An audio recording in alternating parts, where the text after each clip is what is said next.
So take me to the finish line, 'cause you're never gonna stop me trying. Yeah, what's real is never gonna die. So take me to the finish line, take me to the finish line.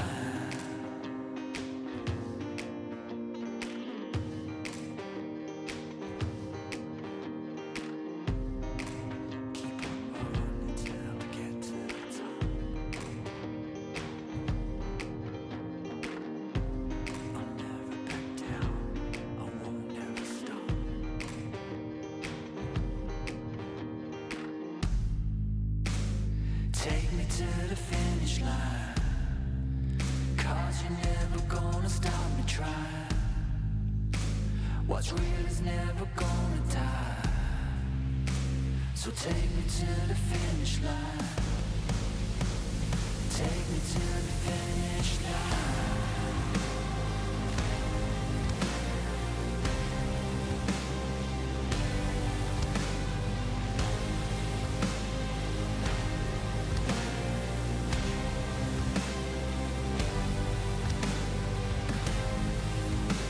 So take me to the finish line, 'cause what's real is never gonna die. Yeah, you're never gonna stop me trying. So take me to the finish line.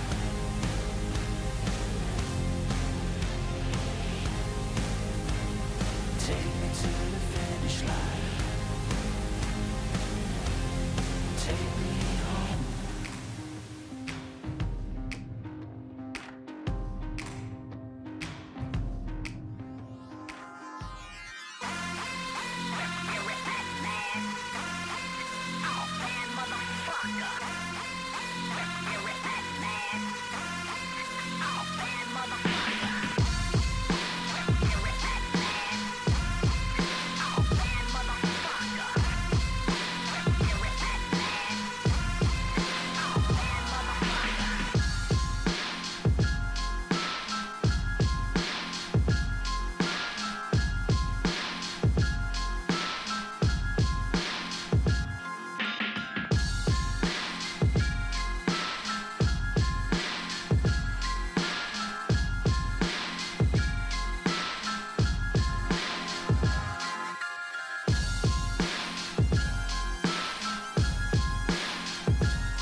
just what I do.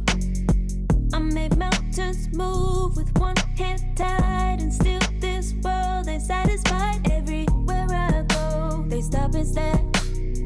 I tell the truth, I take it there. Call me vicious, persistent, overzealous, that's fine. Main character energy, I stay taking what's mine. You need a foot on the gas, or put my name on the line. Main character energy, I'm just taking what's mine. And it's written in the stars, I'm a king like my sign, yeah. Reason the bar, the jaws drop like a surprise. Don't be mad about it. Don't be mad, don't be mad. Don't be mad about it. Don't be mad, don't be mad. I don't play the game, nah, I make the rules. Cards close to the chest, and I don't play no fool. Don't be mad about it. Look, yeah, my name stay in the mouth. Legs got broke, they said cast her. I'm the 911 response in a disaster. I don't ask, I just take.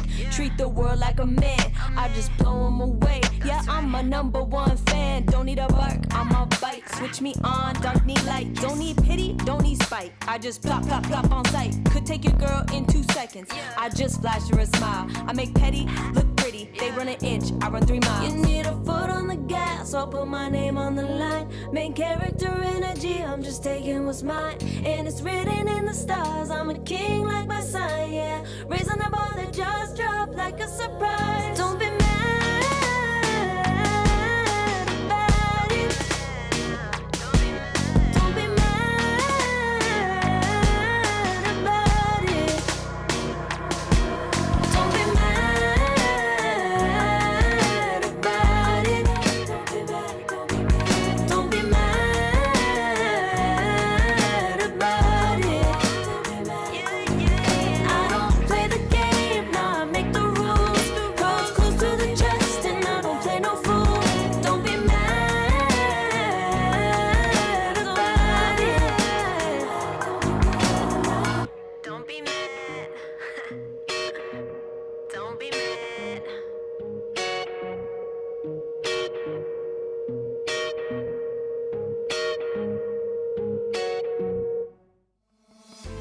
Oh, I don't know how to put it together.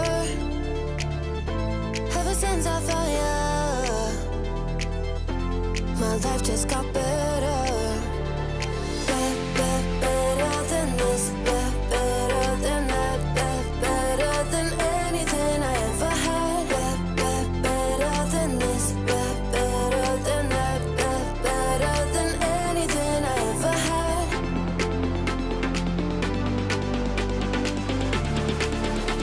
Than anything I ever had.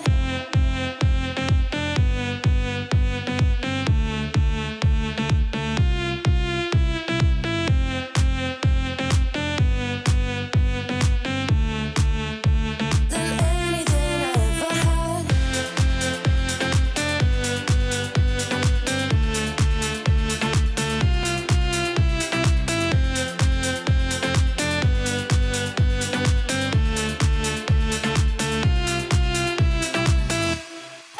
Every time I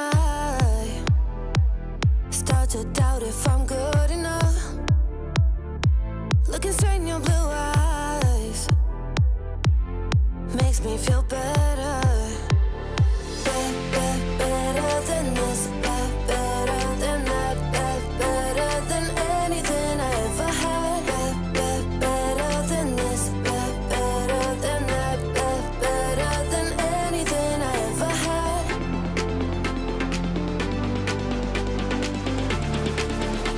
Than anything I ever had.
isn't enough to wish for change. You either give in or pull away. We have the will to choose our fate. Whether it's wrong or right, I'm holding on for life. For the ride.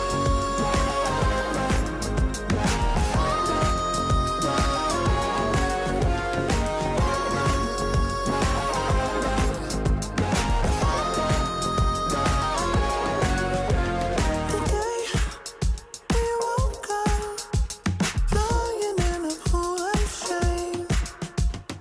Tears and makeup printed on a pillowcase. It's hard to apply restraint. I'm trying to stay away. It's so magnetic. Ooh, I gotta have it now. Let's keep it a private thing. I'll give you a secret name. Let's build a life on a lie. Every time I try to find, Try to avoid it, but I was stuck. You turn up the heat when you back it up. try to stop the flame.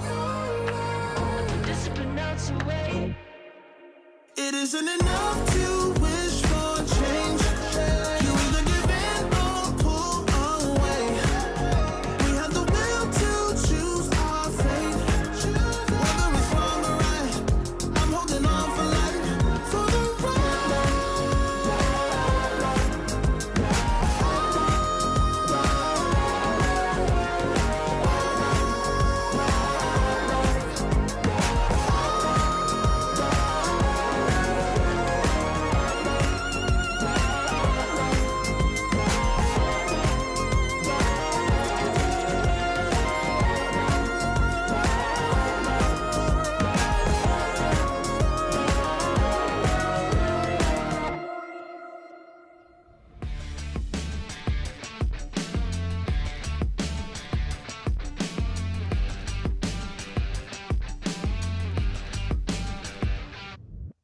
All that time I wasted on something. Growing up, I dreamed just nothing. Ooh, what are you? People talk loud, I get what they're telling me. I fucked up, I didn't give a bit. Ooh, what are you? Hey, I gotta say, something's going wrong.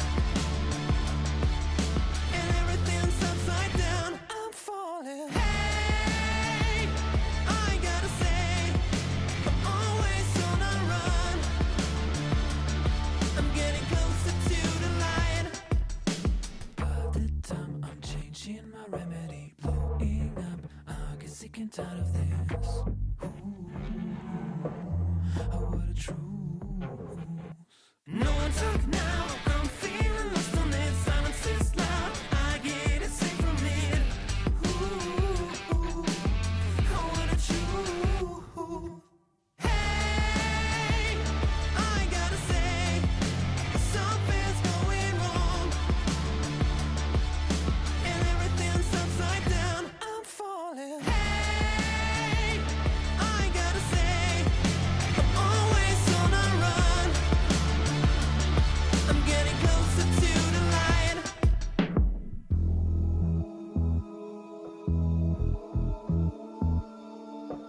ESL One Bangkok is brought to you in part by Intel Arc, Acer Predator, DHL, Kadia,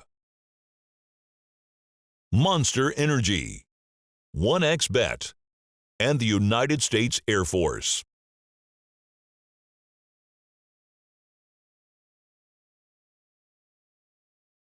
Everyone, we're here outside the Royal Paragon Hall in one of our big exhibits. Lots of things to do, lots of fun stuff going on. Heck, we even have some really cool cosplayers. How are you doing? Yeah, I'm good. I'm very excited. Today is the first day.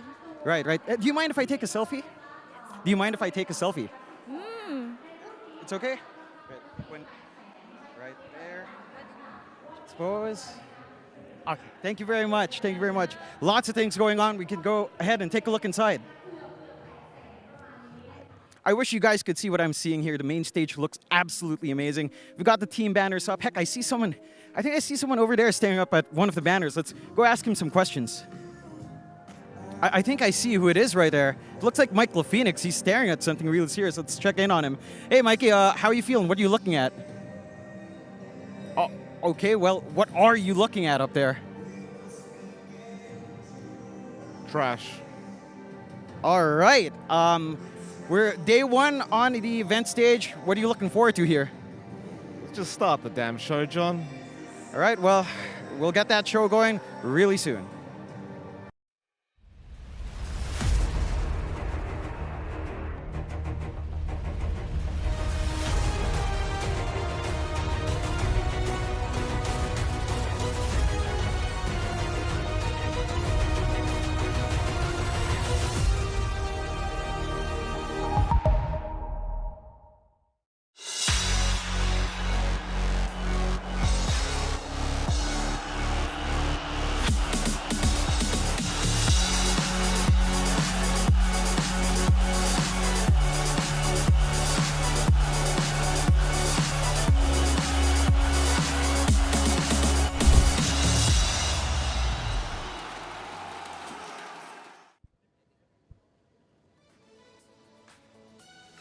Ladies and gentlemen, welcome to day one of ESL One Bangkok. How are we doing out there? Oh, yeah, the most dedicated fans. I gotta say, these are my favorite fans at these esports events. The ones that show up on day one, pre-noon, get themselves out of bed because they are ready to see some of the best Dota in the world. Am I right? Oh, yeah, they are still representing here this morning. Good morning, everybody. We have got one heck of an incredible show for you here today. First series coming up, Shopify Rebellion versus Team Liquid. Are we hyped for that one? There we go. That's what gets him out into the audience. Hello, hello. So many smiling faces. It is so good to see you guys. Now, I know that you are our most dedicated fans. You're the ones who came first. You're the real Dota freaks.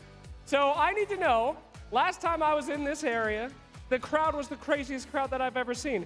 Will we be matching that today, crowd? Can I hear it for those at home? Just say, wake up and get in the arena. Give me one big one to rouse them from their beds. 1, 2, 3. Are you ready? Yeah, baby. They're awake. They're alive. Fantastic. Well, we are going to get one heck of a show ready for you here today, Bangkok. It is going to be absolutely incredible. But before we begin, let's check out this little video. ก่อนที่การต่อสู้อันเก่าแก่จะเริ่มต้นขึ้นกรุงเทพสถานที่แห่งความเงียบสงบและความมุ่งมั่นบัดนี้เหล่าผู้เข้าแข่งขันได้ก้าวข้ามขีดจำกัดของตัวเองแล้วแต่เส้นทางสู่การเป็นตำนานนั้นเพิ่งเริ่มต้นขึ้น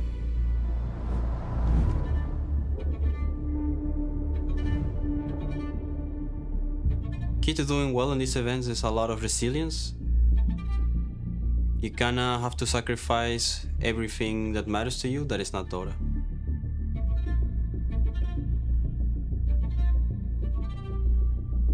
This event for us means like getting to know each other, and I think winning is like everyone's dream. our preparation is good. I guess we play a lot of scrims, meta doesn't change from Blast. They can scream something like "Go, go, Team Spirit" or something like that, and you can feel energy, you can feel that support. So you need to be humble and try to be a very good teammate. Key to success. I think just having good team morale, to be honest. That is the biggest. I would go as far as saying it's more important than strategy.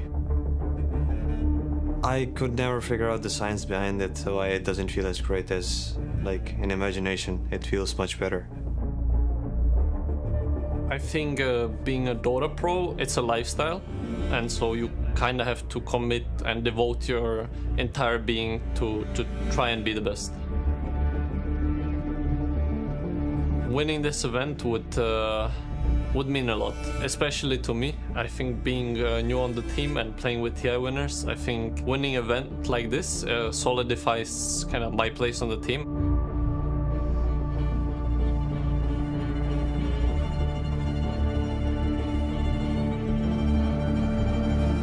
Every single pro player in Dota, they have to sacrifice their time spending with friends and family in order to compete at a high level, because you have to dedicate a lot of time to your craft of your specialization. I think a key element of success at LANs is to not let the stress get to you.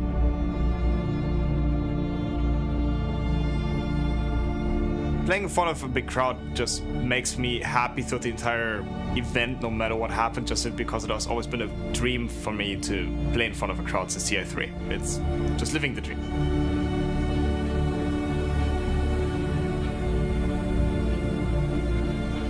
I mean, of course I'm happy with the way we play now. And to play on the big arena, I just love playing in front of the crowd. It's how good you feel in general. It's just the vibes. It's a lot of things. In the end, if you just play well, you win. It always feels very fun when you win.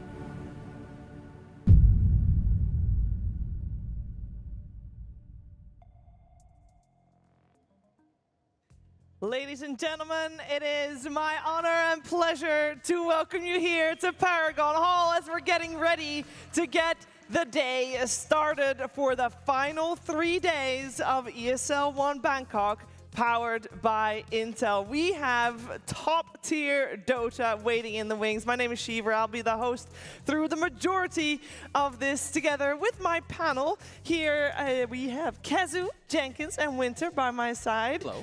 How are we doing this morning, Kazu? You're good? No, we're doing Nervous? great. You know, as always, being in front of a crowd is amazing. Even for me, Thailand kind of takes me back. The first time I ever won a tournament was in Thailand. So, you know, it's memory lane for me as well. Which tournament was that? Heroes of New Earth, baby. Oh, 2012. wow, good for you. Lock it in. Who's on the team? Wasn't Sani on the team back then? No, Kyle was on the team. Oh, great. Anyway, what a throwback. What a throwback. That must have been a while back. How about you, Jenkins? Have you enjoyed these past 4 days that we've had already? Yeah, of course. I mean, the Dota's been amazing. I think it's very back and forth between the teams. We got a team like Avalus that's, you know, completely proving themselves. Paravision, this is like a fairly new team when you're comparing with teams like Liquid or Tundra, like these big names. So the last few days have been great, but I'm really excited to finally be in front of an SEA crowd for the first time personally. Yeah, a lot of pressure maybe on the crowd as well as the players, right, Winter? I'm just getting more nervous, you know, with the diminishing numbers of SEA players in the tournament. I mean, we're down to 2 now. And they're coming right up. Hopefully, it'll stay at 2. Right? Yeah. At least we can have an SEA player on the panel, at the very least. Thank you. Thank you, sir. We'll keep you here for a while. I was talking about him, actually. I'm not an SEA player. You probably played on an SEA team at some point. I did not. Thank you, Jenkins. Back to you, Shiver. Great. I love to hear it. We have had a couple of fantastic days already, and I think everybody has very much enjoyed everything that Bangkok has to offer already. But it is a little bit different playing in front of a crowd. I wonder, Winter, do you think the players have a little jitters? And I don't want to step too far ahead in talking about the matchup, but for example, the players that you mentioned, they have, on Shopify Rebellion, not too much experience with playing in front of the crowd. How many players do you think will be phased by that? I think definitely the younger players, you are not really used to seeing the crowd in front of you, and you have to try to block everything out, just try to focus on the game. Just imagine you're at home, queuing that find match button. Just another game, another day, you know, you have to win, double down, win your game, you know, get your MMR. I mean, you definitely have to treat it like a pub, because if we're looking at some players, you know, like maybe in Shopify, it's their first LAN, they're young, so it absolutely does matter. Like, Dota is a different game when there's pressure and you're playing in front of millions of people and people also watching you, like in real life. Yeah, you just got to take your mind off of the fact that it's, you know, playing in front of a crowd, and you got to, you know, maybe forget that it's also part of a bigger picture. And of course, I'm talking about the Esports World Cup when I'm talking about this bigger picture. I wanted to update you guys on the current leaderboards for the EPT. Jenkins, we have got 2 teams already making it to the top 3 here as well. So those points for Paravision and BetBoom have been added. Actually, Paravision is lacking that yet, but that will be added in post. Is all good. But there's a lot of pressure on getting these points on the board, right? Yeah, and the LANs in the EPT are, of course, giving more points than the Dream Leagues, yeah. And we are making our way through the year, so there's going to be more and more pressure on these things. I think Avalus, for example, like this is a team that is really looking to score some points here. That would be good for them. You know, they did very well in the recent LAN, which I keep forgetting which LAN was that. Last LAN.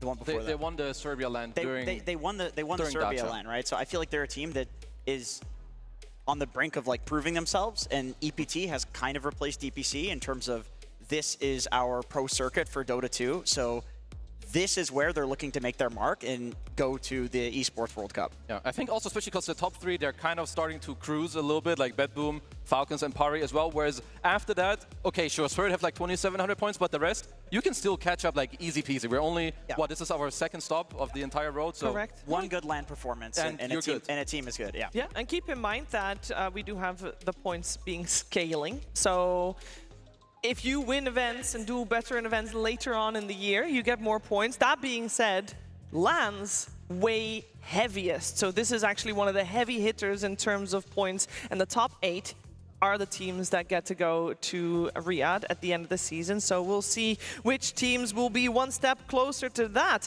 Talking about steps, though, these teams want to make big steps into getting further in ESL One Bangkok. We can take a quick look at the upper bracket. We've had 2 series in the upper bracket semifinals played out yesterday, Winter, both going the distance. That was an exciting day.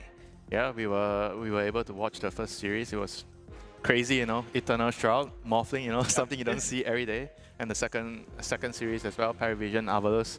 I probably felt like that that also kind of exceeded my expectation. I thought Paravision, they were like going to be overwhelming favorites, and Avalus, they put up a really good fight. Didn't win the series in the end, but they put up a good show. Yeah, honestly, if I were them, I wouldn't be too upset about that one because, for sure. because game 1 was really Paravision favored, and then game 2 was Avalus favored. It looked completely the other direction. And then game 3 was going the way of Avalus, but then Paravision did some really nice moves at like 15, 16 minutes into the game, and then they pretty much had a comeback. Like it had to be a comeback because the gold lead was that significant. So I think, yeah, both Paravision and Avalus look like extremely strong teams. I'd be very afraid of Avalus in the lower bracket here. Yeah, we can take a look at that lower bracket. We sent Falcons there as well yesterday with their loss against BetBoom, and they are waiting in the wings. Now I want you to pay attention. Avalus will not play today.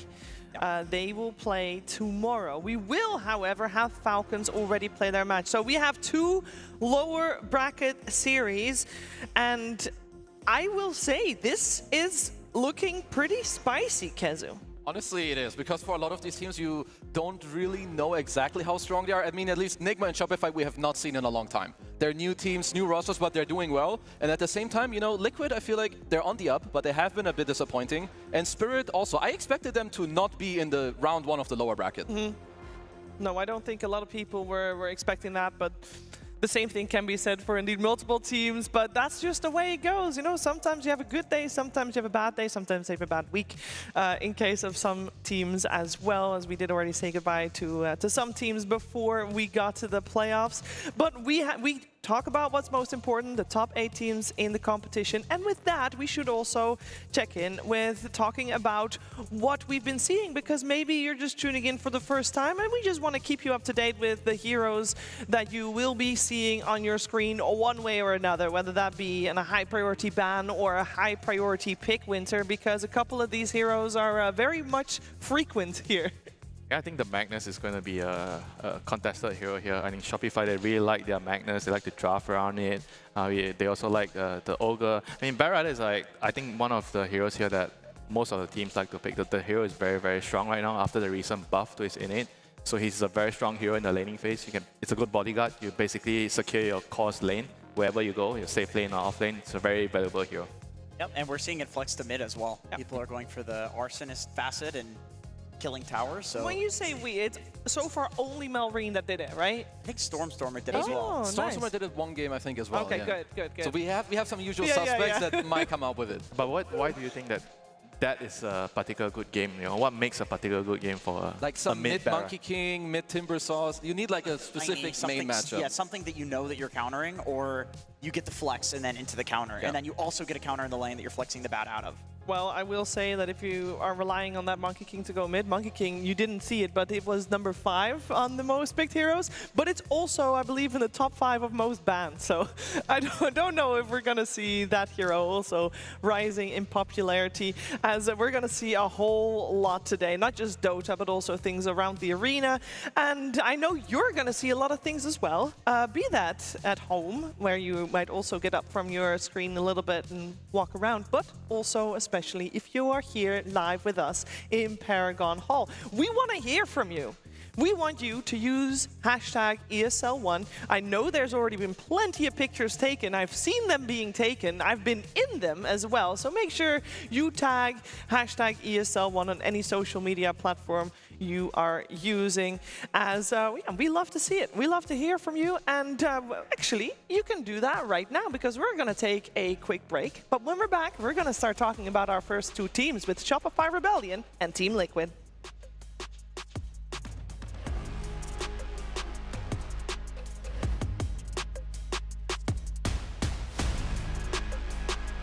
Waking up, playing some Dota. It's just been part of my life for 20 years, and I don't think that's going to change anytime soon. Where we are in the history of this game and where it's come from and how much has been accomplished, I think compared to basically any other esport, it's the best. So I'm grateful for Dota 2 as a game, because Dota as a culture supersedes where we come from. You are a Dota player first, and I love that.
For our first matchup of today, we have Shopify Rebellion and Team Liquid going head-to-head, and they are aiming to avoid elimination as we are in the lower bracket. Shopify Rebellion on one side, it's on the right side of the stage. That's left, actually. Yep, totally right with that one.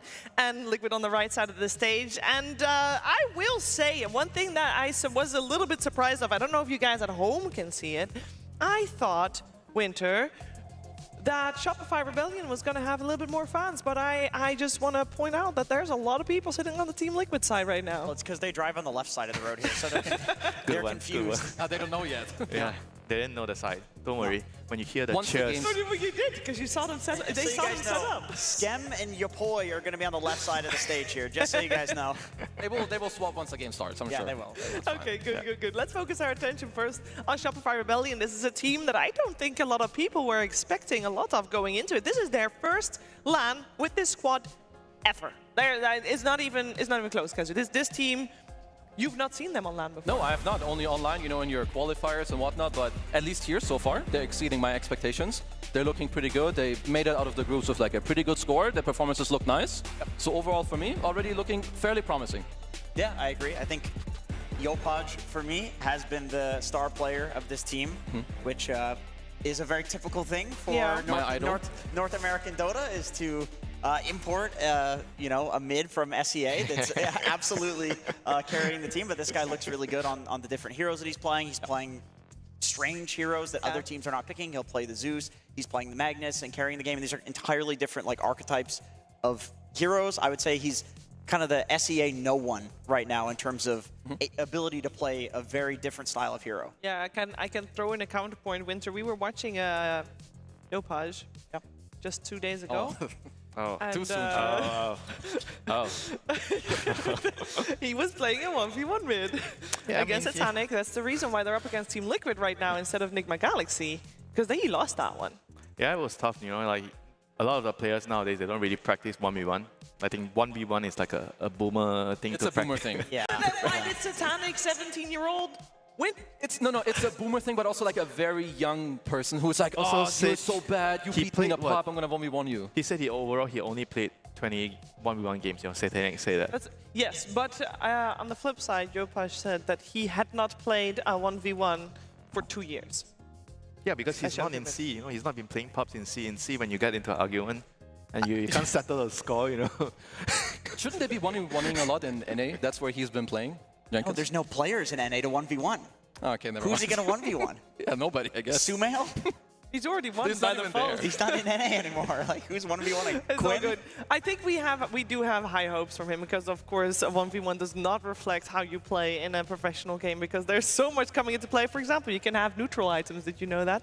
And you can have sentry wards as well. You can block your waves. I mean, he's not even playing 1v1 heroes. He's not. Like Yopaj is playing. He's playing offlaners from the mid lane or Zeus. That's his archetype right now. So it's not really the SFs of the world. It doesn't reflect that at all. Which is why probably Spirit sent Satanic, because that's He's more been playing it like last patch 400 times. Yeah. I will say, as we said earlier, this is a team with a lot of young people, a little bit of inexperience there as well. So I'm very curious to find out what their vibe is right now before going on stage. Everyone, we are about to get started with Shopify Rebellion versus Team Liquid indeed. I have both the teams here lined up. Very excited, very, very ready. Do we have any words that you'd like to say to your opponents before we get onto that stage, Saberlane? He's already laughing. Why is he already laughing? What is going on here? Stop. Okay. I mean, these guys are nice, so I only have beef with their carry. I think he kind of needs to retire, even though he did a little bit. So yeah. Sorry, RTZ, you're getting smashed. Okay, well, he's not on. Thank you so much. All right. Any words here for Team Liquid before you head onto the stage? Suck it. Oh, okay, wow. That was actually pretty good. You haven't done that in a long time. Are you going to take that? You suck it. Okay, I don't want any more of this getting any further, okay? There's NC-17 over here. Let's just get these guys to the stage and they can both suck it in front of you for your viewing pleasure at Bangkok. Oh, I can't wait to see this play out. We are such a mature esport, guys. This game's been around for 20 years. It's very serious business here in Paraguay, okay? Playing for millions of dollars. I will say, as you can see, the players are very close to being ready to walk out on stage, so we'll keep it short, but I do want to touch upon Team Liquid a little bit because people are expecting them to do well. This is your TI champions, this is the team, lower bracket Liquid, you know, they somehow always pull through, and somehow they did indeed pull through in this group stages as well, but Jenkins, they are still not looking as strong as they probably could be. Yeah, I think it depends on what game you look at, because when I was watching their Paravision games, they were behind, but they had a lot of opportunities where a much less skilled team would just get devoured by Paravision. So I think within the games, you can still see the spark that is Team Liquid, and I tried to ask them about like what it is that makes them this way, where you have the Liquid group stage. Their argument was just that they're a team that needs a lot of some time and some warm up. Maybe there's a bit of like ego, where it's like, we don't need to practice, and then it's like, okay, we do need to practice. But then when they do get there, I'm afraid for all the lower bracket teams having to play against the TI winners down there. Like, that's unfortunate. I mean, I do think they've started to look a lot better. Like against Beast Coast, they look great, and we mentioned it time and time again. When you go into a team, the TI winning team, where you're replacing one of their most fundamental players, it takes time. It does take time, but guess what? Time's up. They better start performing right now. Same thing goes for Shopify, but how can you perform if you're not on the stage? Slacks, get that fixed. I will get that fixed for you, Shiver. Thank you so much. Hello again, my friends in the crowd. The time has come for us to begin this wonderful tradition of ESL One. We are in Bangkok, ready for our first teams to arrive. Woo! I can feel the excitement back there. Can we feel the excitement out here? Are you guys ready for our first series of the day? Yes, that is what I am talking about. Well, I am not one to hold that for you. So let's go ahead and get these teams out here. Our first team coming over to the stage. These are the new blood, if you will. First to land as, a team, but very familiar names. In fact, let's go ahead and bring out one of our favorites here, our boy, Japoy, and his boys. Let's welcome Shopify Rebellion!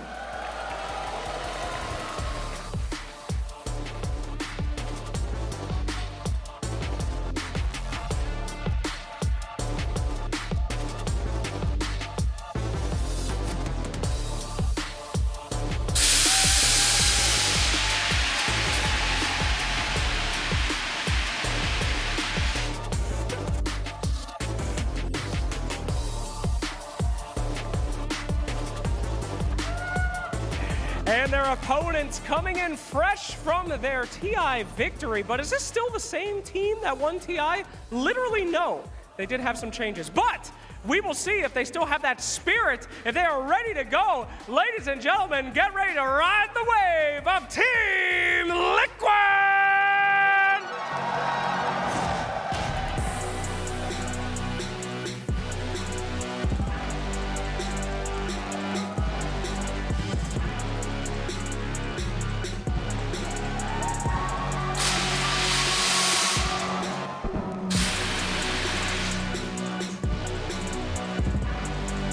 With both of our teams now on the stage, we are ready to see history in the making here in Southeast Asia. My friends, are you ready to see our first series of the day?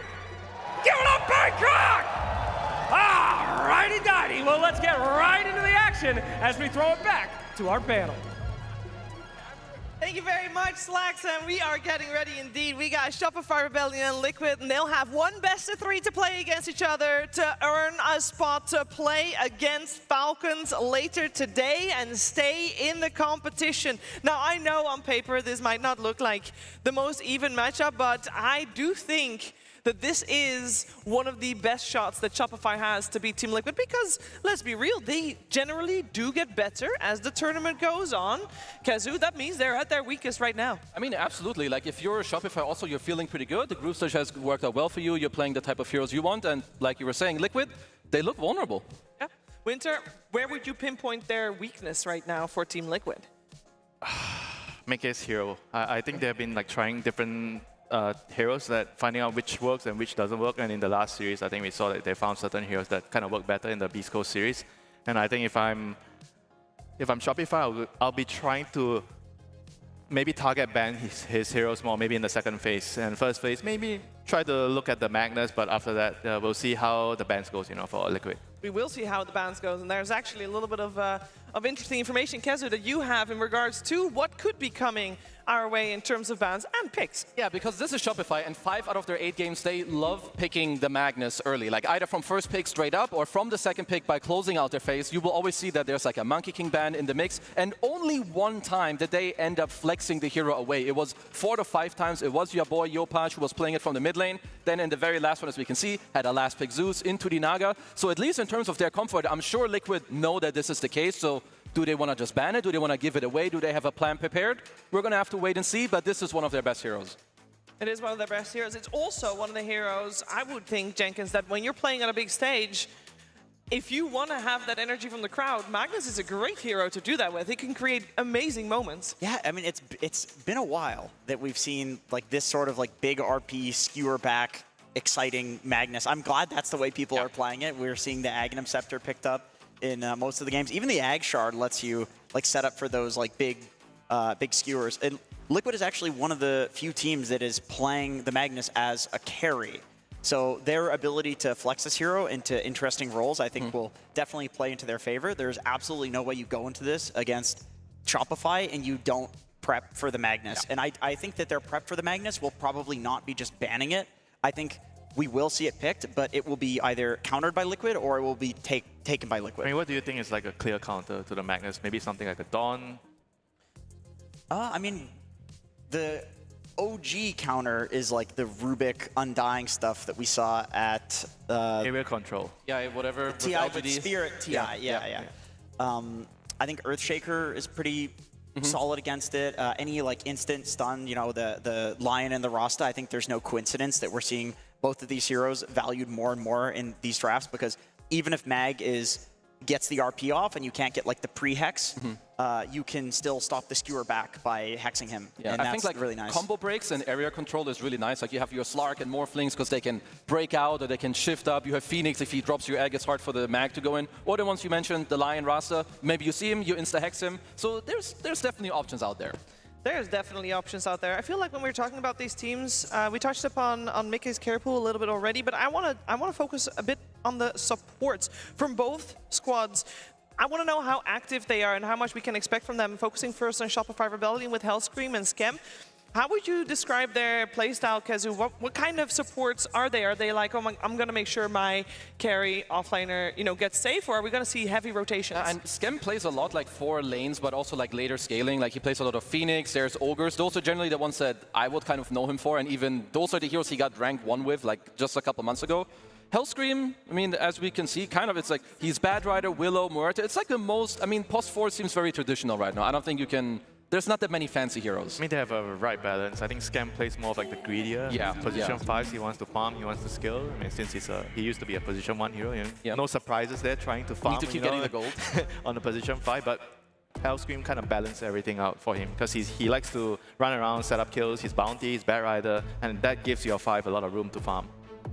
Yeah, I agree. And a lot of interviews that I was talking to the support players, this was a very common phrase that people were saying.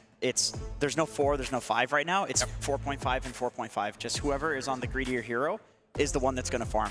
Either your 4 or your 5 is a clockwork, and then usually the other one is going to be the one that's farming, right? You got to find the right partner, Jenkins, Right. You like farming, Winter? Kinda.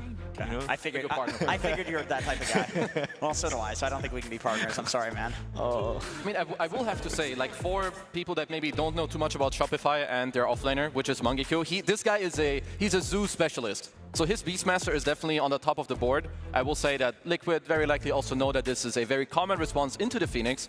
But I feel like if you're Shopify, you need to be a bit careful. There's a lot of heroes that do very well against Gyrocopter in the lane. And Phoenix also is no joke once he becomes level 3. I mean, do you not feel like if you just have like a bodyguard position in the lane, that will be fine for Beastmaster regardless of the lane matchup, like some bad rider in the lane? Most likely, it can depend a little bit on some other... I mean, Liquid did also ban Gyro, because there's a lot of this, you know, there's this Beastmaster, you get the pick out of the face, you take the Gyro yourself, so the the counter is gone. Yeah. But there's other heroes like, there's TAs, there's Drow Rangers. Some teams have done the Dawnbreaker, maybe that's more a pure special. If Shopify does end up getting Bat here, is there any carry that actually will beat a Beast Bat lane? I feel like that's one of those like unlosable lanes. They just do so much together. I mean, you can farm. I do like the idea of like the Drow, the Dawn. Like I think these heroes will farm, but so will the Beast Bat. I expect that Liquid. I mean, I don't think you can aim to beat that type of lane. It's more about like whether your carry at least can farm, 50-50. Yeah, and I think also it's just important that even if you don't win the lane, that you're able to like hold the area in a way where either your mid or your off lane, like Primal Beast or mid Earthspear can come to this lane and actually help you hold it or retain it once you do lose it. Right, and I guess the idea behind the Phoenix is they're of course going to expect the Beast Bat to come out, given the pick order that they have. And Phoenix is a hero that can just sit in the trees and throw Fire Spirits and like take the lane. So if Beast does get off to a really good game and the carry has to go jungle on the side of Team Liquid, then at the very least they have a Phoenix that's going to take the space and be able to get a lot of farm. Yeah, but at the same time, like you guys mentioned, you have to be looking out for the rotations from both sides. If you're the team with the Beast, you want to go to his lane, break his tower. Whereas if you're the team playing into the Beast, you want to stop him, from taking your tower. So the mid heroes are going to be very crucial to upset the balance of this in the game. There's also some hero that has been well, he's not on the radar at all, but back in the day, at least here when you see these heroes, you would kind of scream for a Weaver. Hero is good in the lane against Beast, that's fine against Bad. I don't know if they've experimented around either with like an Earthshaker on Mickey. We've seen this kind of rise in popularity from both Skeeter and somewhere else. There he is. It makes sense against these heroes. It's good with the Phoenix. But it did not win the game yet. It could win this one. It's good against these two heroes. There ain't no cap. Okay. But don't you feel like it's going to open it up to counters if you pick the Weaver so early? I mean, the thing is, it gives you at least, it's a give and take, right? You see your lane, you can pick your carry, at least someone else will then later on get the different counter pick, so I'm okay with it. I love the idea of the Weaver. The moment you said it, it's like, okay, that is the one hero that will actually do well against these heroes in lane, and I guess that's why the Beast and the Bat together look so strong, is because Weaver's not really that meta of a hero.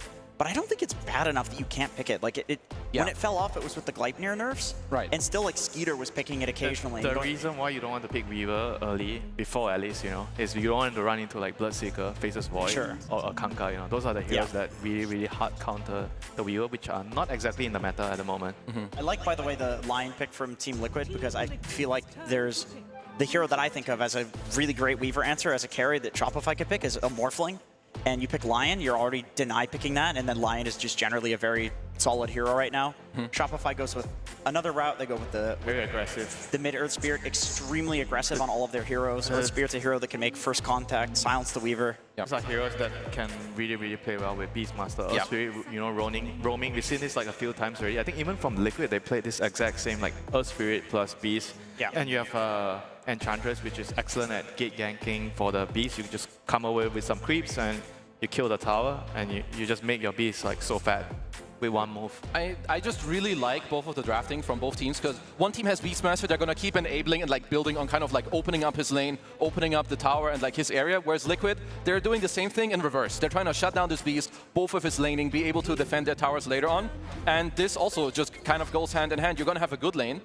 This hero plays really well into Beastmaster, because Beastmaster is about taking over areas, and you can easily take it back with Dawn. I really like this. Not to mention the raw counter. Yeah. You try to kill one of his heroes, then... And Lasso and Earth Spirit engage. Like, the 3 first pick heroes from Shopify are all, like, just get in there and engage in the fight. Lasso can sometimes be different, because he pulls him away from an ulti, so you have to be careful when you use your Solar Guardian. Right, but I like this. I like this pick a lot. It's also one of the highest winner heroes in the game versus Enchantress, because you just kill her. You can kill her through her ult.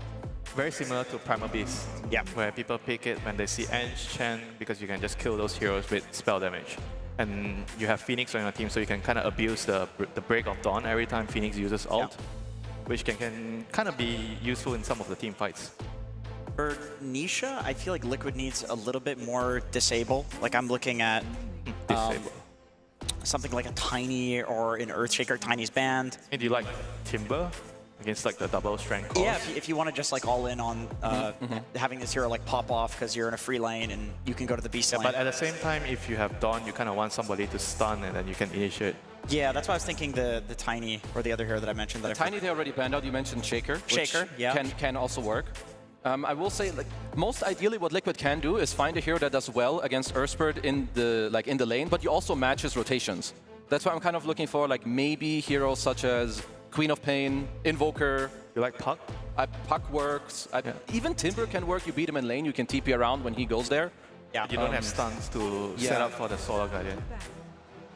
Okay, no more Puck, no Tiny, so those are the two obvious ones. I do like the Invoker. I think that's a great idea. It's a great combo breaker too, to just throw down the EMP, Tornado, Ice Wall. Like it's kind of area control. It's really annoying to play into as the first 3 heroes of Shopify. The mana burn is going to be very annoying for Earth Spirit. There's like the one reason I would see them maybe go for something else over Invoker is if they really respect the bad Eng, like moving into mid.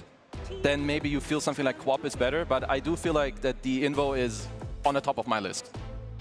But they have a lot of time, you know, if you can get some ideas. It is. So you're saying if they go for the Invoker, they just really need to match the 6-minute rotation. Because you need to shut down this Earthspurt, but Shopify have tools to obviously play around that, and it doesn't matter what the one-to-one matchup is when your supports go mid and they're stronger. That's true. I mean, it's Nisha. He might just ask for Queen of Pain because it looks like a good Quap game. He'll play it when it's a terrible hero, and it's very strong right now. Well, they got a full minute to have this discussion with the team, so they don't need to rush anything. I mean, I'm also trying to think ahead a little bit, because something that can help you, of course, is if you can maybe envision a little bit of what Tomato's last pick could look like. Like, maybe you can try to like read it a bit, which could help you now figure out, okay, do we rather have the Queen or the Invoker, maybe a Timbersaw? Like, what are we looking for? I mean, if you want to completely hard counter the Earth Spirit in lane, a Viper would be the pick. But I do worry that then Tomato can pick a hero that just doesn't care about being broken, you know, and a fast hero. Viper's very slow. Something like a Queen of Pain, I feel like is a lot more, no matter what Shopify picks, they're going to be happy with the Queen of Pain. For Tomato, that's like maybe a TA. I think TA might be good here. It works with the Beastmaster timing. It's good in the lane, but that's very surprising. Okay, that's interesting. Ember Spirit. So they want more small little initiations, slight chains, so you can set up for the Solar Guardian. But it is kind of like a age-old combo. Like you have this Weaver with Ember, like a lot of like hold you in place, your Swarm, their Slide of Fist, like a lot of like chip and poke damage over time. Good call on the TA, which does come out here. Shopify love their range carries. Like Tomato has predominantly played range cores. Huh. Feels like I kind of like what Shopify has here, you know, like their lineup feels a lot easier to execute, like with a clear timing with the Beastmaster, you rotate your supports, Earth Spirit towards the Beastmaster lane, you take the tower, you're on Radiant, so 15 minutes you can get the Roshan with the TA. It's very straightforward, whereas for Liquid, they kind of have to try to stop that by getting your level 6 on the support. The Phoenix is going to come over with the egg, maybe try to fight that, but it's not going to be so straightforward for Liquid, I feel. I do feel like Liquid, if they can get an advantage though, that their fights are a lot easier to play with the Weaver and the Ember just slowly chipping away. Like if they can get to some sort of item advantage where they're not just dying to the initiation of Shopify and Dawn can ult, that Liquid, their fights are pretty easy. So it's very heavily about surviving the laning stage for Liquid to be able to get their spells off, basically. I think so. And Shopify has a really good lineup to snowball off of a good laning stage. Yeah, I'm slightly leaning Liquid, but I like both drafts a lot because they're just building on what they want, and ultimately whoever executes it is going to take this game. Like if Shopify get to open up this top area and take it for their beast and take the Roche and so on and just snowball, it will be theirs. But I just feel like Liquid just have all the tools to match it. They have a good mid lane, they have their Dawn ult later, you have a Weaver Phoenix. I like both drafts, leaning Liquid. Would you say it's comfort for both teams? Absolutely. 100% comfort for both. That's incredibly important as we soon will head into this first game. The drafts are done. Both of these teams in a best of 3. Game 1 about to start. Elimination on the line here for ESL One Bangkok. It's the first game they're playing in front of a crowd. So I do expect everybody here in Paragon Hall to, you know, warm up your voices properly and get some noise out in a little bit. Yes, very much appreciated. Let these players know they're here in Bangkok and that it is not just another game from their booths in the hotel previously. You know, there's a lot at stakes and a lot of fresh faces as well. I know there's a lot of love for a lot of these players. I also know that there's a lot of love for our commentary team, and I do believe we have apparently a little bit of a pause at the start of the game, but that's okay, because we can just continue talking a little bit about this team, and potentially I want to know what Shopify Rebellion, because we say the drafts are even, but we also know, Winter, that Shopify Rebellion is coming here as an underdog. We just established they have their comfort picks. Do you believe in them for this one? Yeah, I actually kind of like their draft over Liquid's draft. I think it's easier to execute, and easy to execute is always good when you're a first timer on the LAN, you know. Easy to execute is good, so now it is time. Bangkok, make some noise. MLP and John X Fire, take it away! Thank you so much, Shiva. We are getting into a game one between Shopify Rebellion and Team Liquid, and we already have a 5-man smoke going on here. John, I'd love to ask you how you're doing, but quite frankly, I don't care. Yeah, look, it's going to be an exciting one at the very least, right? Like, we saw a lot of signages here in Philippines #1, a lot of Yopaj fans. It would be a sad thing if we all went, if the Filipinos went home early, so we'll see. But Liquid is not an easy opponent, of course. They've had a rougher group stage. These are still the TI champs for the most part, and it's going to be a big test for the Shopify roster. Oh, here we go. Scam. We'll have the smoke broken. Saberlight trying to get close. Scam, though, should be perfectly okay to back off. Doesn't seem like Shopify really want to fight those Scams. Still going to be chased up by Mike, it seems like. Can they lock him down? The blocks are there. The spike is going to land. Scam might actually be the first blood already. And it seems like they've got it. Saberlight, first blood secured. The blocks out from Mike, making all the work happen. And that is a brilliant start already for Team Liquid. Not going to be feeling great for Shopify. Great start to set up on the side of Liquid. It's just a simple inch, right? Like level 1, they did nerf the values for when you start to get that Nature's Attendance on the Overprotective Wisp, so it's not as silly nowadays. We'll see if that's something Shopify can kind of work themselves through, as the bounties also went the way for Liquid for the most part there. Watching mid. This matchup for Nisha shouldn't be too rough. Yopaj, we've seen him play this Ember quite a fair bit, and he should also know how to work the Earth Spirit up against it. I will say this isn't the worst thing in the world for the Ember though, so we'll have to see how much Yopaj can work out from Nisha here. Did you like the Ember pickup? I mean, I think the stats were 0-3 for Nisha on this Ember. Yeah. Not to call him out here or anything, John, but it hasn't been the funnest time. Do you like the pick? I think it works out great. You do have some hard hold coming out from Shopify. It is hard to implement there. And it's really down to how slippery can you be here on Nisha. But there's a lot to back up that Ember, and it should start to ramp up in the mid game. Of course, top lane, Mike and Insania are going to be up against Hellscream and Amaterasu. And I mean, you had something to say about this Batrider facet that was picked up, Jonathan. Do you want to talk about it? Yeah, he went Arsonist over the movement speed one when you displace an enemy hero. So faster on Lasso, faster on Flame Break. He's going for building damage, which it kind of makes sense considering the spacing, right? Like you've got a Beastmaster with Wild Hunt. You're going to be spamming down on the towers with a sticky Napalm, playing into that Arsonist. It can lead to a high-tempo game. It does make it maybe a little bit trickier for the Batrider to try to catch someone out when he does get his Lasso and his Force Staff timing down the line. It's not going to be as snappy as you're used to seeing from most Batriders nowadays. I mean, the writing's definitely on the wall for Shopify, though. I mean, that mid-game timing, they want those towers gone early, and they definitely want to apply a lot of pressure that Liquid surely won't be able to keep up with, but we'll have to see. As so far, everything fine. Still one kill the way of Team Liquid. Lane's going pretty evenly, though Yopaj getting slightly ahead on the CS, but nothing to write home about. What about that bot lane? I think we had a TA there. We are farming, of course, with Skem against the offlane of Saberlight and, of course, Boxy. What are you thinking about this, John? Can they pressure Yamato?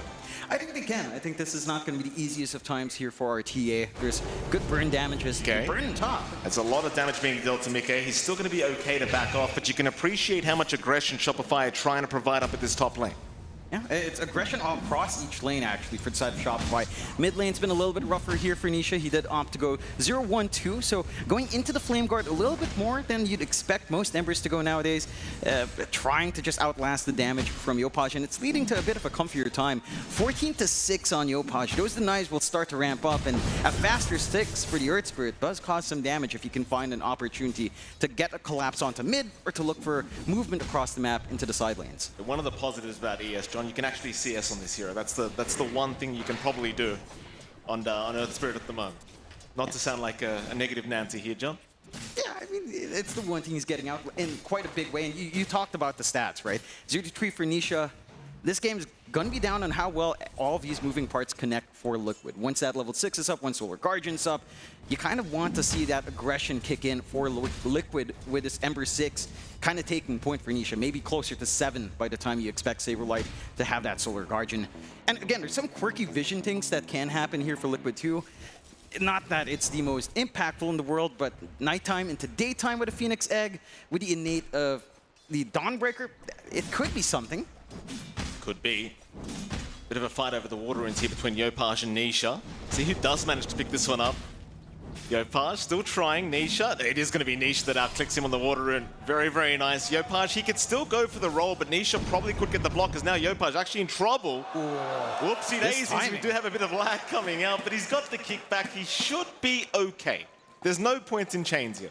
Yeah, you should be fine, but Nisha's going to be able to rack back just a little bit more off the back of that water rune steal. There's still another one left. No support rotation to deny at the very least. So Yopaj should be able to get topped up. But again, it's a little bit rockier on mid than you'd expect. 20-7, 20-3. Nisha's stabilizing, but it's kind of on knife's edge. With those slight denies, again, a faster 6 for Yopaj, timely rotations in. Who knows what happens there? Absolutely. Of course, speaking of runes, I mean, Power Rune's going to be extremely important between the Ember and, of course, Earth Spirit. And it's the classic Spirit Brother of the matchup, right? You've got to really make sure those Power Runes go your way on either side. We'll see what happens. I mean, these supports have to rotate that 6-minute mark. There's no two ways about that. That it is. I do like the rotation potential from both sides. If you get a nice creep here for Skem, you can cause havoc on mid. Tornado creeps have done a lot of work. The Centaur is a classic, of course. But you're also rotating into a Lion, who's likely to get maybe at least level 4, or at least just level 2 Earth Spike right now. And that alone is already enough to just kind of hold back. The Phoenix, maybe not as much. I don't think you can really expect too much from Insania going around the map, but there is some good damage there if you can connect that all with Nisha. Of course, you did see Darth Boxy as well, has made his appearance here in day number 1 of the lower bracket. Scary, scary times, but you've got to bring out the dark side sometimes to make sure you can progress through the lower bracket. And of course, one of these teams today, John, are going home. Yeah, it's going to be a shame. Again, this is the TI champs up against really the only regional representation we have left with Yopaj and Skem. So, you know, someone's going to be, a bunch of people are going to be very sad, of course, but that's the way it works, right? It's no holds barred. It's all in. Once you get to the arena, you've got to bring your A game here. Well, I will say about Boxy, you know, you're talking about him looking like a killer. Look, he got the right facet for it in the line. He got Fist of Death. Oh, he did right? too. Like, that's the proper one if you want to go murdering people. That's the one you want to send a message with. I see how happy that makes you, John. I see how happy that makes you. It's just, maybe it's not the best game to try slapping people here, to be fair. I think you're likely to get deleted anyhow. But it's a fun one. It sure is. It sure is. We're only 4 minutes into the game. Quick disconnections happening. Of course, a lovely crowd here on camera for us. Jonathan, what are you thinking about Bangkok so far? Oh, I love it. Like, it's been great. It's been a little bit cooler than the Philippines somehow, surprisingly. You know, every time we pop outside, it really it's it's not as warm. And it's like, wow, I have to live with a desert in my backyard, and this is what Southeast Asia could be like? It's so different. Unlucky, John. What can you do? Maybe next time. You miss out on the breakfast, though. Like, breakfast has been absolutely amazing. They had some real great stuff. They had a little dish called Hint of Phuket. I don't know what it has to do with Phuket, but it had a nice little crab salad beneath, like a poached egg with some cream sauce on top. Never a cast where we're not going to talk about food, is there, John? Oh, it's so good. I'm so happy. Some days they have some pad thai, and I'm like, oh, that's the good stuff right there. That is very good. Oh, yeah. I'm a breakfast denier. They were talking about this on panel yesterday. I don't like breakfast enjoys. I think it's a scam. I'll be honest. Look, I mean, even if you wake up at noon and you have food at lunch, it's your first meal of the day. You're breaking your fast. Thankfully, like, John, break the pause. We don't have to talk about this anymore. Yopaj could be in trouble. He'll be okay. Water Rune would be picked up. Nisha already committed the Sleight of Fist, so we'll leave him alone. Thing is, Yopaj has been left on very low HP, so Nisha should have a pretty good time just chipping away now with the Sleight of Fist. And I wonder what you do about this as Yopaj. I mean, he is still maintaining that level lead. Nisha just hits 5, Yopaj a quarter of the way into 6, so you're still feeling happy here. A little bit of a sneaky move out from Insania, but just to set up a ward, ensure that nothing will spot out perhaps a more aggressive movement out from Mike later on, which you can get done with Weaver. That is one thing we've seen with Mike, specifically on his Weaver. He is willing to shift to the other lane once the opportunity is right. And again, they've set up nicely, just dropping a sentry, ensuring they can get that done. Absolutely. Insania returning back up towards the top lane, just ensuring that Mike can farm freely. Be very annoying with this camp pull on the creep wave, though Insania may be going too far now. Meanwhile, bottom lane, Yamato, that's a much bigger kill if they can get it. He will be able to back off with the refraction and will be able to survive another day, but already the aggression starting from the side of Liquid, and it's quite scary to leave Yamato alone like this. That it is. Not the comfiest solo lane with so many burn opportunities there for the side of Liquid. They're looking mid though. Ult does not connect. Nisha's still going to get jumped. Is not level 6. He's in huge trouble. Nisha is down. Yopaj does secure. Power Rune's about to spawn in 20 to boot. Meanwhile, Boxy trying to chase Yamato, but now the turnaround is here, but TPs are a bit too slow. Skem's not going to get there in time. No, not quite. And Yamato was trying to line up for maybe a bit of a cheeky side blade bounce on the camp. Doesn't really clip our line.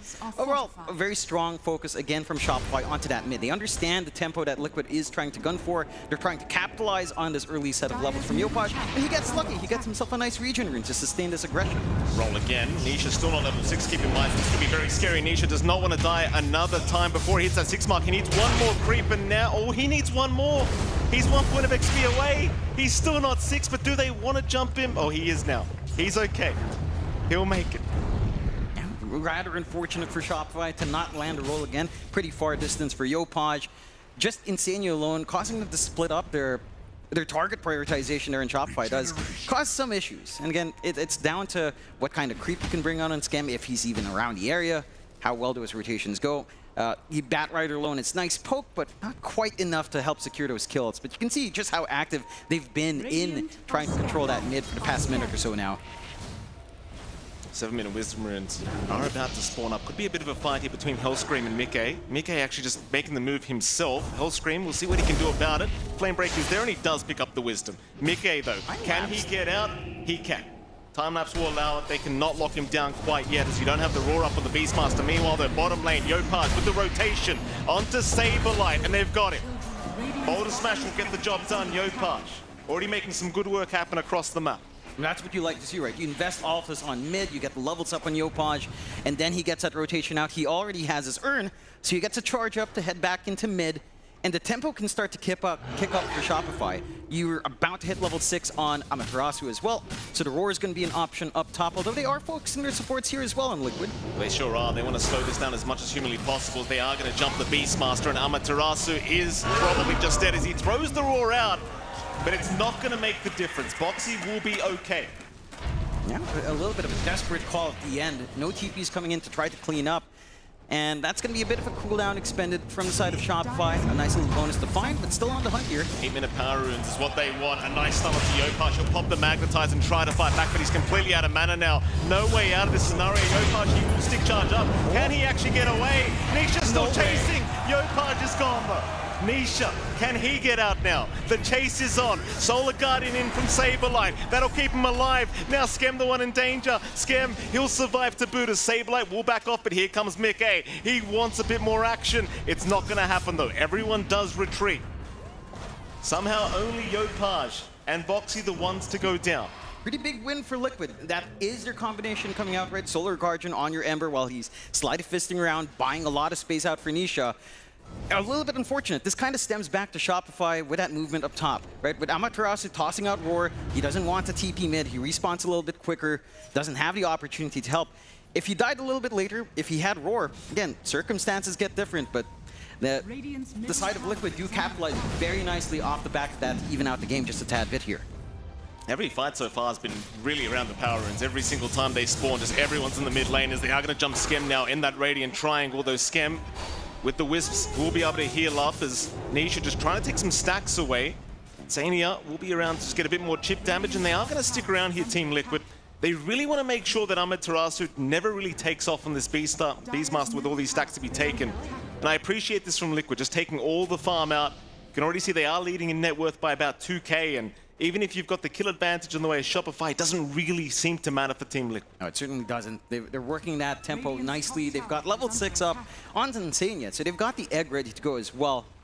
And they're kind of just set to go. They're clumping up top. There are some wards here to watch. Although they seem to want to try for Nisha again.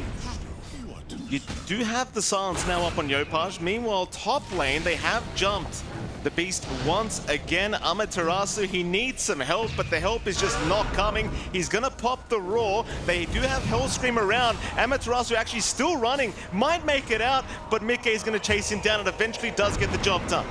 It's still a pretty good trade for Team Liquid. That it is. It does cost them the egg usage just for that one kill. But again, they're pressuring that tempo on Shopify. This Dominator is going to be a little bit stalled out. The Helm, the Overlord upgrade certainly stalled out at this point. And the one blessing for the side of Shopify is you've gotten a lot of room out at the least for Yamato, for good old Tomato to just head down bot, free farm.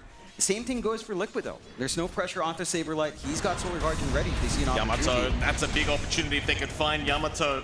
It's 2-on-1. Yamato needs some help. The TP is eventually incoming from Yopaj, who wants to try and roll into Boxy, but misses out. Gets the boulder smash, but here comes the Solar Guardian. Boxy still alive. The heal's coming out. Yamato the one to go down.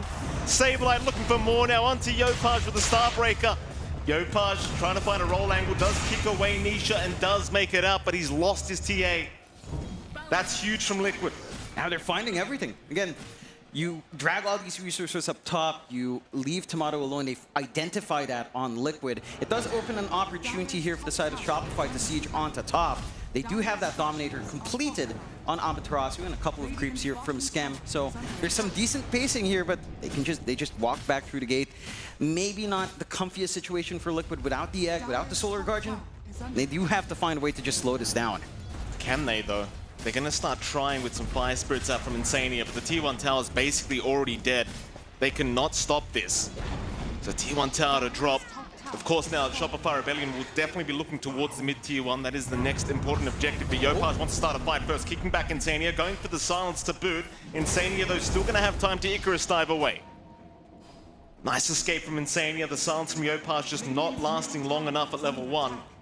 Like I said though, they probably are looking to try and rotate mid and start onto that tier 1 mid tower soon. Yeah, again, they've got to keep that pressure here on the side of Shopify. Their tempo is a lot higher. Again, you need more time for Yamato before the TA is relevant, but with this Bat Rider build, with his Facet in, we are seeing the effects of the sticky napalm spam. It does help with a steady siege, especially when you have a Beastmaster and an Ench. So you need to leverage that here on the side of Shopify. For Liquid's part, they can kind of respond anytime though, right? You have the high mobility of Nisha, Solar Guardian coming off in 8 seconds. You still have to be a bit cautious with how you choose your fights here in Shopify. Skem's gonna get started. They don't have Amaterasu here to help out. Skem's gonna be forced to back away. His Nisha just doing a bit too much damage. Just a little bit scary at the moment on the Ember. Shopify looks like they do split up while Team Liquid, they're more than happy to just continue playing the farm game. All their cores are having a great old time when you compare them to, say, the TA and Beast. It's not been the best start here for Shopify in the safe and off lane. Of course, Yamato trying to catch up now in the jungle and can do so very quickly. It's a question of what Liquid can get done in the meantime. Is Yopaj going to roll in?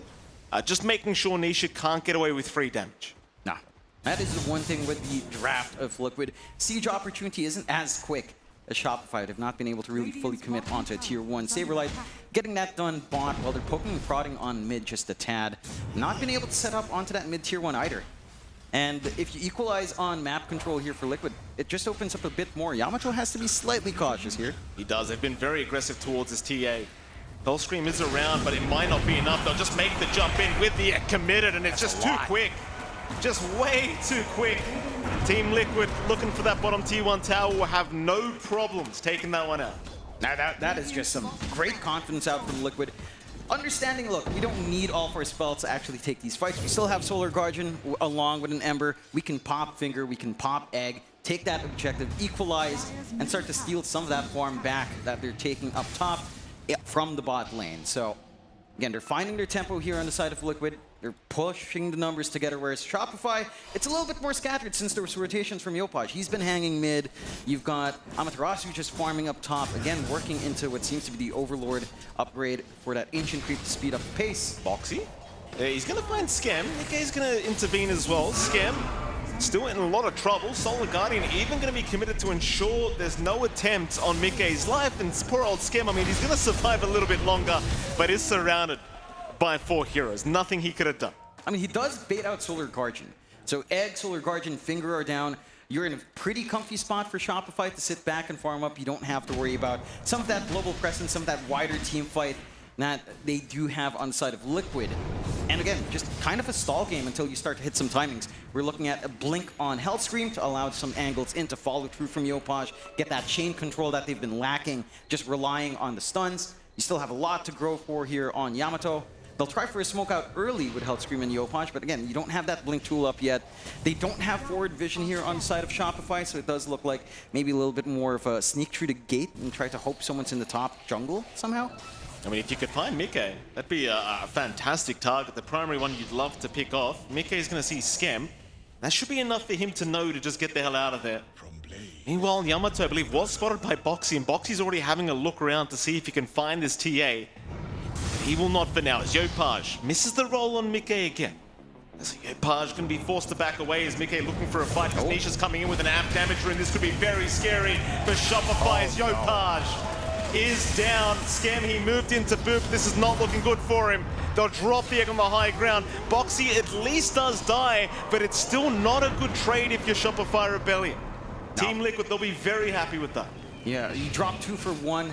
You do force out egg from the side of Liquid, so again, taking away that team fight tool, but you're going to have Solar Guardian off cooldown. All of these fights just line up for the side of Liquid. Even though it cost them 1 or 2 big spells, it's not like Shopify's making use of these cooldowns. And again, just a little bit of a forward step from Yopaj. Very hard target in Mike to try to pin down. But they need that follow-through. You need the Batrider there to cover you here, and Hellscream's just not ready. No, he certainly is not. It's been a bit of a rough time for the side of Shopify. Like, you look at that net worth board, and I mean, everyone at the top is just from the side of Team Liquid, at least for the cores, and everyone on Shopify Rebellion has just fallen behind in these core roles. They are going to find Mickey. This could be a huge kill, but it's just impossible when Sableye can Solar Guardian him and they can just take the freest kill of their lives. Moving on to more, they're going to find Hellscream. Why the hell not? It's just clinical right now from Liquid. Every single time Shopify tries to do something, it's a little bit more scattered. They don't really have all of their heroes together, and they get punished every single time. It's either Egg or Solar Guardian comes in. It's not even both together. They don't need both together here on the side of Liquid. And Shopify, they need to find a way to play in once those spells are committed, right? Like, I get the idea there. They know Egg's down, but they don't respect the Solar Guardian. You don't have a Nyx with Spike Carapace to stop it. There's an opening for mid now on the side of Team Liquid to siege in. They've got a nice 8K lead at 17.5 minutes, 60-11. Just clinical gameplay so far from Liquid, and maybe a little bit more scattered here from Shopify. I mean, you are getting to a stage where you could start to look to fight back as Shopify Rebellion, but it does feel like you need at least the BKB and Yamato to really feel safe to be able to sit there and right-click. They've got the Helm of the Overlord up on Amaterasu, but again, I think without the BKB up on Yamato, it's kind of hard to expect the TA to join you. And without the TA, you're just lacking damage. No, it's just not there. Even with Yopaj, oh, Yopaj immediately hexed up, trying to go for another power room, but it doesn't even spawn there. Yopaj will be all right. They'll have to leave him be, as Nisha was not really around to help out. Nisha, though, on the left side of that mid-river, still hanging about. We'll slide a fist Yopaj and Amaterasu, but it's just a bit of a love tap on the way out. No fight to break out here. Not quite, but you are hitting big timings again. More so in Liquid than anyone else. You've got the Mage Slayer plus the Maelstrom up. For Nisha, he's considering a build into the Radiance. The missed chance is just going to hurt this TA like hell. And you already have damage issues. Yamato is not going to be correcting for that anytime soon, considering he only has Dragonlance Blink, trying to go into the short for some silence. Oh, top lane. This could be really bad again. Yamato, he's been caught. In fact, Yopaj will be the one they prefer to take down first, and they'll get him. No problems. The Earth Spirit once again just not having a game. No. In fairness to Yopaj, she's really got nowhere to play off. Hellscream in the meantime also being caught by Mickey trying to run north, but it's just not going to matter. Mickey secures a mega kill streak here for himself, and I feel quite bad for Yopaj. He's got nobody to play with. There's no teammates that can actually back him up. No, I mean, it's a little bit rough. You've already got the blink up on Hellscream.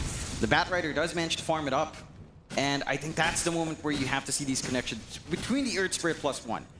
There's got to be an angle to find. The Phoenix could be a fine target if you can burst him in the window. 1.5k HP is not the comfiest, especially without that TA. Perhaps Boxy could be an easier choice, or some of the softer cores. We'll see. Liquid are grouped up for the smoke. All of their spells are ready. Shopify have to be a little bit careful again here. Oh, Amaterasu doesn't really want to tank the gank like this, but he's got no choice in the matter. He'll pop the raw Yo-Punch. He's rolled in as well. Oh, he gives him a bonus. Cherry on top here for Team Liquid. Telescream just trying to get away from Sableye, will at least make it out. Yamato thinking about at least trying to fight back, but really can't afford to. You've got to get out, there's no damage. Absolutely not. Like, he's going back for the Desolator after finishing up that Ag Shard, so he does have that silence on the traps at the very least. But it's all going sideways for Shopify. We're talking about the tempo of this lineup, right? Another amp damage room. It's just getting worse and worse. Gaven's blessing out for Nisha, but they missed that tempo, right? Like, they managed to siege early with the Beastmaster and the Batrider, but beyond that point in some early skirmishes, it's just been pickoffs one by one from Liquid. Yeah, Skem trying to do the dirty work here, just pushing out the top lane, but the chase is on once again. They want some venison and they've got him. Skem going to be chained up. Saberlight with the Starbreaker. And of course, Skem, he's going to survive a little bit, but it's not really going to matter as Nisha will secure another kill now, dominating on the Ember. The Shopify, I mean, they are smoked up. They want to try and hunt down this Weaver, but it's not that easy. Mickey just going to be able to Sakuchi away every time, it feels like. And he got the scan off. He knows that they're set for this rotation down. Have to be perfect with the silences and control here. Can we get the lasso? Jump in. Oh, they missed. They get the roll anyway. Maybe they've got him. Mickey trying to win the silence there. The lasso, they've got him. Mickey is down. A lot of gold going the way of Yo-Punch, but here comes Team Liquid. They want to punish. Shopify Rebellion trying to back off, but Yo-Punch being left behind does go down. Yamato still trying to fight back. Nisha, he'll get roared up. Amaterasu's there. Do they have the damage? No, they don't. Nisha will survive, at least for now. Still going though, but they can't reach him. They can't reach him. Nisha will make it. Hellscream will drop. Amaterasu trying to get out, but there's just no chance in hell. Oh, Liquid clean up. A 2-for-4 trade. Nisha survives all of it. Oh, that's gonna hurt. And even Skem, he's not out of the woods yet either. He could still get caught if he's not too careful. It looks like he'll be fine. I mean, you're seeing the power of that Solar Guardian again. This is without the Ags. This is without anything to amp it up. Just the healing on Nisha. No way to cancel it. You have no answers. You don't have anything like the Nyx. And it looked like such a good turnaround for Shopify. They finally connect all their heroes, but one big ultimate is all it takes. Timing on the crash down from Saberlight perfect as well to cut off through the last right click. And Nisha gets to just dance around. Shopify, this is a tough game to see them rallying back into, but Liquid, it's such a great cleanup compared to what we've been seeing from the group stages so far. Oh, absolutely. Very, very clean gameplay here from Team Liquid. Now 8-20 with a 14k advantage. And of course, it's Roshan time. I mean, why the hell not? You're so far ahead as Team Liquid that you know Shopify can't contest even if they want to. So Roshan freely going to go the way of the Dire side, and if you're Shopify, I mean, what are you meant to do here, John? Like, their 3 cores are still just so far behind, and as time goes on, it just keeps getting worse. Yeah, you tried to stall, you tried to play pickoff if at all possible. They have been trying, right? Like that move on to Mike was big. If they didn't get scanned out, perhaps they would have been in a better spot with Liquid not ready to respond. Skem? Oh, Skem. Gonna get caught by Boxy. He's got the Fist of Death as well. So I love it. Just punch it. Oh yeah. Nice and easy.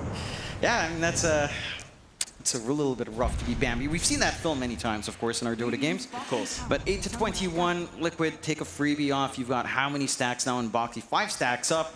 Still level 12, so he's going to have a decent amount of HP if this game even reaches the point where he hits 15. Which, by the pace from Liquid, it doesn't feel like we'll even get to that point.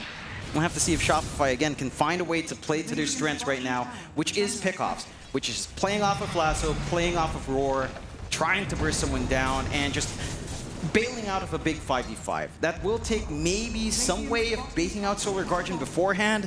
They were much more willing to commit that on Liquid earlier on, but now it's just a lot of trigger discipline out from Liquid. No eggs being dropped unless necessary, no Solar Guardians being dropped for freebie kills. They know they start to need these saves to start to stop Shopify from looking for any single angle. I was having a gander as well at Yamato. He is going for a Deso first, so he's still trying to go all in on that damage and push, but you know, I just can't see him surviving these engagements every single time. Like, I appreciate they need a lot of everything right now, as there is going to be a jump in, but Nisha won't mind. He'll happily jump right back into Amaterasu. Solar Guardian in again from Saberlight. Amaterasu down. Yopaj trying to find a way out. Does at least take Boxy, but can he find a way out himself? It seems like he can, because they'll go for Hellscream instead. So 2 for 1 in the favor of Team Liquid once again. As Shopify desperately trying to get something to go their way and buy more space for this TA. I mean, on the bright side, she does have the Desol on the way, John. That's something. It's a start. You know, that should fix some of your early damage issues coming out here for the side of Shopify. But like you said earlier on, BKB is going to be necessary to even hold your ground here. Look at the itemization coming out from Liquid in comparison. Just Gleipnir, Lincoln Sphere out for Mika. There's no damage issues. You have a lot of damage coming out from your Weaver and your Ember. Heck, even the Dawnbreaker, of course. And the Phoenix with his burn. There's just no easy answers from Shopify. Ed comes out. You can try to focus it down, but it's under Solar Guardian. You don't want to stand in that area. All the pieces are coming together for Liquid. Their execution, you're seeing here, you're seeing why this is the kind of team that won TI. Absolutely. Team Liquid looking for that top tier 2 tower. Shopify Rebellion, I do not believe want to try and defend this. Instead, they're drawing out circles to the dire triangle by the looks of it, but nobody's around there. Everyone from Team Liquid just wants to push. I suppose for Shopify, they just want the farm while they're here. They desperately need some gold to go their way. But you are giving up some pretty big objectives against Team Liquid. Nisha even finding a regen rune on his way out. Tier 2 tower already gone to boot, and they might fight mid lane. Yamato smoked up with 2 of his supports, looking to burst somebody down ASAP. Preferably a support if they could find it, but nobody showing the magic back. They are fighting Saberlight, but their high ground's currently being sieged. They're just going high ground. It's a nice pickoff. Someone has to stop this. Now, Tier 3 tower's going down. Team Liquid, I mean, they're trying to take a Tormentor on Shopify Rebellion side. Tier 3 tower is gone now. They are still not coming back to defend yet. There's just a couple of supports around here. Skem, Yopaj, they'll start to move in. Mickey will do the same, as Skem might just get blown up, and he's alright, but now he'll make it. Skem will barely stay alive as Yamato. I can't necessarily say the same for him yet. He'll back off to boot. Egg was committed. Yopaj, he rolls onto the low ground looking for a silence, but this is a pretty scary situation as Yopaj. Maybe a bit of a misclick does go down. Yamato trying to find Insania, but still not enough as Mickey just moving right in onto the Batrider. Hellscream is dead. A double kill for Mickey. And it's back to the Rats, but there's no creep wave. They've got to retreat. That was the ideal fight as well for Shopify. After a big pick off on Saberlight, no Solar Guardian to worry about. They tried to get that commitment out, but again, the team fight's just a little bit scattered. Just a little bit late in the timing, while Amaterasu is trying this pressure there. I mean, normally this type of situation happens maybe when your core player, your carry player has a bigger voice in the team than the offlaner. Yeah. And your offlaner is like the newer player, so he comes in, he doesn't really want to override when somebody makes a call in the game. So this sort of issues takes time to fix. It is also slightly hero. I will say it's both. Like at this level, you don't just lose straight up off of draft. Yeah. But the heroes that Liquid have, I would say in the game can make it harder for you to want to go top. Because there is a Dawnbreaker, you know, there is a Weaver, there's a Phoenix. It's not the easiest to pressure. Maybe you still have to do it, and that's where it matters that you have someone that speaks up. Guys, we need to do this anyway. But they're a new team. Maybe they lack the experience. You know, there's emotions on the line. Can be hard. Right, it's like the execution has to be different. Exactly. There's like 3 layers to it instead of just 1 because of the combo break that Liquid has. It's not just like I'm 6 on Earth Spirit, I go top perp, derp, free game. You know, it's a lot there's more to it in this one. Yeah. Yeah, and it did feel like after the laning stage was done, after the early game was done, it felt kind of rough for Shopify Rebellion to still be able to make plays. We of course saw a play where they all jumped Nisha, and Nisha ended up living as well. And by that time, you always wonder, okay, what is their late game potential? Winter, was there a late game potential for Shopify, or should they have just not done as poorly as they did in the first couple of late game against Liquid's lineup just now, I think they don't really match up well, I think, with what they had. They just needed to play for their early timings with the Beastmaster. The Beastmaster, this hero, is a very, very key component of the draft. It doesn't matter if he was first pick, he was last pick. Whenever you have this hero, the whole game revolves around this hero. And they have to understand that, you know, and try to play around and enable him. He was counterpick in the lane. And sure, you know, he doesn't have as much net worth as you would like in the game, but you still have to go and help him, because that's how the hero functions. That is how the hero functions. Kazu, I believe you've got something for us with the Kitty Award of the game. I think that might actually be Winter segment, so I think Winter, you can take it away. Yeah, I mean, I was going to talk about the wards that Liquid had. So they know that they are up against this Earth Spirit, and they know that your patch is going to be looking to rotate. So they have 2 wards, one on both sides of the river, making sure that they scout out where your patch is going, and they were able to stop him from rotating, or at least allows Nisha to mirror your patch rotations, because they know it's going to be very, very important that he succeeds. And here, this is the fight in the 8-minute rune. They were able to kill him off, I think, at the end. Yeah, they do. And this kind of ruined the early game, for Shopify. Yeah, this took forever. I mean, even the TATP. It took a full rotation from the Shopify side. This is never what you really want to see. Even Mickey shows up though. Yeah. So it's like everybody in the mid lane there. Right. I get it.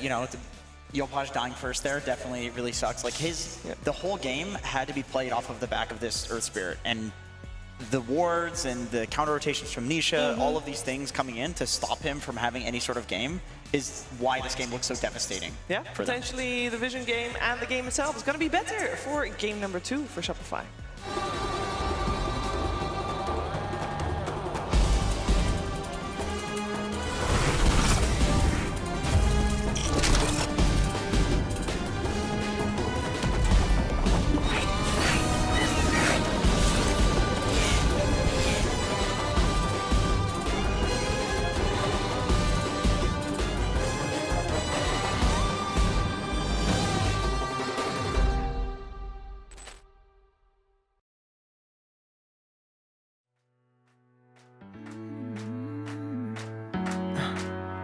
Am I wasting time?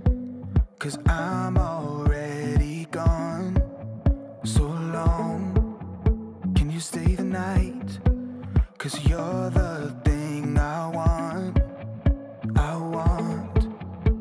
I know you're feeling different when you're stressed out, but even with no makeup you still stand out. 'Cause no one makes me feel the way you do now. Like you do now. The way that you move your body, you make it look like a hobby. Every time that you touch me, it's electricity. Things we discovered underneath last night's covers. Everything came so easy. It's electricity.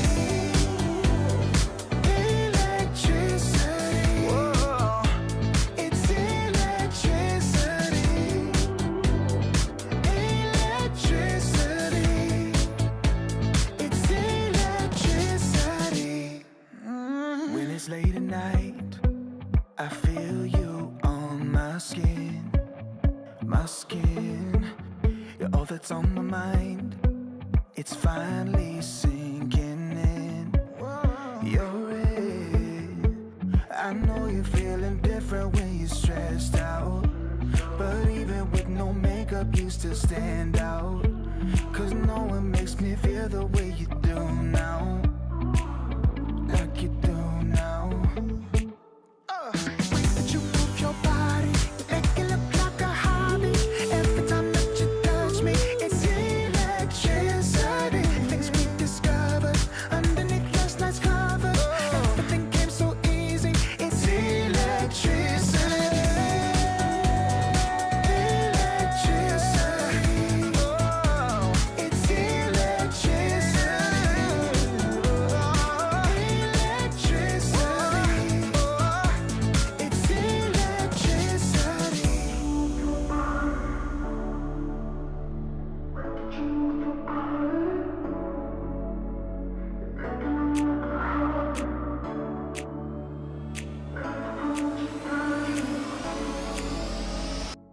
You move your body, you make it look like a hobby. Every time that you touch me, it's electricity. Things we discovered underneath last night's covers. Everything came so easy. It's electricity.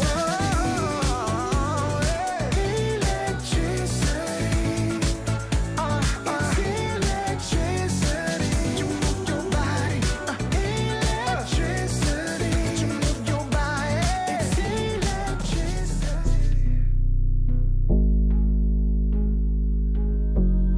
Never pressed, but I got the juice.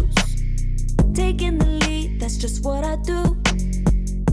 make mountains move with one hand tied, and still this world ain't satisfied. Everywhere I go, they stop and stare. I tell the truth, I take it there. Call me vicious, persistent, overzealous, that's fine. Main character energy, I stay taking what's mine. You need a foot on the gas, or put my name on the line. Main character energy, I'm just taking what's mine. And it's written in the stars, I'm a king like my sign, yeah. Raising the bar, the jaws drop like a surprise. Don't be mad about it. Don't be mad, don't be mad. Don't be mad about it.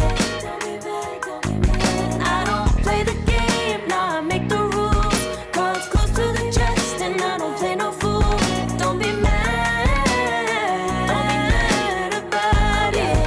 Look, yeah, my name stay in the mouth. Legs got broke, they said cast her. I'm the 911 response in a disaster. I don't ask, I just take. Treat the world like a man, I just blow them away. Yeah, I'm a #1 fan. Don't need a bark, I'm a bite. Switch me on, dark need light. Don't need pity, don't need spite. I just plop, plop, plop on sight. Could take your girl in 2 seconds. I just flash her a smile. I make petty look pretty. They run an inch, I run 3 miles. You need a foot on the gas, I'll put my name on the line. Main character energy, I'm just taking what's mine. And it's written in the stars, I'm a king like my sign, yeah. Raising the bar, the jaws drop like a surprise. Don't be mad about it. Don't be mad about it. Don't be mad.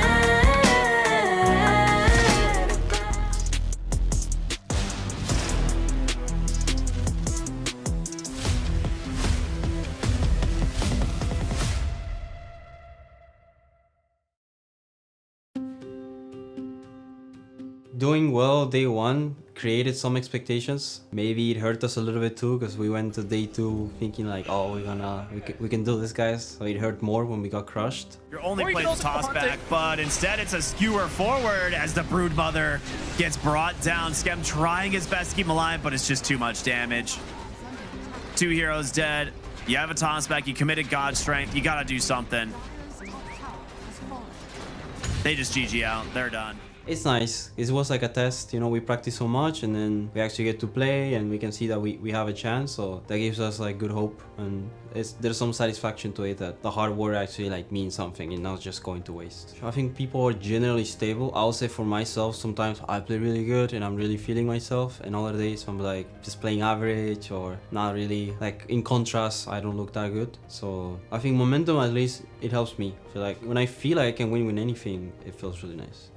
I think for our team, we don't have that many surprise picks. We have some. I think Liquid, they're gonna study us a lot. I know some of their systems when it comes to like approaching playoffs and stuff. So I can sort of imagine what they're gonna try to do against us. Some of them are my friends, so I can't really play with anger against them, but I really want to beat them. I don't know, there's some conflicting feelings against them. It's odd. I think it's fun to be surrounded by young players. It makes you appreciate things a bit more, or see them. It reminds you how you used to look at them when you also first started. They remind everyone, like, we've all told our stories of our first lands with them. Like, I've been doing it so far where it's like I feel a bit more confident, because I gotta be confident for the boys, you know, like show them like what it's supposed to be like, you know. Game number 2 in this lower bracket finals coming your way shortly. We got Shopify Rebellion fighting for their tournament lives against Team Liquid. 1 game up for the latter, and they look strong and, most importantly, comfortable doing it. Let's see if they can repeat this, or if Shopify will have fighting spirit and tie the series to force out a third, which I think most people will be on board for, because we are here after all to end time around on Dire side with first pick, and therefore maybe a little bit more of a better fit, even I would say, Winter, for them, as it felt like they could not really make their overall last pick work. Perhaps being first pick will change their tides. Yeah, being on the first pick is just, I think, strategically easier to plan what you want. And like Maurice mentioned, they have to really find out what hero to give to Timado and not wait till the last pick and maybe... I mean, the TA was fine the last game, but you don't really have as much options to build or draft around, so it can be tricky if you don't get certain early game details done correctly. And this time, hopefully for the Rebellion side, they get a good 18 pick on the carry or even, earlier, if they see an opening for it. And they're going to go for the Muerta. I feel like if you're Liquid here, you're really considering, would the Dawnbreaker make it through to the next phase? I feel like it looked really good in that game. It plays really well around all of the Shopify But do you think it needs to be like a matchup specific thing, or you don't really care about what you're playing into as the Dawn? The hero is just good because he's strong in the lane. I think maybe just given how Shopify plays, like picking the Dawn here is it's good fine. against Shopify. I definitely like the idea, like just in terms of how Mangekyo likes to play, and that they want to play through this offlane with like mainly summons and just do that. But for Shopify, this is a first pick they have not done before, because all the first picks they have shown in this tournament, they're banned. Magnus, Chen, just straight up taken out. And Liquid will just go back to the Nisha Invoker. Has worked very well for them. It's a really, really hard hero to counterpick. And similarly to what we're saying about the Dawn, I think Invoker is good against generally all of the heroes Yopaj has been playing as well. Yeah, that's right. I think he will crush the melee heroes in lane. At the very least, he's extremely annoying for them at the counter-rotating. Yeah. Like if an Earth Spirit shows up to a lane and Invoker cold snaps and EMPs, he's useless. I mean, do you agree that if you want to pick Invoker, you should pick Invoker early because the hero doesn't have any bad matchup, so you have to utilize that. If you pick him late, he doesn't really like have a very amazing matchup, but when heroes don't really care about your laning matchup, you should pick those heroes early. Yeah, I think that's a great concept. Yeah, it definitely gives you advantage later on in the draft. If you have players that can play those last pick type heroes, which of course Liquid more than capable. Because this hero doesn't need many bans. Like most often you'll see like Puck banned out, that's one option Liquid could go for. Like generally it's the type of heroes you don't pressure mid too much, Puck can always dodge it. And secondary, the heroes you hate are the heroes that can jump you. But Mag, Auk, DK are already taken out, so generally like this Invoker needs to be jumped. This hero is like the most annoying mid hero if he just gets to stay alive on high range. And also at the end of it all, they do ban out the Invoker at the Dawnbreaker. Yeah. In the pacing of the game on Invoker, do you feel like he's better suited for like a faster game, or you prefer him like on a slower game though? Like if you have Invoker in your team, do you want to have like a carry that activates you with you faster? He definitely prefers to have like side lane playability, right? Like heroes and side lanes you can go to, because you're going to slow down their mid, which then also makes it harder for their mid to respond, which should make it easier for you to go to side lanes, as long as you have side lanes that have like, a bit of playthrough. Kill potential, right? Yeah. I mean, this could just be like, they're just going to most likely open up with a generic support. It could be, a Boxy Lion, it could be an Insania Ogre, Willow also, yeah. Wouldn't you prefer more frontline type of support with Invoker that can go in and tank for you? Yeah, I mean, Ogre's kind of nice. Ogre sounds pretty good. Yeah, like I think Ogre is fine. The problem with like Clock Tusk, I think out of phase, they get abused by a lot of summon offlanes. So I wouldn't really want to pick it blind as much. But that's also maybe why you could just go for the Boxy hero. Still quite a few options he usually selects his hero after seeing the enemy position 5. Because when I look at his picks, a lot of the times, his pick has a lot of interaction against the opponent's position 5. He'll look at their hero. Okay, this hero does this in the lane. I want to do this to stop him from doing that. Yeah. How much does Shopify Rebellion flex their Muerta pick? Not much. Like if you're saying carry, I don't think I've seen it. I know Tomato is very capable of doing so. Maybe they can play it 4 and 5. So the reason she's not very good as a carry because she's too slow, right? Am I getting this impression?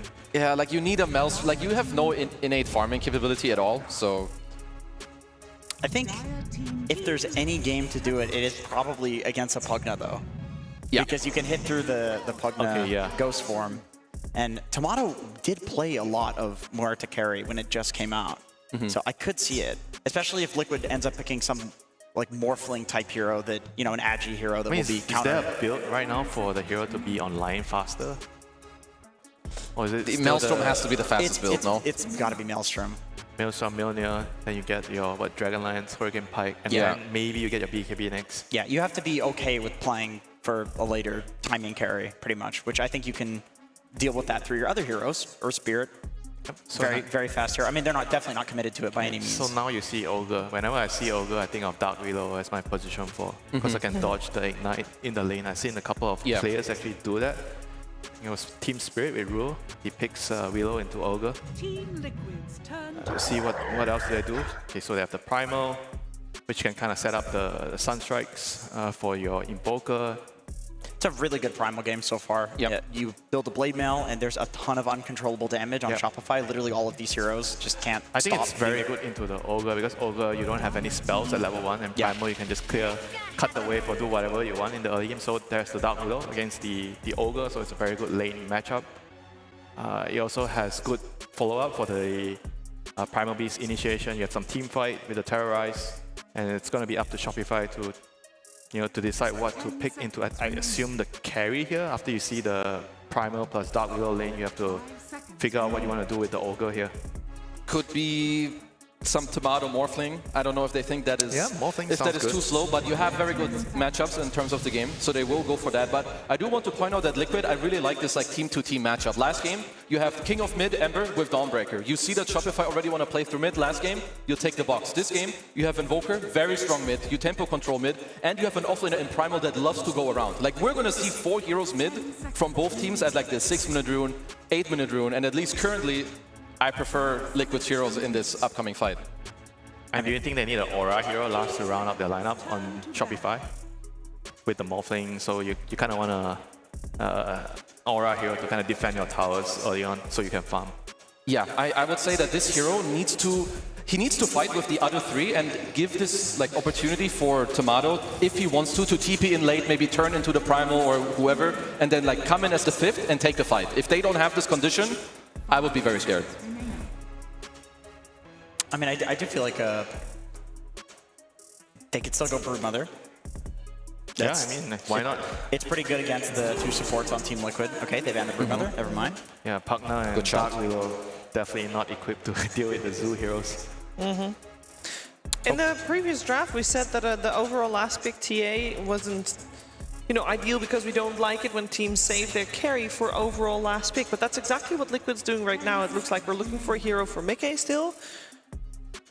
How is it good this time around, or is it still something that you're like, couldn't be a different way, unfortunately? You can only do it if you have like a huge carry pool, Like if your carry player doesn't have a lot of options, then it'll be tough. I mean, also they get to see the last pick off lane, and they're last picking their carry, so that's very convenient. I feel like if it's not banned, Shopify's just going to go for Beastmaster again, right? There's like honestly, they might. Mars, it feels like they're being like dangled this hero if it does not get banned. Okay, never mind. Gets banned. Yeah, fair enough. I mean, there's still Mars. I think Mars can kind of do I like very Mars. similar things. Yeah, I like Mars against the Liquid heroes. The only problem is that this is not within his comfort, from what I understand.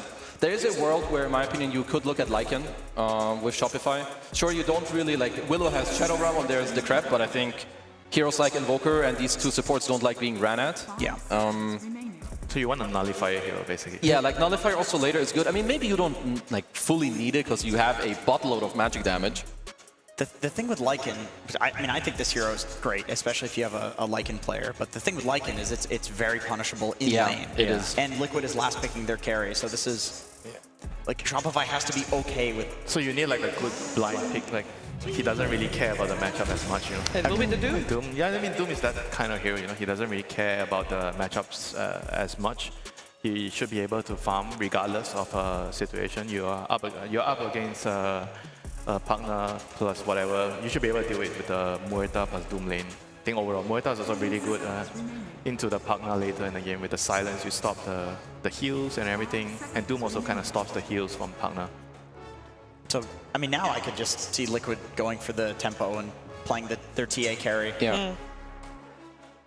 I'm looking for tempo carry that also helps you get Aegis, because Shopify's heroes they're really slow. Like Morph Doom, need a lot of setup. Aegis is insane.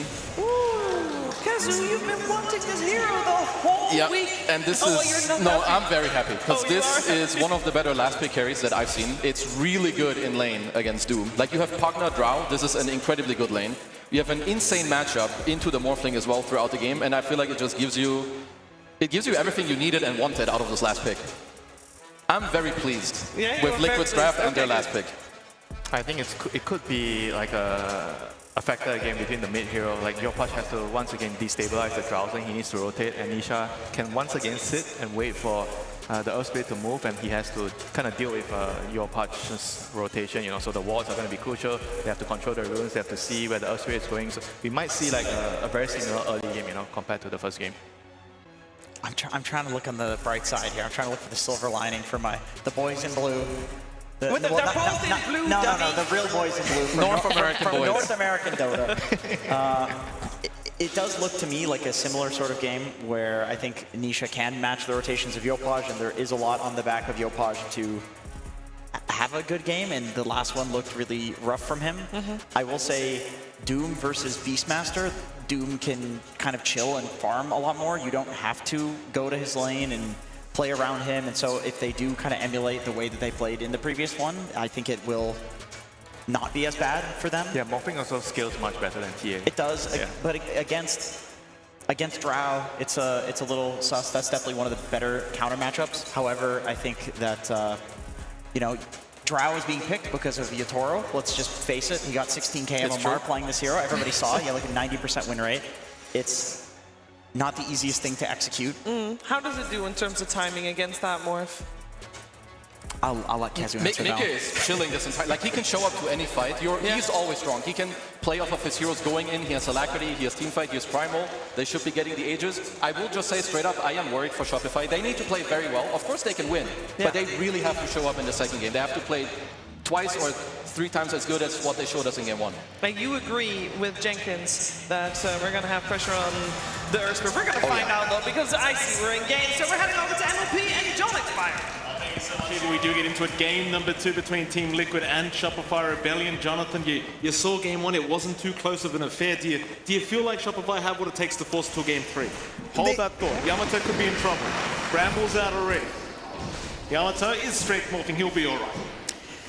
Yeah, at least he doesn't die. You know, it's a tricky target to get that morph. Their chances in this game too. Look, I want to have some copium. I want to believe we get 3 games here for Shopify Rebellion. Insania kickback. Yopaj setting up perfectly, and this time, First Blood will go the way of Yopaj. That's what you like to see. That's what sets the tone for maybe getting that game 3 underway here. We'll see if they maintain that pressure. A couple of things, right? You've got the Doom, you've got the Morphling, you do still have some heavy farm, but it's going to be consistent farm coming out here for your Doom. So Amaterasu should just be able to build up, get that timing into the Blink, maybe even sell off like the Midas into the Blink with its Devil's Bargain facet. There's a lot you can do to kind of find your tempo here on the side of Shopify Rebellion in comparison to game 1. Absolutely is. See if they can make this draft work. I mean, last game around, it felt like the lanes just, at least the side lanes were not going the way of Shopify, right? Like Yopaj, he evened out the lane, but the side lanes were pretty horrific for their end of things. So I want to see that fixed up, if anything, against Team Liquid. Team Liquid, on the other hand, if you're them, you just change nothing. No, it's perfect. Like, they've got answers to every single thing that you want to do in Shopify Rebellion. You've got the scaling on the Drow. She's got the Ags build up against something like the Morphling that wants to heal up. You've got this eventual connection with Primal Beast plus Pugna. You've got the push coming out from Pugna. You've got a great lane setup for Nisha that we're looking at here on mid. You and I were both surprised to kind of see the Earth Spirit being picked up into this matchup. We'll see how much Yopaj can get out of that one. Yeah, absolutely. Of course, top lane, Boxy and Sableye against Skem and Yamato. Last time around, they had a very good time just shutting down Yamato with the Dawnbreaker versus TA. This time around on the Morph, it should be a bit of a harder time. Yeah, it should be a little bit more of a challenge. It's going to be a little bit slower for Skem, of course, going for the learning curve facet. So not going to have that much impact early on. Down bot, of course, again, we were talking about this, but Amaterasu should have a very stable time farming. Whether or not you can really harass out a Drow, doesn't feel like it. They're already getting some great spacing out, with just some right-click harass from Insania. And Hellscream can't really do much to alleviate this pressure. This double range lane for Liquid is pretty devastating for Shopify to deal with. Yeah, I mean, Mike doing such good work just forcing Amaterasu out. And this is going to happen the whole lane. Like, the more levels that come up, the worse this is going to get for the Doom. But at the very least, at least he can devour and just keep that farm going, which is going to be very important for this Doom. Because, again, the side lanes last game around were just horrific for Shopify. So it's very important for them to at least get off to an even start if they want to have a good chance in this game too. Of course, mid lane, Nisha should have the advantage on the Invoker against the Earth Spirit, but for now, Yopaj trying to get aggressive, does kick him back into the tier 1 tower, and now the body blocks as well. Nisha almost down, but they don't have the vision. Detection is not there. Nisha barely surviving Yopaj. You can't guess either. He didn't have Boulder Smash available to throw back out. What a shame. Would have been a big one to set up. He's already doing well in lane though. Look at this lane management out from Yopaj. 11-2 up against a 7-0 of Nisha. No denies coming out from the Invoker. That's big when he has this mastermind innate. He wants every single advantage he can take, and Yopaj has been doing a great job in just ensuring that's not going to be a massive issue so far. Yeah, he's doing a great job indeed. See how much he can keep this up here, Yopaj. Of course, last game round he had a fantastic start, but it did fall flat when he really had no teammates to play with throughout that mid-game. And Nisha, of course, had a bit of a rougher start, but he still pulled off a fantastic performance as top lane. Yamato, he'll be alright to wave form out. Again, they are applying a lot of pressure, but he should be able to escape. As Mike, I can't say the same for him.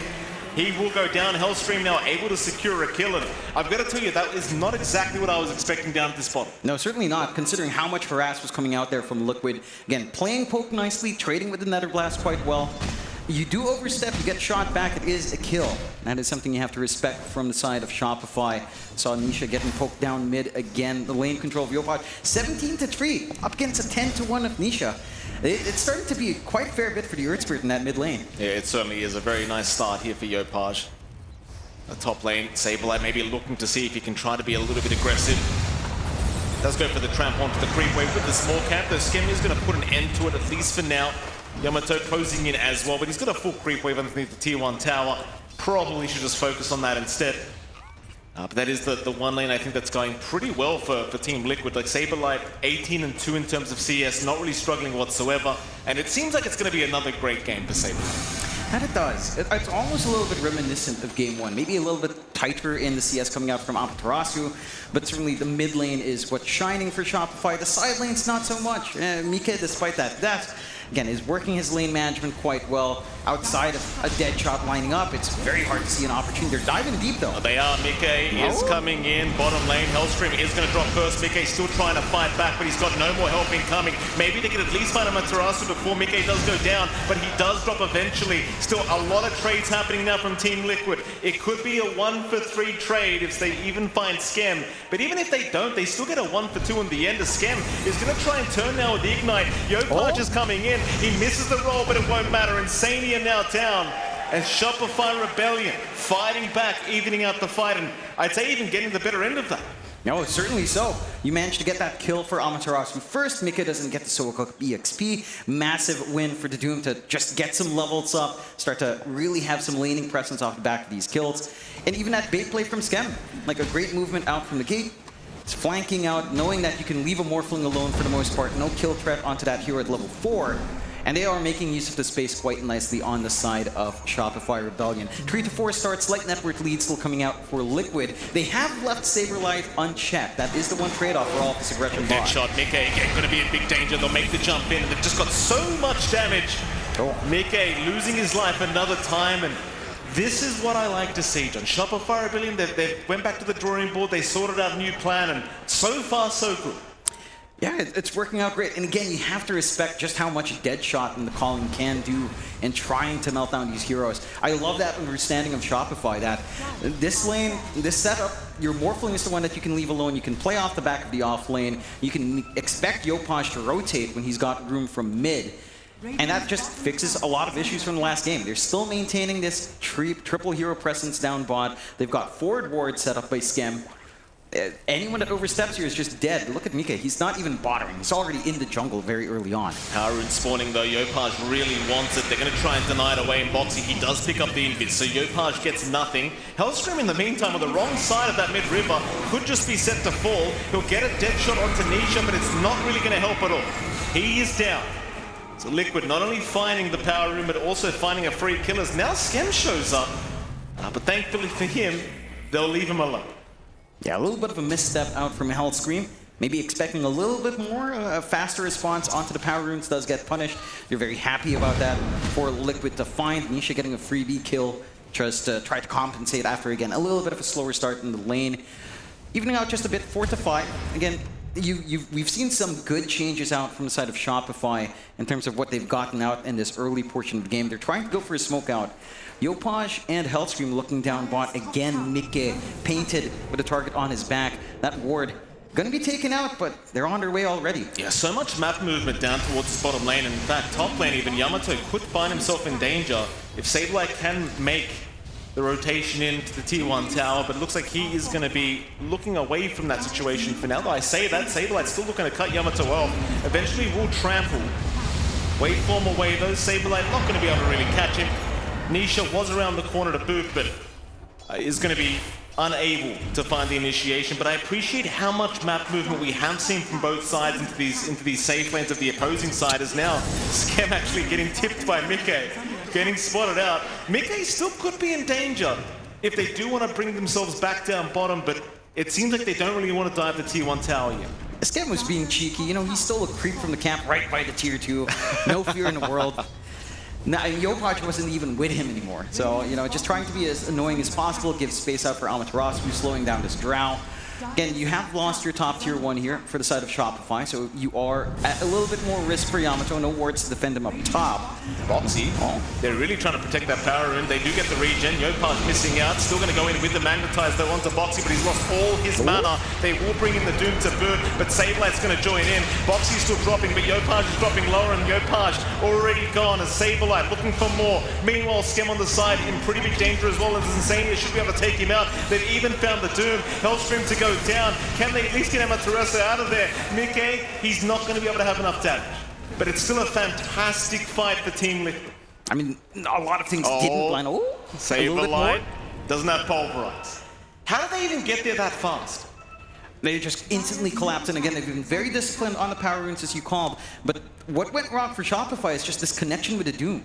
Amaterasu gets the Doom off onto Nisha after he uses his spells, gets decrept so he can't keep the chase down, and then it's a very split fight. Yopaj is on the side, Saberlight manages to get the charge through, and you're split up when you want to play off the back of that Doom. Now Boxy going to try and set up an Amaterasu. You've got Sableye on the left side. Skem is around to try and help with the Fire Blast out and an Ignite, but Amaterasu going to get pulverized immediately by Saberlight. So they should even find Skem.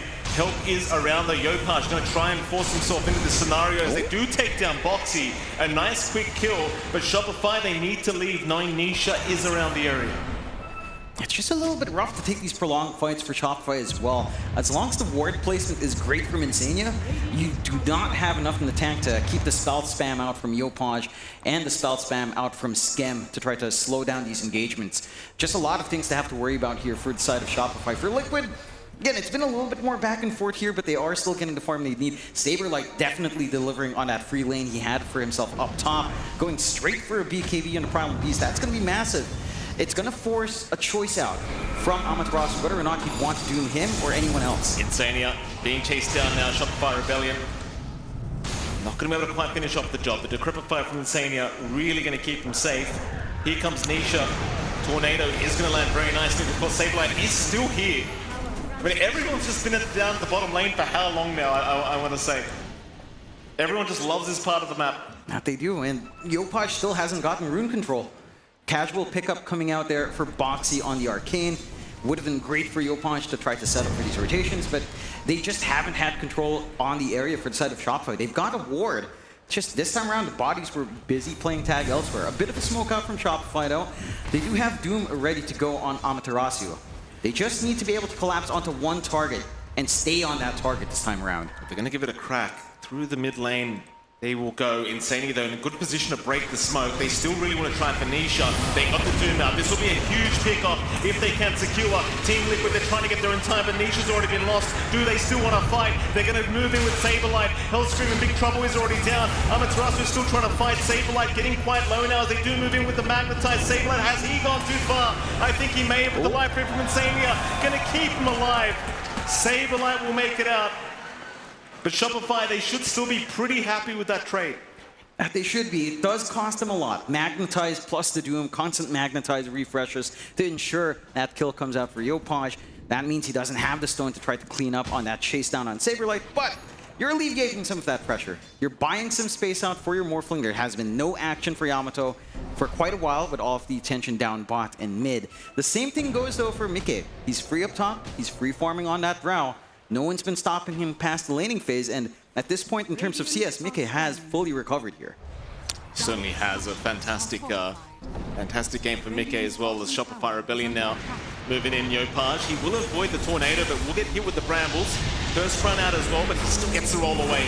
Very nice. Now Hellstrom going to move in. Nisha getting hit by the dead shot. They want to really try once again for that Evoker. Amaterasu moving in as well as Yamato, but they don't have enough damage for Nisha without the Doom out yet. Decrepify will allow Nisha to walk away scot-free. As Amaterasu still trying to go for Save Life. The Pulverize going to come out and scam. He'll cancel it with the Fire Blast. They do take down Saberlight, and nobody will drop from Shopify.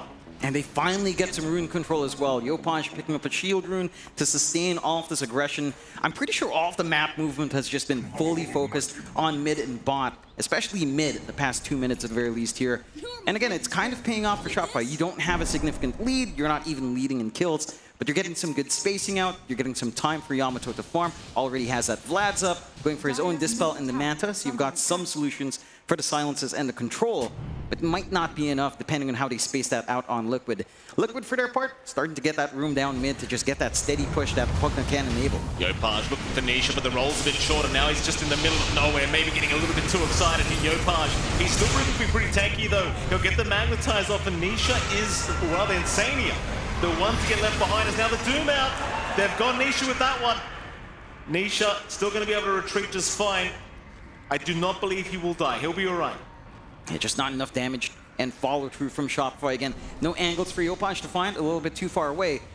But they are tempering back these fights. No Doom for quite a fair bit of time is an opening for Liquid if they did want to reset and go back at it. The BKB for Saberlight now only one part away as well. So again, things are coming together. All Amaterasu is doing is dooming up Nisha. If he doesn't start to stop Saberlight once he has a BKB, you could have trouble elsewhere in this matchup for Shopify. Well, Liquid still want to pressure that mid-tier 1. They're not backing off quite yet. They know some spells were used, like the Doom and Magnetize, so they're feeling quite confident to just move in once again and secure that mid-tier 1 tower.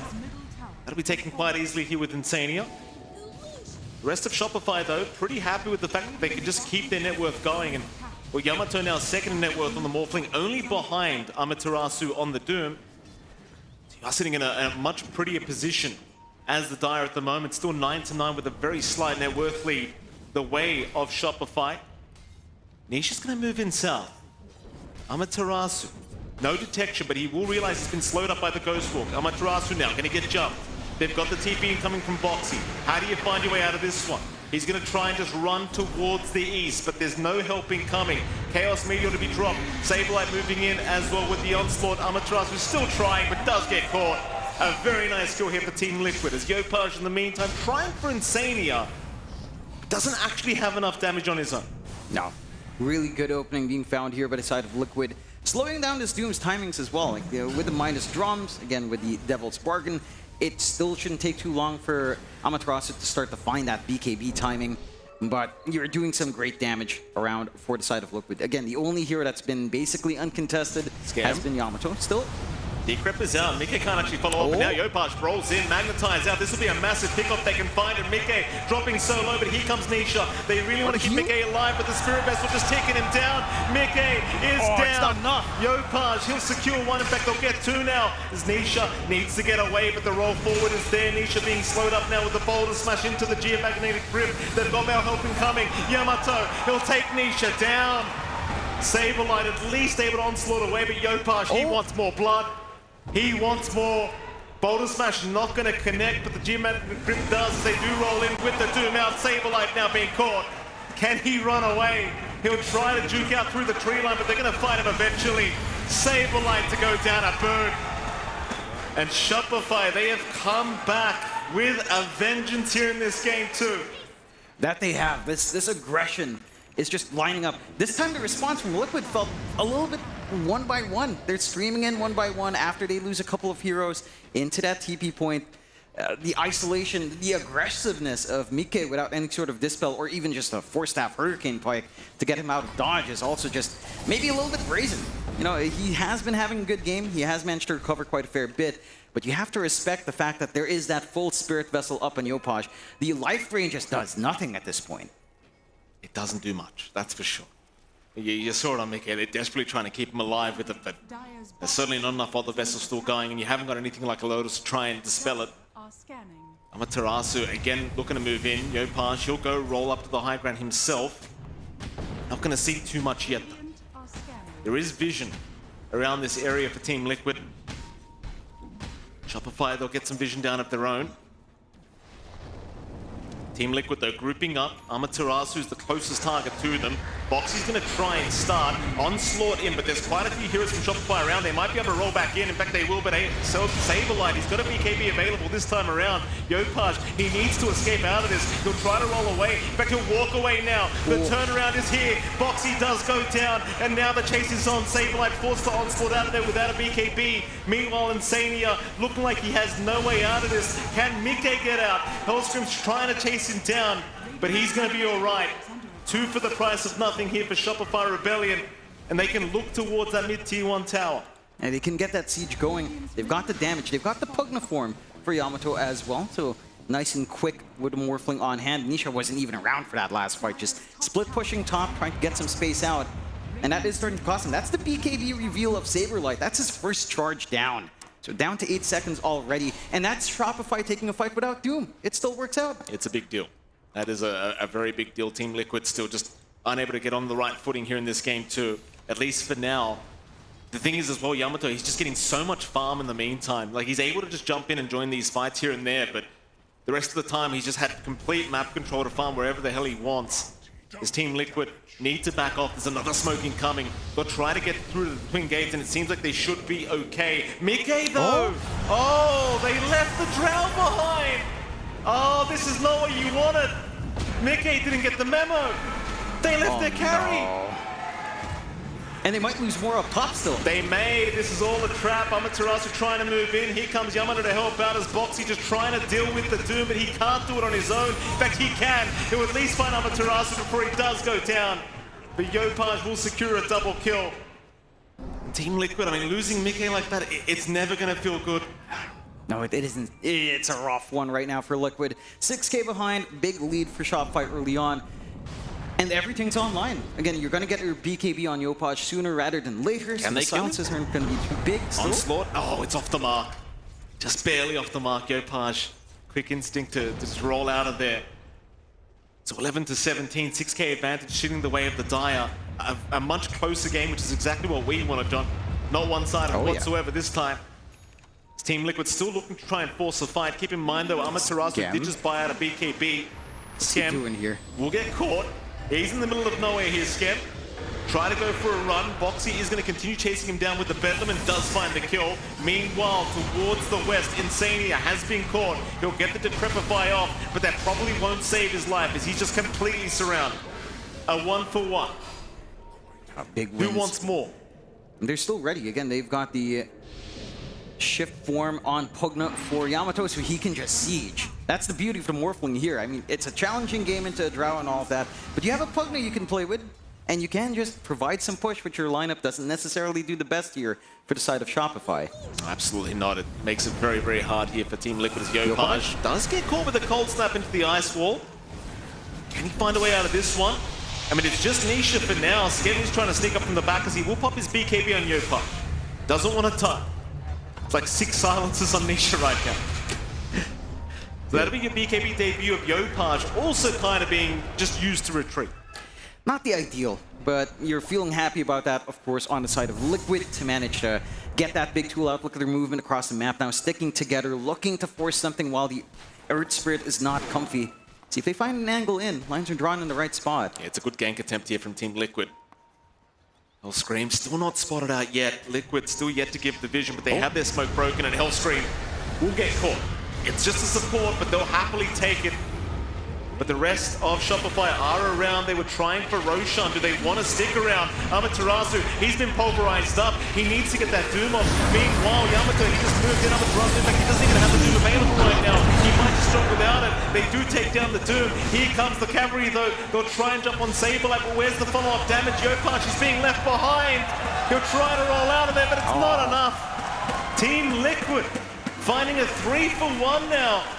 As they're looking for more, Yamato's still around the area. Scam will get hit by a tornado. Saberlight onslaught in. Yamato's still around to try and help out, but Scam looks like a sitting duck, and Scam is down. They want more. Insania warning Yamato. We'll go for the life drain, and now Liquid, of course, they've got free reign over Roshan. And that's just such an unfortunate fight. Shopify, Amaterasu did manage to get the Doom off onto Nisha, but again, it's one of those earlier issues they had in some of these earlier fights. Oh, they're not Roshi? No follow-up just yet, and they go for the reset. A little bit curious, maybe perhaps expecting the side of Shopify to try to run back into that area, just get back some control on the map, get some farm going for yourself right now. There is still some room to grow. It's not the quickest Roche, I don't think, with this kind of lineup either. So just try to get that build up into a dispel source for Mike. He's not held back by the silences. That's going to fix a lot of issues here for your Drow. Shopify still in a decent spot in this game, of course. 16 to 19, and they're the ones to start poking onto Roche. But they are aware this should be the next objective. I love the sneaky ward from Shopify, though. Look at this, watching right outside the camp. Not an easy spot to de-ward, pretty far away from the outpost. So it will spot the rotations in here. Oh, they're going to try. They saw the Roshan happening with the Sunstrike from Nisha, so they're very well aware. Shopify going to smoke up, and Nisha does get caught. Yopaj, a perfect setup. Nisha, he's still alive, though, the 4 stops away, but the roll again from Yopaj right on target. He got the magnetized to boot. Nisha, though, still trying to run. Can they kill him? Decrepify will save a little bit as Hellscream's the one to go down. Nisha, he'll finally drop. He'll finally drop. Nisha is gone, but he does have buyback if he needs it. He can come back anytime as Amaterasu forced to BKB up. The pulverized locks him down. Meanwhile, Yopaj rolling in, but he's gone too far. Mickey will just turn right onto the Earth Spirit. Scam even moving in, but it's save your buddy syndrome. 4 for the price of 1. Where's Yamato? He's out. He's just forced to go out. Just not in position to follow through, and what looked like a messy start for Liquid does turn around. Shopify, just a few seconds away from getting the Doom, just a few steps away from getting that roll on top of the ground, but if you don't manage to step on top of Mike, these fights fall apart. Like, it is so important to take away that passive, to try to cut off the damage, to get that focus in. But this kind of goes back to our point earlier. If you do Doom up Nisha, if you do manage to isolate one, what do you do about the backline? It's only really Yopaj right now that can get that jump in for the team. Yeah, very, very tough. That team fight could have been all that Liquid needed to make this comeback now in this game too. The Yamato is hanging around the bot lane. It seems like they're going to try and force a fight, even when the Aegis up on Mike. Yamato moving in. Mike will be spotted, but he'll be able to just mad the dodge off the adaptive strike and run. No problems here for him. Team Liquid not willing to risk anything. They'll just happily walk away with the Aegis. Even if you have to use this Aegis as a farming Aegis, I think they'll be just more than happy giving Mike the space. Absolutely. There's just so much scaling left on this Drow. I love that Mike is just going straight for his Hags after finishing up his defensive items in the Manta and the Hurricane Pike. So now you'll have an answer for that durability coming in there from Yamato, even to an extent what we've been seeing from Amaterasu, although he has felt a little bit squishier. You do have the answers in this Drow pick. This is where it starts to get really scary. This is where you have to consider your angles here in Shopify. Like, I love that they've been putting a big target on Nisha's back, but it just leaves so much room for Mike to dance around on this Drow. And we heard the panel, right? Like, this is a hero that Yatoro has been winning on. We haven't seen it much in our groups, but this hero can do a lot. Yopaj is going to roll in. He's got his BKB up. Saberlight immediately going to go for the pulverize. Mike's going to try and burst him down, but the Doom has been committed. Saberlight will back off. So will Shopify. Neither side wanting the fight. Of course, if you're Team Liquid, you just wait out the Doom and just go again. Yeah. It's getting really hard with all of these 4 stabs up and trying to isolate some heroes away. It almost feels like you want the Nullifier to be up and running on someone to just stop this escape route that you're seeing from the side of Liquid. And no one's really queuing up a Nullifier on Shopify just yet. So no easy answers for all of these bailouts that you're getting here on the side of Liquid. With Doom down, Shopify don't have much confidence in the next fight for a minute and a half. A lot of room for Liquid to just siege. Top tier 2 gone. They get to control up the map, maybe a little bit of a counter shove from Shopify on mid. They can't really realistically expect to commit while playing into Aegis here. Oh, they could find Yamato. He's in that Radiant jungle right now. His team is nearby though. Team Liquid still looking for a fight. Yule's up from Boxy onto Amaterasu. Meanwhile, Saberlight there, he got caught in the backside. Maybe they can burst him down, but a very nice terrorize, making sure he can walk away. As now the big silence. Yopaj is gone. Oh, what a start from Liquid. They'll find Saberlight, but it'll be at the cost of Hellstream's life. His Skem will be left behind. He could not get the TP away. Yamato, oh that cold snap. Right on the vision. How do you get out of this one? The Morphling will try. Brambles to lock him down. The Master does nothing. He'll waveform towards the east and continue trying to run, but it's just a rough time here for the Morphling. Yamato just forced the man up, and he's got nothing. He has got nothing. Liquid's starting to really outplay them now on Shopify. Again, they had a solid start in this game. They managed to get a lot of things right earlier on, but once Liquid just find a couple of these bailout tools, get these Hurricane Pikes up, it's just way too much to try to deal with. Such a tight spot for Shopify to try to fight into, and it just gets broken apart. It's a beautiful Terrorize that was thrown out just at that last second, buying Saberlight a little bit of time into the three-man silence of Mikke, and well, that's all she wrote, John. They're fighting from the high ground to boot, so you just really had no chance after that.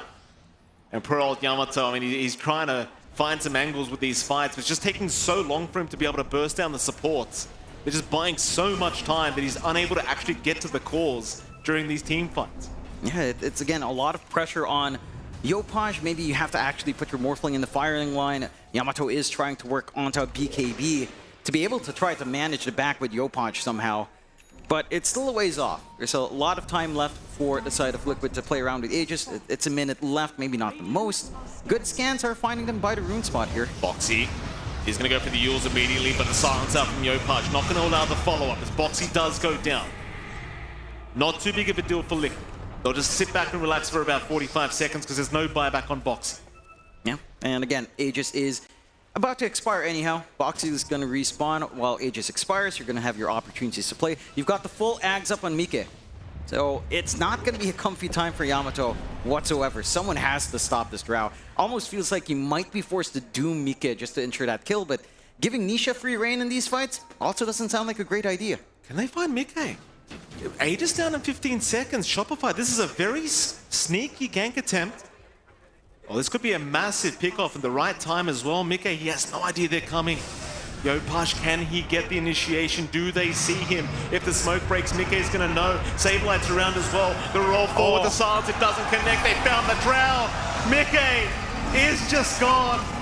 Oh, no Aegis to speak of. Meanwhile, mid lane, Insania also caught by Yamato, though he's alone. This could be a big trade for the side of Team Liquid if they could catch him. Yamato, though, he does get to the high ground.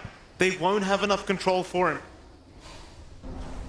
That's what they needed on the side of Shopify. Again, they just have to find a way to double down on that Drow. The rest of the team wasn't there from Liquid, but it does cost them Doom and Shopify.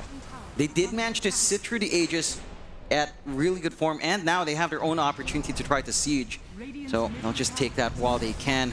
35 seconds till Mikke is back up. Tornado out. Curse Crown also going to land into the Brambles. Yamato actually sitting quite low, but gets the Strength Morph off. He's fine. Saberlight waiting for that right moment to jump in with that Pulverize. They're going to try now. Onslaught is in. Pulverize not going to be used up. The silence was there in time. Now Saberlight, the one in danger, but Decrepify will buy him a bit of time as Yopaj. He'll get terrorized. He'll still be able to escape just fine as Shopify now looking for a reset. Not too much committed yet. Yeah, all things considered, I think you're fairly happy on the side of Shopify. Already forcing out Terrorize while Doom is on cooldown. So you'll have a small window where Terrorize is down, Doom is up, that you could look to force a fight.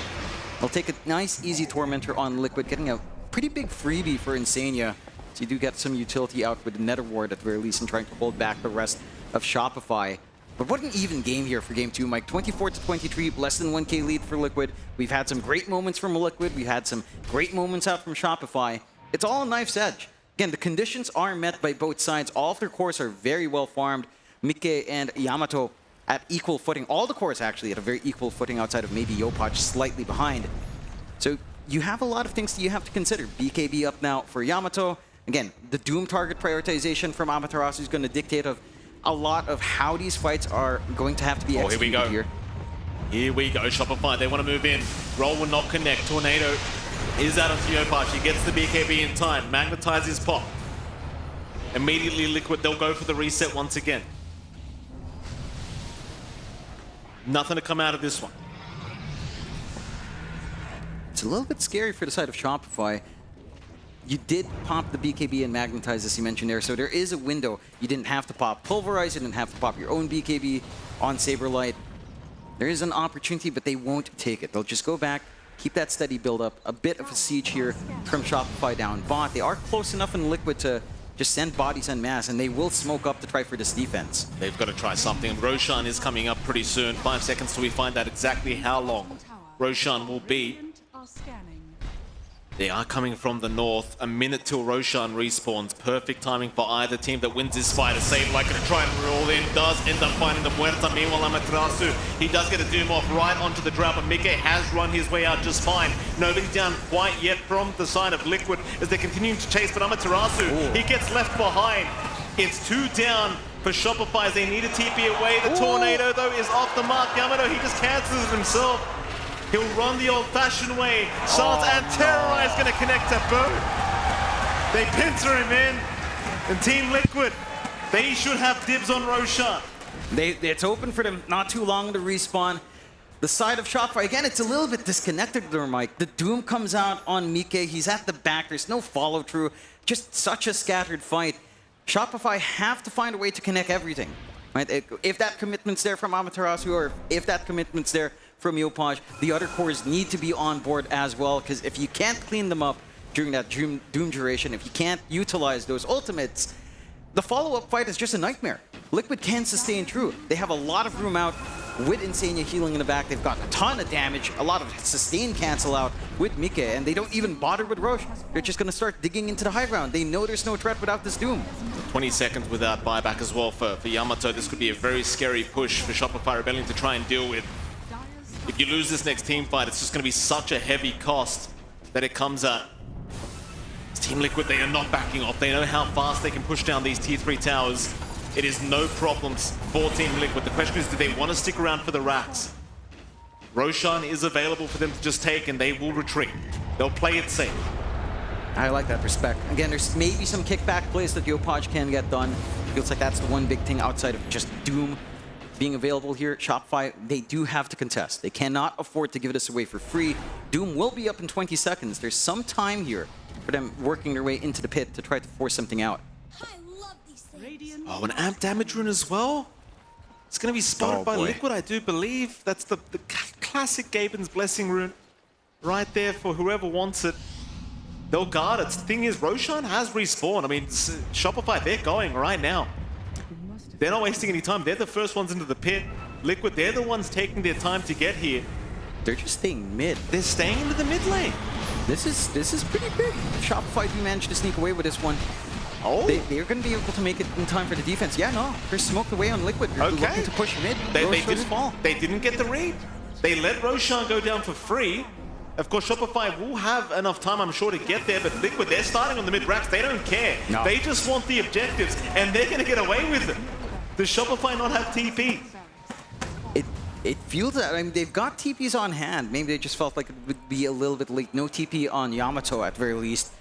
Still, fight outside. Oh, Amaterasu being spotted. The BKB is going to be forced out very early on, though. Saberlight on slotting forward will cancel eventually. So now you know the BKB's down for the Doom. Do Liquid still want to fight with the Aegis up? I feel like they could. Like, as long as these fights are very scrappy from Shopify still, it maybe doesn't even matter that Yamato has 2 lives. If you ignore him till the end, kill off Amaterasu first and Yopaj, Morphling alone in the vacuum is not the biggest threat. Especially, again, you've got the draw with a full Ags up. With those Frost Arrows, with a Hypothermia, with a healing reduction, it's going to be a painful time if Yamato is isolated. They're looking around, see if they can find somebody on the low ground. Oh, Amaterasu! He was on the low ground! Oh, he's been caught. No buyback available here for the Doom as now Yopaj also silenced up. Will be okay. Still has his BKB if he needs. But they're fighting without their Doom now. I guess you could somewhat consider it a 5v5 with the Aegis on Yamato, but I don't think so. That Doom's just so important. It really is. Again, they need that connection to the back. They need to stop Nisha or Mike from just taking control in the middle of these engagements. Roll in. Yopaj is going to kick away Saberlight. They'll try and burst down the big man straight off the bat. Saberlight, though, gets his BKB off and can back off. Tier 3 tower is also down. Mike, he'll get started now on the range racks. Shopify are the ones that need to make a move, but they really don't want to do it without their 5th. They're trying to buy some time. Rock throw is out. It'll connect them to Yamato. Saberlight just chucking rocks now. They'll find a secondary barracks. Nice and easy for Team Liquid. Yeah, and that's into Aegis. Again, as long as Liquid kill off the Doom or or that Earth Spirit first, they are not that concerned. These fights are just way too scrappy for Shopify without either of these two heroes. And they can just kind of relax, try to eat through the Aegis timer at this point. Again, maybe you see an opportunity onto Amaterasu. You've got a lot more defense out from Liquid as well with a full Linken's up and Nisha. So your Doom options grow a little bit smaller here for Amaterasu. Heck, he doesn't even have a way of popping it, not from his neutral spells at the very least. Going for the full aura and trying to get some damage up. But that will cause some issues down the line with his pickup on the Invoker. Finally are getting some nullifiers being queued up at the very least. Well, Mickey could help the cause. Roll forward from Yopaj. This could be a bit of a bait though. His team is not that close behind. But Mickey gonna avoid the roll as Team Liquid now grouping up. Ready to fight whenever. Keep in mind, Yamato still has the Aegis available, and they are actually going to spot Yamato there for a second. Rock throw is out. It doesn't actually connect. Yamato, though, gets pulverized. Can they lock him long enough? He'll still get away with the Manta. Reset for Yamato. Yeah, just a little bit of a close call. At the very least, doesn't have to pop BKB. Doesn't pop the Aegis, so... Insania. Oh? They're trying to sneak up here on the Morphling. Yamato just trying to force in the mid-wave, but there's still a creep wave incoming. In fact, the tier 4 towers are under siege. Some illusions hitting away, and Mickey's going to start on the bottom tier 3 very soon. Liquid know they have a huge advantage with these two Raxes up. Yopaj, he'll roll in. He does get a nice connection, but the kickback wasn't really there. Now the BKB out. Yopaj needing to roll away will be able to do so. Nobody dead quite yet. But it's just so hard because every time Mickey moves up to that tier 3 tower, just so much damage is being dealt. Like, if you don't find these kills, it's just proving harder and harder to defend this high ground. And it is just so much pressure on the Earth Spirit kickback, so much pressure for, again, Amaterasu to find that Blink Doom target. None of them presenting themselves very easily here from the side of Liquid. Tier 3 down, last set of racks exposed. Shopify, and they only have 40 seconds on that Aegis. Yamato is going for a Divine. Like, he's starting to go all in now on this Morph. Sure is. Nisha will move in. Yamato gonna try. They have started the fight. Amaterasu, they're looking for a target. Is gonna maybe go on to Nisha, but still holding back. Does eventually choose Saberlight instead.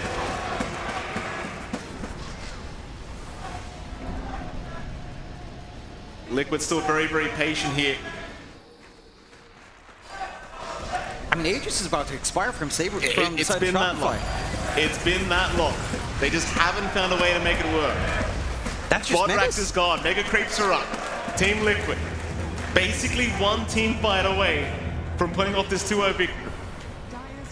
This is so dire for Shopify. There's that Divine. Yamato, this is all in. He's all in. It has to work. The Morphling. Can the Divine Rapier make this work? How do they start the fight? I mean, these tier 4 towers are just going down so darn fast. There goes one. Here comes the second. Roll in, Yopaj, he's going to start the fight. They'll try onto Nisha, but the Decrepify makes it impossible to follow up. Saberlight with the Pulverize, they'll jump Mickey. The Divine Rapier, that's a lot of damage, and Mickey's gone. Mickey is down, Saberlight also in danger. Yamato just hitting like a truck. Yopaj looking for some more targets. Boxy, he'll get into the Glimmer Cape. Insania will do so as well, but the roll's right on target. They'll find Insania to boot, and that will be a third to go down. Can they get to the high? Oh, Nisha. Nisha's been caught. He'll try to make a run for it, but Yopaj still looking for the control into this Invoker. Tornado will connect. Still the roll can be used. Nisha still just trying to run towards the west side of the map into the tree line, but has been caught now. They've got the Invoker. Shopify, they're not out of this game yet. Not yet, but they're playing against the Megas. They're at a massive risk with the Divine. It doesn't look smooth for them to try to siege onto the high ground. There's still buybacks in Liquid as well. They have to put in extra work to try to reel this one back, but they are still in the game. 29 to 27, 8K lead up for Liquid. Mega Creeps up and running. Shopify have to constantly correct their lanes, but if they can somehow work their way into the next Roshan, that's where things start to get maybe a little bit dicey for Liquid. That's where the high ground starts to seem like a realistic probability for the side of Shopify. I mean, the Yamato's hitting like a truck. He's even for about 800 per right click on this Morphling. It's a lot of damage, and as you saw, if he can make the jump on the Drow, Mickey cannot sustain himself without that Decrepify coming in clutch. Very, very hard style of game now for Shopify anyway, though. I mean, Liquid, they do have the Megas up, so they can just take their time and keep that farm going, as Nisha's going to get a free chance for himself from this Invoker. Next Roshan, still about 47 seconds away till we find out when it will respawn. Of course, that is going to be the next big objective, assuming Liquid don't want to try and move high ground again. But judging by what happened last time, I think they might wait. Yeah, they're going to have to be a little bit disciplined here on Liquid. I mean, they've done it before. You know, a lot of these fights recently for Shopify, outside of this timing with the Divine, has been very scrappy. It's Amaterasu jumping in, dooming one, no follow-up, or Yopaj rolling, barely catching someone out, and then just not getting the follow-through from his doom. There's a lot of pressure on all of these core players on the side of Shopify to find these angles out. And it just feels maybe a little bit easier to execute for Liquid, especially, again, considering they've got Linken's up, they're scaling into the late game at this point, they've got a lot of damage on Mika as well, as long as he doesn't get focused down. There is a lot to work with here on Liquid, considering the map state. Shopify, they've got to find some openings somehow. A bit of a longer Roche timer as well, middle of the road, 1:50 until it's up. So there's a lot of time where Shopify, again, just can't really find a condition to go in unless they start finding people one by one somehow. They'll play it slow here, Shopify. They need to wait for Team Liquid to make maybe a little bit of a mistake, maybe come to their own high ground. There is still that one tier 4 tower standing on about 160 HP. Boy. Just a couple right clicks away from dying. And it's always going to be a fear as well in this game, like just getting backdoored if you're not too careful. As Shopify Rebellion. Insania has been spotted. Yopaj, he's right on the roll. He finds the Pugner. That'll be a nice easy kill. That's a good start here for Shopify Rebellion. There'll be no follow-up though. They'll leave it at that. Yeah, again, they can't take that risk. They have to correct lanes, mid still shoving in. Like you mentioned, this tier 4 is that 9 HP. 9 HP in a dream for that tower. Lovely. Keeping that Ancient protected at the very least, doing its job. It's But alive. It's a rough one, right? Like, it's hard for Liquid to close. They're showing a lot of respect to Shopify. It's hard for Shopify to play outside. They do have BOTs 2 up on Amaterasu at the least. So he can try to work outside the map, look for further angles, maybe hope for Yopaj or Yamato to get on top. The Travels 2 on top, get the Doom off, kind of try to run it from there. Again, Aegis, Roshan is going to be up in 20 seconds. Liquid this time are set up for it. Last time around, they just decided to go mid. And sure, the Aegis itself wasn't important, but the stall time it gave Shopify was big. They can't afford to make that mistake on Liquid. They have to secure Roshan here. It really didn't feel like a mistake anymore. I tell you what, that Rax did pay off very, very nicely here for Team Liquid. And they're up megas, so you can't complain whatsoever. But this time for sure, they want that Roshan. Now it is available. They'll have first dibs. Shopify Rebellion, I don't think we'll be able to get there. This will just have to freely go the way of Team Liquid. Yeah, it's just way too risky. No forward vision set up by the side of Shopify. Very little vision right now across the river for Shopify. None whatsoever. And that's going to be the safety net now for the side of Liquid. Now, are you truly scared of 2 lives on Mike? Probably not if you can get on top of him. I think the ideal scenario now is you perhaps do Mike, take care of everyone else on the sides, deal with his 2 lives afterwards, because the support system around this Drow is massive. Whether or not you can do that when you doom the Drow first to clean everyone else up is a tricky spot to find yourself in. There's a lot of utility up. Nisha just gets a side of Vice up. They're looking for the end game. Liquid one fight away from clearing this out and moving on here. They certainly are. They're looking to move high ground once again. We'll see if this Divine Rapier can help Yamato survive this next fight. Keep the team alive, keep the dream alive here at ESL One Bangkok. It's Team Liquid slowly trying to move their way up. They're just hiding the tree line for now, look for a target. Yamato, he'd be the perfect target if they could see it. They will not. All they see is Hellscream right now. Creep wave will move up and so will Liquid. Yopaj, he's going to roll in. Saberlight being kicked back with the Aghanim Scepter. The BKB, though, still gets away, but they do get the Doom off from Amaterasu. But as soon as the Doom's committed, Saberlight says, thank you very much, we'll get the hell out of here. No problem. Yeah, that's exactly what Saberlight would want. Get saved anyhow. No instant kills coming out for the side of Shopify, and it's just...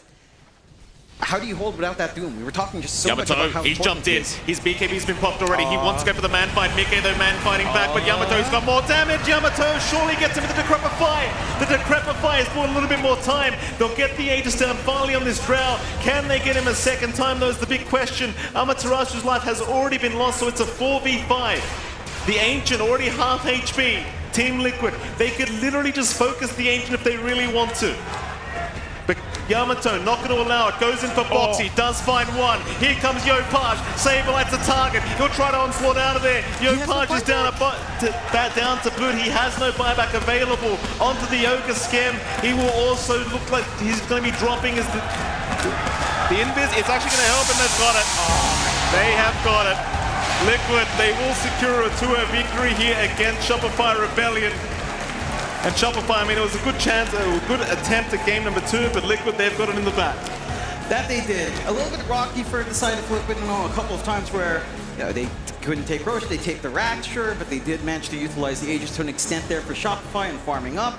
A lot of back and forth, certainly a much stronger showing for Shopify in this game too, but just a little bit too scrappy in a few of those fights. Like Yopaj would go in, or Amaterasu would doom someone, and it was just splintered apart. Liquid, in the end, do show us that they do work better as a team in comparison to Shopify. Certainly do. I mean, Team Liquid still the TI winners, of course, and they will be proceeding through the lower bracket now into the round of 2. Shopify Rebellion, of course, going to have to leave today, but Team Liquid looking to keep going, Jonathan. I mean, this is a lower bracket run. This is the TI winners, and I'll tell you what, they made this one look pretty damn easy. Pretty dominant victory here from Liquid. That it did. And, props to Liquid. We'll see if they can maintain it. We have seen them have some rough starts. This is a good way to recover here. With that, Jonathan, I believe we do have Slacks on stage ready to go. So let's throw to him, see what he has to say. Thank you so much. Thank you, everybody. I will grab one of these Team Liquid players here. We'll grab Saberlight. Saberlight, come on over here, my friend. Let's have a little interview here. Hello, welcome. Good to see you. Hello. Now, Saberlight, big game for you guys, obviously. I have to ask, though, were you expecting this much crowd support here in Bangkok? No, thank you, guys. Let's hype it up. Yippee!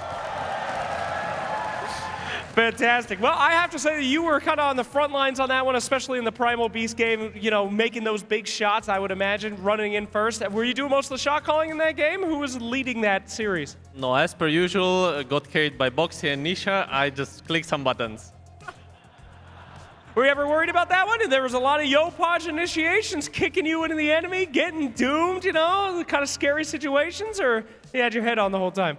I mean, there were moments where it was looking a little sussy, but to be fair, like whenever they went on me, I was like, there's no way you're killing me, guys. I was like, I went only tank just so I can tank for my Mika and he can kill them all. Oh, that's what I like to hear. All right. Big day. I believe you guys are playing again today. Is that right? Yeah, against Fraud Clowns. Okay, this is a big deal. Up against Falcons again, eh? Yeah. Any predictions for that series after this very, not to be offensive, kind of easy looking 2-0? I mean, it's gonna be just like KL, we're same roster playing in, C again, so I think it's gonna be same result. Okay, well, hopefully you have the crowd out there supporting you one more time. Ladies and gentlemen, give it up for Saberlight one more time! The man, the myth, the legend. I'll let you go back, my friend. Oh, yeah, let's go. Yeah, I feel it. That's good. Thank you so much, Saberlight. We'll throw it back to Sheever. He's touching me. Thank you very much. Yeah, great energy coming out from the players and also from the crowd here in Paragon Hall as Team Liquid takes the series 2-0. They'll advance. They'll get another shot in the lower bracket up against Team Falcons later today.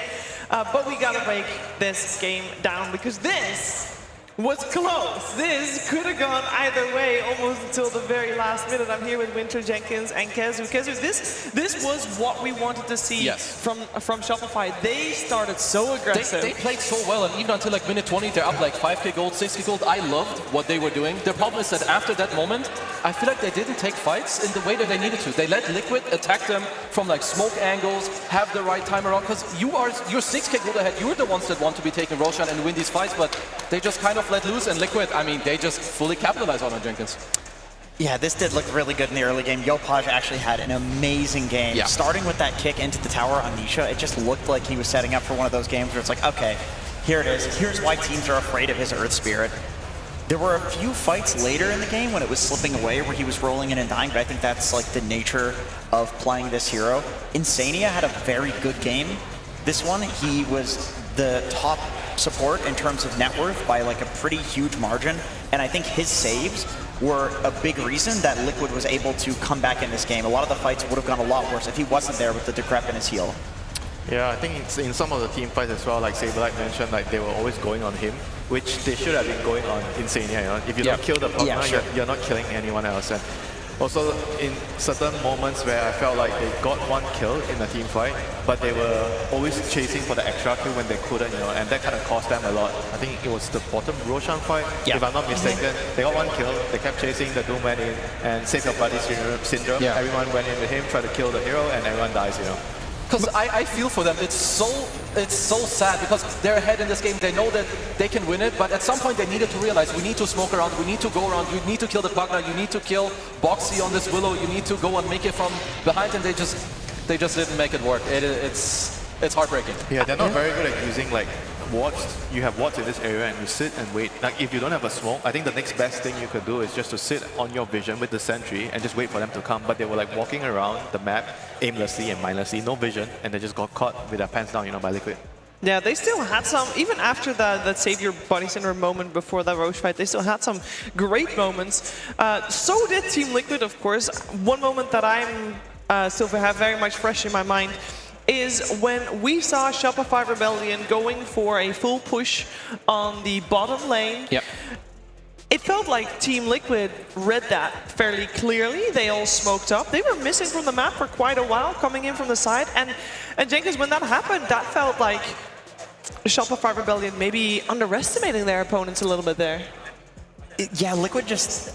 They woke up today. I mean, once again, I will go back to, I don't know what's happening to this team in group stages because they look like a true tier 1, TI caliber, TI winning team. There was also the play where Shopify was taking Roche and then Liquid literally just takes racks. They just actually get a free racks. Yep. And then I don't know if they smoked, but they made the move to intercept the Roche. Yeah, they smoked. They force out the BKB from the Doom, and then this later transitions into a one fight for them when the Doom doesn't have the BKB. And they did this a few times where they would force Yopaj to use his BKB, and then they would reinitiate some fight with the BKB 10 or 20 seconds on cooldown. Yeah, this is what Shopify needs to learn, the poke and prod. You don't want to always full commit when you see one hero and everybody just goes in for the kill. Instead, just stay on the far side, throw a spell, back off, see how it goes, and then reassess your situation. Yeah. It's also like the smokes that you guys are all talking about. It's like Shopify are getting vibe checked and they're not responding properly. First of all, you're not smoking yourself to go around and know what you want to do, but they're also not in the position where they can actually properly fight back because they read it and they understand it. So it's just, sometimes this happens. Liquid, honestly, looking very good. Like Boxy, all of their spell usage, mucho bueno. Yeah, there's one moment that I think you're going to talk about as well, Jenkins, because Boxy is one of the players you'd like to highlight for your Ace of Predator head-to-head. Yeah, there's a couple of moments with him. I did want to pick Saberlight at first because he was the core that was doing a lot in the early game, but the more and more that we saw the fights progress in the game, it was just Boxy doing insanely sick shit. He was getting solo kills, he was hitting 3-4 man fears. We saw, which I believe we'll see in a clip here in a second, he does a TP to the outpost. Yeah, that's the one I was talking about. It's so clutch. He's just... And you could see the respect coming out from Tomato. He was tipping him all game, and this was from the laning stage where Boxy got... this one too. Yeah, this was nice. I mean, this was set up by Boxy, who, once again, he's flanking, right? He's coming in from the right. This is not what you're expecting if you're Shopify. You're expecting all of Liquid to be on the left, but Boxy, preempts the situation, and then he gets the flank. And so a couple of heroes do die here for Liquid, but Saberlight, like he was saying, he was going in, he was tanking. And this turns into a complete disaster for Shopify because their fight was split in this way. And this is the moment where he does end up reading the situation. Yeah. He's already teleporting right now. Yeah, there's the TP. So he's trusting that his team is able to get the picks that are right in front of them. And then, This is so beautiful. It's such a heads-up play to use the outpost like that. And once again, this is just looking like Prime Liquid and Prime Boxy. Yeah. There's also in this prior teamfight we saw where he initiated the teamfight as a Dark Willow. What the best teams can do is they don't always need to smoke around whatever. It's someone who's in the right position, forcing out the right plays. It's just so clutch and so beautiful. And this is what you need to go far in a tournament like this. Yeah, I will say Shopify Rebellion, especially in this game too, did show us a lot of great moments. So I do wanna touch on their performance a little bit as they will take their exit here from ESL One Bangkok. But I think for a team that has their first LAN showing as a squad winter, this definitely is promising. Yeah, it's definitely very promising. They did have a pretty good showing in terms of the group stages. No one expected them to do that well. I think they can take that as a win, learn from this event, try to look at your replays, understand what went wrong, which are the areas that we need to improve on, and just keep going, keep your head up high and keep improving. Keep learning. Keep learning. It sounds very simple, but I do think that they have a good shot to be shown again on the big stage. This is a very young team, so I'm sure they can go far, especially with the experience they gained today up against Team Liquid. It's not a bad team to drop to here as a TI defending champions. I will say though, this Liquid squad is leveling up, and I want to do a quick look ahead, Kezu. How do you estimate how they're going to do against Falcons? Because I also am asking this with the with you having the knowledge that the team is going to have a break, and I knew we're very close to the hotel, so they will be able to actually get a proper break. How do you feel like they'll do later on in the day? I probably have to slightly favor Falcons, but honestly, Falcons have not been that impressive. Like yesterday against Bedboom, they looked okay, like not, like the prime Falcons we're kind of used to seeing, whereas Liquid in these games now, they're leveling up, they're looking good, and I want to emphasize again on Saberlight, he played incredibly well. He even said it before, it's not that easy to replace 3-3 and go into the TI winning team. Like, this confidence is super useful and beneficial for them in this upcoming series. Yeah, I agree. I think the fact that he was a stand-up player in both of these games. His Dawn was significant in the first one. Primal Beast, like I said, I wanted to pick him for the head-to-head starting just because he was the only core doing well on his team, and he needed to take that pressure on his shoulders and actually do something with it, and he did.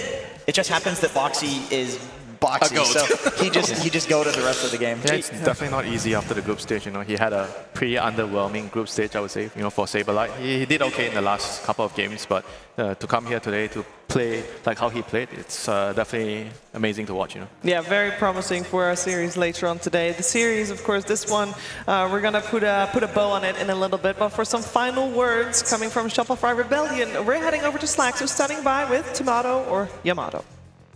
Hello, absolutely. Yes, we are here with Mr. Tomato. Sir, apologies for exiting the tournament in that way. I know that probably not what you guys were expecting and hoping, but what'd you think about the overall performance at the event? Because for the first LAN, not too shabby, huh?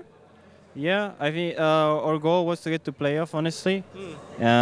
We had to go for the playoffs thing. Like, I think game 1 was like really embarrassing, but then we picked ourselves for game 2. So I'm kind of happy with the experience. There'll be more tournaments. I think we already exceed expectation from the org and ourselves. Like, this first LAN, and like we were ready to bomb out of groups. So I think it was a tough matchup against Liquid, but it's life. Yeah, it was a pretty tough matchup throughout the tournament. You guys had some pretty big teams that you had to go against. Do you think it would have been a little different if it was some other teams, or is that not something you really are thinking about? I mean, you always have to beat everyone. I think we have enough skill to beat the top guys. We know this ourselves. But I think when it came to Liquid in like lower bracket, it's like I know there's extra pressure. There's a crowd. They just want TI, for these guys. Sure. So like I'm playing against Boxy. I know this guy's gonna play the same way he plays when he plays Scream or Pub or whatever. And we kind of have to find our own Boxy, I'd say, and listen to that Boxy. So kind of figuring that out. Very good. All right. Well, what's next for you guys? Is it boot camp time? Is it practice time? Is it watch reviews or take a break? What do you think? I think a bit of mix of both. I think people here are really passionate about Dota, so like we're kind of always playing Dota, and our coach too, so we're going to watch the replays, talk about what went wrong this tournament, what to do moving forward, and then we're going to take a break most likely. All right, well, thank you so much for your time. It's always so nice for you guys to give us the insight after the series, and wish you the best. Not the last time we'll be seeing these boys, and we'll throw it back to you. Absolutely not the last time we'll see these. I'm thinking we're going to have a lot more Shopify Rebellion in our future, but not the coming few days because they are hereby eliminated. We're going to have all elimination series today, by the way. It's going to be a heartbreaking, grueling road. 1 series done, 2 to go. For our next best of 3, we have none other than Team Spirit and Nigma Galaxy joining us. So we'll see you soon after a break.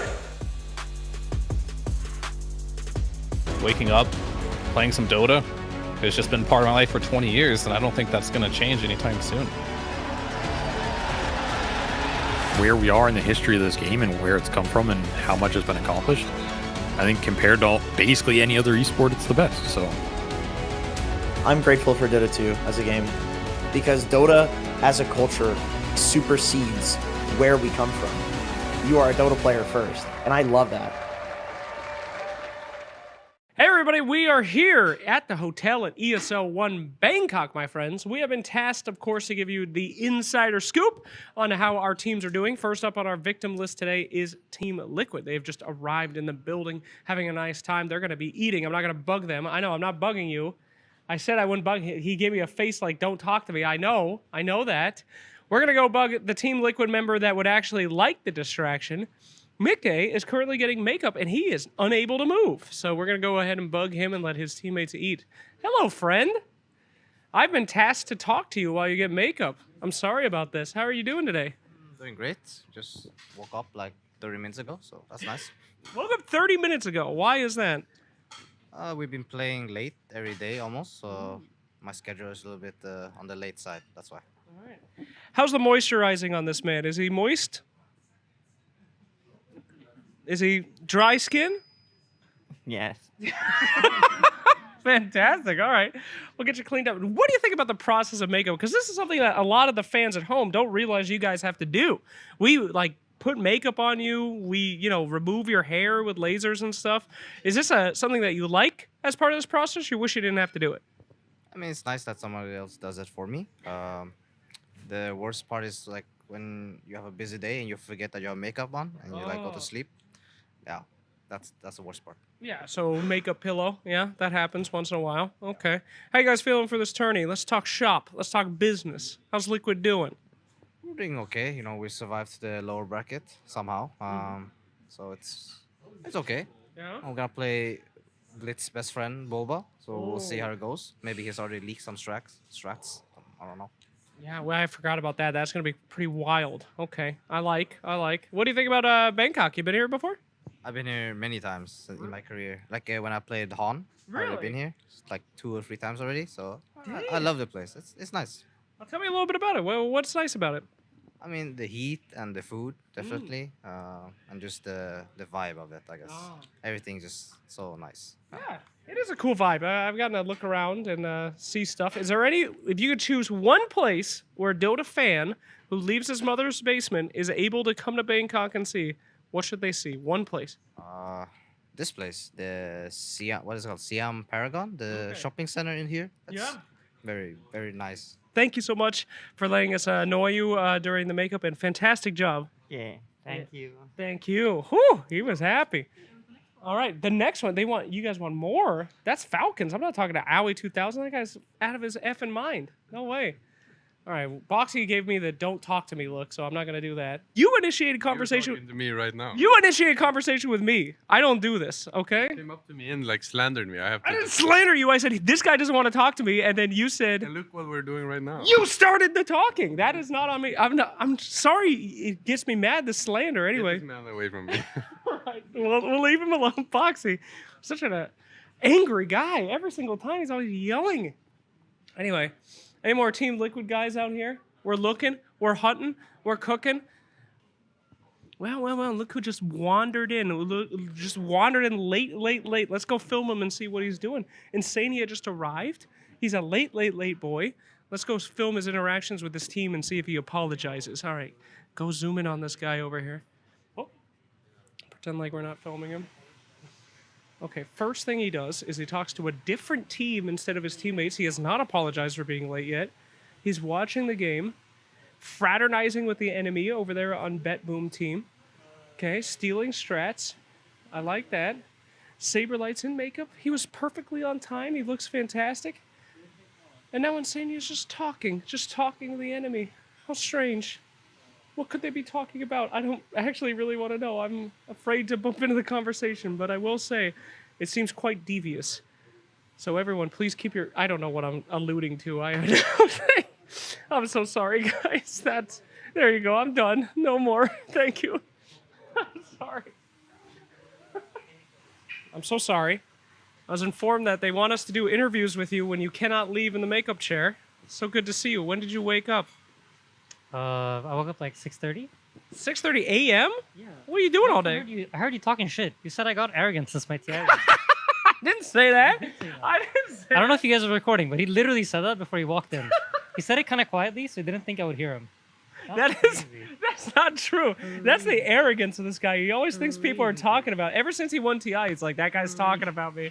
I can hear him.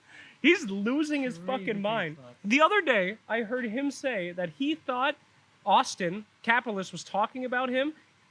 Capitalist wasn't even hired for the event. This guy's lost his goddamn gourd ever since he won TI. Flex, crazy. How do you feel about makeup? Do you like the makeup process? Not really, but it's part of the job, and you got to do it. Why? I don't know. Do you moisturize frequently? No, I do absolutely nothing. So it should be like a treat to you, right? Maybe it's like the sole reason I don't look like I'm 75 yet. It's like the makeup at events and like the stuff they put on you. All right, personal stuff. Do you wash it off at the end, or do you just let it ride? Immediately. No. Yeah. I'm Really? like immediate shower after media day kind of guy. I am so sorry. We are really impacting this guy's ability to do media. I'm very sorry. Nice, luscious lips. I have 0 lips. It's like my worst facial quality is I have no lips. Thanks, Dad. My dad has like less somehow. I think it's a great facial quality. Thank you. Yeah, and are you a mewer? Because you got a really great chin line. I mew on cooldown. I'm mewing right now. That's hype. Do you mew during games? Yeah. Like if I'm not yapping, I'm mewing. All right. Can you give us now that you're done with your makeup, like a model turn around into the camera? Start from 0, please, and go. Damn. Another fantastic job. Well done, sir. Thank you. Thank you. All right, Insania, keep that ego in check, buddy. Thank you very much. Why are you talking about me when you don't think I can hear you? Obviously, I know you can hear me. I'm literally talking. Not even in the room. I'm literally talking into the microphone next to a camera. Before the camera went on. I was not at the last event this guy was at. He's fucking lost it. Thank you so much, Insania. Absolutely Howard Hughesing over here. Crazy. No, I saw you eating. You know, he was telling me earlier how he'd be better at content than me. But clearly. Okay, but we I know already who am. won. I saw you eating, and you were literally like over here.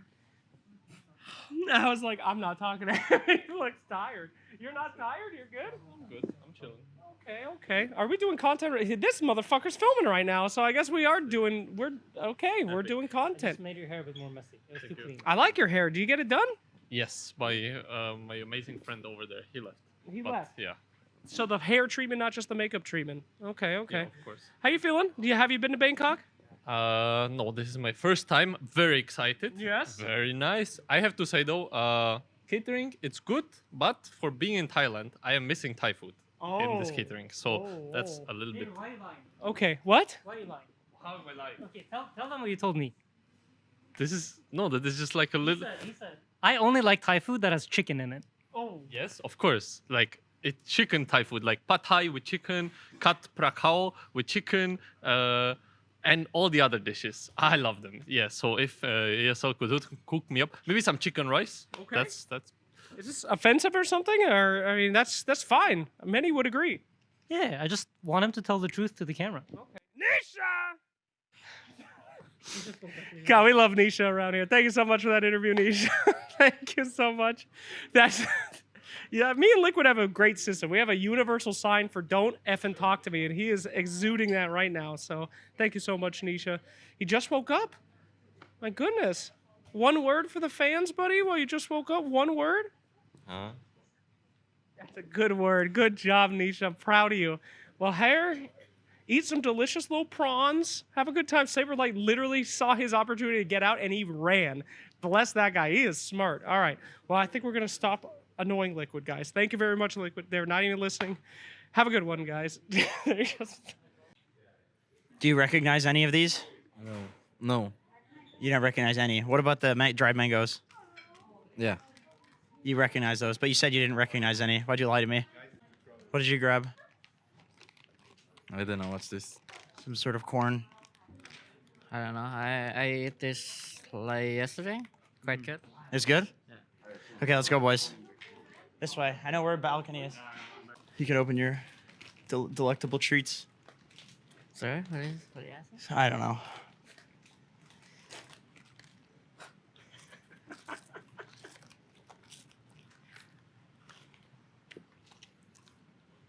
What do your tattoos mean?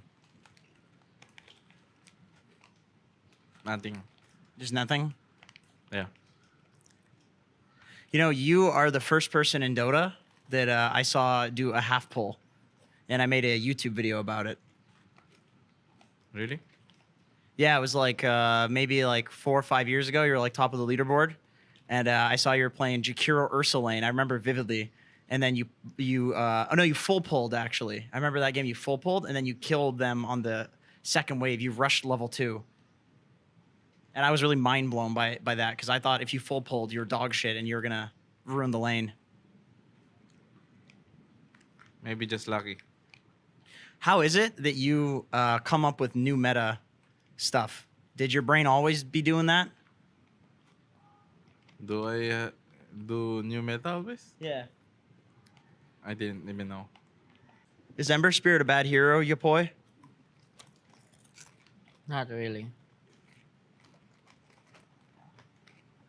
Is Ember Spirit a good hero, Yapoi?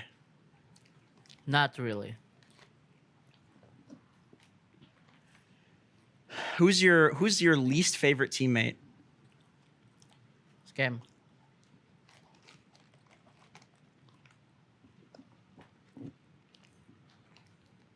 What? Who's your least favorite teammate now that he answered that question? Point.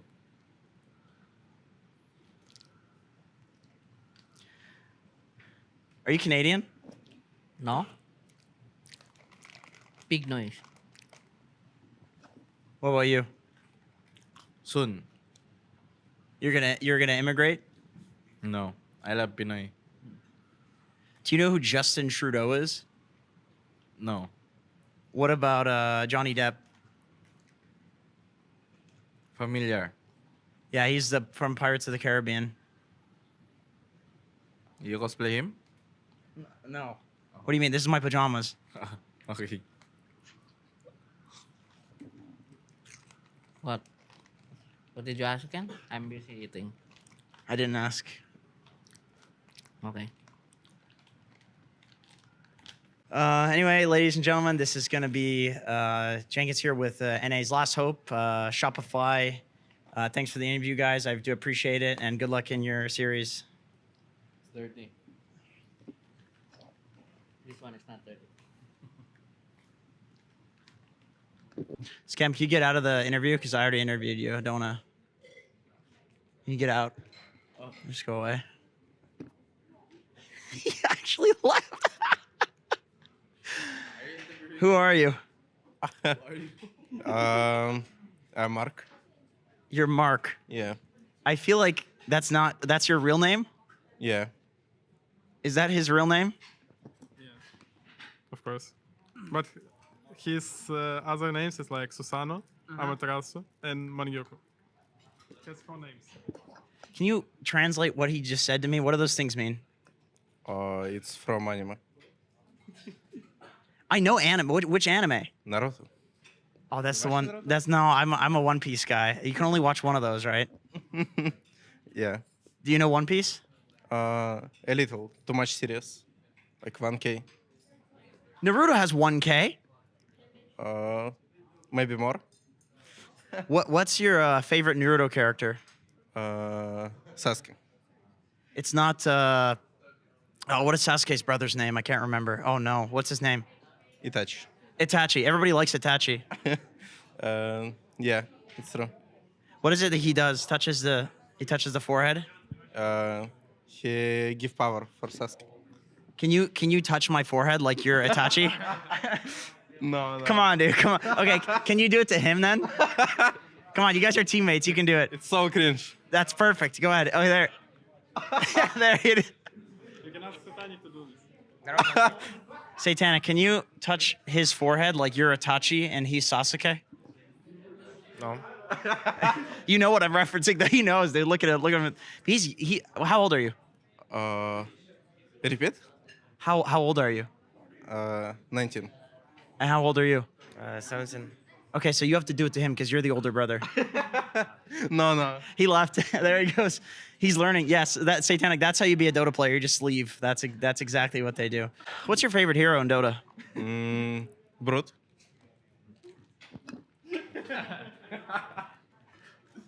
Hello, my friend. What's your name? My name is a nickname. Yeah. Hellscream. And what position do you play? Was 4. How does it make you feel that you're carrying North America on your back and the whole weight of the entire region? Everything is on your back, my friend. No, my team carry me, not me. What do you play? What position? Huh?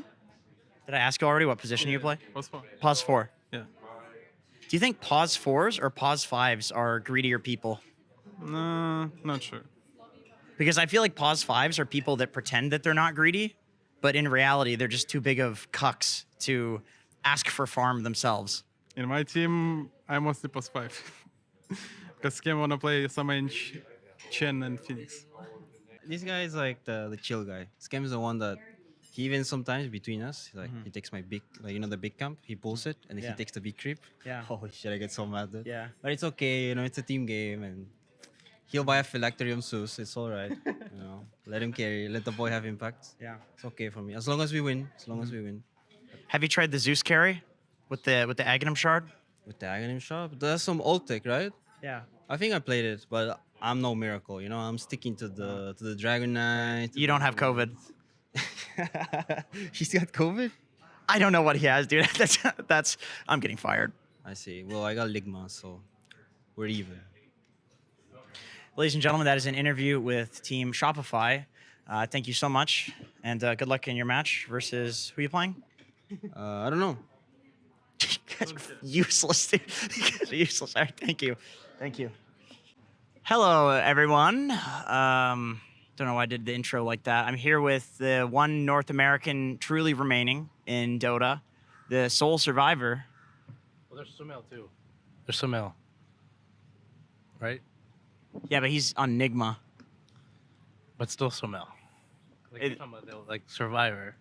Yeah. It's like Sumel, right? Still? And Snay? Or you're talking about like NNA? Yeah. Oh, yeah, true. Do you get fined every time you say Spotify by accident? No, I get fined for saying other shit. No, I don't actually. But How do we drink these? You said you drink these every morning. Okay, what am I supposed to do with this? You put the straw in? Can you hold the mic while I do it and then you explain to me how I do it? Okay. You open the already open coconut. You put the straw in the coconut and drink it all up. Put the straw in the coconut, you drink it all up. Put the straw in the coconut and drink it all up. Yeah. That was good. Thank you for that. It's such a good coconut. Wow, that's actually really good, dude. You say you've been having 4 of these per morning? It's like godly. It's like nectar of the gods. Like, Yeah. It's so freaking good. Well, who's your favorite serial killer? You're talking about like most grotesque or like, because like it's not like I'm a fan of it, but like you're talking about the most grotesque one. No, who's the most like fascinating to you? And don't say BSJ. Yeah, not BSJ. The toy box killer. That guy was like super messed up. I mean, BTK killer is like I think everyone's, but the toy box was like a different level, I think. And yeah, I think probably that guy. What is your story on being interested in the occult and the dark sides of the universe of the world? Because for me, it was my girlfriend wouldn't watch that stuff, and so I'd sneak up late at night and I would watch it without her, and that's why it was the only thing I could watch without her. What, just like those kind of shows and stuff? Yeah. I think it started probably a little bit in college. Like, I had like a minor in psych. Actually, not mine. I just think I took a class in psych or something. But like, I just learned about like the MOAO gene, like the warrior gene. Yeah. And like, I started like reading more about it. Started like watching more documentaries of it. I don't know, just how like the human brain can do things like that. Always interested me. So. Do you think that Dota players are more likely to have the M69 gene or whatever it was you said? It depends. Like some of them more, some of them less. The thing is, you never know, right? Like those scary ones are the ones that you don't expect, like a BSJ. Right. Right. Do you think you've ever played with people or coached people that have the M420 gene? Like a true like psychopath? Yeah. No comment. Anyway, one guy? Yeah, maybe one guy, but can't really say who. Right. Don't think he'd be happy. What about in your pubs? There's this guy that like plays Furion, just acts like a clown, but just ruins every game. Probably that guy. Like, I don't know about MOAA gene, but he has some gene that went wrong. Or lack of a gene. Well, that's going to be it today, guys, before we go into too much detail about who that is. I don't know who he's talking about, and we'll send it back to a panel or break, whatever comes next. You never know in life. Waking up, playing some Dota, it's just been part of my life for 20 years, and I don't think that's going to change anytime soon. Where we are in the history of this game and where it's come from and how much has been accomplished, I think compared to basically any other esport, it's the best. So I'm grateful for Dota 2 as a game because Dota as a culture supersedes where we come from. You are a Dota player first, and I love that.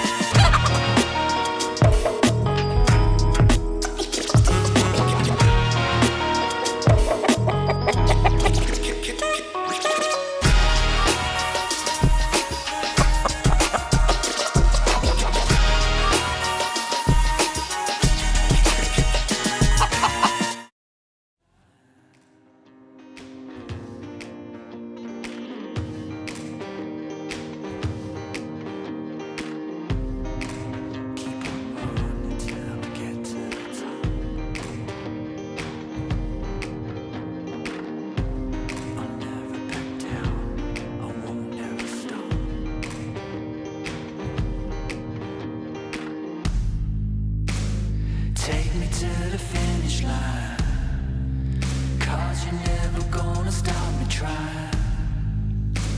What's real is never gonna die. So take me to the finish line. Take me to the finish line.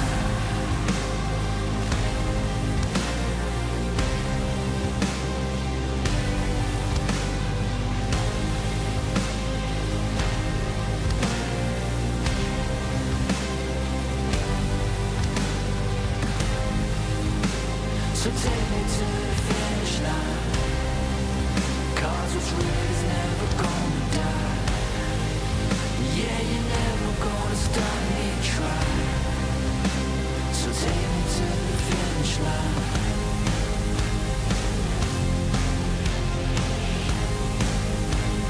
Take me to the finish line. Take me home.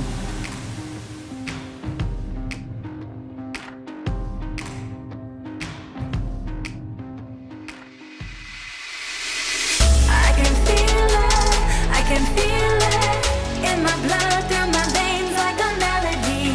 I can feel it, so alive from high, I can finally breathe.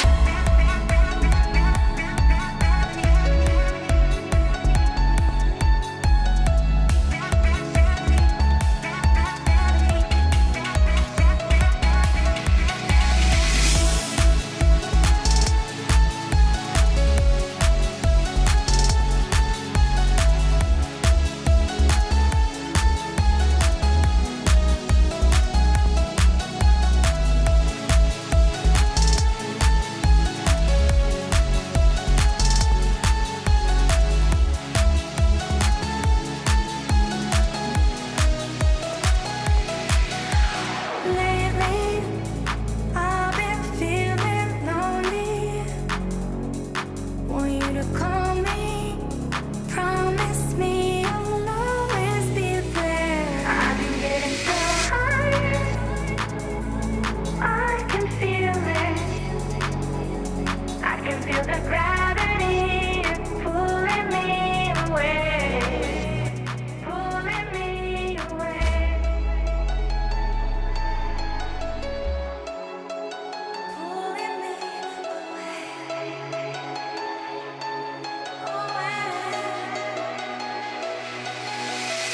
I can feel it in my blood, through my veins like a melody. I can feel it, so alive, floating high, I can finally breathe.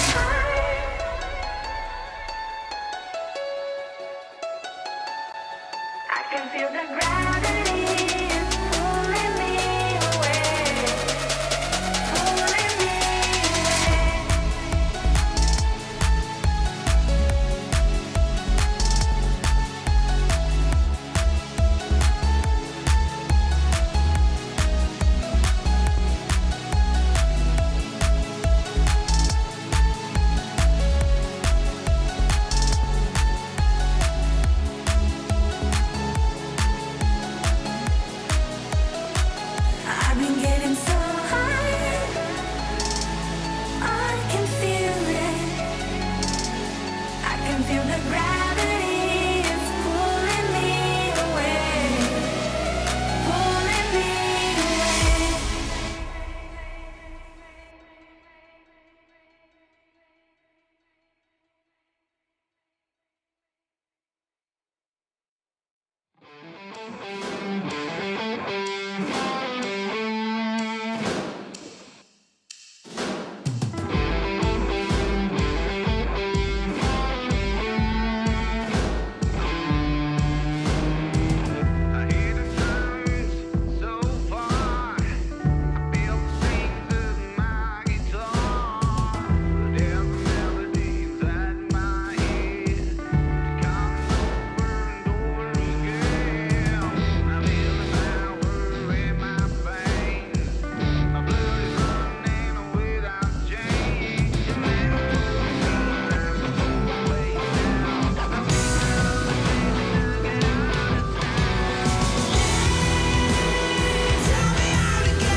isn't enough to wish for change.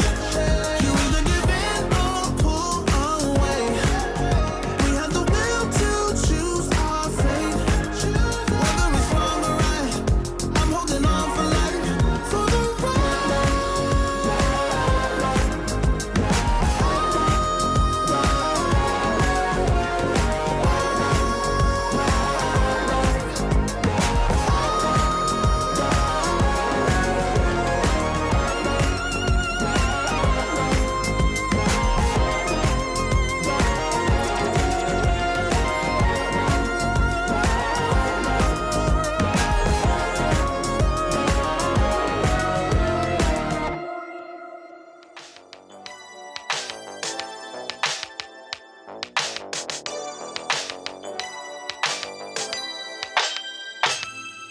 Ooh, that day that boy walked my way. Won't forget his pretty face. It was like we both had something to say. Yeah, but as soon as I saw him, his fine ass was gone. Think I should have followed him home. I'll put my number into his phone. A moment in time, so divine. Hope I see you again. Hope I see you again. A moment in time, so divine. Hope I see you again. Hope I see you again. You're looking so good, make me wanna know you. Feeling the blue, and I got to show you. Come back, better come back. Want you to know that you're looking so fly. I wanna get to know you, but you're missing me by in just a moment in time. Oh Lord, boy, you better come back. A moment in time, so divine. Hope I see you again. Hope I see you again. A moment in time, so divine. Hope I see you again. Hope I see you again. You're looking so good, make me wanna know you. Feeling the blue, and I got to show you. Come back, better come back.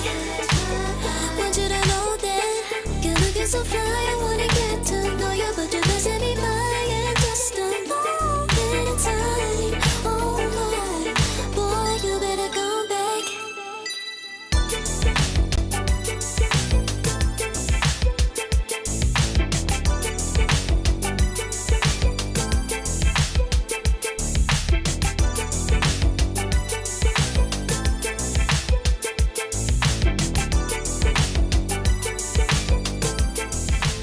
Oh, I don't know how to put it together. Ever since I found you, my life just got better. Better than this, better than that, better than anything I ever had. Better than this, better than that, better than anything I ever had.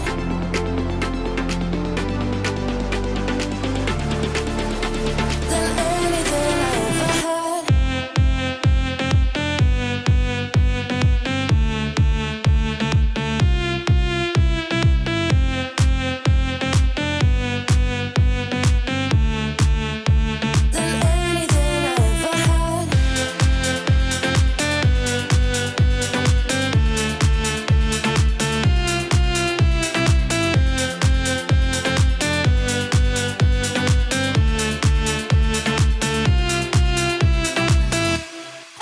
Every time I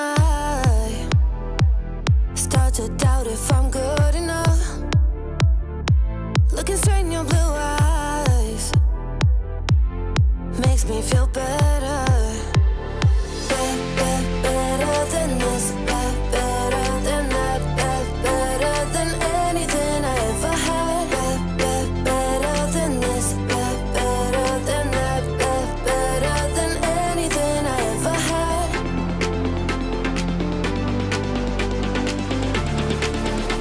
Than anything I ever had.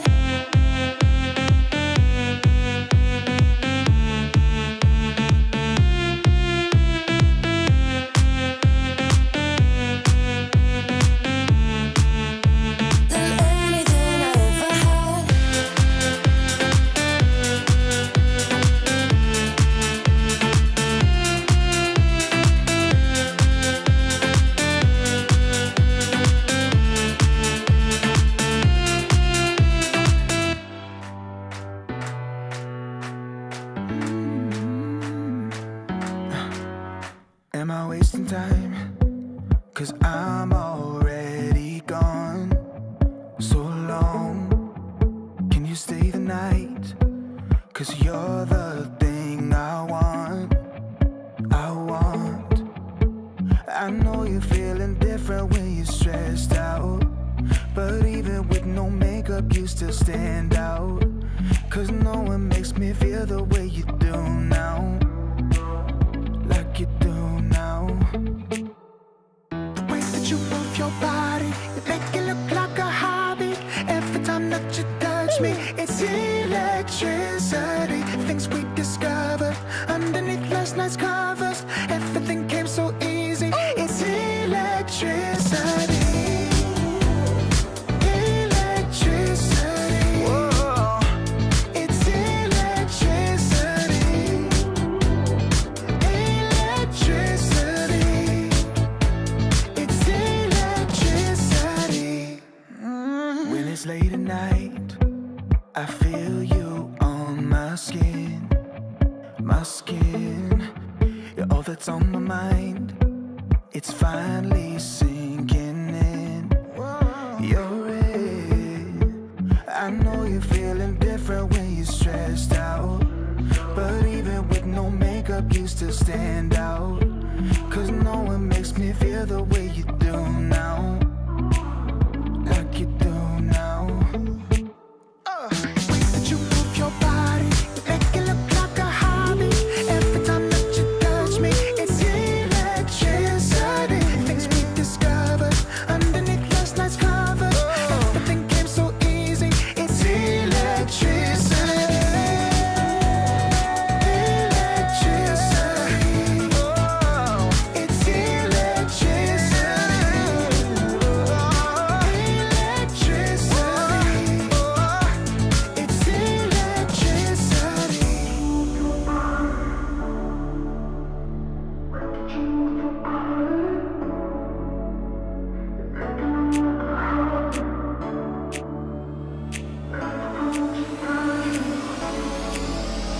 The way that you move your body, you make it look like a hobby.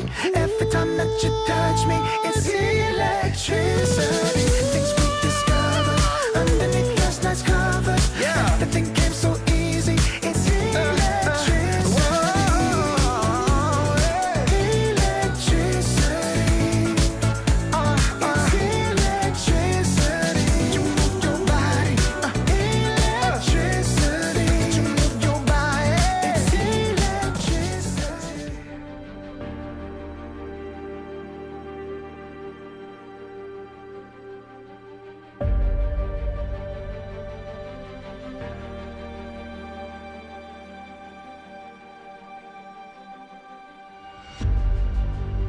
Earth is suffering, trouble is rising,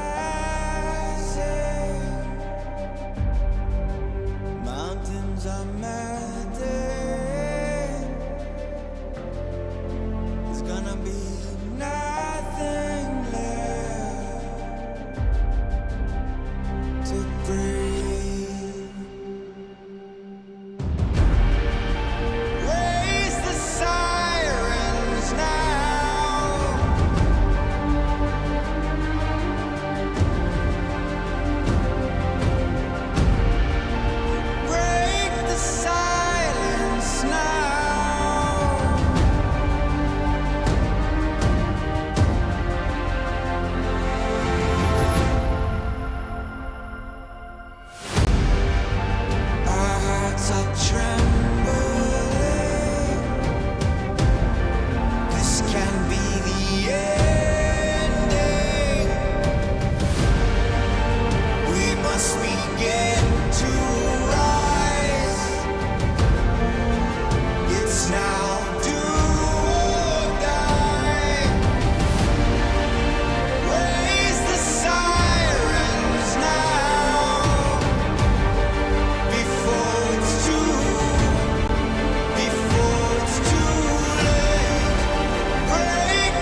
I pack my suitcase, headed out the door. I keep my shoes laced. 2,000 miles away from home. A couple dollars in my pocket, never stopped the boy before. I load my bags and hit the road. Miles past, turning back, found my track, face the fact, she a cold one. Never gonna settle for none. Stay up every night till I won. Don't want a slow rise now. I'm confident opulence isn't a long ride out. When I look back now, I'm astounded. A quiet boy from old age, but always thought the world was a stage, yeah. I celebrate one last late night. My old life ain't staying. I pack my suitcase, headed out the door. I keep my shoes laced. 2,000 miles away from home. A couple dollars in my pocket, never stopped the boy before. I load my bags and hit the road. I'm headed to LA.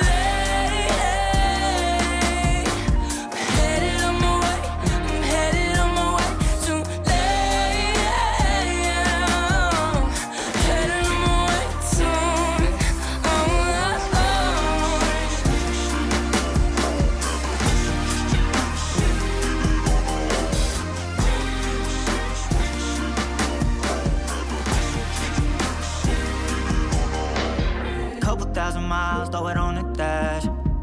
Shit, 10,000 hours, can't let them pass. Yeah, well, I was putting time in, you was pulled up wildin'. You always had shit to say, now when I see you, it's silence. Thought I have a Grammy by 25. Commas after commas next to dollar sign, yeah. Had to remind myself why I'm living this life. Look at all the late nights, it'll all come in due time, yeah. Made for the fight, for the pain and the climb. Tied to the life I chose. Stay through the night, another day, not a dime. Race against time. I couldn't just lay by and wonder what I could have made mine. I'm closing on the moment, no one's gonna hold me down. I pack my suitcase, headed out the door. I keep my shoes laced. 2,000 miles away from home. A couple dollars in my pocket, never stopped the boy before. I load my bags and hit the road.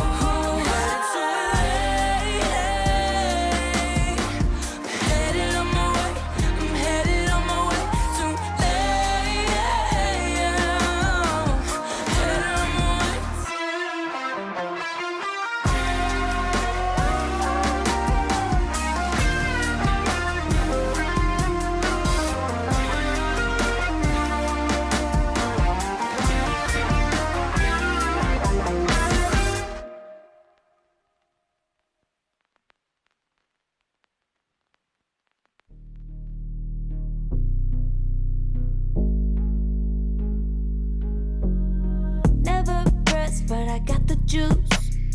Taking the lead, that's just what I do.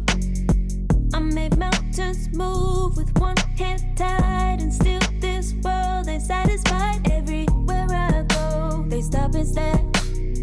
I tell the truth, I take it there. Call me vicious, persistent, overzealous, that's fine.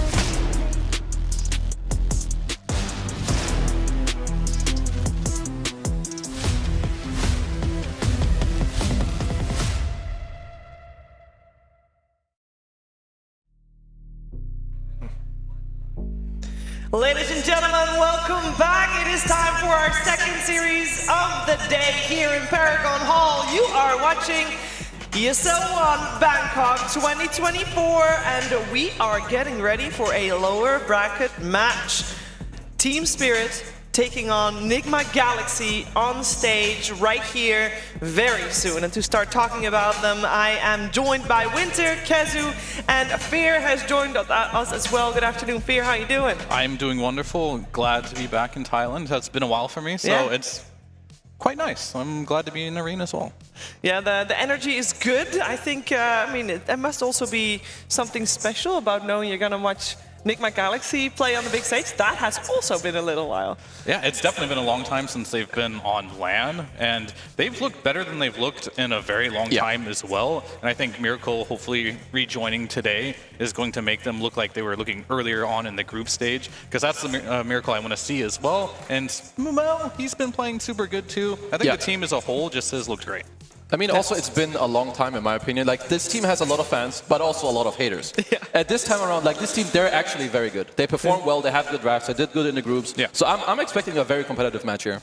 Yeah, it should be definitely a good one. When we start talking about these teams, I do want to focus on Nigma Galaxy first. They are definitely a team that has a lot of eyeballs on them for many different reasons. How would you describe their playstyle for people that have not been watching them play Winter? How would you describe this squad that already gets a cheer from the crowd and just seeing their pictures on the screen? Lane dominators, fast, aggressive.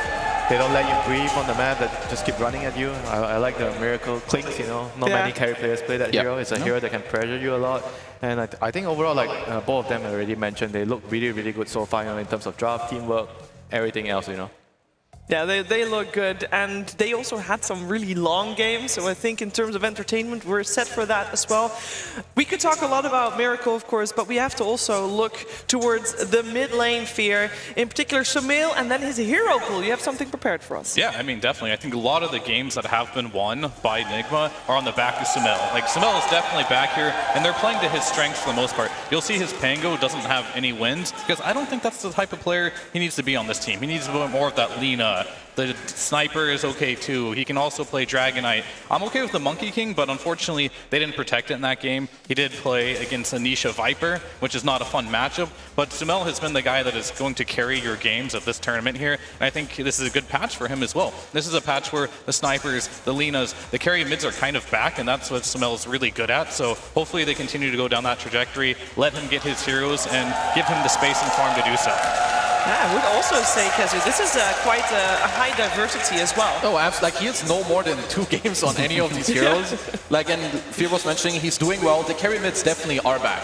And I think this works really well with the offlaner that they have in Noob. He used to be a mid player. He's very aggressive. He plays, you know, all these Primal Beasts and Mars. Like, he's your Saberlight type guy who's going to go more around, like, the map, help you take fights. And, you know, he doesn't sit back so much. So I think this really goes well with having Sumail and Miracle in your team. So the Tri-Core fits pretty well. Yeah, when we're talking about all the cores, that's all nice. I want to talk about supports. Winter, I know you always love to talk about supports as well. Omar and GH, when you're talking about lane dominance, I bet they have a big role in that. I think apart from the lane dominating heroes that they are playing, they also play really like big team fighters like the Phoenix. They have a right balance. Like Omar likes to play the Blink, the Dagger heroes, and GH is going to be taking like the team fight heroes. I think that already itself creates a very good balance in terms of like the team. Nice one. A classic move. Classic, you know. Yeah, I mean, everything else just flows, you know. Once they get past their laning phase, they are playing around Sumail. I think, like Fear mentioned, he's like your polarizing player. You want to be playing around him. And they kind of have a very, very good balance going through their 3 cores and the 2 supports right now. Yeah, and they had one series last Wednesday up against Paravision where they were not able to play with their full roster. Before that, all the series that they played before that, they looked good. They looked on the same page. They looked ready. And I'm also talking with that, it was Miracle that looked very ready. And we want to have a little bit more of a spotlight on him. There are so many fans in this arena for him today, Kezu. How is he going to deliver? I'm one of them. Like, even when I started playing Dota, like this guy, you know, he just came up in OG, so just, you know, seeing the familiar faces back on LAN is always great. I mean, we all know Prime Miracle, you know, probably one of the best carries we've ever seen. I think he's doing good. I wouldn't say he's like in prime, but he's getting there. You know, it takes some time, and also with more experience and whatnot. I mean, you can look at the stats. 10 for 11, high GPM, high XPM, cool heroes, you know, Shaker carry, Morph carry. He can do anything.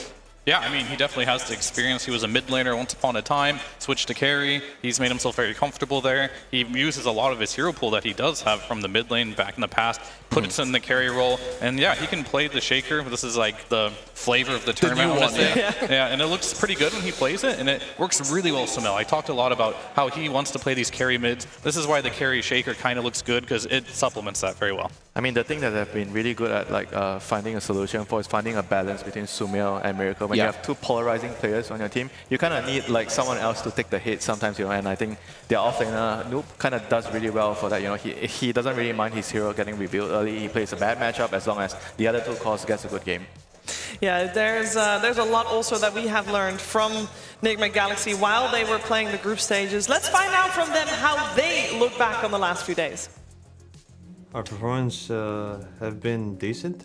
Could have been better, but Amr got sick in the end, so don't really know how it would have turned out. I think we could have done like much better. We threw like almost all the games we lost, so. I mean, we understood that we are getting better. With BO2s, it's really hard to actually judge how it's gonna go down. So I think for now we're doing fine and nothing exceeding or below expectations. So the reason for improvement is we have been scrimming for 2 months straight. We haven't had a break at all. You're just playing consistently, and I think eventually you're bound to get better, I think. I think the biggest change for improvement was comms for us, to be honest. I would say that is like a majority of the reason we are getting better, because our comms are much better now, and I think it's actually the case for a lot of teams and a lot of sports, I think. Yeah, I think there's always room for improvement, right? That you can never be just absolute best, I think, even if you're winning. But I think individually we can all play better, so I guess that's how I see it. I don't know what we're gonna do as a team that's gonna, either people just play well and it just clicks, or you can stick around for like years and nothing's gonna happen. This team has stuck around for years. I feel like they have a good mix of veterans and young ones. It is a bit unusual to see the two veterans on the position 1 and 2 fear. I feel like that is, compared to other teams, the odd one out. Yeah, I mean, Sumel's the veteran now, and who roll for him. But yeah, I think that team in particular, Sumel and Miracle have played together for a long time, and you have GH as well. He has lots of experience. It's really just Omar and Noob, I think, who are kind of new to the scene here. So having that mix has always been nice. You don't want too many opinions, too many cooks in the kitchen, as we call it. And I think having players that can tell you what they want to do, how they want to win the game, and the new guys who are just going to listen, follow, and help them, that helps a lot. That does help a lot. The team they're up against has a great mix of new players versus old players as well, though. I'm talking about Team Spirit. Those will be the opponents for Nigma Galaxy. They also have a lot of fans, and I think they gained a lot of fans as well over these last 2 months since they shuffled up their roster a little bit. We got 3 fresh faces. One in particular we saw even have 1v1, even though it's the carry player. He played the 1v1 mid. Kezu, I'm talking about Satanic. Yeah, this, he's the new wonder kid on the block, like new age miracle or whatever you want to call him. He's incredibly good. I mean, this entire team is like tailored around trying to make him work, right? With the 4+1. I would say no other team plays it as heavily as they do, but it's working out for them. I will say I expect them to do a little better in the group stages, but, here we are.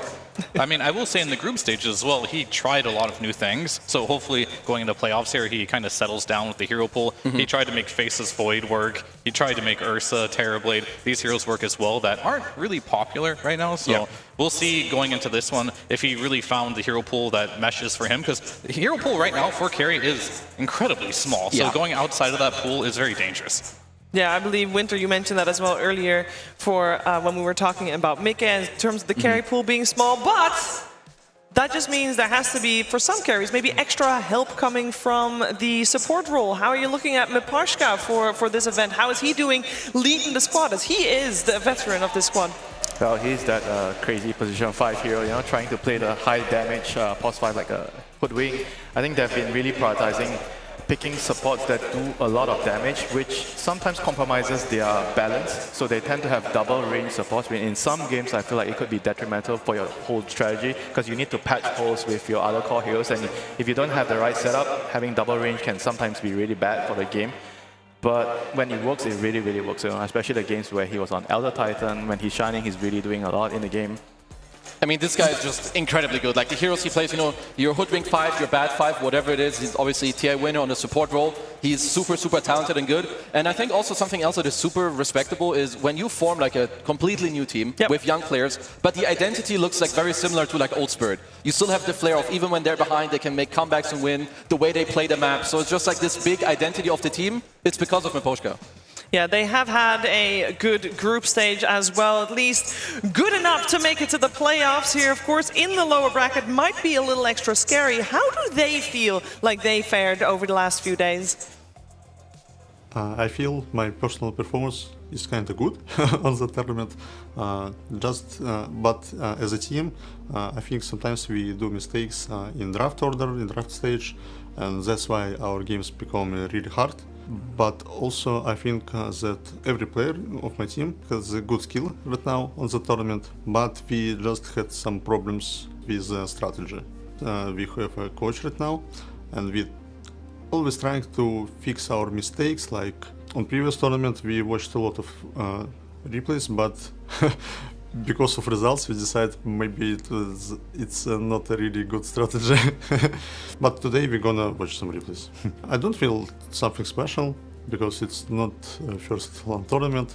Probably my other players, teammates, I mean Satanic and Ryu, they probably will feel something special, but not me. For me it's nothing really new. I don't think about our region and how strong we are right now or before. I'm just thinking about my team and how good we are. Sometimes I'm trying to teach my teammates like Satanic and Ryu, and they are new, and it's not like really teaching. I mean, I'm just talking with them, like, and trying to explain them my opinion, how they should look on the game, on some situations, and just trying to show them how they shouldn't play, like how not to do some mistakes. Yeah, sometimes I feel they have some new view on the game, and I'm also learning something from them. But it's more like I feel their energy because they are really new players and kinda young, especially Satanic. I think we learn a lot from group stage, and I still believe that we can go through lower bracket, at least to top 4. At least the top 4, they have to win at least 2 series in order to do that. We'll see if they make that happen here up against Nigma Galaxy as their first hurdle to accomplish top 4. When he's talking about the new blood, I feel like there is a big difference between Satanic and Rue. We got Satanic 17. He came in, he already was the Wonder Kid, right? Rue, that wasn't on a lot of people's radars, and I feel like we have been a little critical over the last 2 months on his performance, but I also feel like Malik and Rue, that lane, Kazu, has been growing and doing so well over these last few months that I feel like they improved tremendously. No, they absolutely have, and people also need to understand they are newer in the scene. You know, sometimes some players, they need time. They're like, what, like 18, 20, whatever, how old they are. Like, it definitely takes time. It is like a whole new environment that you're playing in with a team, but I feel like they've improved a lot. Sure, maybe some of the last ones you're like, oh, you know, Rue messed up here or there, but he's improving his hero pool, he's improving their skill, and they're making it work. Yeah, and I think this team as a whole is going to need more time. Like, when this Spirit first formed, Rue and Satanic, for me, were making a lot of mistakes. And I think they've been improving game by game on that. And if they want to get top 4 in this tournament, they're going to have to like really just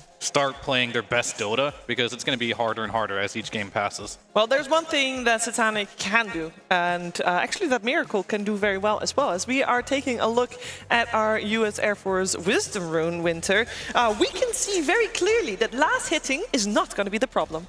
Yeah, that's why he was sent for the 1v1 last hit pattern. I mean, here we see mostly it's Alchemist, and Satanic, he's able to do it with Medusa as well, which is already itself very, very impressive, being able to out GPM an Elk, you know. It shows you that he's really, really efficient with his farming. He knows where to go on the map, and obviously his team is also doing a really good job, you know, making space for him on the map to farm.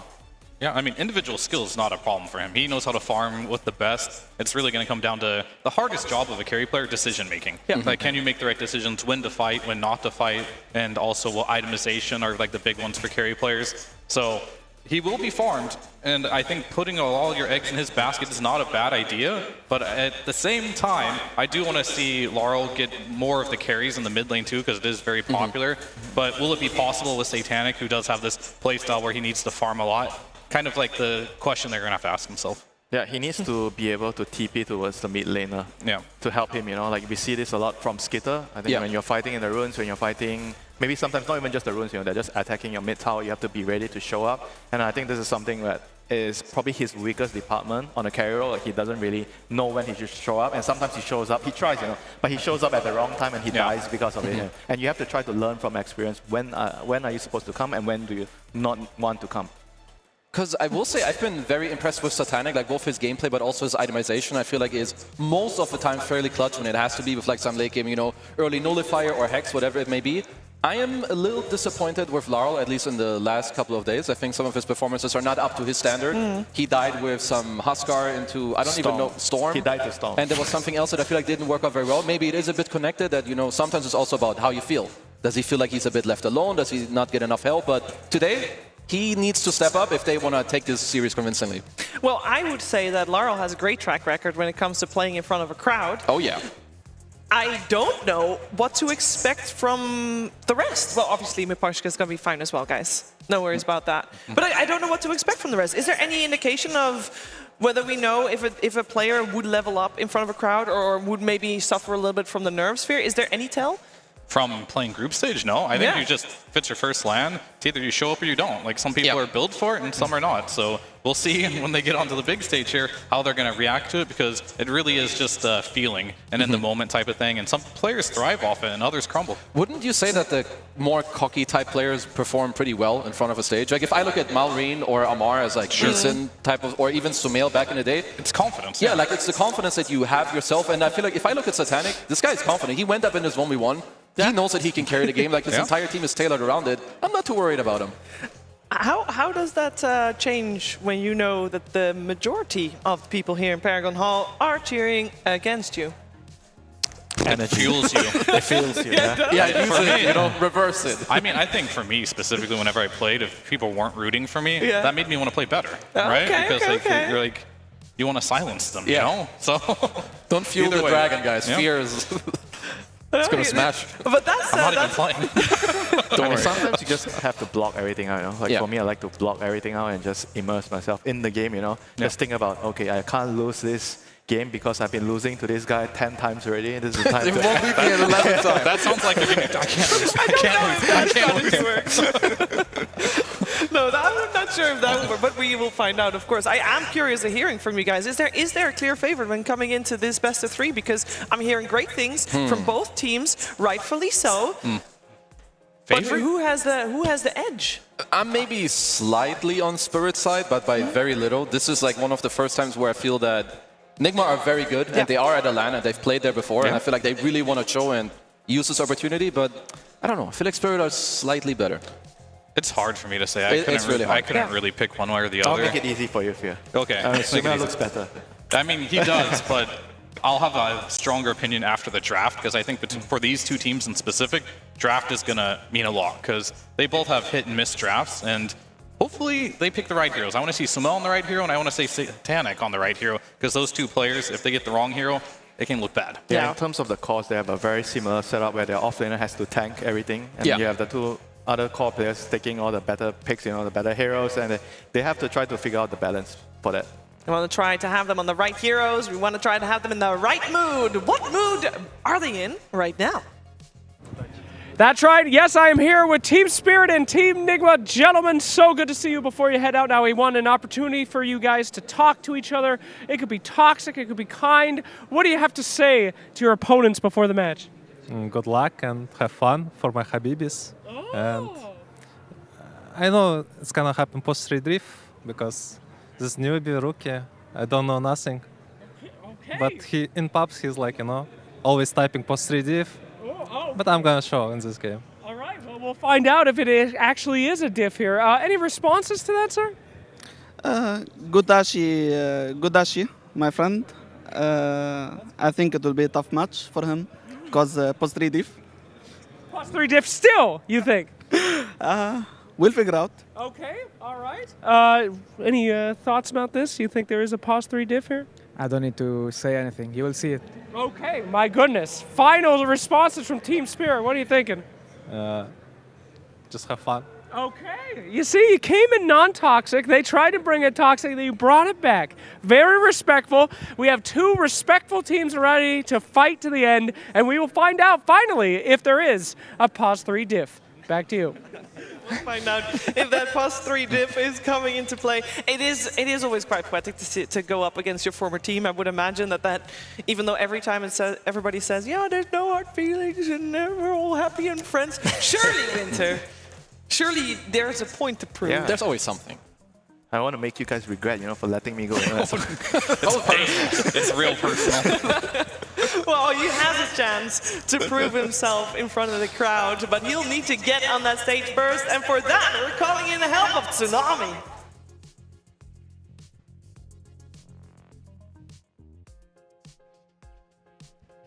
How's it going, Thailand? Are you ready for our second series?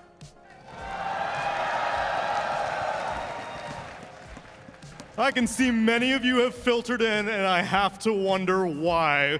We just saw some photos of the players, and you guys already started going crazy. So how would it feel if I brought them up for you? It has been around 2 years since these players set foot in front of a Southeast Asian crowd. So please give them another warm welcome as I bring out Nigma Galaxy!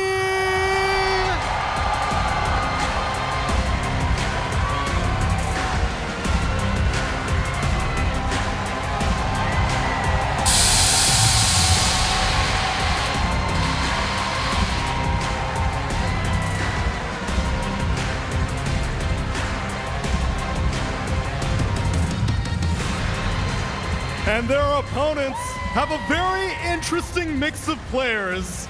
Some of them have multiple aegises to their names, and some of them are setting foot in front of a crowd for the very first time. So I hope you guys can show them why Southeast Asian crowds are some of the most legendary in all of Dota. Please welcome Team Spirit!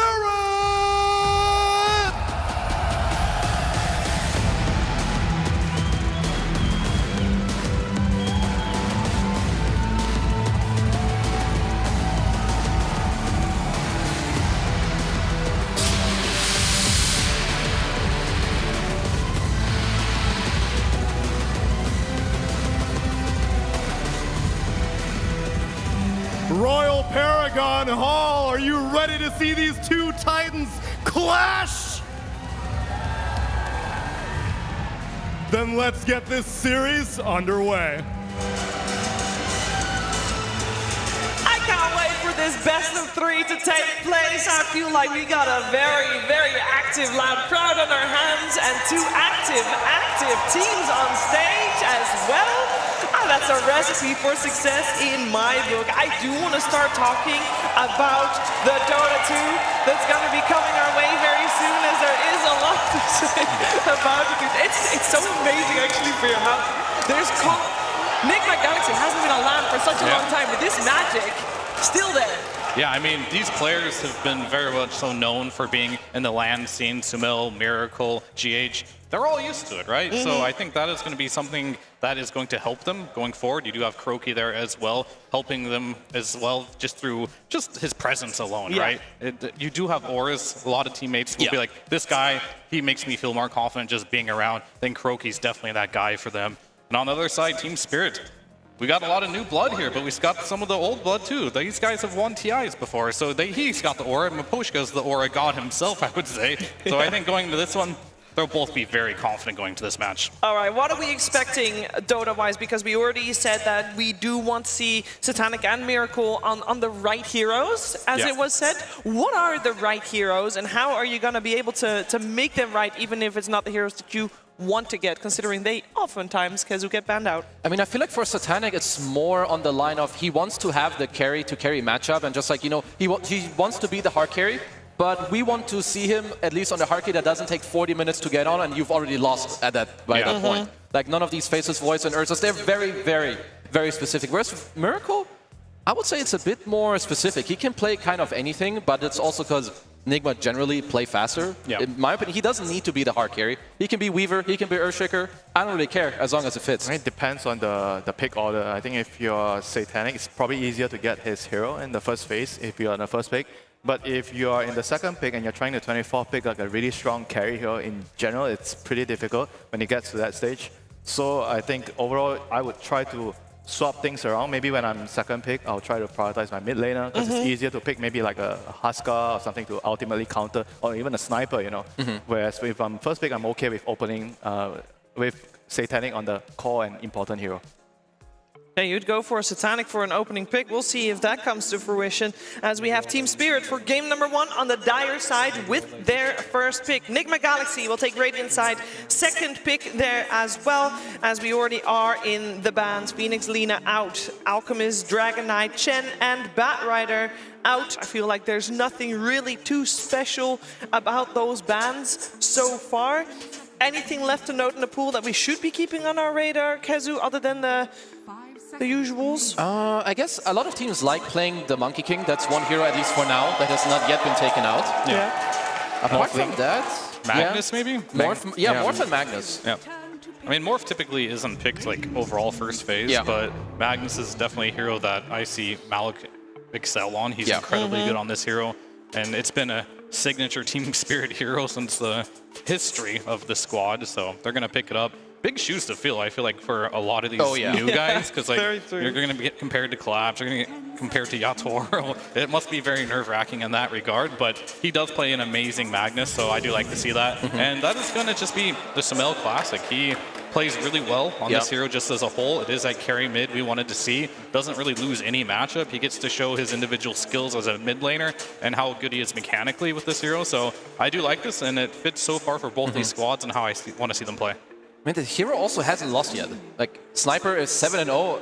It probably has to do with like how you know, how to like build your draft. But it's always picked into the right game, right? And right now they're just opening the draft with the Sniper, you know. So you have to be really good at using your bans to protect it. Like, what are the heroes that you have to be careful of, you know, if you have the Sniper? I guess like the jumpers, the storm. Yeah, it's gonna be like the archetype of get on top of you, right? Like your Spectre, Storm Spirits, Earth Spirits. I mean, Batrider at least is already banned out. He's got to be one of the most annoying supports for Sniper to play into. Yeah, and I do like the ban from Spirit there on the Earth Shaker. Yeah. That probably would be Miracle Carry Shaker with a Sniper. It works really well for that. So they're trying to put Nigma in a situation where they get a bit baited to pick 2 carries and just ban out those active carries as well. 1 Shaker ban, 1 Doom ban, and we'll see where they go from there. And then, yeah, as far as the jumps go for Sniper, this hero is like, I don't know, is that how you counter him nowadays? It feels like you jump on him and he just doesn't really care. He's so tanky. He's got a good squad behind him. I think repositioning is definitely really good versus him. Yeah. Where Magnus, you already have it, right? So they go ahead and ban out the Tiny as well, which could be that reposition. I'm not going to pick up the Shadow Demon. And you have to reveal him, you know, sometimes. Maybe a hero like Zeus. I think I've seen Zeus used as a counter to a Sniper. It was quite some time ago. You basically, fight starts, smoke breaks, you just click your ulti and your jumpers just jump on the Sniper right away. Well, I don't know if Zeus can be played in the mid lane anymore. I think it's a position 4 now, if it is to be picked. But it could if do the it's same a job. specific game, there definitely is option for it. For now, we can probably just mainly focus on the supports for Spirit. It's very highly likely that they're just going to lock in at least Rue's hero and maybe their mid, or just pick the double sub with Mipochka as well. And go for their double range if they want. Oh, no, not double range, but ET with Magnus. So there's going to be like a way to find the Sniper with the Spirit. Yeah. That's quite nice against Sniper, and you have the Lion to kind of remove the Shadow Demon Disruption Illusions if you need to in the team fights. Just overall very solid. A lot of damage. You use the Elder Titan Aura, so you can kind of pick off heroes as a duo with this Lion and ET. Those 2 heroes make it incredibly hard. Actually, these 3 heroes make it very hard to pick a carry hero. Like, you want to be like the strength tanky guy, but guess what's banned? Alchemist, DK are banned. Those are your best picks. Maybe they get jebaited into picking Sven. Because you do want to pick your carry here, right? Like, you just lock in Miracle's hero, you see his lane, and you have last picks, so you can still try to like counter Satanic, at least with a lane matchup. I mean, unless you really feel like you need to pick like a Mars or something to like solidify your team fight, I feel like you don't really have to do that. I mean, can a hero like Chaos Knight still work with the Sniper? You just need like a frontliner to start the fight for you and protect you in the fights. You're not going to feel great about it. It's definitely playable, but you're playing versus ET and Magnus as a CK, and it's not going to feel like the best. But we have other options potentially they could go for. Bristol? I mean, yeah, but that doesn't feel great. I mean, either. they are looking for that archetype of hero, though, right? Like your melee, most likely melee carry that is going to be a body slash also go in for your Sniper. So maybe they don't feel like that they're, you know, the best picks for the game or for the lane, but they help you, they give you what you want draft-wise. TA? I actually think TA would be pretty okay as well, because you also have to keep in mind you do have a sniper on your team. You need a carry that has some tempo, and I think these Sven-type heroes are going to be way too slow, so something that can join the fight somewhat early. Clockwork comes in, and they're going to go for the noob Beastmaster.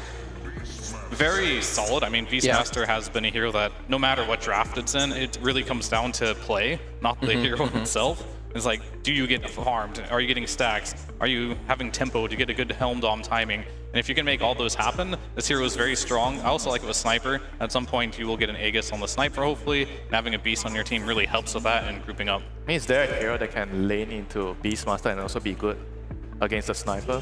Clinks. Clinks. Yeah. Storm. Not many people play that one, though. Yeah. Because a lot of Satanic's heroes are probably not that amazing, like into the Beast. I'm sure there's a lot that are fine, but I feel like Beast and Sniper seem to cover each other like fairly well. Like if you're picking a Gyro, you don't want to pick that. It's good against Beast, but it's bad against Sniper. Okay, well, at least Spirit's 3-man ball is really, really strong. Sniper does beat Storm in the lane, but later, if you don't lose too hard, you have a Lion coming with you, and ET Spirit as well. Like, this 3-man for now is very capable. Can a Spectre work? Like, Storm is going to look for the Sniper, and Spectre can go in for a kill? Yeah, it can work, but the only issue I've had with Spectre, which I'm not sure if it's valid or not, is typically you give the offlaner a free game. And giving a Beastmaster specifically a free game can be very scary, but they have ways of dealing with it. It's not like Spirit's draft is just going to crumble if they lose a lane. They've got a lot of team fight, they got a lot of high ground defense, good pick off. So I think it definitely could work. But the lane is going to be a bit complicated since it's going to be a double melee, Spectre and ET. As you mentioned though, like most of the heroes that are good versus Beast, I mean there's some Weavers and stuff like that that could be good this game, but the hero itself is just kind of weak. I don't know if you just want to pick that because your lineup is kind of tailored for your carry to 1v9 the game. So you do want Satanic to play that type of role here. And if you're choosing a hero to deal with like either the Beast or the Sniper, probably lean towards dealing with the Sniper because the Sniper is going to be the more important hero here. I mean, could he bust out his Meepo here maybe? I don't know how the lane goes. If the lane is fine, I would actually really like that pick. They did also play it once, I think, in the group stage against some like Brute. It was incredibly good. Yeah, I would say, I would prefer if they counter actually the Beast as opposed to the Sniper, because I think the Sniper is already fairly addressed with Storm Mag. If you don't address Beast, he's gonna give like 20 minutes of space for like his entire team. That's why I could see, I don't know, stuff like Chaos Knight maybe. I feel like they did bring that out once or twice. If this was pure also, I feel like there's like a possibility for some Dawnbreaker carry. I don't think he really plays that. I mean, is there any range hero though with the ET that can win the lane against this Beast plus Shadow Demon? Oh, yeah, of course, but it's like, are you gonna win the game? It's like the issue, right? There's a lot of ranged heroes like Shadow Fiends and stuff like that. Drow Rangers, but they don't like particularly do well. But like in you Sniper. said, you already have the Storm to deal with the Sniper. You also have Magnus, so there's. I think I agree.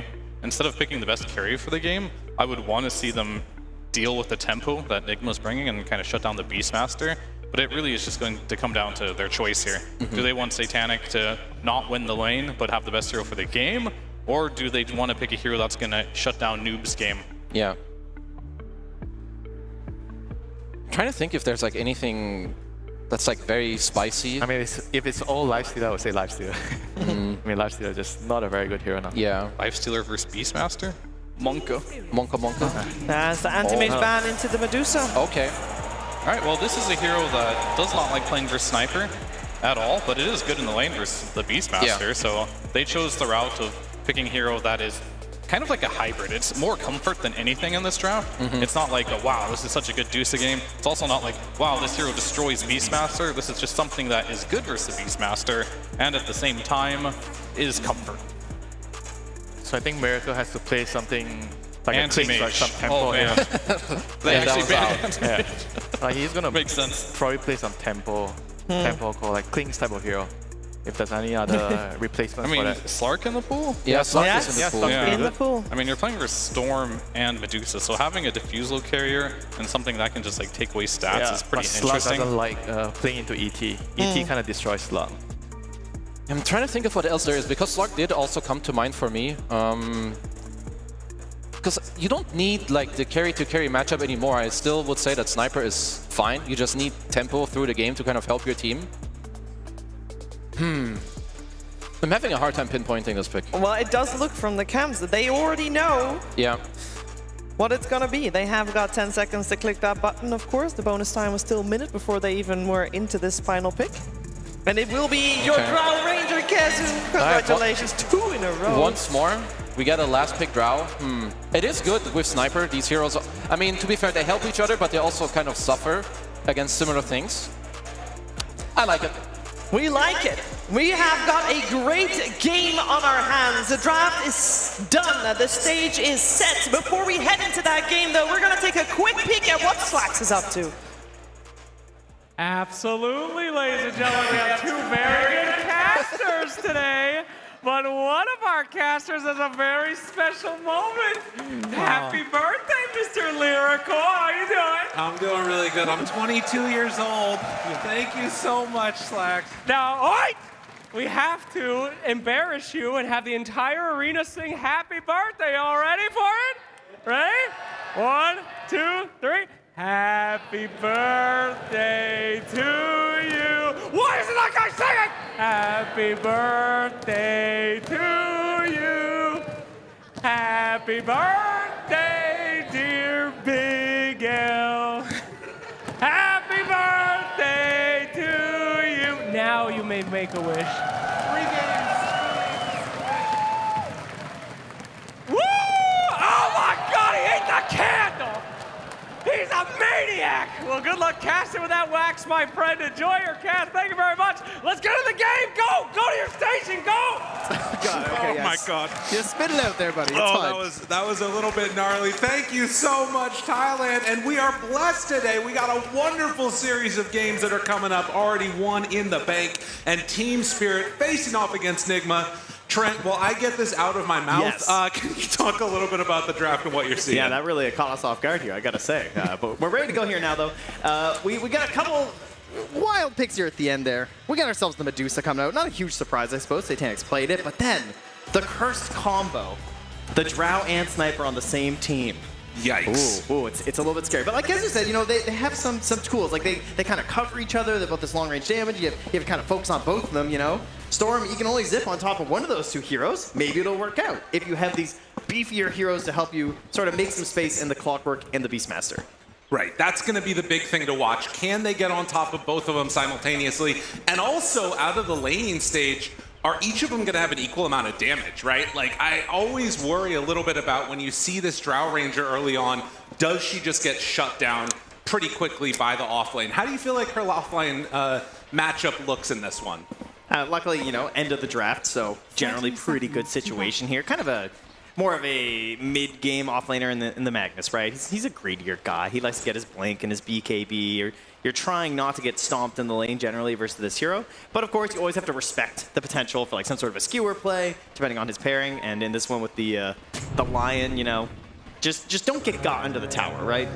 Fair enough. Don't get got. Seems simple. The smoke up now. GH reveals himself. Malik's going to back out, and it looks like it's going to be 2 runes apiece, as Noob not wanting to run forward and take that one away.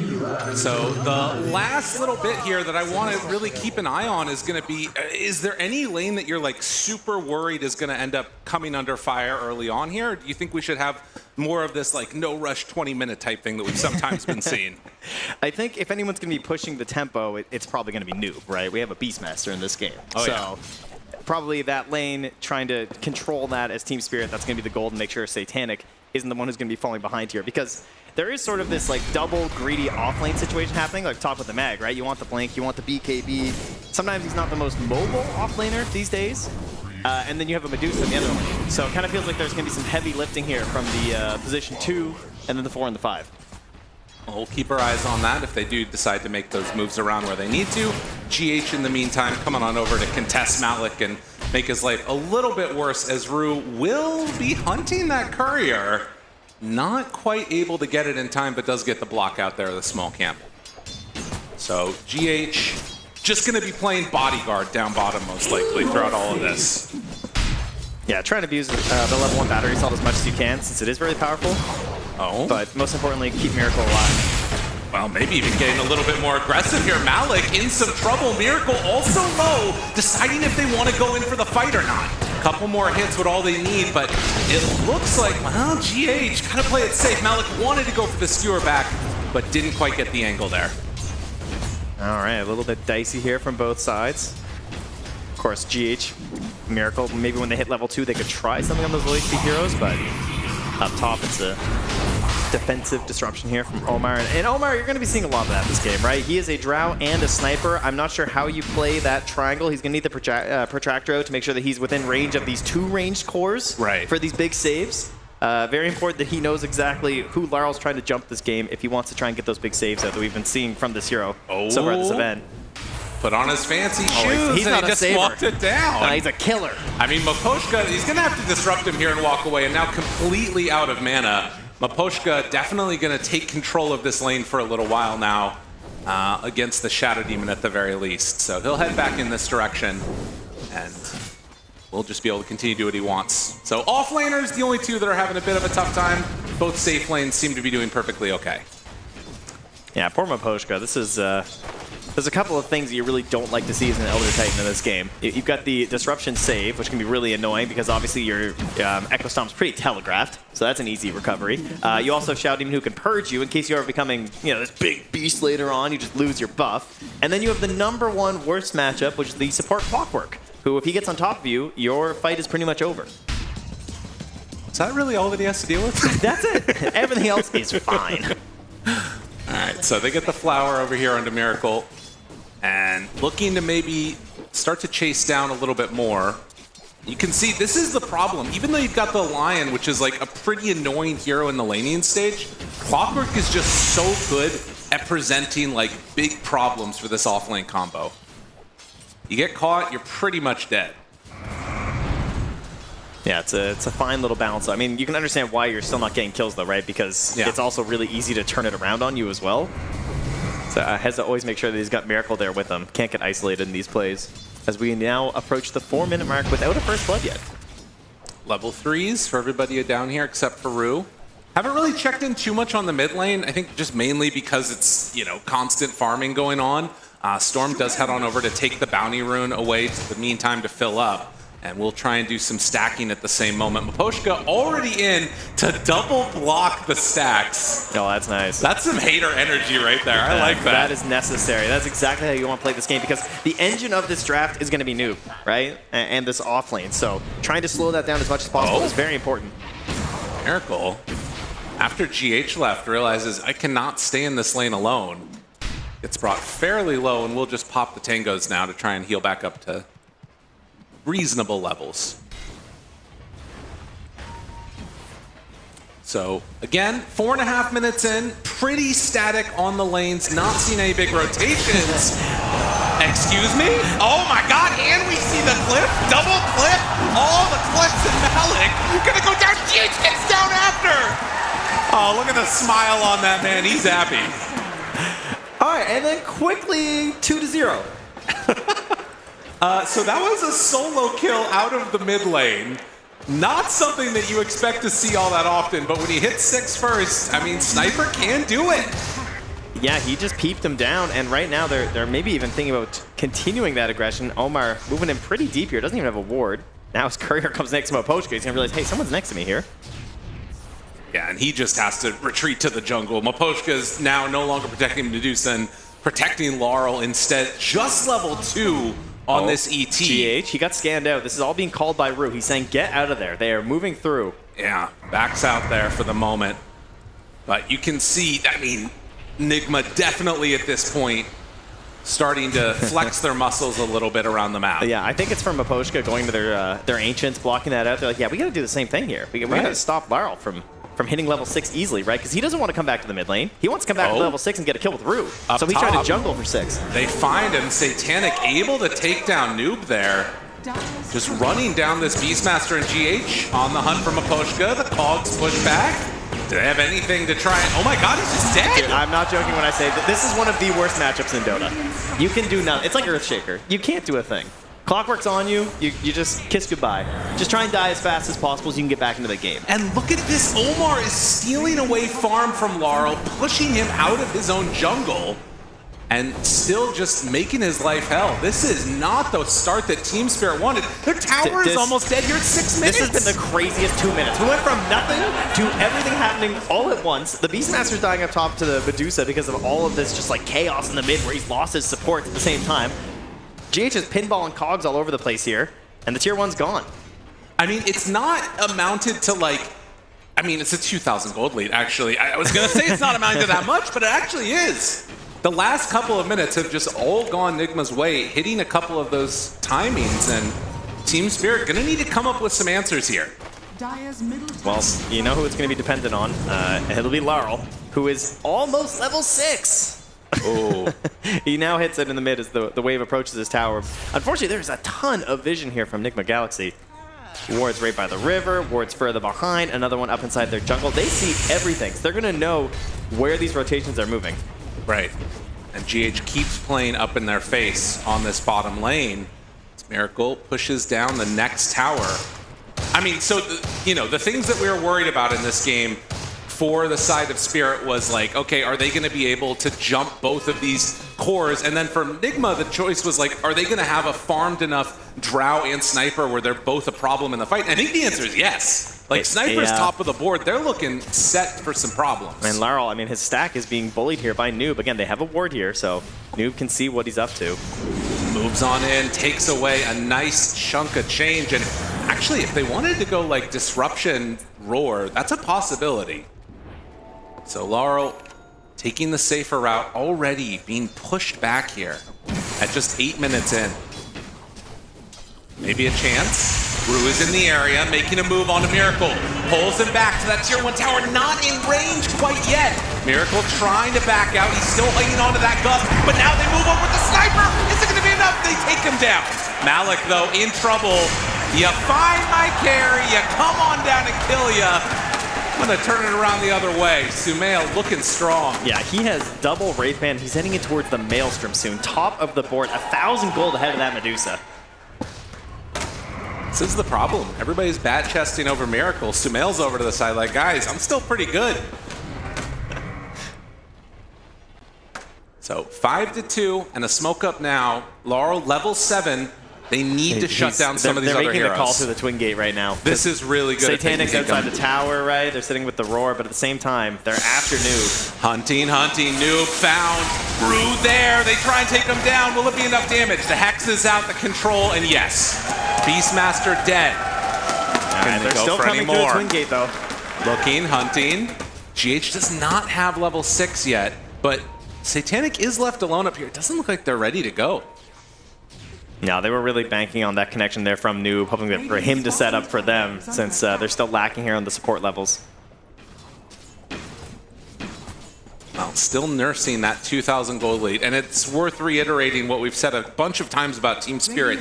Even when they get down early, they always seem to be able to pull the game back to a close window around that 20-minute mark with their lineup. And, you got Medusa, Storm, Mag. There's a lot of team fight and a lot of games still to be played in this one, in spite of that early lead. Yeah, Miposhka very comfortable from behind. He's constantly taking these teams and somehow converting some deficits into some wins for many years now. And Elder Titan, kind of a good hero to do it on, too, If teams ever get a little bit too aggressive, you definitely have the punish potential there.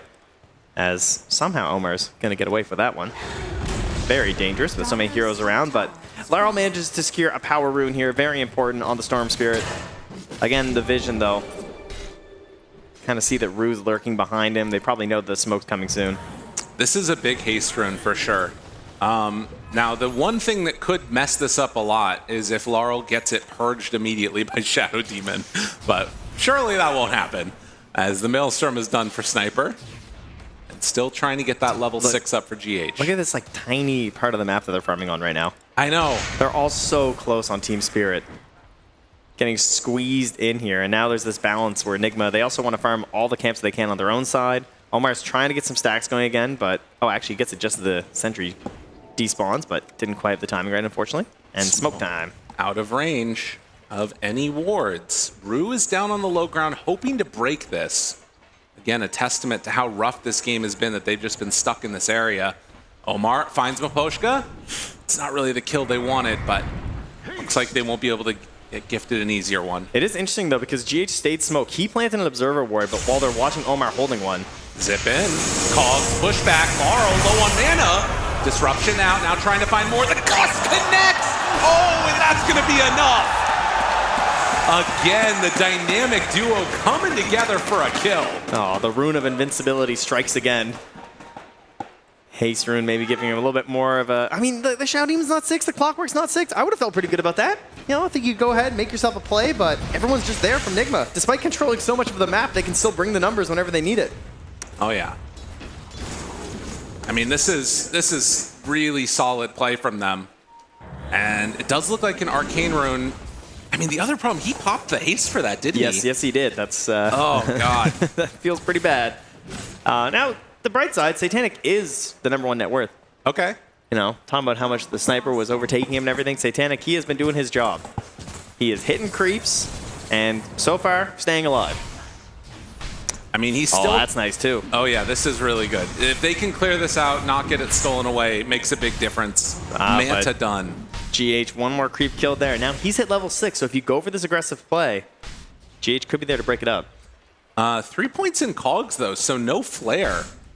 Not often that you see the no flare Clockwork at this point in the game. But again, showing how he's been playing, so much just running around and bullying people before then. When you hit the pinballs. Right. You know, the bonus value, the mana drain versus Storm versus Medusa, it's pretty cool. So another tier 1 tower taken, all of them gone at this point, and Noob, unfortunately for him, will not be able to get out of this one. Yeah, ensuring that was going to be a kill. They are bringing the numbers right now here for Team Spirit. Radiant's middle tower is under attack. So still relatively even game. And I think that having that Medusa up top is something that Team Spirit are going to be feeling pretty good about at this stage. Particularly if she can continue to accelerate. You're sort of willing to take some of these measured losses around the map to ensure that Medusa is where she needs to be. I can't believe that Malik's going to be the one to make the first move, it feels like. His blink is now done. Yeah. Noob hasn't really found anything off this Beastmaster. You know, decent lane, but he's 0-3-0. He's controlling some space, but they're not able to link into any of these roars so far in this game, but they want that Wisdom Rune. This is a cool play from Nigma. Now, they're not going to have the ET. ET is stealing the other Wisdom Rune, but Rue, yeah, there's no way out of this one. They bring 3 heroes. They're going to take down that Lion. Yeah. Oh, and they give it to Sumail, too. Big sniper. Yeah, I think they kind of knew that was happening with Miposhka. The way he was moving, there's no one over there. They haven't seen anyone in a while. The wave pushing. Seems like it was kind of given. They are going to lose some Ancients here. Stacked up twice by Miposhka, but taken by Nigma Galaxy. I think they want to push this tower.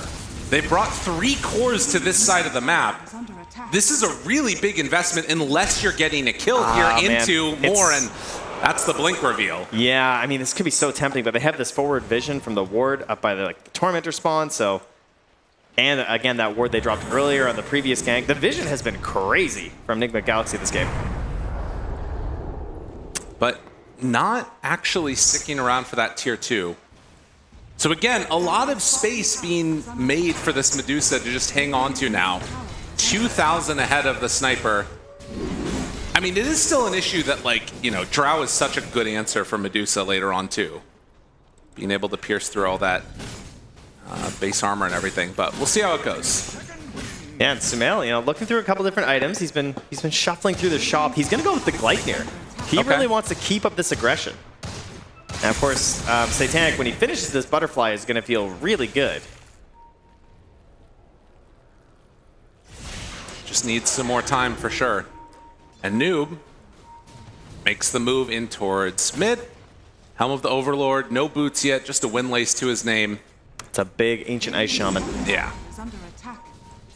I mean, he's still, like, scaling pretty well. You can see in comparison Mag having a worse game, Yeah, but now you get active. I mean, is he dead again? Because he might have gold, but I don't think he's having any fun. I'll just say that. He's 0-4-0. I mean, this is the thing, right? Like, he's been farming like crazy, but now that's another 250 gold given away from the creep as well. And Satanic, he's trying to start something here. Goes for a dip in the river. Rue taking more damage, a rocket flare to boot.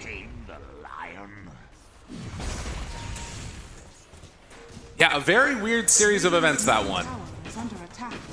That was a very Canadian boot. I just want to point that out. I feel like I've infected you. Yeah, you absolutely I heard that very clearly. Well, Malik, with that blink reveal, getting active, taking down the opposing mid laner. Miracle is just going to TP out. And they are setting up towards the area that Medusa's at, but don't really want to make a big effort to go for the kill there. You know, in theory, if they were to win this game as Nigma, and he didn't get a kill or an assist, it would be really fitting to call it the Noob Award. Oh, I Just like saying. that. That's really cool. You know, I I think we need a new one at this one, because things are going well, and he's done his job of controlling the map, but whenever the fights happen, it's just not going well for him. But here we go, the Roche. Surely that'll help. Give it to Noob. Make it happen. Probably not, actually, but the ET Stomp. Maybe for morale, they could. He went for the TP play. He kept the Spirit up there, so they're not going to be able to get here in time. 202 bonus damage right now. Yeah, that is going to be Aegis in hand for Sumail. And that kind of, at least somewhat, puts the stop of the counterplays that Spirit were making around the map. We'll see if they decide to make a smoke play or something happen. They did do a TP down bottom with Omar drawing a line saying, hey, bait yourself on the wave to Sumail, but Spirit not taking the bait. They move out, head back towards mid. Marl there, takes away the rune. And man, I don't know. I have seen this game before though with the Medusa, eh? Yeah. You know? It's like things aren't looking that great or whatever, but her numbers just get higher and higher. Butterfly comes out, Manta queuing up the Scotty next. Gonna be really tanky and annoying. I mean, the one thing that is a little bit concerning about the Medusa taking this, Butterfly in particular, is that there is a Shadow Demon in the game. Oh, that's true. Mr. Darkseer knows. Those illusions are troublesome. I mean, those illusions will kill the Lion, kill the ET if they're not careful. So need to make sure that she does not get caught by a disruption in the duration of these fights. Maybe easier said than done as drums are completed for the Beastmaster. Yeah, we talked a lot about the vision here from the Radiant side of this game, but when it comes to the team fights, vision is going to be the key for Team Spirit, you know? Talked about the Zeus during the draft, this idea of how do you find the sniper in the drought to start things off. That would be the goal, because famously, Magnus doesn't like being the first one in. A lot of pressure on Laurel, who has the Invis rune. Danger, danger. They're running in. They're underneath the ward. They're all under the ward. They catch them both and pull them back in. Laurel for the follow-up. They're gone. Can they find more? You are not safe anymore. You are not safe here at all. They find Sumail too. You just take a casual little stroll under a ward. Oh, and they will punish you every time. The Hex comes out. The follow-up is there, Nigma. Oh, they are going to lose everybody. Nowhere left to go. 5-0. Trent, I think we found the ward of the game. Just maybe. We'll see. We'll see. But if so, that was a pretty easy one. That is how you make the fight easy versus Drow Sniper. You just see where they are to start. Immediately on the Miracle. No chance to play this one. Dead. And then it's just a rundown after that. Like, the defenses are broken. Oh my god. And you just got the Aegis too. Oh, it's really, really painful. I mean, there's not a whole lot else to say about it, honestly. Like, Wards win games. Yeah, they do. Oof. Oof, oof, oof. All right, think that one over. That's all right. Now, suddenly it's a 7K lead after you took Aegis. Now, that entire lead can actually be summed up in just Medusa's gap in the net worth, pretty much. Right. She is 6K ahead of Sniper. So simply kill the Medusa. Fair. Oh, no. Miracle. He gets found. He can try and get a little bit of a walk away. Team very the hook far shot? from help, but no, it's not going to happen. GH almost there in time, but not quite. Satanic. Does this working work? on the Tormentor. I mean, okay. He's got stick, though. It's a little close, but yeah, with the wand, easy peasy. Rocket Flare. Damn, not. I like Rue taking that right next to him. Like, I need level 12. You're fine. Yeah, so they come on in and get themselves a Tormentor of their own. 7-11. I mean, it shows just how quickly things can turn around, right? They absolutely, you know, have the tools that they need to take a fight, just that they didn't get a chance to last time, and now Mag has BKB. Like, the game has become a lot more difficult for Nigma after that engagement. Yeah, it's going to be up to them to be the ones finding the jump. And they have good tools for it, right? We have the hook shot, we have the Gleipnir here from Sumail. And then the roar, if we can find one. Yeah, have we even had a roar yet? I don't think so. Yeah. I'm not sure if one got chucked out in that fight while he was running away, but either way, definitely not one that's been successful for him considering the kill score. So. Well, Philly Stone picked up and a full Scotty done now. Now, Trent. Yes, my friend. The illusions are really strong if Shadow Demon can get them. The cope is real. You just got to get those Shadow Demon illusions out, and you're going to win the game, surely. Yes, yes. The stronger she gets, the stronger you get. This is what you want, really. I guess you don't get the Empower, though, so that's a whole other kettle of fish. Well, neither do hers, so it's fine. Fair. Yeah, but she does as a hero. Okay. Oh my Fans God. trying to power up the Galaxy here. They're all just getting BKBs too. Like, they know what they need to do to try and close this one out. Okay, okay. All right, they're trying. They're in sync here in the crowd. I like this. You guys be good at rhythm games. Absolutely. Miracle continues to farm up, and as they are going to head up north for Spirit, they're looking to maybe close out this other Tier 1 tower up top. Just sweeping the map right now. And yeah, I mean, for the side of Nigma, it's very much just a sort of wait and see, try and get a good item timing here on something that they have, and maybe they can take a good fight when they're out of position. Another great ward here. Whoa, Miracle getting gone on. Laurel does have BKB, a chance. Malik runs in, ready, hook shot, trying to keep him alive. For a moment he will. It's disruption on the Miracle. He ends up going down, but got the kill on the Mag first. Not terrible from the side of Nigma. Can they get any more? Laurel gets pushed back. They hold on for now. That ward Satanic in there. Omar looking, hunting, disruption. Still held on to. Could think about the turnaround if they want. But GH, he's going to be the one that's left behind, and Omar very quickly dies. So GH gets out, Omar doesn't. Yeah, Rue barely escaping as well. The Lion, the clutch finger of death there to ensure they got that kill on the Miracle. He almost got saved. But that's going to grow that lead just a little further here for Team Spirit. And yeah, Nigma got to find a solution here because, again, it's just good vision here from Team Spirit, setting that initial jump onto the Drow Ranger up, and then making the fight a lot easier for the Storm Spirit.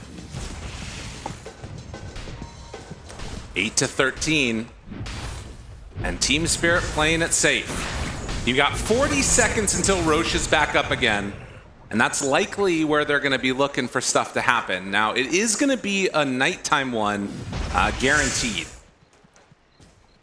It's an interesting high ground situation in this game, too, because on the one hand, you have Medusa, right? You know, who can just like stand, do her thing, pretty hard to deal with, but you also have Drow Sniper. They don't have the best like displacement tools to try and force the Medusa into a bad spot, though. So if you know, aside from just pelting her from the high ground with your ranged heroes, it is difficult to actually force a good engagement for yourself here from Nigma. Feels like you're gonna have to try and attack the backline there with that hook shot and try and find these people lurking behind the Medusa to start that fight out. Right. A tough one for sure as they take down. They love that tower going down. The Tier 2 tower. And Satanic still standing strong and continuing. He is so freaking far. He's almost doubling up. Yeah. Like everybody on the side of Nigma. He is the lead. I mean, this was the graphic before the game, right? Showed all these alchemists, and then there was just the Medusa GPM at the top, and well, here it is again. Absolutely. On the hunt, they find one. Noob, he got hurricaned around. The stun is there. And another death for Noob. 5 stacks right now for Rue. That one is really nice. Yeah, speaking of stacks, I mean, we got 18 galvanized there on Laurel too this game. Oh, wow. Yeah, just a casual, almost 6 mana regen being helped out from those. Just hitting 18. That's very nice. Again, the dodge game will continue. Full data list done for Satanic. GH, it would be a very ambitious go. Yeah, it sure would. So he is not going to do that. Another tier 2 tower taken. And measured losses wherever they can throw them out there. God, it is crazy how much just that one fight completely flipped this game on its head. Yeah. That is definitely what they were waiting for. And they're starting to prepare for the eventual high ground siege here. Smail almost done the Agnum Scepter there on the sniper. Oh no. Miracle. He's even netted. The creeps are after him too here. It's just not fair as he goes down. Everyone's out to get him. Unbelievable. Noob, gonna have to cut waves. You know the options. It is a tough go when you have to take one of those little dumb creeps. I'm so worried for Noob right now. They're going to go through the Twin Gate, though, so yeah, looks like he'll be all right. And they're starting to look for this Roche. Unfortunately, for Team Spirit is a very long spawn. It's like 245 or something, so they can keep on checking, but there's still a little ways to go here. Noob able to find a bit of farm on their side of the map. Everyone else just hiding away as best as they can, as they're going to lose their 28-minute Wisdom Rune. Noob, I think might be a little bit too risky to go for it, so probably just going to stay over here and farm his way towards a halberd to try and stop the Medusa's action in these fights. I mean, that actually could be a pretty big pickup for him if they can manage to get a halberd. Again, it's like if you walk up close, you might just die anyways, but at least there's a counterplay potential. And Sniper picking up Agnum Scepter. Okay. Yeah, there you go. Tools being used here. They're all picking up Nemesis Curse, too. Even Maposhka. That is very interesting.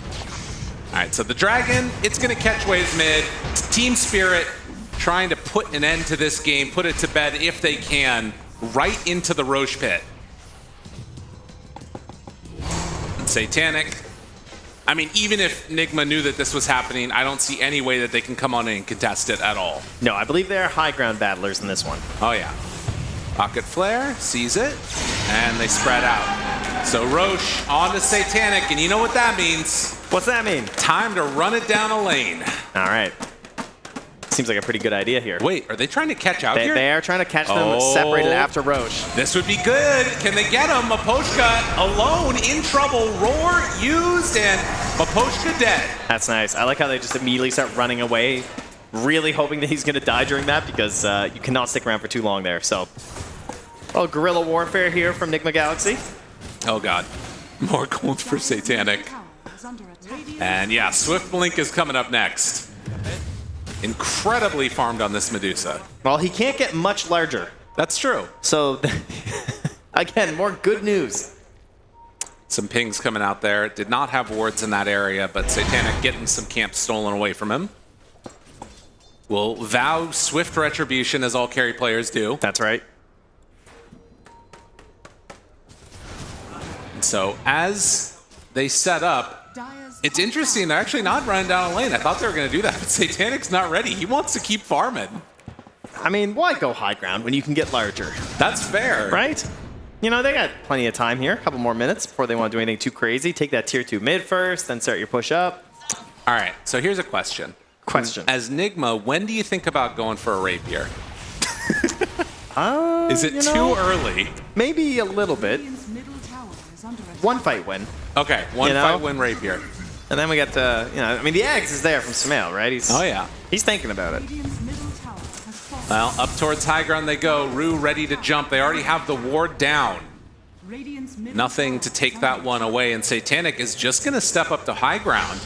Mars there, Glimmer Cape forward. They take away a sentry, and now there is one problem with this. Watch what Rue does.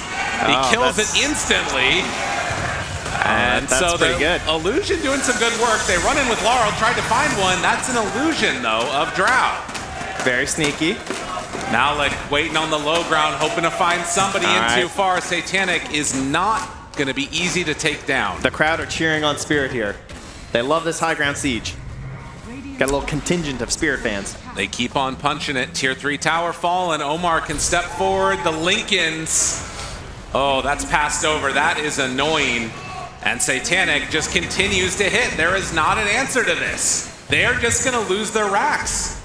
The inevitability of Medusa. Laurel is also standing directly in between the Clockwork and his supports. So if he gets hookshot, he feels like he can live. Yeah. Right? He just wants to make sure they don't get the jump on the Rue. Very nice positioning. Spirit. That was easy as textbook. pie. Yeah. I made that really easy. All right, Nigma realizing we need to make some other type of move. They're going to go for a wraparound play here. Would you say it's the name of the game? We'll see if they can. I don't know if that's true, but it's something. They scan. Oh, Dire scan. They know that they're coming from over there. So Satanic is like completely alone. The entire rest of the team realizes that if they come up here, the RP, somehow they find the initiation out of the base. Already Omar is dead, and now Malik running forward right on top of Miracle. Laurel shows up too. Just an absolute evisceration. They don't even get the kill onto Mag. Textbook performance. I can appreciate a desperation play, and that's what that was right there. Oh, man. Trying to find something crafty, but it all falls apart there. No luck at all. And, I mean, Sniper can't even step forward. He's being zoned out by the Medusa illusions. While that's happening, a devastating couple of moments here, and, well, they create some illusions. We'll do some damage. Omar dives for it. How much can they do? All right, they're already dead. That's Satanic stand and stall is a little bit low on mana, still has the Aegis to work through it. Sniper just completely destroyed. They take down another set of racks. Team Spirit, way too strong. GG is called. You know, I can just about put my finger on where this game turned around. Somewhere near that bottom fight. Team Spirit, they just, we've said it. How many times have we said it? They can be behind, it can look like knowing exactly how to screw it up, and then they turn it all around and swiftly take the game. And it's another one of those. It's very rare that you have a moment in a game where it's so clear what it was that went wrong, and also it completely flipped the game on its head, right? And that's a moment that we had right there just a little bit ago with that ward placement and then the subsequent fight. Absolutely solid performance from Team Spirit. And the other thing is they didn't drop the ball the whole rest of the time. They played it super safe. No, super clean. Go get the Roche, approach the last towers. Very safe, sieging on the high ground. Perfect positioning from Laurel to make sure the backline doesn't get jumped. They knew all the potential answers that could be there from their opponents, and they just made sure they were just all scratched out. Closed the door. And I mean, even the little things, right? The Omar reactions with the Lion there to kill off the illusions. They knew the job. Team Spirit executed perfectly. We'll see if they can do it again in game number 2. Thank you very much, Trent and Lyrical. Yeah, this was a very strong ending from Team Spirit, but we do need to talk about, for example, this moment right here on our screens, because the start of the game did seem like it was going splendidly for Nigma Galaxy, Fear. It definitely was, and I think we saw Sumail do what Sumail does best in this tournament, and he just wins his lane, snowballs the game. But I think their draft as a whole wasn't allowed any mistakes. When you're playing against the Storm Spirit, you're playing versus Magnus, at some point into this game, your Drow sniper strategy is going to crumple if you do die too many times, and that is exactly what happened here. They had that one bad team fight, and then the game felt impossible to play. Because like Nigma still had like good opportunities in this game. So Noob did have a rough one. I feel like he was heavily targeted by Spirit, which is a good thing to do to shut down the Beastmaster. But Nigma, even at minute 16, 17, like before this 5k lead started happening for Spirit, they had the Aegis. Nigma had like a 2k gold lead, but they never came together, in my opinion, to like use it nicely on like maybe take their top tier 2. Instead, I believe Noob got caught mid. And every time someone got caught, they would TP over. They would lose all map control after this. And once Spirit were ahead, I mean, then they made it incredible nice smoke towards bottom. The game was kind of done from there. I think the main issue is like you do not want to leave a hero like Beastmaster alone, you know. I think when you're making plays, so if you're looking at the map, Beast is top. In general, you always want to go to the Beast lane. You try to kill his tower, or at least move top and get Roshan, you know, because with this lineup, you guys already mentioned that they have very little room for error, and if you don't get your first Roshan with the Drow Beastmaster, you're gonna be in trouble, you know. And that was what happened. They made a smoke plate bot, Beastmaster got caught top, and they lost Roshan because of that. Yeah, I don't know if we've ever had such a very clear turning point of the game. Towards the later end of the game, when Spirit already was in the lead, because was there any chance for Nigma Galaxy to make a steady comeback, or was their momentum gone, Honestly, meaning the end already? It was really hard. Like, you can maybe, sure, you can try to stall the game, you know, with your Mantas and Shrapnels, and Noob can cut some waves on Beastmaster, but realistically, look at Spirit scaling. They will always be able to jump you. They have the Medusa with full net worth. Once they're down like 6, 7k gold, I don't see any way back. Yeah, it's almost impossible game once you do get behind. I think in this particular game as well, they did not do what I wanted to see, especially on Sumail. You can see his itemization here. He kind of has to take the backseat in this game, even though he had a perfect game, and he has to cater for Miracle to be the carry. So he ends up going for a Gleipnir into Aghanims instead of being that right-click carry, because they felt like this Drow had to be picked. It's going to outscale the Medusa, but they already had that in the Sniper. But I do understand it's a little difficult in position there to pick the perfect hero. I will say Team Spirit, their bans were perfect. They banned all the good stuff, so Miracle couldn't have a perfect last pick there. So that's how they kind of ended up into the strategy where they're just like, one death, and then game is impossible. Or like I said at the beginning, Malik, he's playing this Magnus, you have this ET opening, you're playing for team fight, you're going to be happy with scaling on LAN. That has been tried and been really good. Yeah, I hate to bring this up, but the players started this, so I'm gonna say it out loud, Winter. Oh no. +3 diff. +3 diff, yeah. I mean, sometimes it's hard when your team is not really helping you, you know. I feel like, sure, he felt like he got targeted on the Beastmaster, but at the same time, his team didn't really, you know, made any rotations to help him out, you know. Whereas if you look at the Magnus on Malik, he got a couple of smoke gangs to help out, at least a TP to help him kill. So he got a lot from his team.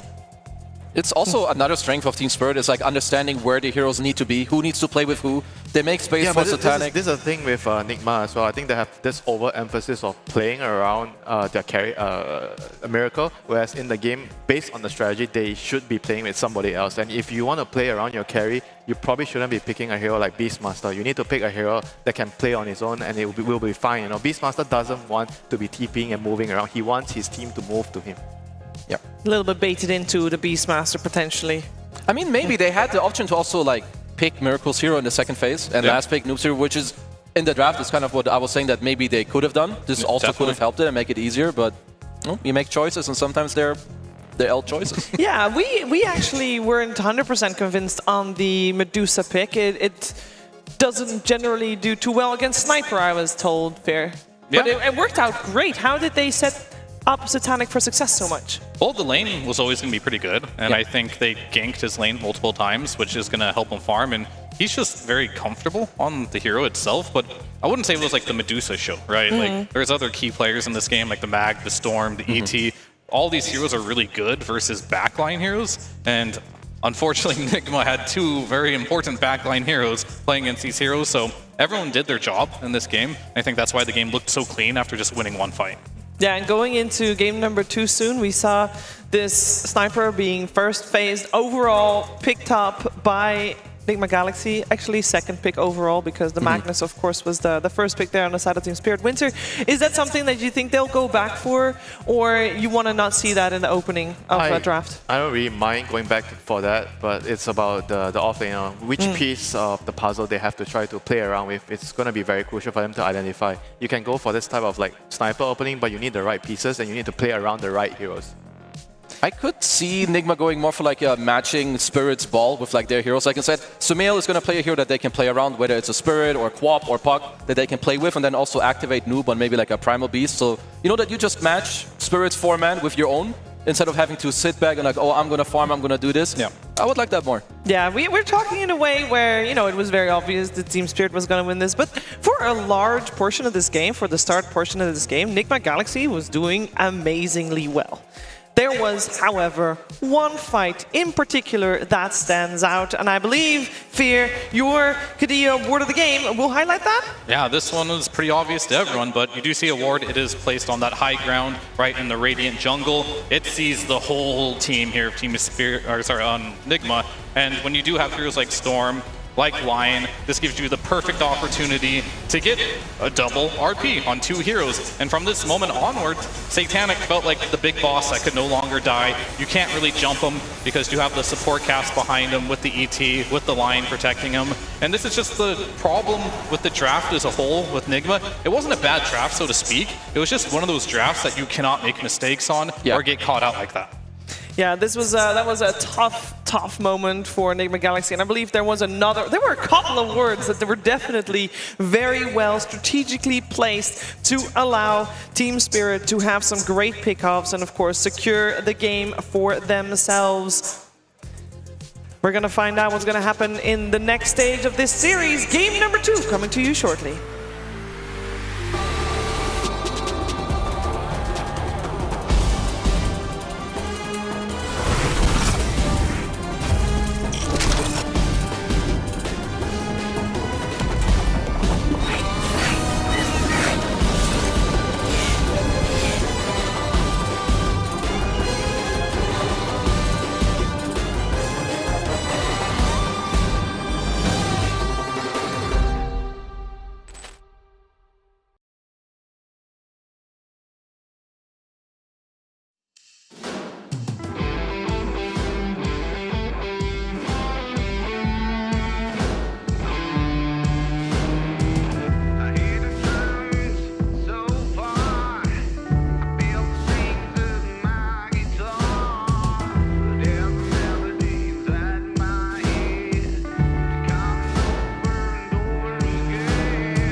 put it together.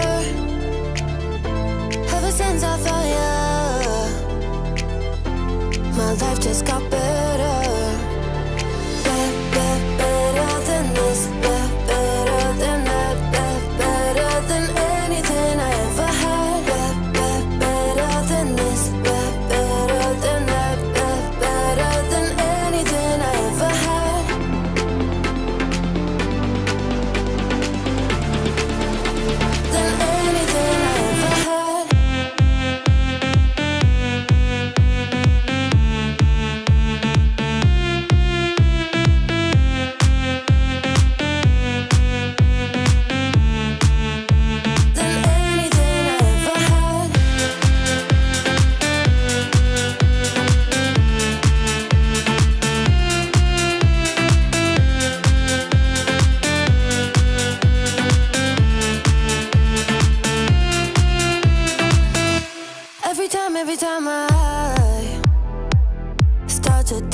makes me feel better.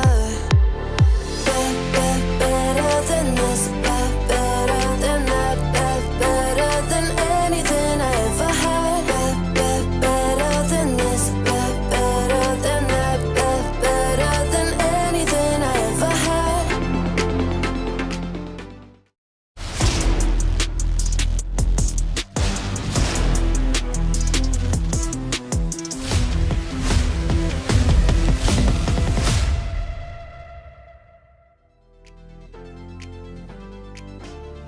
We're all getting ready for a second game between Team Spirit and Nigma Galaxy here in the Paragon Hall for ESL One Bangkok.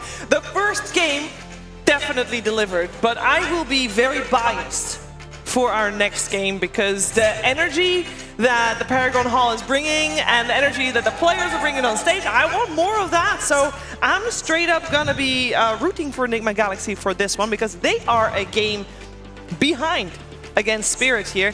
So I'm gonna ask my panel to be putting on their coaching hats. What are we gonna do to make Nigma Galaxy win game number 2, Kazu? So I just want them to, I would say, fight back more strongly, like with like the type of heroes you're going for. Not this, okay, I'm gonna carry, you're gonna carry, but instead, okay, how do we help each other to make it happen? And last game, I really think it was a big mistake to not pick Miracle's hero in the second phase and help Noob more out later. So just, you know, nail the draft, but at the same time, just fight more into what Spirit are presenting to you in the draft. Yeah, I mean, I would agree. I think either you go look at the draft as a whole or you look at what you're trying to accomplish as a team, because I feel like their strategy was very all-in. And I don't think that's a situation you want to be in, especially on LAN, where you feel like you can't make mistakes. You want to have a lineup that is allowed some wiggle room. You can die here and there, and the game doesn't just feel completely over. So I think going into this next game, you make adjustments in that degree, have more scale. I think scale has been incredibly important this patch, and I don't think that's going to change. How about you, Winter? Wise words? Well, Nigma is on first pick here. I think first pick makes everything easier for you to plan the draft around a specific hero. I mean, the drafts are going to be much easier for Nigma here. Maybe we'll see. I think they have to try to give Noob a little bit more priority in the draft. You know, he needs to have at least like a better start. Because if you look at all their 3 cores, if you look at like Sumail and Miracle, when they get a good start, they are also going to be mostly farming, right? And Noob is the one that when he gets a good start, he'll be using it to make space for everyone. So I think it's very, very important for him not to get neglected in the draft. Yeah, I definitely agree with the first pick point. Feels like there's almost no advantage to second pick right now. Yeah, and it's really hard. Most of the games I do see, last pick is actually a disadvantage when it's supposed to be an advantage. It's just so hard to make use of it. It's too many bans, I think. Yeah. I mean, something else also that we can already look at least for this game, is that if Nigma want to first pick some of the heroes that they have been able to first pick before, like some Phoenix, Lina, Monkey, Spirit don't have enough bans left to cover them. You know, the Invoker ban could already free up a potential Monkey. I don't know if they first picked that hero before. If Lina is in, that's a hero they've looked at that has looked incredible. So wouldn't be too surprised to see Spirit, you know, spare a ban. Okay, but I think when you ban out Magnus, you ban out Lina, you do give them a free sniper game. True. As well. And I think you don't really look at that last game as, oh, we picked sniper, we lost, let's not pick it again. Yeah. There was bigger issues in that game. I feel like one of the good things about their draft was that sniper, actually. It just unfortunately wasn't played around enough. Yeah. And I think that's something they're probably discussing and maybe going back to. I mean, what's the ban here? Okay. Bat Rider. Okay. KL Shaker. So what's the idea here? They just want to set up for a carrier shaker right away from the get-go? I like it because last game in the second phase, Spirit banned it out. So that's step 1. And I think step 2, you can play it on 1, 3, and 4. So it's not like this doesn't have to be like Miracle, you know, bad chess playing Earthshaker straight up. It's just a good hero. Seems good. I mean, so if they respond with a morphing, you're probably going to move it away from the carry? No, Would that be a plan? I don't even know if this like morph or shaker thing is really that devastating anymore. Sure, it's okay. You can be the strength morph and become him, but it's not like of old where you get the Aghanims, right? And you're just flying around one-shotting people. So still playable. I do wonder though, the Shaker's power is not a position 1 this patch. Position 4 seems a little underwhelming. It does. Offlane, I don't know, you kind of play the same as 1 as well. Mid, very matchup dependent, so it does have some flexibility. I do like that. And they're going to go for the Beastmaster on Spirit. As I mentioned before, I don't really care when you pick this hero. It's not about the hero itself, it's how you play around it. And unfortunately, last game for Nigma, they didn't do a good job of that. Hopefully Spirit can really just give this hero a little more attention. Now there's 2 heroes left in the pool that were first phase banned previous game with the Monkey King and the Phoenix. Are those 2 heroes we should be concerned about for either team, or because they are not picked up at the moment, it's probably not going to be that high priority anymore? I mean, Phoenix could probably be on Spirit side, or Nigma still, you know. I think Phoenix is a very, very strong position 5 hero, like no matter what. I don't think you need a specific draft to pick a Phoenix. I mean, they already have good heroes with Phoenix, both teams, right? Yeah. So I imagine that is a hero that both of them are looking at if it doesn't get banned. So I think that could work. As far as the Monkey King goes, like maybe if you don't first pick the hero, it kind of loses a lot of value because it is a very flexible hero. When the later Monkey King picks are very targeted for certain lane matchups. I mean, for Nigma, I could see both the Phoenix that we touched on already and maybe an Enchantress as well, if it does get left in the pool. It's one of the, better heroes against Beast. GH also plays that hero very, very well. It would be a make for a pretty good lane with the Shaker. Let's see, Spirit. I mean, Rue plays like a lot of the generic 4s. Like, there's Willows in the pool, there's... Muerta. Is Bad Rider? Yeah, Muerta also good. I would say those are like the 2 that kind of come to mind. Yeah, Bad is already out. Yeah, the 2 supports from previous game for Team Spirit, both removed from the pool in the second ban phase by Nigma Galaxy. I mean, it makes sense. I don't really mind it because it's very difficult to draft for Miracle playing versus those 2 heroes because Lion and ET shrink your hero pool a lot. And I think this ET hero is very interesting this patch actually because DK and Alchemist are permabanned, and these are like some of the better heroes versus ET. So maybe we'll see a bit more ET as this tournament progresses for that reason. So this is the position for Gyro here, most likely. I mean, it could be. I think they're just like block picking it as well. So like they're picking this Gyro. They can maybe play it on support. Maybe it'll be the carry, but it's making sure Nigma doesn't get it because it's very good versus Beast. Yeah, they banned out the Sniper as well, so that one's off the table for Nigma Galaxy. I mean, let's see, because at this point you should be able to decide at least if you want to have a carry Shaker or not. So most likely you're just going to see 2 supports here for Nigma. I mean, Pugna is at least one of the most annoying lane supports against Beast. You just have you have insane range. Even if you drop the ward, he can't spam access. You're just permanently hitting them. It's just a good pick. Yeah, the decrep save. Yeah. Always nice. I wonder if you pick potentially a mid here and just try to hide this Shaker for a little bit longer. But no, they're going to reveal that the Shaker's 100% a core. They do want to play it on Miracle. That's going to be the ideal choice, but Sumail plays it in the mid lane as well. Not sure if Noob will play it in the offlane, but maybe.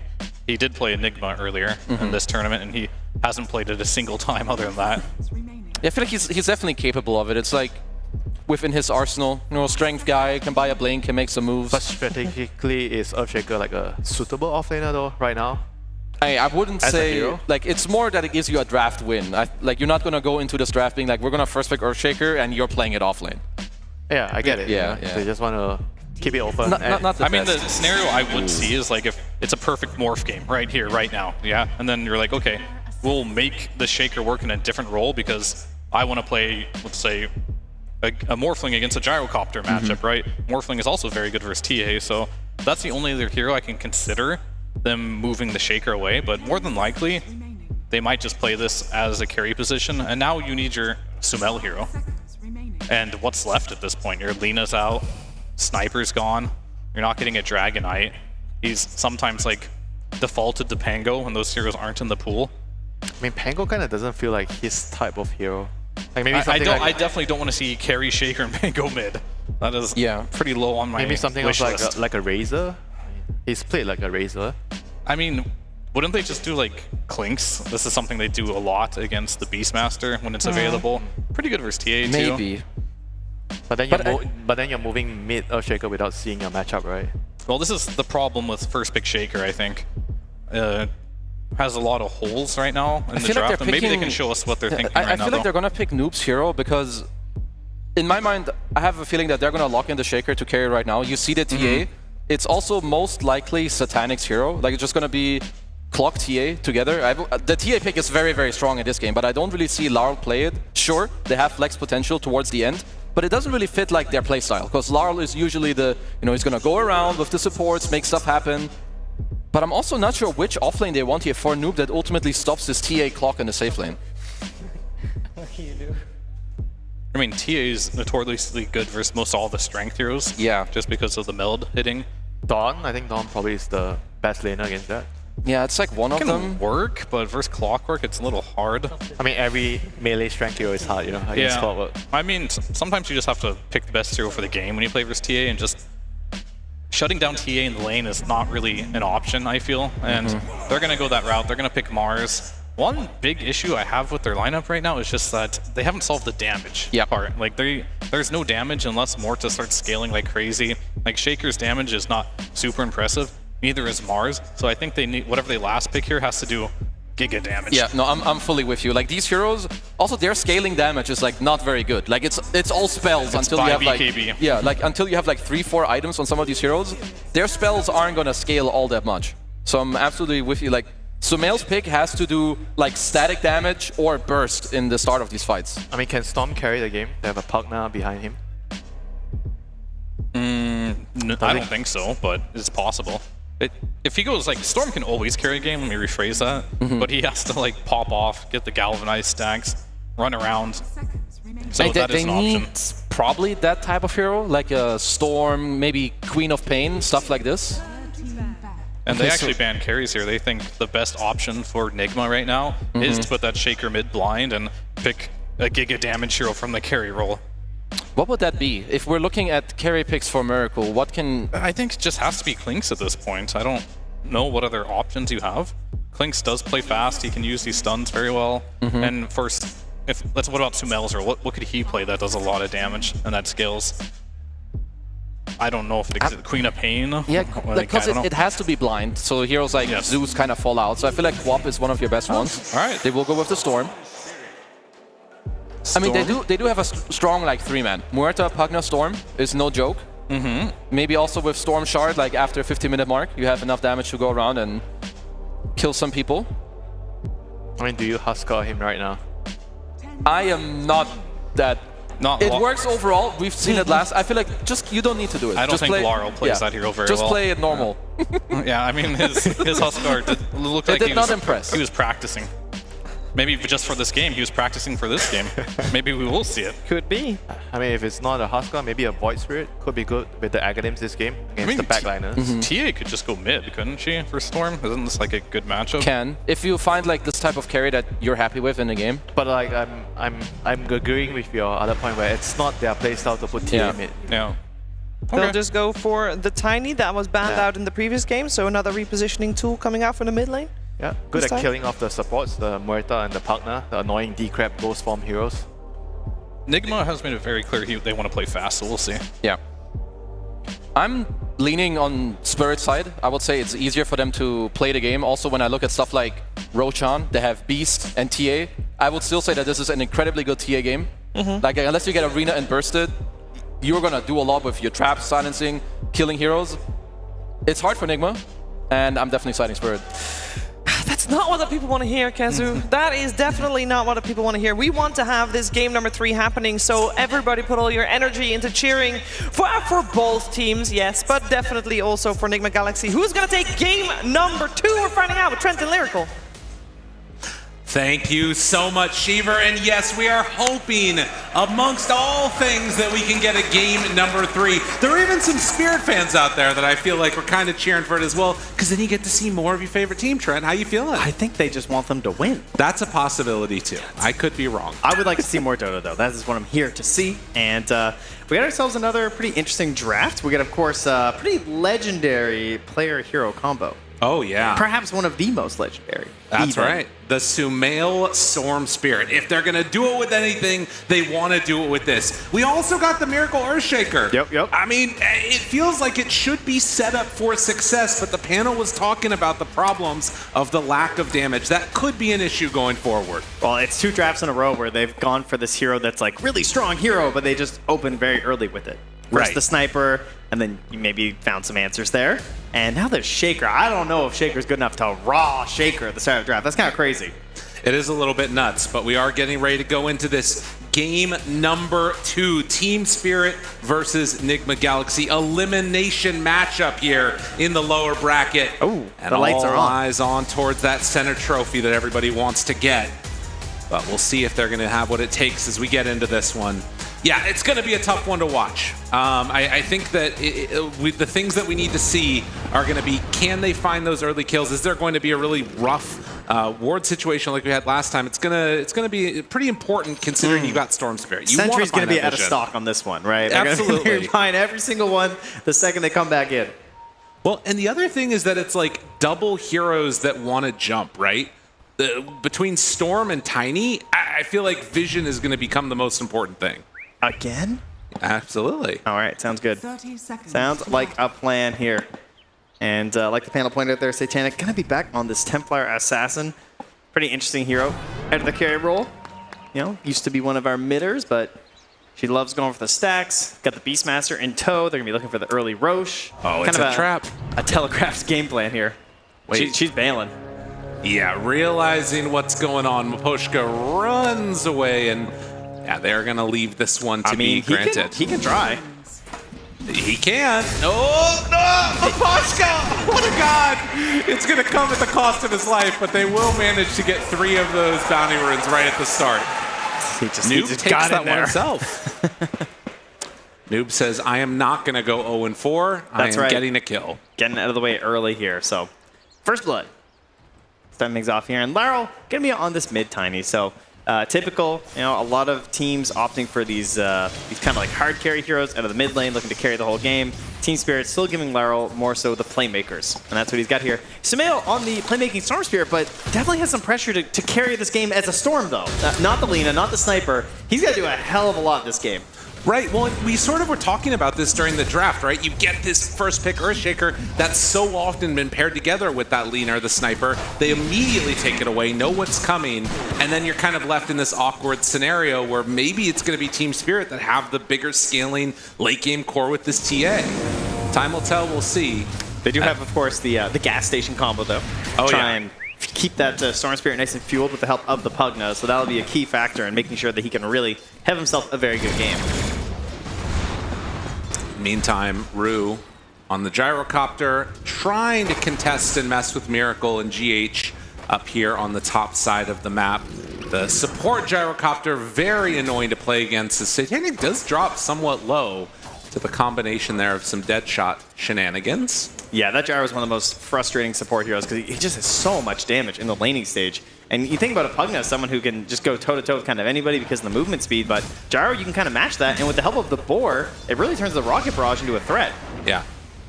Something that we're going to have to keep our eyes on. Can they keep the pressure on with the Boar Gyro combo? As the lane is pushing in pretty heavily here. Drops down the ward, GH, needing to keep his distance away from Rue.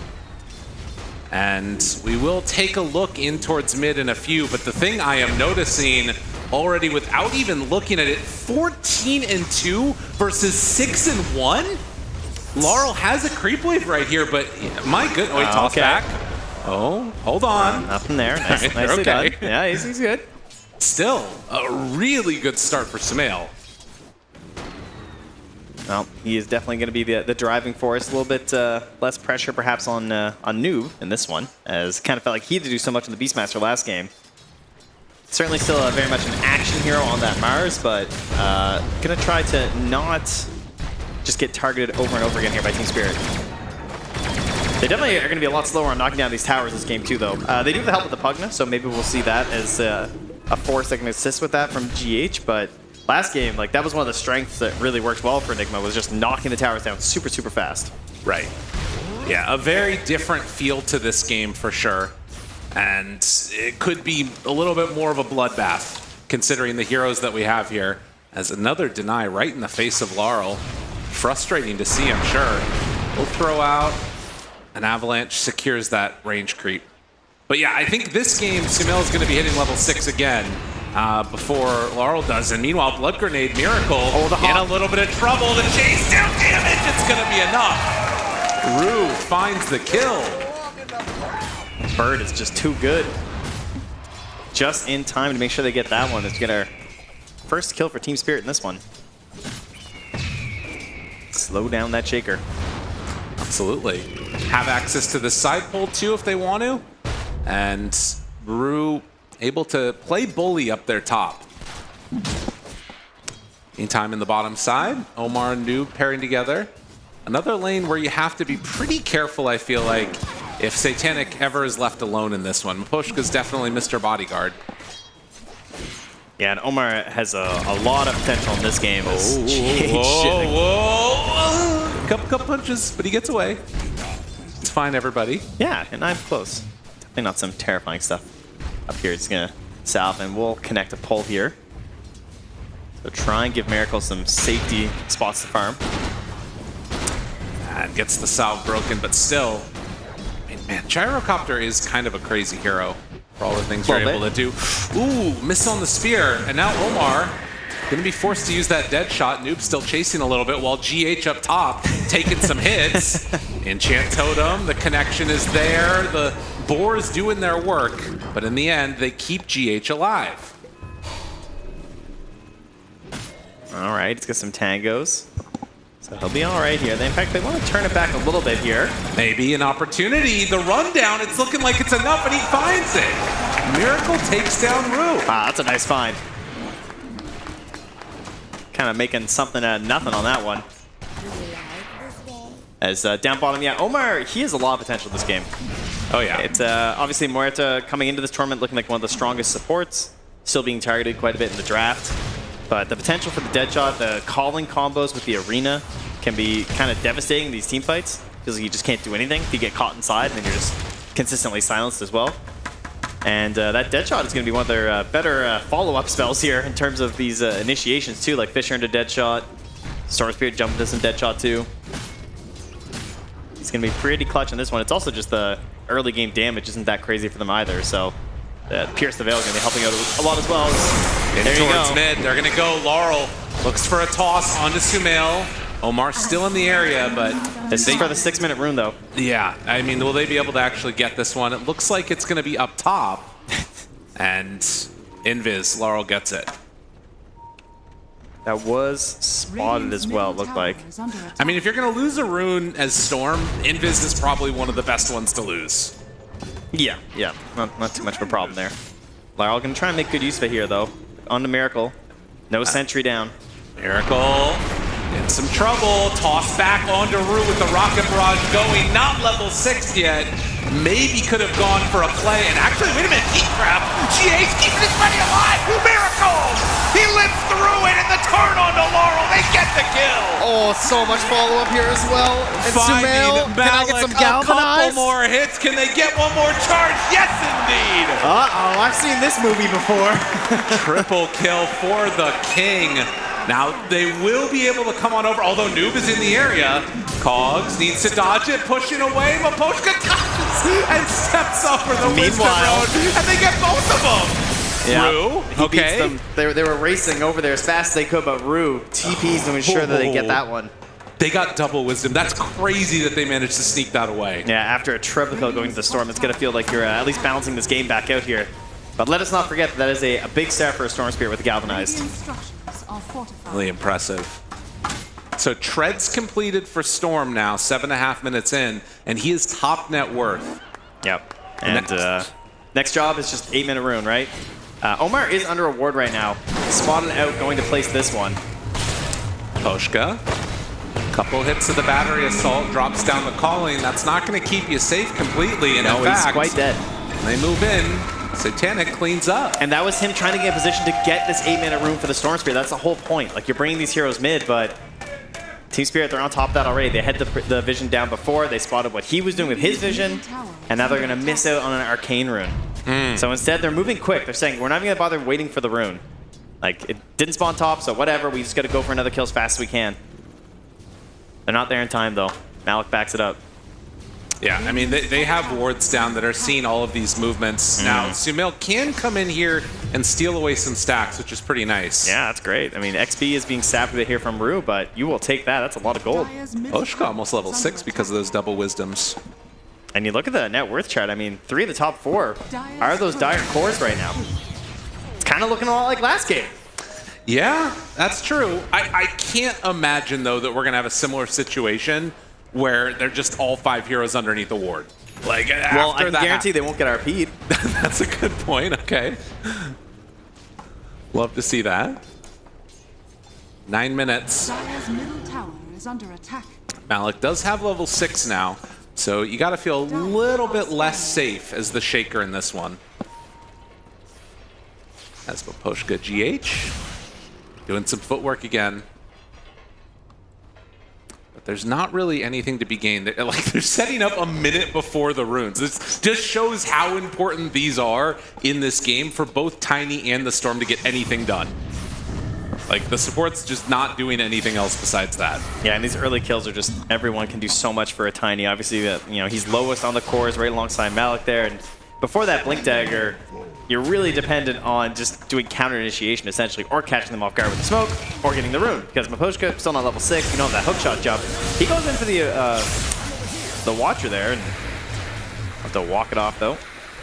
Sumail throws out one more hit there, takes care of the rocket. They did clear out the Obs ward, so shutting down some of that vision, and another rune most likely guaranteed for Laurel. Yeah, top or bottom. I mean, Satanic's on the bottom rune. Oh. Like, you were just not getting a rune here. That's crazy that he took the haste. I feel like that's a really good one for Tiny. Man, you got to farm. That's crazy. Look how fast she is. Satanic running back to get creeps. Dire's top tower Wow. is under attack. I mean, if you want to get her farmed Oh, up, look, that's they the way even to do lift it. for him. That's nice. Now you can catch those ones by the tower. Perfect. I didn't get either. So TP's coming in towards mid now. Storm Spirit rejoining the squad. Omar almost level 6. And it feels like, again, you're kind of limited by, well, Noob realizes Clockwork's coming over and then immediately running away. You obviously want to play around Arena, but until Blink Dagger, it's really hard to find a good go on anybody. Yeah, no Blink, and then also, no runes for the Storm, so they're just kind of stalled out here. Miracle's taking that time to farm towards the Aghanim Scepter, though. So he's happy. I mean, they're in no rush on the side of Team Spirit. Satanic went for that sort of defensive, it's not, just generally useful Dragonlance, but with the way they're playing on Nigma, it's a very good idea. Finds Laurel, pulls, connects, static slide, remnant hits. Can't do anything here, though. No, you need so much more for the damage. Like, you have to have level 6 Muerta, I think, to have a chance on that one. And Omar's going to get it now as they jump onto Maposhka. A chance. The dead shot actually connects onto the TA, but without level 6 on GH, they don't feel confident going there either. No, and now, in fact, they're actually rotating up, seeing if they can get a Roar play set up on Miracle, but he is getting out of there. Yeah. Senses what's coming. I mean, this really feels like you're waiting for your timings on Nigma. You've got Aghanim Scepter halfway completed for Earthshaker. He's just under vision. They see him now. Not gonna go. Top tower has fallen. All right, well, they do win the coin flip, but unfortunately it's an illusion rune. Right. GH, slowly but steadily, taking down that tower. And now, level 6 is done for both of those supports. Clockwork ready to go, too. Miracle farming underneath that tower with Malik's creep nearby. I'm not really sure when they're going to go for any type of a play here. It's very much the slow and steady farm for Miracle, isn't Yeah. it? It's like he's not going down, he's staying close to the Beastmaster, but nothing too crazy. Just trying to get his Aghanims, try and make some plays from there. But the Blink Dagger is done for Mars. And this feels like the type of play you've been waiting for. Yeah, Laurel's farm is accelerating as well, though, like Soul Ring, maxed out Toss with Crash Landing. He'll get his Blink Dagger relatively soon, but they want to get a kill on him first. Oh! Wasn't quite enough damage on that last Nether Blast.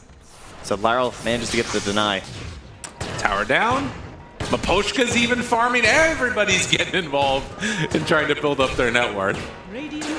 And it looks like they're actually going to show Noob on lane with his Blink Dagger. Actually, no, he's keeping it on his courier, so he's not showing it yet. Very and going to sneaky. rejoin the smoke. Yep. Really tricky fella there. All right, well, we'll see if it pays off.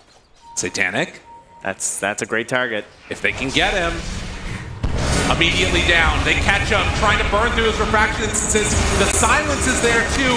From downtown, Sumail comes in, tries to kill him, and Satanic is dead. Do they complete this TP now? Malik, Roar, Sumail. onto Sumail, trying to keep him alive. GH has the deep prep there, and they're perfectly okay. And he's going to use the offensive drain here, though, as Miracle joins the fight. Looking for more. Can't find him. Spear connects, and more galvanized charges. Nigma making the plays they need. That Blink Dagger was all it took. Yeah, and GH is going to try and help out everybody as much as he can, but he's all out of gas right now. In mid lane, they're trying to get some counter pressure here with the help of the Beastmaster and the Tiny. This will work out. Omar can't drive him off, but overall, still a very good minute here for Nigma. Unfortunately, 2 big items just came out for Team Spirit. The Deso for the TA and the Blink for this Tiny. So that kind of play, much more dangerous going forward. Maposhka not willing to go yet onto GH, knowing there's still people in the area that could help him out a little bit. But yeah, that's going to be an interesting thing to watch. How do they want to play with this TA Deso completed? Is this a moment where you think about going in towards Roche? Do you just keep farming for Satanic until you get to Blink Dagger? Lots of options. Yeah, man, this guy, he knows what he's doing, huh? Clear this camp out, that's respawn. The rest is all cleared up as well from the Ancients. It's all going to have the fresh camps.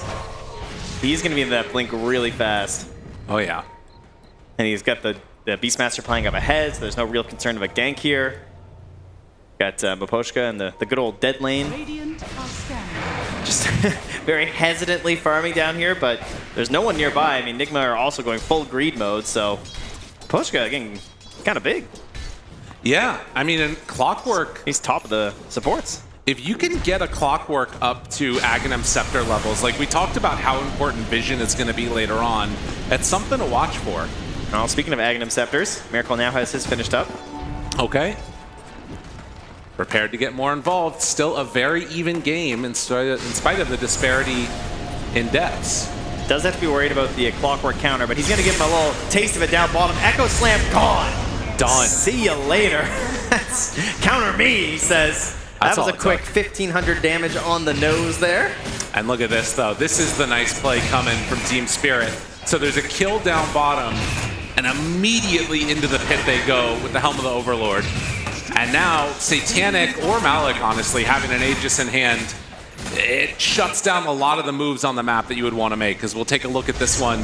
Yeah, that one, it was pretty quick. Yeah, I really think Maposhka misplayed that one with all the opportunities he had, you know, to press 0 buttons.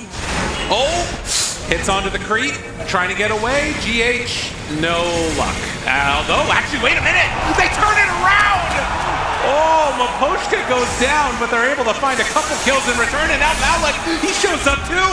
He also is going to fall on this Beastmaster. They keep bringing in more and more targets. That's used too. Now, Noob. Sure, keep killing him, why not? Oh, Noob. Oh, he lives! The arena's down! And no BKB obviously means Satanic is in trouble. Laurel looking for a combo. He will have Blink Avatar. It's 6 more seconds, though. Does he give up on him? Yes, he's going to. Satanic. That's a nice Aegis there. It'd be a shame if something were to happen to it. Oh Nigma. My God, what a time to have that rune for Sumail. 17 galvanized charges at 17 minutes? Oh my God. Yeah, that is a problem. Oh, jeez. All right, well, we needed a big carry out of the mid lane. They found one. He has been in the right spot every time here. And yeah, what started as just a nice little gank onto a pathetic little Pugna. That's not what they wound up with. How it turns, honestly. And it's just one after the other, too. Eh? It's really not much of a fight as a beatdown. It is. I can't believe Lara was able to blink out of this one. And Noob getting alive, staying alive rather, with that arena play. Absolutely clutch. Man. What a huge freaking win for them here. And I will say that this changes things around a lot. Miracle. Yeah, you like that, huh? Yeah. Pretty happy with the performance so far. This game now feels like so much just about Sumail staying alive. All right, well, we'll see. I mean, you know, there's one thing we've already said about Team Spirit. They don't mind being behind a little bit. They tend to find their moment to bring it back. Enigma fans, they're used to getting their hopes up, so everything is aligning right now. It's a match made in heaven. Oh my goodness. A 3-12, 4,000 gold lead. They take away the Aegis, reclaim a decent chunk of map control, and now The other thing that's scary about this is that Sumail can kind of, you know, target acquired almost anywhere on the map if Noob finds somebody. He's got so much mana. Poshka sees that the creeps are gone while Sumail's farming up over here. Yeah, there's a ward placed here, so make his way on out of that one. Could have been a dangerous spot. The rest of the team is smoked up here, moving towards Malik. Miracle, ready to blink and slam and jam. Hunting Maposhka. They find him. Atos down, the calling the through. silence on the Miracle. He finds him right away. In trouble, Miracle. He doesn't get it off. The roar is there. Miracle dead. Maposhka, he's going to fall too. The much bigger kill granted the way of Team Spirit. And showing the problems with this Earthshaker if you don't have some defensive item. Yeah, I mean, he was playing it really close. I thought it was the TA trap silence. We're not quite there yet. It was just an avalanche. Just the faster fingers there from Laurel before Miracle could react. Tiny building into a phylactery next, trying to get towards that Conda. The lead getting cut down. And obviously do not want to make big moves without that Shaker. Maybe with a shield run you could feel more confident doing something here. But certainly don't have to. And yeah, Satanic just keeps farming. Like, when he gets to the BKB, it starts to get really spooky for the side of Nigma. Yeah, it's a pretty glaring flaw in terms of like how Nigma want to play these fights. Oh, GH, hide away a little, buddy. Oh my god. That was close. On to the Tormentor here. So perhaps a jetpack here. Maybe a homing missile. What do we got? Oh, that's a good one. Okay, the homing missile. Yeah, that one's really nice. BKB done for the Mars. And obviously not yet taking the Tormentor on the side of Nigma. Top tower is under attack. That Aegis being taken by Team Spirit and then just sort of immediately taken away in that bottom team fight has sort of stalled things out a little bit here. This is definitely the part of the game where you're hoping for the Storm to have that Aegis because you want to use that to farm into your BKB, make sure things are safe. But instead, they're not going to be fighting. They're just relaxing, chilling. And Right. yeah, obviously was not the best Aegis, as you can see. And Sumail is just about there with that BKB after he finishes up this camp. So that will give them the opportunity to get a bit more aggressive once again. And then the next one they're going to be waiting for is Miracle on that Shaker so that he can actually have some confidence to get into these fights. Just the way that they're moving around, though. Like, in spite of basically only the one kill trade that they had earlier, the gold lead is back down to almost nothing. Oh, they've gotten a good idea what's going on here, though. Team Spirit moving in. They just got the pipe here on the Beastmaster. They're ready for a full-on team fight. And they have the shard traps on the TA. Finding one. Gets away. Pops a life drain. Zip. Sumail. Every time I see Sumail jump in like that, I like forget how fearless he is on this hero. Shield rune helps a little bit, I suppose, eh? Hey, you're not wrong. Smoke up here again. Trying to start something here. They're at a great moment right now for Team Spirit. They want this battle to take place. Oh, Arcane Rune, Omar. He's found. They zip in. They steal away the Arcane. And now silence. Sumail forced to pop the BKB and walk this one off. Hook shot in. Finding one. Noob in trouble. Gonna pop the BKB to Zora. The roar. It comes out. They have enough for the kill. Team Spirit streaming forward now and finding another. GH toss back into the creep wave. He too is going to go down as Nigma lose 3 across the map.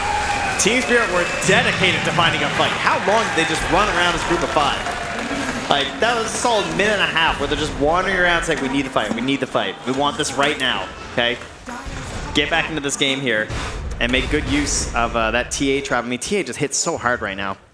The little shards keep tracking, and has some good bodies too, right? Like the Tiny being in front, the Beastmaster, the Clockwork, you feel pretty safe at this point. As long as you're the first ones jumping in. Right. And that next Roche potentially in 1 minute here. Big Roche for sure. Yeah. And, you know, there is a possibility that Roche ends up on the bottom side of the map, depending upon what ends up happening. How quick of a respawn it is. And I do think that it's really hard for Nigma to take it. It's like you want it on Storm, but they don't really have the heroes for it. I mean, it's probably going to be top. Yeah. You know, the odds are. as it were. Vision, Clockwork, seeing stuff. They take away that ward. We remember what happened here last game. Aposhka dodges away, but immediately interrupting the hook shot is Sumail. Good job getting away in the from mid there. lane at the same time, though. They try and jump a couple Nigma heroes. They don't get them, though. Does force out the Pierce the Veil, though, at the same time, though. Okay. So taking down the Clockwork, using Arena. Oh, it is a super fast Roche. 8 seconds. Oh, wow. If anybody goes to check this, again, I mean, in 30 seconds, I don't know if we can take it. Everyone's circling top. I mean, you can see Omar already on it, saying, we got to get up there. We have to be there. Of course, Noob might bump right into Roche. He comes out right now. It's true. So he's going to be the first one on site.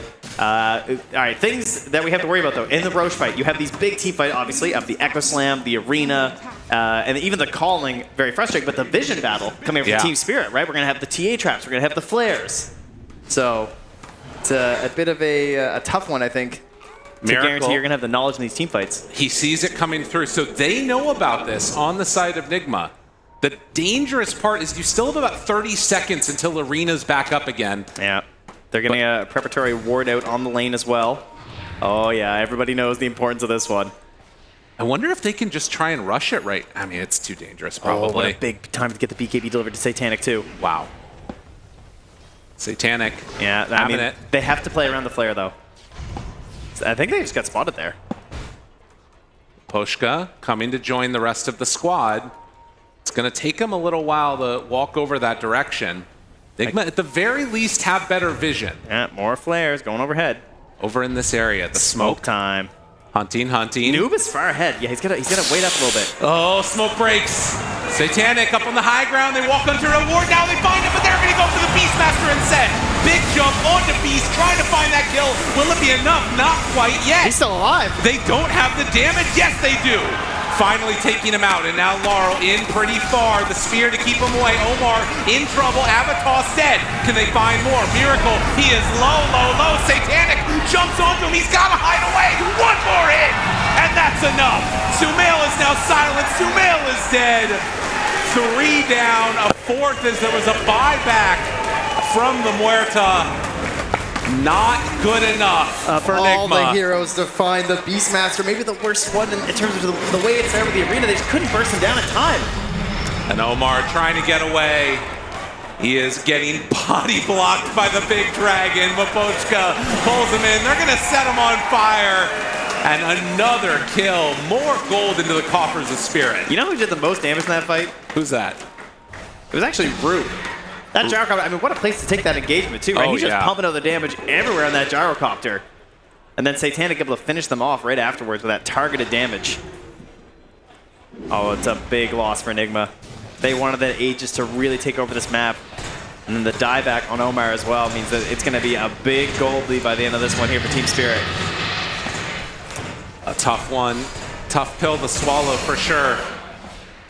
And 27 minutes in, second Aegis going to be in hand. And you got to start looking towards, I mean, I don't know, maybe like eventually Aghanim Scepter kind of for Storm, but he needs to be your damage dealer. Like, there's so many problems with this draft right now, and the biggest one is that BKB that they're holding on to can be so useful. Team Spirit in control here. Yeah, and I'm sure pretty soon you'll have all 3 cores with it. And he just got finished up there for Malik. That'll be the next item as well for Laurel. So it's going to be time for Nigma to just sort of dip, dive, duck, dodge. There you go.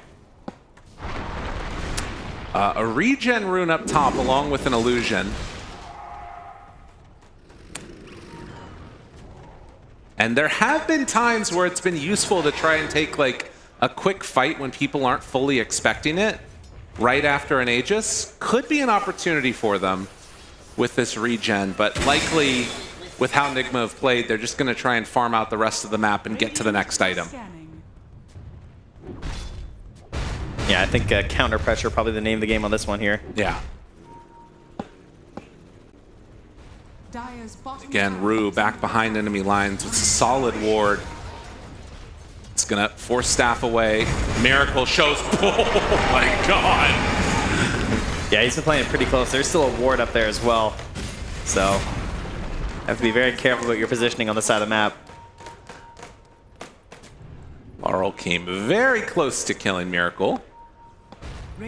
Does not manage to do it. Maposhka. Oh man, that creep wave. Laurel. Oh man. Wow. Jeez. Again, these blinks absolutely clutch. Omar, dead shot, pushes him back in closer, but the gyrocopter's damage just stops any extra hits that could be coming in. And now that Tormentor, it's there for the taking. They're going to go for it. Yikes, yikes, Taking yikes. something else away from Nigma. They are so freaking strong right now on Team Spirit, and it gets gone in just a second. They do take the top tier 1 tower with Sumail in the meantime. He has Lincoln Sphere done now. But still, I mean, there's so many defensive items.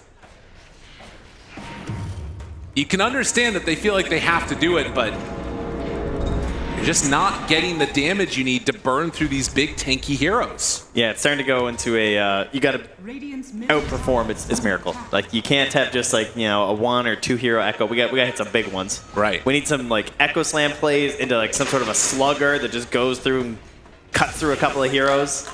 You need to overperform on the damage in these team fights to the Earthshaker. Oh, Miracle showing the slugger. It reveals him. He's on a ward. We saw this last game too. Can he blink He's again? walking right into the danger zone, trying to get away, but no! He has his BKB, wants to get out of there, trying to run, but they have the hook shot still. Has to find a way to escape. Miracle in danger. Miracle running. Miracle dead. Yeah, there's nothing on that one. Too much vision, too much damage, BKB piercing stuns, and they've got it all covered. Immediate smoke up again. They're smelling blood in the water. They want to keep running for this. Yeah, and they're blinking right back to the high ground right now on Nigma Galaxy. Just want to get the hell out of here. There is a dataless TA. Oh, they're under a ward again. For you. GH pulled back in. He's going down too. Laurel finds the kill. Omar will survive, it looks like. Sumail. Oh my god, oh my god, oh my god! Sumail, you gotta run, buddy! I mean, they know the plays he has to make, right? Jeez. Satanic inside the Storm Spirit's head. Yep. I mean, now though, there's no BKB for that Storm. You could go and poke a little bit, but hey, why bother hitting high ground at 30 minutes? That's craziness. Play it safe. Get some more items. And yeah, I mean, you still have a BKB that you can build into on Laurel, and you get that item. I mean, I don't see a way that they die if they get it off, which again is all right. Maybe thinking though. Let's go hit a building. Roshan's banner. Okay. They're thinking about it. Forcing out the glyph. And Team Spirit having some fans in the crowd here, appreciating what they are doing. A Hex. A Hex completed for the Mars. Okay, that's a big one. Might be a way to catch them unawares. 35 seconds left on the Aegis. They're going to try and wait it out, I think. This would be big if they could find an opening. Or are they? Everybody is up. Satanic somewhat low. God, it's so hard just to run out into this lineup. There's so much counter initiation that they have. Oh, an amplified damage rune. Oh for my Satanic. God. Okay. Is somebody getting one shot? Is that going to happen? It's a scary one. Top tower is under attack. There's definitely a chance. But as you mentioned, Aegis expiring and Team Spirit taking the safe option in this elimination matchup of just going to retreat back and hold their ground. Good news, Laurel's finally going to find the tier 3 item that they dropped on the ground way earlier, so that's good. That's a big power play. That's nice. 6K and 3 buildings as they go to take their own Tormentor and pass a shard to the Beastmaster, who's the only one left, right? I'm pretty sure, yeah. Nice. Oh no, sorry, Maposhka is also still lacking. No jetpack here. And a full BKB completed now for the Tiny. Double damage. Yeah, they just need more of everything. Like, whatever they've got, they need more of it on the side of Nigma. And every time they get scouted out under some of this vision here, just more safety for the side of Team Spirit. Understanding where they're at, if they're making moves or not. Yeah, it is tough. I mean, it's versus TA too, so it's definitely the point where you might be considering a gem. Right. Oh, they have one on Mars. Yep, exactly, that gem. Of course. Oh, Boots of Bearing completed. And Gem also on Laurel here, so perhaps Nigma could gain control of the vision a little bit by scooping that away. Yeah. But he's a big tiny. Which sounds like an oxymoron, because it is, but he is very large. Miracle goes in, gets the shield rune. And into an instant smoke. Taking this fight now. They're underneath the ward a little bit. This could be an opportunity to jump in. They hex, but immediately counterplayed. Malik, he survives. They get the spear off, but it's not going to connect. Do they have enough damage now? Sumail, Noob backing away, trying to get out of here. They need to be careful about the counter initiation that could come in. Satanic, he's sent in from the side. Noob hit, Noob dead. The gem down on the ground. Omar also to fall. Oh, that one hurts. That one hurts a lot. God, what a great play from Laurel. I'm coming in. You know, he's blind. He can't see a damn thing because of the blood sport, but he's going to come help his buddy, you know? Absolutely. Team Spirit feeling even better now, not afraid. They push GH back from inside, but that does put Satanic in a little bit far. Miracle throws out the fissure, trying to get the chain stun, not gonna happen. Instead, Maposhka's there. Oh, catching Miracle. They back away, but your buildings. He's trying to save his BKB, but I don't think there's gonna be a fight here anyway.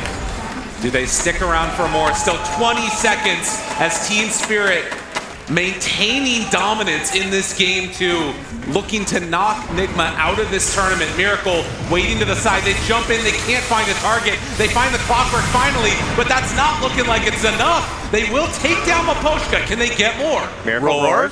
Malik out, Satanic. He throws out one jump. Now Pole. He's got no BKB. Can they get him? That would be such a big target. Sumail, he wants it. They're just a little bit too slow. Miracle chasing the fissure. 1-2. An opportunity, a moment. The Echo Slam isn't enough. They need to get this kill desperately. He's so low on Satanic, but there's no help. Dude, Miracle. it's Laurel. He Laurel's jumps in the back. He got the high ground. He got an Avatar on 3. They thought they had the play on the Satanic, but Laurel just bails them out completely. What a freaking play. Again, saving the day when you tunnel vision on the TA. There is nowhere left to go. The Tiny comes in, stops all that aggression. They're going to try again to hold, but they don't have Miracle. And now they toss back onto Omar.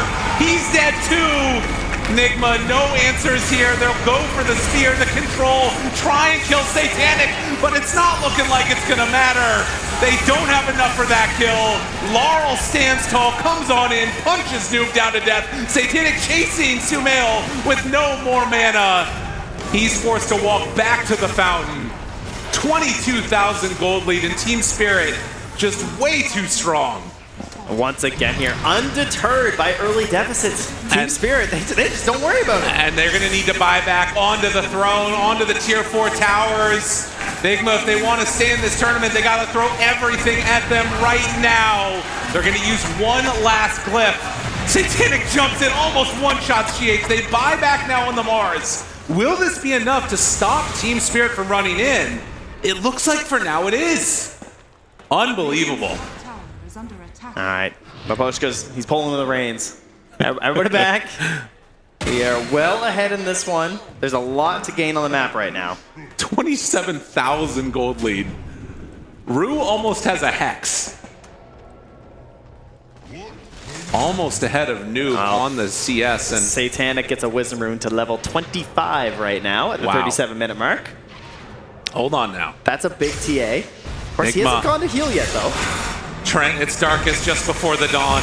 Yeah. They're going in. They're going to take down Rue. They find a kill. Can they get more? I mean, he's done a lot this game, but believe it or not, that's not a core gyro.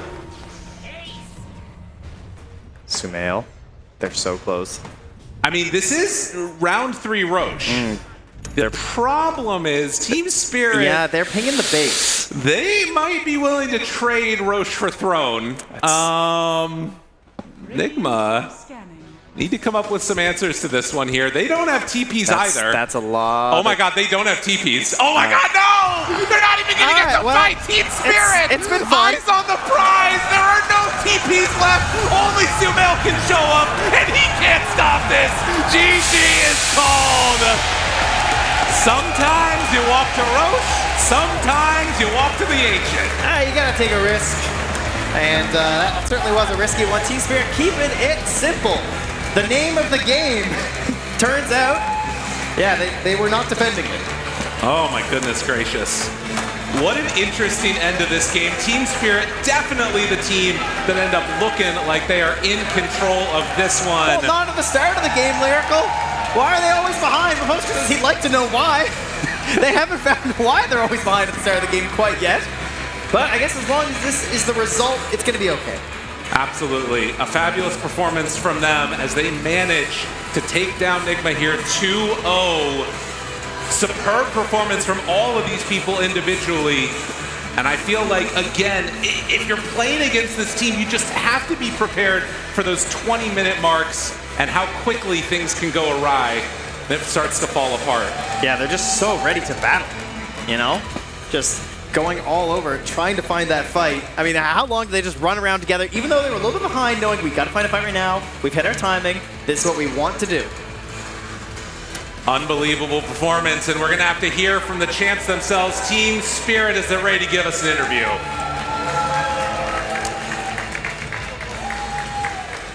Rue is being very shy right now. Come on, Rue. It's your first ever crowd experience. You want me to talk to Miposhka? I'll talk to Miposhka. Miposhka, you mind standing right here? Yeah, I can do it as always. You are the veteran here. It seems like they always give you the responsibilities. Whose responsibility was it to be like, hey guys, why don't we just kill the Ancient right now? Don't even worry about the rest of it.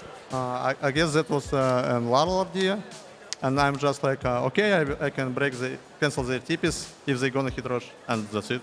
I don't know.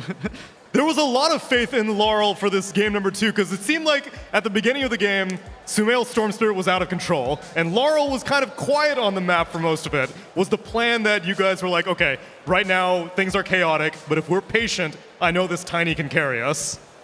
Yeah, something like that. We just know that we are good if we just gonna farm, and that was our plan. And we also had a really good map control. We always can check where they are, like with rockets, with boards, and something like that. And we just had an idea that, okay, guys, let's just farm, and if they run on us, we will try to let them fight. The patience paid off, and part of the reason why I want to speak to Rue and I suppose Satanic is because this is their first time in front of a crowd, and oftentimes there are two types of players. There are those that either feel powered up by the crowd or those that get a little bit intimidated and the pressure gets to them. What do you think of your two newcomers? How are they handling it? I don't really know what they feel, but personally I definitely feel power of crowd and that energy, that support, and thank you everyone for support us. Let's hear it then for Miposhka and Team Spirit! Miposhka, fantastic performance in this first elimination series and best of luck moving forward as we send it back to the panel. Thank you very much, Tsunami, and of course, Miposhka and Team Spirit, congratulations on moving forward here for ESL One Bangkok. A lot to break down with that game number 2, I'd say. We had a semi-similar situation in the first game, where the start of this game, it looked as if Nigma had this unlocked. We had the Sumail Storm Spirit show. It looked strong. No, they looked phenomenal. Even him too, he goes top, he gets like a early triple kill. He's basically dictating everything in like the early game and the mid game too, but then there's just a few crucial fights where they needed to be clutch. They're not taking the proper fights. They're fighting under Team Spirits like Vision, Rocket Flare, B Summons, TH Traps, and they just made a few too many mistakes. Yeah, I mean, it definitely felt like one of those games where Sumail couldn't die once, and unfortunately he did go 7-1, so that one that one time is that's all it took. over. Yeah, I mean, unironically, that 2 games in a row they kind of drafted in a way where they couldn't make mistakes, and it's really hard to play that way. Like, you have the carry Shaker. It doesn't necessarily scale very hard. There's so much pressure out on Sumail on not making any mistakes and just carrying this game, and he tried his best to try and carry this game, but unfortunately, their draft doesn't have the scale, and I think ultimately, if you're not going to pick scale against Team Spirit, they're going to outscale you, they're going to play the late game better, and you're going to lose. Yeah, Winter, what do you make of this game 2? Yeah, I mean, pretty much they already summed it up. They didn't really have a lot of room to make mistakes with Earthshaker. I think Falcons, every time when they pick the carry Earthshaker, it was with a greedier offlaner that farms, that has more scaling, not a Mars. And here with the Mars, they kind of have very little room to maneuver. Sure, they had a really good start, but I think they couldn't really convert into the Roshan. I think that was my biggest problem with this lineup. They couldn't kill Rosh. They had a lead in the early game, but they couldn't really build on the advantage. And when the TA got the Rosh, game became really difficult. Yeah, it was a tough one. Yeah, like later when they were in a position where, okay, if we win a fight, we can take Roshan, then that is the type of fight where they just lost it. You know, they're missing a few too many spells, there's like a spear that's not hitting, and people not in the right position at the right time, and then they blast all their spells on like a pipe Beastmaster, double BKB, everything. You're not going to get Rosh like that. That being said, though, I will say that even though Nigma Galaxy take their exit here, I think a lot of people, including myself, have been impressed by the road that they have taken, because I think there were a lot of people expecting them not even to get the chance to play in front of a crowd. Yeah, I mean, for sure. I think they were looking pretty good for the most part as a team, and there were moments where I thought they would be back. But unfortunately, just these last two drafts don't really give them justice to how well they played at this tournament. But that just happens sometimes. You come in with maybe not the best read on how to play a series, you get 2-0'd, you're out, and tough luck, better luck next time. Yeah, I think we're gonna see more of this team though, Winter. Nigma Galaxy, as the road for them ends, what are the positive takeaways for them that you have for them? I think first and foremost they play on a LAN, you know, that's been a very long time. They show a lot of I think improvements in terms of the drafting. I mean, sure, this game it might not be the best, but overall they should be proud of the way they played, the way they drafted, the group stages. A bit unlucky with the Miracle getting sick, but I think they have shown us they can go a lot further than this. I mean, they've shown us, and they're showing each other that the work they put in, the practice they do, you know, made them get to this LAN. They're giving us competitive games. This is a good team. Yeah, it is a good team. For some final words on Nigma Galaxy, we're heading over to Tsunami, who's standing by with Omar. Thank you very much. Yes, I am joined by Omar of Enigma Galaxy, which it's always a pleasure to see you guys play no matter what, and I'm sure that you guys were hoping to progress further, but no matter what, experience is experience and growth is growth. So is there anything that you're happy about in terms of your progression throughout the group stage, the first few days of this tournament, to now with your first real experience in front of a crowd on this team? Overall, I would say I'm happy about our growth the past few months. I think we just had a little bit of a setback this tournament because we've had some players who are sick, so we couldn't really work harder as much as we would have, or could have at least. So I'm just sad about that one. I'm happy about that we're trying to figure out ourselves more.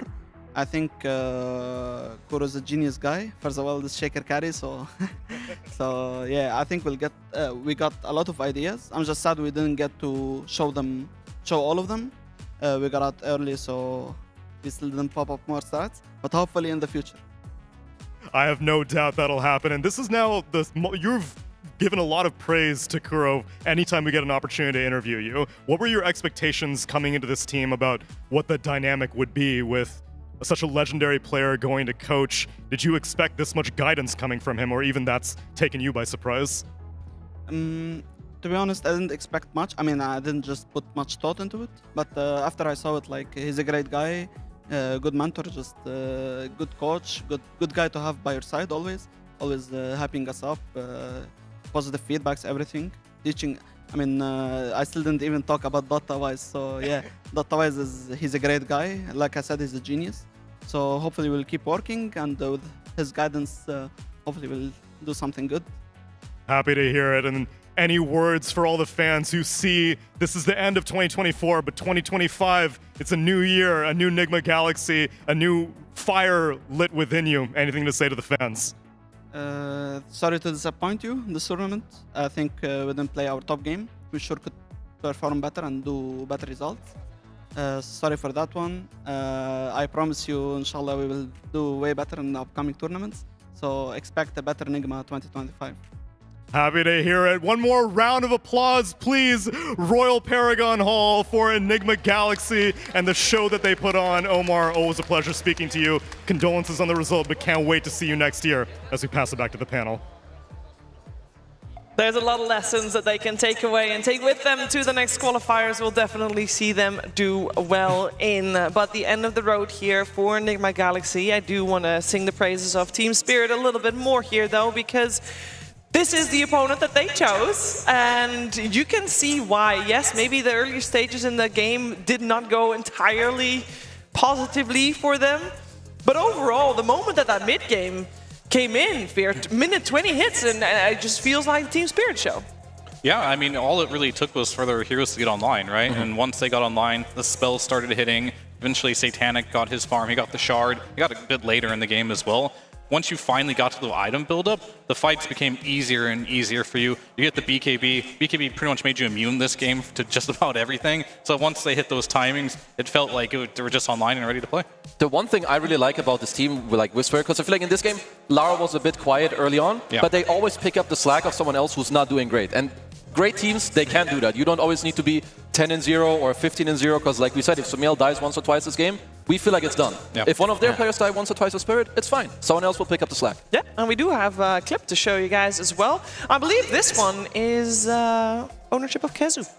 Depends which one we're showing first. I Let's was see. told this one was Kezu. No, this one's mine. But Okay, anyway, well then, this is early game. corrected. This is when things are going really well for Nigma in the early game. It just felt like you are in a position where you're feeling super strong. But I really do want to critique Spirit a little bit. I thought this is inexperienced for the most part, right? You just lost your Clockwork, then the Beast comes in by himself, and look who's coming in through the bot lane now, the TA. And at this point of the game, I'm just like, okay, this is like a 2 versus 5 play here. How's this one gonna work out? And unfortunately, this did end up being a fight where Nigma ultimately lost, but I think what was really impressive about this for me is the fact that you have this really bad play happen in a game for Team Spirit, but you bring it back within, not even the next game, within the same game, you're like, all right, that was bad, we made big mistakes, and then they went on to this. Yeah, and this is like, to me, the most game-deciding moment where here they go into their own vision, and now look at how much they use in order to just kill Malik on the Beastmaster. He has Pipe, he has Solar Crest. Tanky. You're using 2 BKBs already, your Mars is out of the fight, your Storm is out of the fight, he has no mana. Both your subs lost complete positioning of the fight. And it's not just that you're going to lose the fight and you drop some net worth. You are going to ultimately lose the second Roche of this game, and then it's just so much easier for Team Spirit to, well, just end up playing after. Yeah, and I definitely have to highlight how difficult it is to be able to come back in a game like that when the early game is so hard, you're on land, you have inexperienced players. So props to probably Mposhka just dragging the team back and getting them to do the right things. Yeah, a lot of pressure on a lot of the players, and maybe especially we felt the pressure coming out of the offlane players this time, Winter. Yeah, the offlane players. I think Omar particularly had a pretty rough first game. This game, I think he actually played a lot better compared to the first game. Like, he had a pretty good timing on his dagger, and then once he got the dagger, he made a really nice small little play. He hit the dagger in the courier when his team was smoking over, and that was like kind of like the first interaction between Noob and Malik in that game. Like, Noob with the dagger, he got 2 kills, Malik TP in, but couldn't really salvage the fight. But that felt like the play of the game, you know, for me. Yeah, I believe we're going to see it in action in just a little bit. I think it is important to highlight also that it wasn't just the pressure. We talked about it in the draft as well after the previous game, that there was definitely also the setting up for success coming into play, and maybe a little bit of a draft handicap for the offlaner, mostly on the side of Nigma Galaxy's side, right? Yeah, I mean, I think this clip was pretty interesting. It did show you that Noob, he did have some really good plays in the early game. And this is the story of the series pretty much, where you did have Nigma controlling the early game, Spirit not really winning the laning stage, but finding the openings. And I think if you are going to go against Spirit, you do have to remember this is like a very similar version of Spirit that won 2-2 at TIs. They're really good in the late game. So I don't think you should try and all in the early game. It's really risky. And you might want to start drafting in a way where you can scale a bit more. And Nigma just failed to do that. And Spirit did what they did best. They come back in games that are very difficult. Yeah, and I would imagine that Avalos was paying close attention to the series we just witnessed. Kezu, do you feel like they're a team that will take advantage of the knowledge that they have learned here, or are they a team that focuses more on themselves, as they will be the opponents for Team Spirit tomorrow? I feel like they're maybe just a mixture of both, but I will say that Avalos overall also have shown me a lot with like their drafts and what they want to do and like what they're learning from and how they're continuing with that. But at the same time, Spirit, every single game they play, they just level up. So I feel like it doesn't really matter what you learn, because you have to respect also what they're going to learn. We'll find out what Avalos has learned tomorrow, because Team Spirit we'll face them tomorrow, because we do have another lower bracket, but it's going to be this series that we had earlier today, that was won by Team Liquid, the victors there, they will go up against Falcons that dropped from the lower bracket against Bedboom yesterday. So stay tuned, because best of 3 elimination, our final one of the day, Falcons versus Team Liquid, after this. Waking up, playing some Dota, it's just been part of my life for 20 years, and I don't think that's going to change anytime soon. Where we are in the history of this game and where it's come from and how much has been accomplished, I think compared to basically any other esport, it's the best. So I'm grateful for Dota 2 as a game, because Dota as a culture supersedes where we come from. You are a Dota player first, and I love that.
Serotonin slide, chemical high.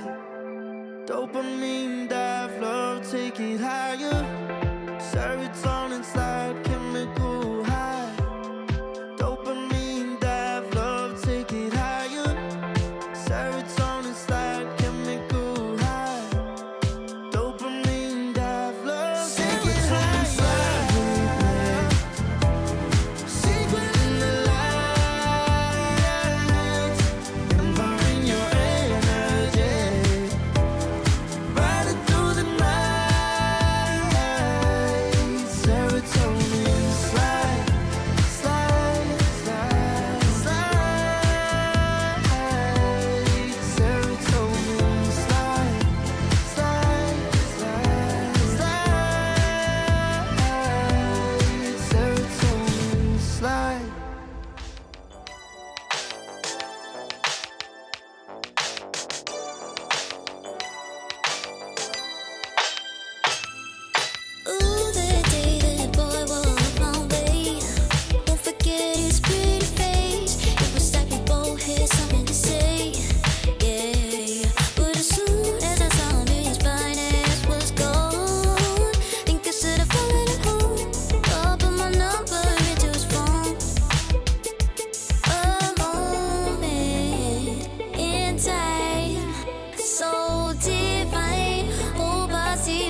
in the moment, yeah. Now if you know, keep this one low.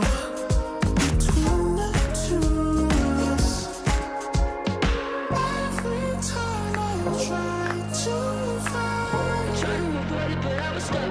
You turn up the heat when you back it up. Try to stop the flame, oh, no. Discipline melts away. It isn't enough to wish for change. You either give in or pull away. We have the will to choose our fate. Whether it's wrong or right, I'm holding on for life. For the ride. If you look at like since TI, it's been pretty good for us. Probably a little bit better than what we were expecting. We have a good mix of experience and young people that want to learn, so like naturally we will just learn from our mistakes.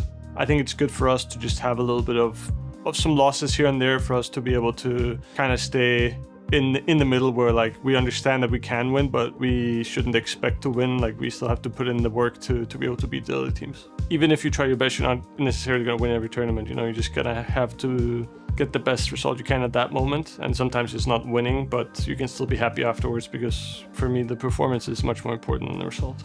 For this event, we haven't really had too much preparation, to be honest. We had like 2 days of practice after Blast. When the tournaments keep coming, like you kind of just have the preparation for the team. But I think as a team, we're in a decent shape. I think I'm always confident that we can go into a tournament and perform. We have some strategy things as well that we need to iron out. And then I think if we get those things together, then we probably will be a contender to win. Now we're here, like we're in the mindset of competition. We're all a bit upset about how we did at Blast, so we want to kind of step it up from there and see if we can come back into good shape.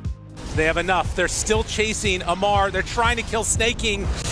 Is it gonna be enough, Miposhka's there? Miposhka gets punched. Look at Amar, the heart! The heart is too good! Snaking Dude, lives! He's taking no damage on Amar. Look at him just beat the crap out of everybody! Amar! Amar, the triple kill! Amar doesn't stop! Look at this madman go as the punches, they just keep coming! For us, it doesn't really matter what other teams do. When we see the instability in other teams, it just kind of makes us a little bit more confident in ourselves, I think, because we understand ourselves as players, and as a team, we've worked together for so long now that we understand the value of like not having new players coming in, because it takes a while to gel. And I think, yeah, I mean, it's just a good sign for us when other teams switch it up. I guess for some of the tournaments we haven't been like either full throttle or like full squad. This is the first, I would say the first LAN in quite some time when we're like really ready to do well, I guess. There's still like a passion and like a hunger to win tournaments, and because I really don't like losing, but there's not the same feeling of like that I have to win or like prove myself in order to not be like disappointed in that sense, I guess. For me it's usually good to have a little bit of stress. But I think for our team, it's been a little like problematic in the past, and I would say it's just gotten better and better with time. And I think especially after our TI win, we have like some more confidence in our backbone, you know. But in comes the Monkey King. Wukong's command and the Brambles start hold Medusa in place under the onslaught and the trampled GG core. 19 minutes of gameplay. I would say we're pretty on the same page. I think that we all like trust each other and we have a pretty like healthy environment. But I think when it comes to understanding each other, it takes a bit of time to be on the same page without like having to question or further ask like between games or after games. I think sometimes there's still gonna be some confusing moments when you use like words or how to make your intentions clear, like even without talking so much. And these kind of things you need some time to develop, I think. After winning TI, I wouldn't say that I've lost motivation, but probably the first couple of months and even now, you don't have the same passion right away to give it your all and to win, because the comparison between winning TI and winning like the next smaller tournament, it's a pretty big difference. Most of the games we played have been against European teams, so some of the, let's say like the Chinese teams or South American teams which we don't have any experience against, I always have like a lot of respect coming into a completely new matchup. Different things than you expect will come up, so you always have to be ready for that. To be honest, I think that if we would play at our best, you know, we could easily win. I don't think that any team is particularly like super strong or really scary right now. Maybe BetBoom. My main goal is to just do well as a team and to not have like the feeling of we should have done better or like we could do better. I feel like sometimes we lose and it's just to ourselves. and I would like to, in the case that we lose, because the other team is better and we actually play some good games. I think that would be nice. It's like a 50-50 if we're gonna be the best or not. And it's a bit hard to tell until we start playing. You just wasted 10 minutes for this. Be on Mars. Oh shit, that's a good one.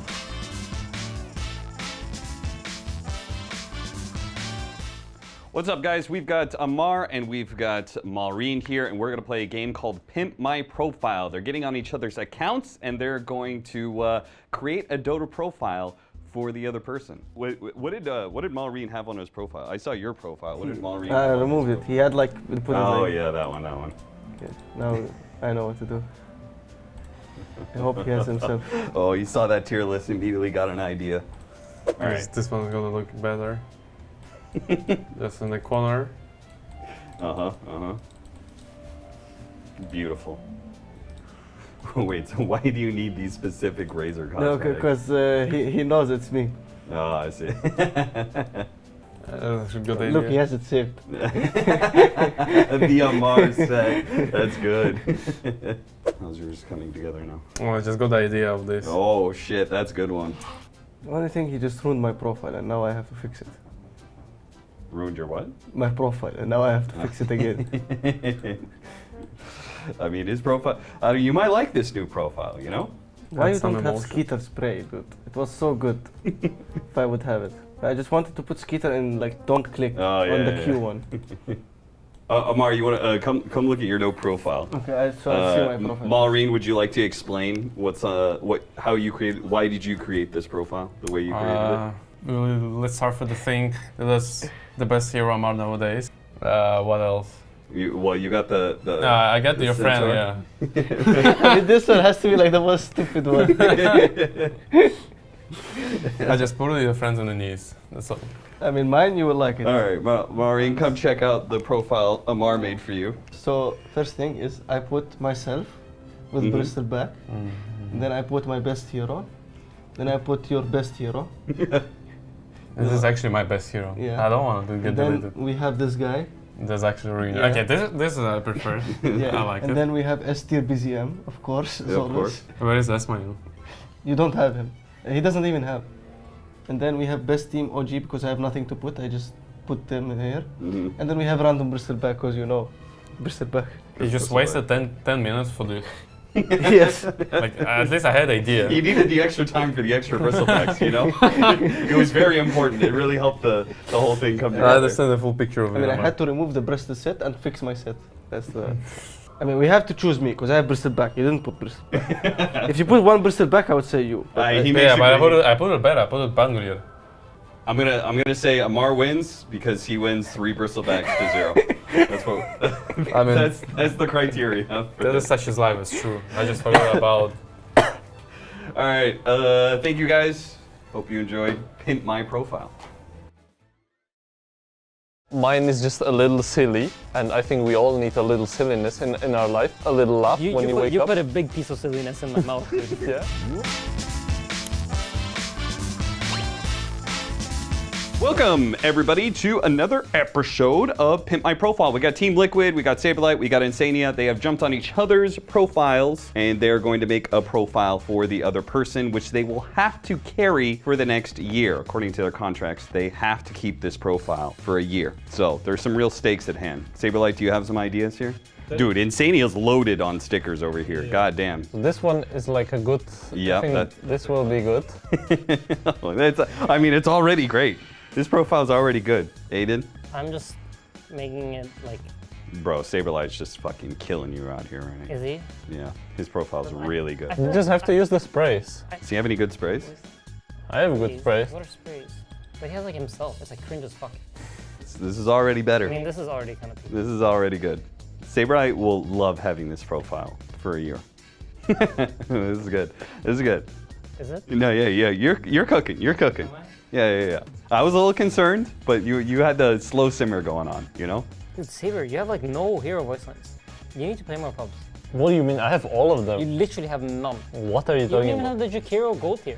I mean, I'm like done, but I can for sure add more. Now you are going to explain these profiles at the end. All right. Perfect, I'm done. We're done. Aiden, come over here. Check out the profile. Would you like to explain the profile that you made? So why is Skeeter a monkey? Okay, so first of all, I had your picture as a monkey, but then I thought it's kind of rude, and I don't think you're a monkey. So I had to figure out who's the biggest op, who's your biggest nemesis, who would you call a monkey? And I put Skeeter there. Then I left Nisha picture just in case like you want to keep it, you know, like so you don't forget your profile. Because I'm older. No, just I like, remember my profile. Then I put Mika here because he's a handsome fella. I know your love for feet, so that one people they deserve to know.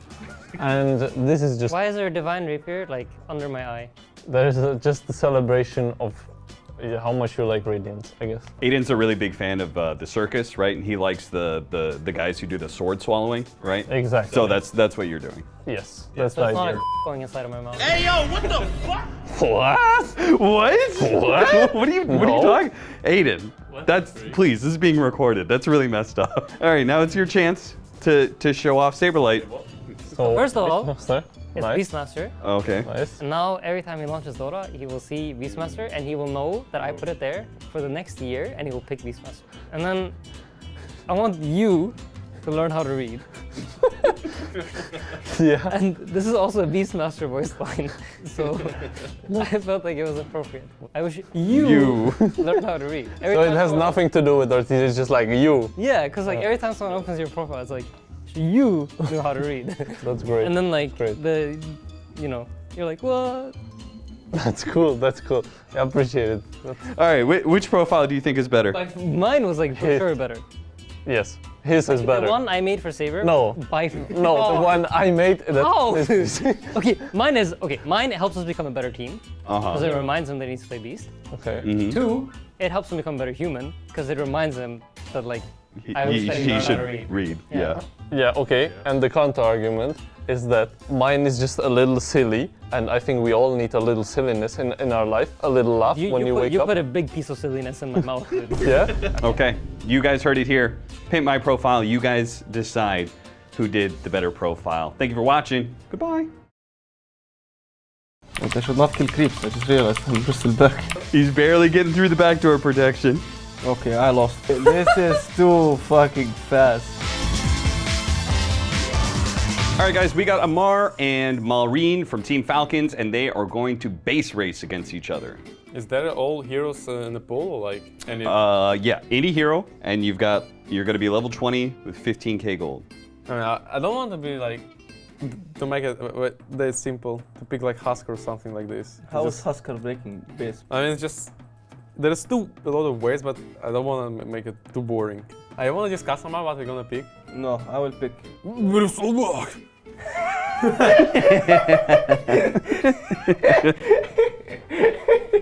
mean, I'll just try this one, you know? Even if I lose, I wanna try it. Primal Beast. What's the build? Wait, this entire idea is because of his passive? Yeah. Right? I feel like if you have infinite gold, maybe you actually do it. I feel like even with 15k is just enough. If I just get the armlet. Wait, I forgot. I cannot. Wait, I might have to buy shard actually. Because how the fuck am I supposed to get Warpath stacks? I fucking forgot. The whole build is falling apart. He actually has to use mana. All right, go. I forgot the Jezza. Yeah, actually, I forgot the Jezza that I realized. Oh, whatever. But I should not kill creeps. I just realized I'm Bristol back. Make your punching tower already? What? I just forgot the Jezza. He's barely getting through the backdoor protection. Wind lace. Oh, jeez. Malrine, you're gonna get low on HP at this point. By the time you go for tier 4s, oh it's not looking good. Ooh, Bristleback too strong. Bristleback too strong. Imagine you fuck up Togesh. Seeing Red Facet far superior to the Primal Beast passive. Easy. Whew. All right, Amar takes the first round. Malri, how'd you feel about your Primal Beast pick? I mean, it's It's just idea, you know. I kind of knew it's not gonna work, but you know, it's still worth it to try. Yeah, it was interesting. I mean, 40% is a lot. Next round, level 30 and infinite gold. How about we're not doing the same heroes? You want to switch heroes? I was gonna pick Bruce Lee. I mean, you know you can pick Nature Prophet and beat me. Yeah, but that's why I was telling you. I don't want to make it that simple. But I might do it. No way. No way. When there is one way. There is one way. I mean, maybe you know something, but I don't think you have chance. The only thing you have like is a benefit for you. I need to buy items while I cannot like spawn the chance. Sounds like excuses. Can I fuck with him or not? No. Can I stay like in front of the tower or like only like here? Where you just hit it as soon as it hit 0. Okay, I lost. This is too fucking fast. There is no way Tiny is beating me. I mean, the fact that he gets to just teleport straight there and you have to walk. Actually, dude, nobody can beat me. There's no fucking way. This hero is unbeatable. Dude, you could have just bought refresher. You have it? I did. He has refresher, yeah. He swapped it in. I mean, I'm teaming back. I don't know what the fuck to do. Fuck. Hey, Maureen tied it up. All right. Thank you guys for watching Base Race. Thank you, Amar and Maureen, for participating. It ends up 1-1. I mean, I was about to try Batrider than Amar. I'm not. I actually. You think Batrider would have been anywhere close to Tiny? It could be good, not infinite gold. But with infinite, it's actually not worth it. No. All right, guys. Goodbye. Bye. Oh, you picked Lone Druid, you fucking... You're so boring, dude. You picked literally the hero with Demolish. Good job. Hello guys, I have Team Liquid here. I've got Insania and Saberlight, and we are going to be doing a base race between the two of them. They've already picked their heroes, so let's get into it. Dumbass, stop pulling my creeps. Okay, are we like ready? Are you ready or what? Yeah, go, I'm done. Okay. Go. Wait, no, not yet. I was kidding. I was joking. Go. Alright, go. Saber, it was a joke, bro. It was a prank. Well, this is over. Okay, you're like so bad. But he's like backdooring. I'm like playing the game honestly. Saberlight's gonna find that it's really hard to go through backdoor. Is he? Wait, he's glyphing, dude. Okay, but I didn't kill the creeps. You killed the creeps, dude. What? No way, dude. He has to run. I feel like walk on shame, bro. Okay, you're gonna destroy him if he doesn't teleport to the creeps. How do you have glyph again, dude? What do you mean? Dude, what is wrong with his... He's cheating, dude. He's refreshing his glyphs. It's like, I kill one tower and he has glyph again. Okay, this is like... Literally hands off you. You said I don't interact with him, right? How come I have no glyphs and he has like 20 glyphs? Dude, stop interrupting me. He's like cutting the waves. Wait, why aren't you hitting tier 4s? Oh yeah, right. I also have drums. I'm not been hitting drums. Oh my god. Dude, this... Dude, you literally cheated. That's not true. The rules are that I just can't interact with you. He's teleporting and cutting my wave, dude. You just need it. Cap. I do see this. Time him out. I think he needs to sit and counter for like 30 seconds as a punishment for breaking the rules. I don't know. I am playing by the rules. Is he playing by the rules, Cap? How's he refreshing his glyph? Dude, he's like glyphed 7 times. That is not true. I don't know why you're just not glyphing. Yeah, we're about to find out. Okay, apparently you can, but... Oh wow, my glyph never ends. Cool game, guys. Cheating has happened. We're disqualifying this round. This round? Fair enough. There's a second round. Haber, what the fuck are you doing? No glyphs. No using glyphs. 3, 2, 1, go. Yeah. No, my mouse.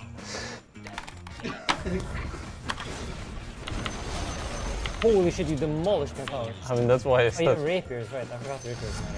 I'm not be weird. Also, he's level 2 for some reason, and he's glyphing. I promise you, I'm not gonna do it. I'm not. But I just have to make it even. I actually forgot rapier as an item. He glyphed. The radiant base defenses are real fucking strong in this mode. Isn't it? Fine, I will win anyways, actually, like... He's glyphing, dude. Yeah, tell him. He's glyphing. I didn't glyph a single time this game. I would just like to point that out. It actually really shows just how terrible your build is. Mine? That it's taken this long. That you've had to glyph for like 30 seconds. You don't make it 4 butterflies in the shower? Okay, I'm not glyphing anymore. I would make it type. What? Why did I miss 5 times in a row? I have 4 butterflies, bro. Oh my god. I knew he was gonna do that, Cal. I was playing the long game. Alright, Saberlight wins. What? Yes! How? Yes! We cheated an equal amount, and he wins. Well, I made the rules very clear for the second round. And you didn't for it was super clear the first time as well. No. You cannot teleport and backdoor the enemy team's wave. No one said that. You know what? You're right, Aiden. But I am still the one who determines who wins, and for backtalking me, Saberlight wins. That's right. That's right. Suck it! Thank you for watching. Base Race, everybody. Hope you had a good time. Uh-huh. Uh-huh. Really good.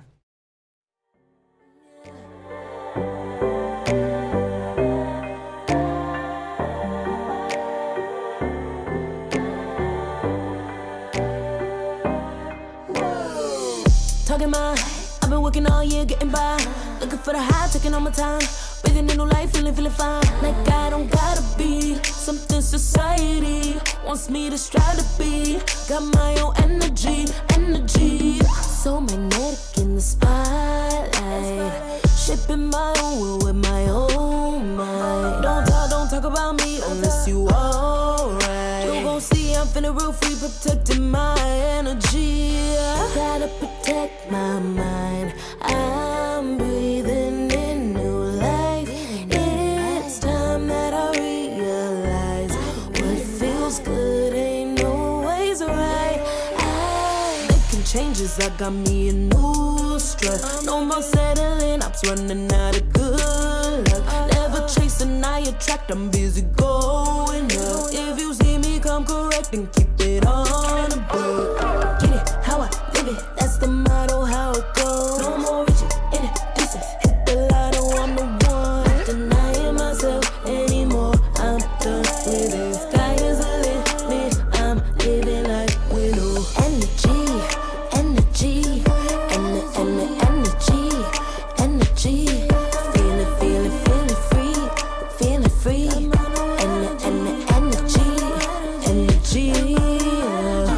Gotta protect my mind. I'm breathing in new life. It's time that I realize what feels good ain't always right. I'm feeling good, feeling free. Feeling good, feeling free. All I need is me and my new energy.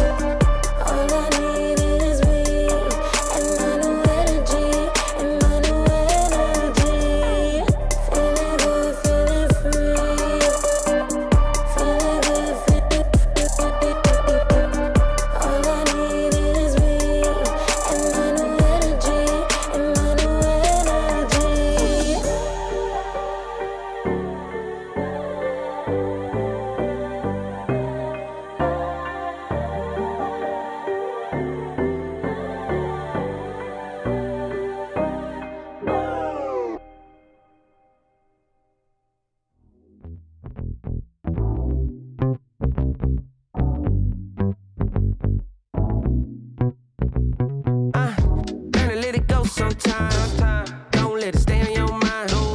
Don't let it stay inside. Gotta let it out with the sunshine. Maybe walk it out. Sometimes gotta scream and shout. Let them know that you're here, no doubt. Took a long time, but we here now. I know you're ready for the hardships. Know you're ready for the progress. I know you living your truth, but don't forget to always stay honest. So do a little dance, do a little wiggle. Yeah, it's your turn. Learn how the universe works. Yeah, come on. Can't control the world, but I'm trying to control myself. Yeah, I'm trying to control myself. Yeah, we can't control the world. Yeah. But baby, I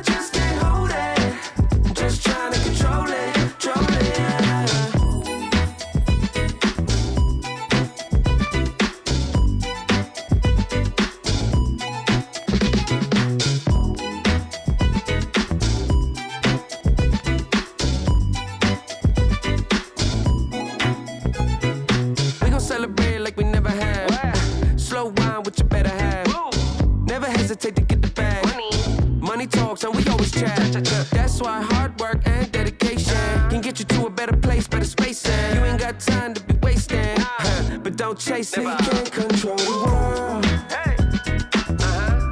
but I'm trying to control myself. I'm trying to control myself. Yeah, yeah. We can't control the world. No. What we doing? But baby, I just can't hold it. Just trying to control it. Yeah, yeah. Just trying to control it. Ay, just trying to control it. Yeah. Let it out, let it out, let it out, let it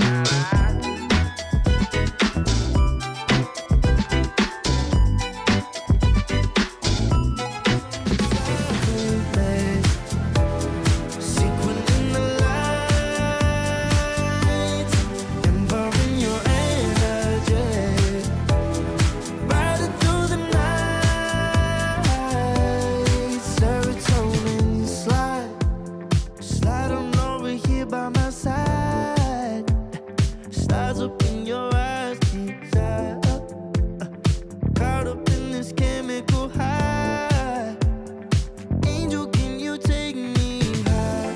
I'm on fire from the dopamine. You're all I need tonight.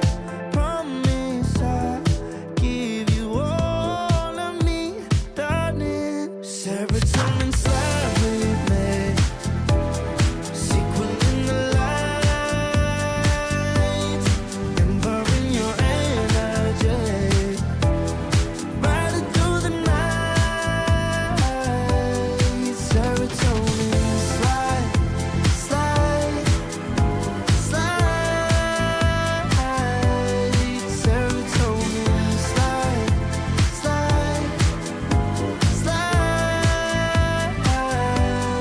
Serotonin slide. Slide up out of here like we're tired, but really we just about to get wired. Loving at the speed of light. Your body I can help but admire. I'm on fire from the dopamine. You're all I need tonight. Promise I'll give you all of me, darling. Serotonin slide with me. Sequin in the lights, empowering your energy. Riding through the night. Serotonin slide.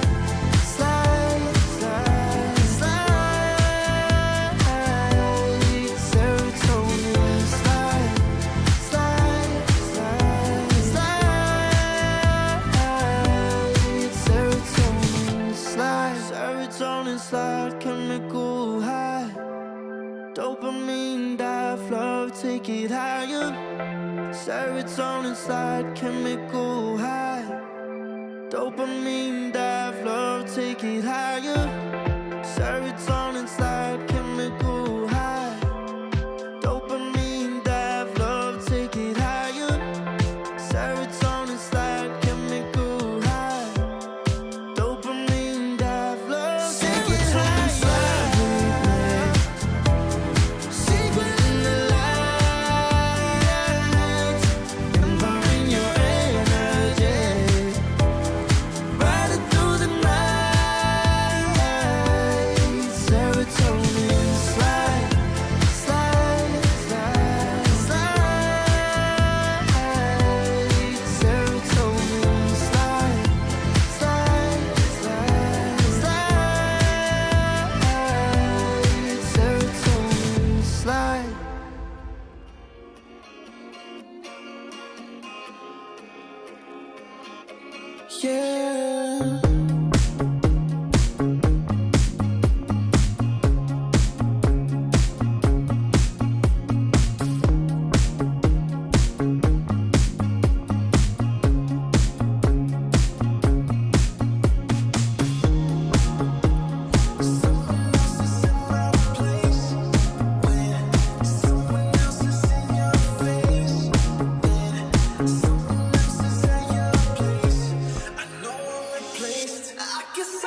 Bangkok. We have a lot of cosplayers hanging around. The showcase is going to be on Saturday, but for right now, I get an opportunity to talk to a Queen of Pain. Although, if you have another name, I'm also down to hear your other name. You can call me Light. Light. It's a pleasure to meet you, Light, although you're cosplaying a very dark character right now. What was the inspiration for a Queen of Pain? Well, normally I think lots of people, they will like try to be a hero, but I prefer something like demon or dark thing because their like background, their life might have some bitter thing that make their start turn into something like evil. Right. So that's why I chose Queen of Pain. So you've got villain energy, it seems. Is cosplaying an opportunity for you to like tap into that kind of energy, or even in your day-to-day, you find yourself being a little evil? Yeah, well, for me, I think that everyone have a good side, but for evil, maybe they didn't choose to be, but the world forced them to be. So I try to understand the evil thing, that why they have to turn their side into that way. So that's why I like obsessed with anything evil, because I want to see the more that people see them from the outside. I try to look into the inside. You're a method actress. This is incredible. And are you a Thai local? Are you a Bangkok local? What brought you to this event? Oh yeah, of course I'm a Thai. I'm Bangkok. Nice. I'm quite surprised that I never knew that's gonna be like Dota 2. Like, this is the biggest con in Thailand. It's so incredible and excited. Yeah, initially we were also supposed to have some players that came from Thailand. None of them qualified, unfortunately. But do you have any friends that play Dota? How familiar were you with Dota before you got into this cosplay? Yeah, I did. I actually knew Dota 2 nearly 15 or 20 years ago. I never played. I have to admit, I never played it. But my friend, they obsessed with Dota 2, and they're like a god of Dota 2 player. Then one day they asked me, can I use your stream ID please, because I want to kill the noob. So yeah, sure, you can use my ID. And then later that he played it and he got a lot of achievement, and everyone keep asking me, are you playing Dota 2? I was like, what? Where? How do you know? I never played it. But there, see, you have a lot of trophy. I said, oh, wow, I never knew it's quite it's a legend and quite a big achievement. So that's everyone quite surprised that they have that my name has a title in the I think your friend may have some villain energy, actually. Seems like he wanted to just stomp some noobs under your name. Okay, what a shame, but it's okay, because it got you into Dota. What's your most favorite thing about this entire cosplay that you put together? What's your crowning achievement, you think? Well, for this cosplay, well, if I had to choose some things, I love the eyes.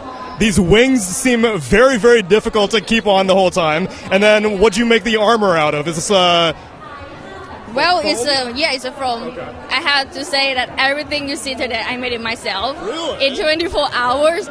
I started yesterday. Wait, hold on. 24 hours you made this whole thing? From head to toe. What?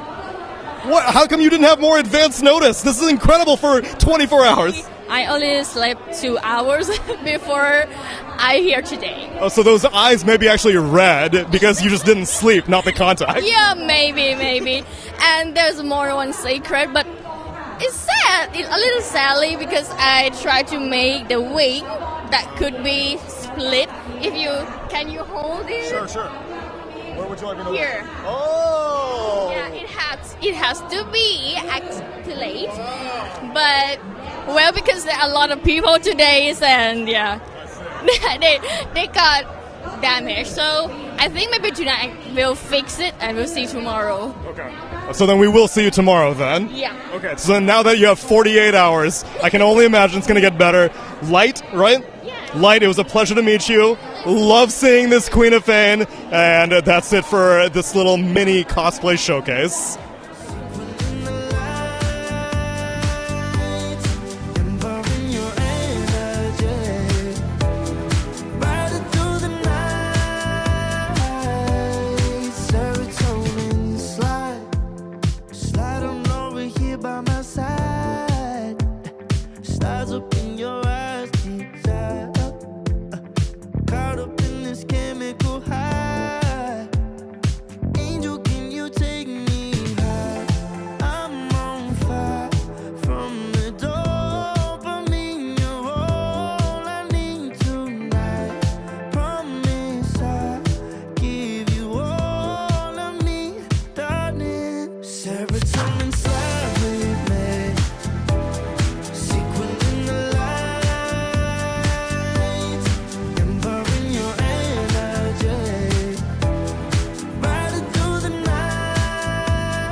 Serotonin slide, chemical high.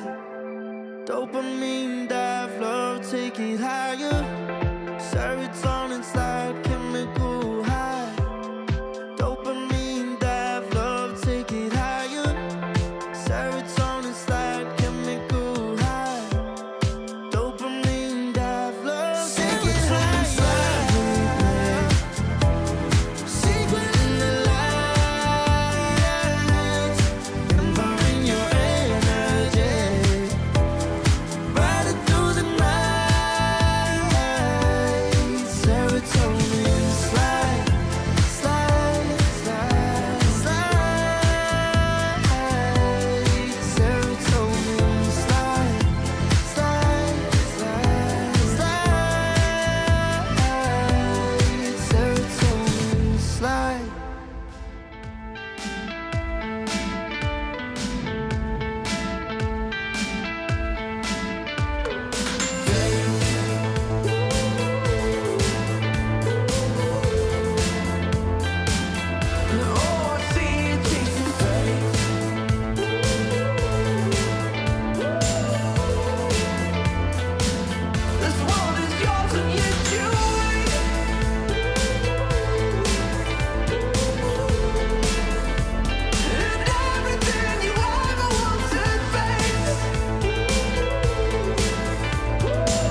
off the curb as I'm too hot for this fit. Give me space, I need to breathe, yeah. Give a face, giving it beautifully, yeah. Yeah, it's just me and my clique, yeah. We might be the hottest, but we let you in. Angel energy, let you sit with me. Angel energy, angel energy, angel energy. We got sympathy. Angel energy, angel energy. Yeah.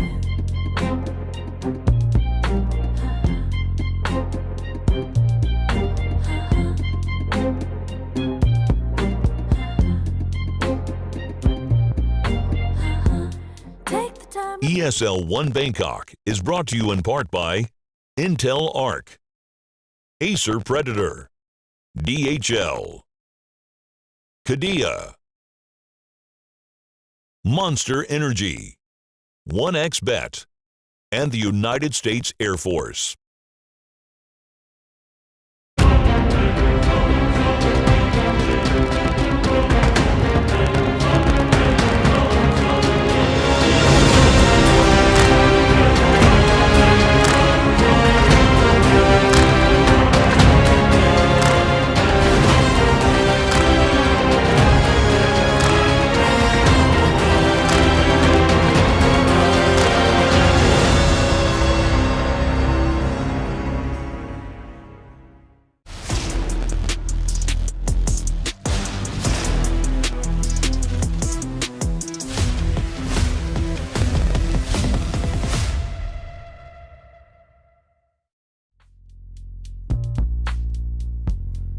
Welcome back, everyone, to the final series of the night here in the Royal Paragon Hall.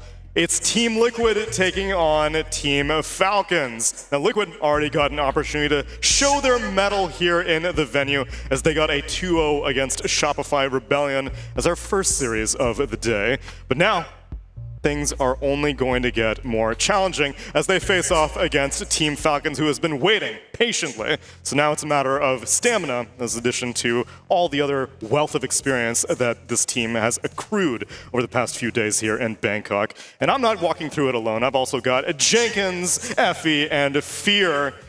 I love the gloves, Jenkins. This is a real white glove treatment. You're taking this thing very cleanly. I have a question for you. You love giving questions. Do you guys think Falcons are patient?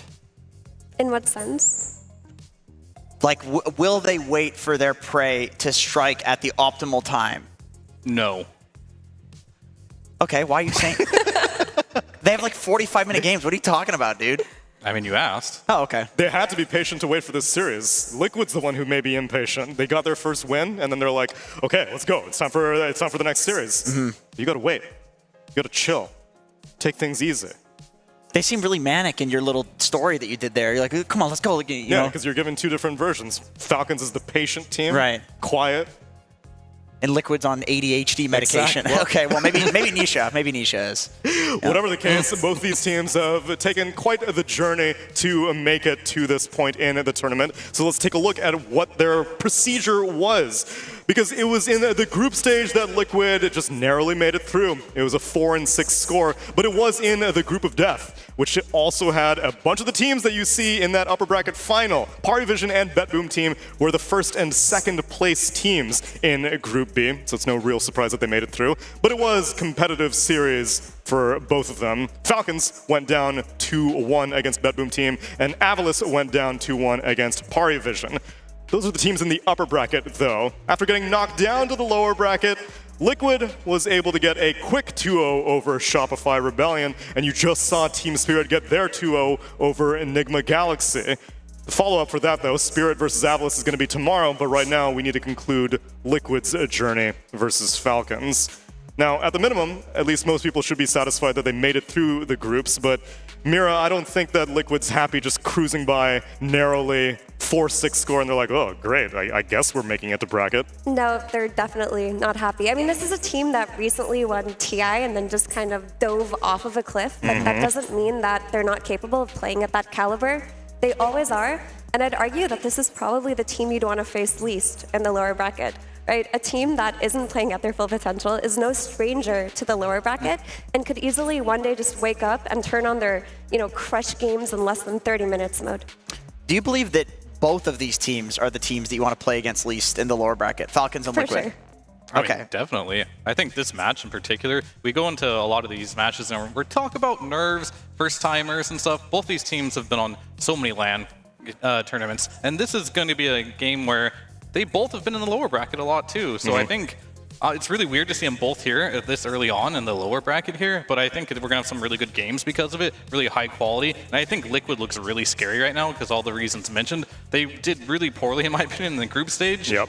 It kind of showed they didn't play very well, but this is a team, when they get their shit together, they look real good. And this is all about journeys to lands, because we can take a look at the EPT points that all these teams have gathered after their time both at Dream League and here in ESL One Bangkok. Eventually. We're crunching the numbers on that one right now. The accountants. Game and Gladiators is going to do very well in the script, apparently. Apparently. That blue team was very excited to be there. Their logo was gigantic. Right. Over Game and Gladiators. Exactly. Because they will knock them out in the script at some point, which is why they're in first predetermined. place. It makes a Don't lot of spoil sense, it. all of this. Keep it to yourself, Anyway, Jenkins. back to you, Fear. Yeah, hey, what's up? Back to you. Back to you, Tsunami. Thank you. Yeah, Falcons versus Liquid. Liquid, as we said, has had a shaky journey. We covered the fact that over the course of their post-TI run, it's been growing pains. Falcons, on the other hand, should have a massive advantage in that regard. They are one of the only teams that have not pivoted at all in terms of rosters, which is why it's no real surprise that they are top 2 right now in that EPT leaderboard. Yeah, why fix what's not broken, Yeah. right? Like, if you look at Falcons' performance, their worst performance since this team has formed has been at the recent Last Slam tournament, which you could argue had a very, experimental kind of group stage. They didn't even really get to play before they lost. But before that, if you look at the results, it's literally all top 1 finishes. I'm about to pull them up here, but Gold medals everywhere. Yeah. Dream League 24, Belgrade. you see first, Fissure. first, Dream second, League. fourth, Right. first, third, first, third, first. I mean, if you're consistently getting top 4 finishes throughout the year, with most of them being first place, why would you change anything?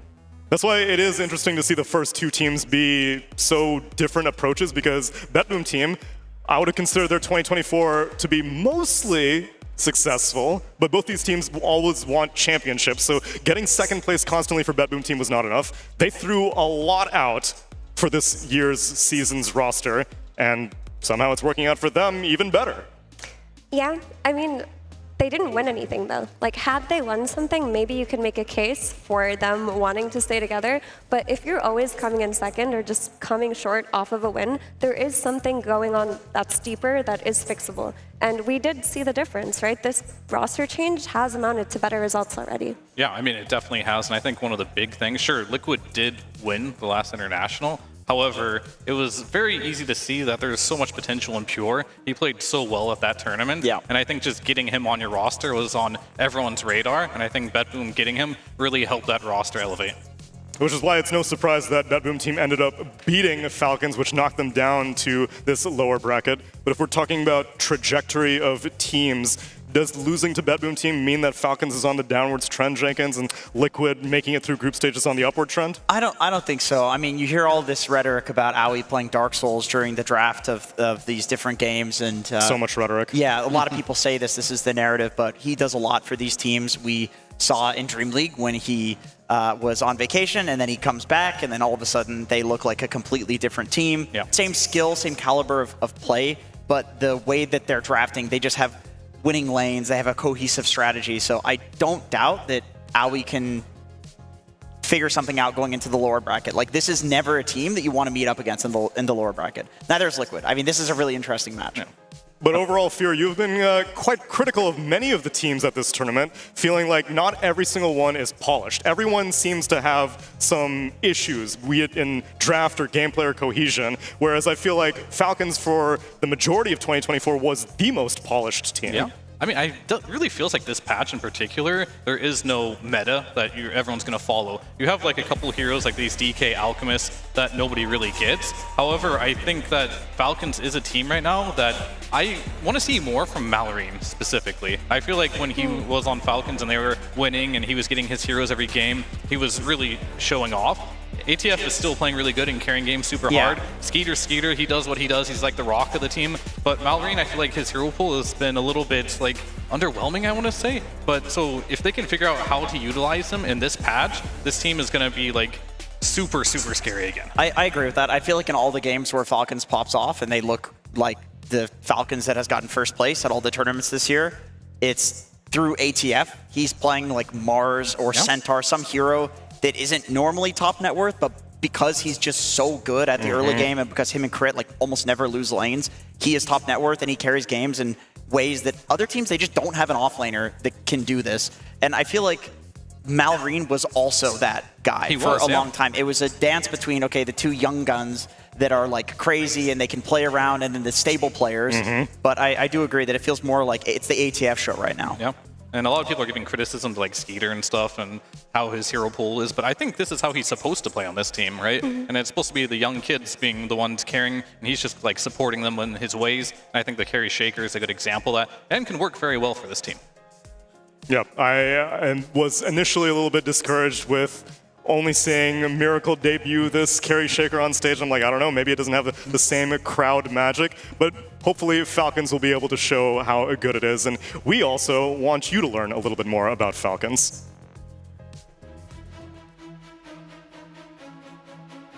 I think overall our performance has been pretty good thus far in this event. Unfortunately, we lost 2-1 to BetBoom in the upper bracket. Just because we lost one series doesn't define us. As long as we learn and adapt from the mistakes we learned from this series, we'll do well. You know, similar to Birmingham, we can make a run back into the grand finals. I think a big reason why we're able to stay consistent and be able to keep learning from our mistakes, I think is two things. One, we have a really wonderful coach, AUI 2000. He helps us to understand what we did wrong in the series, so then it won't happen again. And then the second thing is I think our players are pretty strong on both mentally and in terms of the gameplay. So I think because people are not afraid to lose and eager to win, so they don't let the losses get to them, and in fact, it makes us even more hungry to win. He'll go right on to Jackie, but Jack's still in a man fight here with the Satanic and Dave the sub, though. Jackie dropping low, but he gets a Satanic in time. Can he fight? It looks like he might be able to get it off. Malrine's gone! What? Malrine's gone! I think it's always amazing to play in front of a crowd, especially the Southeast Asian one, because in my experience, I really remember how passionate the crowd was here in Thailand, and I'm really excited to be able to see the crowd once again. And I'm sure they're hoping to get more than just one series in front of this crowd, whereas on the other side, Liquid are now getting an opportunity to play their second series in front of the crowd. Though how much time did they really get, Effie? Because that first series against Shopify Rebellion was pretty quick and dirty. Yeah, it was quick and dirty. Like, Liquid definitely looked a lot better than they did at the initial days of this tournament. Like, that second game I thought was a little bit shaky because I didn't think that they would have to make some 8K net worth swing where they do a comeback, but they did manage to seal the deal, and it being a 2-0 makes it so that they had a lot of time to rest. It wasn't one of those series that fatigues you or makes you exhausted or gives you a lot of questions where you're doubting yourself, right? It was just like a nice little warm-up to start the day, and I'm sure they're feeling good about it. I think the thing to me that looks good for Liquid is that Saberlight did very well in both of the games earlier today. Yeah. Like in game 2, he was in the early game, the guy that they kind of like got on his shoulders, and that's where the comeback came from. He was top net worth on the Primal Beast. His other two cores were really suffering. And this is the guy that we're talking about, like, can he slot into this TI winning team? So if he's the one that's doing well, I'm sure the rest of them can figure it out for this series. And it was a year ago that we saw him bringing that crowd magic in Kuala Lumpur when he was just a stand-in. So maybe it's something about Southeast Asia that it gives Saberlight energy. And we also got a chance to speak to Liquid after their group stage performance. We had a little bit of a rough start. At the same time, I do feel like we played a lot of good teams in the beginning. I think both BetBoom and Pari are very strong, and we don't have the best track record against them like so far this season. We for sure could have beaten them, so you know, I don't think there's like much missing for us to best them. There, tornado countered by Mickey, does throw it up on a Kiyotaka. None of it's enough damage though. A toss over, Nisha, he's gonna be hit by Miro off the burrow strike, a bushwhack on 2, tornado EMP to follow it up. Oh, Liquid's getting worked in this one. We like saw what we did wrong in the group stage and we'll just like do better. I think some of the mistakes were like a little bit draft related or like the heroes that we value highly. Maybe a little bit slow start, but it's ramping up. From now on, it's wins only. I think we're a little bit momentum based, but in like a good way. I think if we win, we gain the confidence to like play even more aggressive, and a lot of teams are not ready for that. I think the difference between Liquid and other teams I've been a part of is they have a really good like structure, like Shopify had as well, and I appreciated that, which is I think like a good sign of a good team. But I think Liquid on top of that has like a very good culture where people never need to like fear saying their opinion, so people are allowed to make mistakes and grow from them, which is really good. I think that's like a very healthy environment. We also have like Insania and all of our support staff, Jabs, Chloe, KP, they're like there for us. It feels, you know, I feel very supported, basically. As of right now, I still feel like a little bit of a newcomer to Liquid. I mean, it's been some time, so I feel like good about my place in the team and like what my role is. I learned a lot of things playing with the Liquid boys. They have a lot of like really good ideas, especially talking to Boxy. He has a lot of like nerdy, cool ideas that we can do. Some of them a little bit too crazy, but you know, it might just work, and I would hope that they learned a thing or two from me. Something too crazy for Saberlight. I never thought I'd see the day, but apparently even he has limits. And part of the reason Mirawai said that series against Shopify Rebellion was quick and dirty is because Liquid in general is pretty quick, especially in sharp contrast to Falcons, who they take their sweet time when it comes to these games, I feel. They really do. I mean, you can see the Tundra aspect of this Falcons roster that was brought in by Skater and Snaking, but if you look at the average match duration and win duration for both teams, it is a pretty big contrast. Like, that is 10 minutes lower for Liquid winning these games, and just when they lose, it's lost within the same time frame. And then the Tundra aspect of Falcons that I talked about, where they want to farm as much as they can, they want to take over the entire map, they don't want to go high ground too early. That doesn't exist with Liquid. So while we do talk about these two teams being very dominant, very oppressive in their play, they're also dominant in different ways when it comes to closing the game out.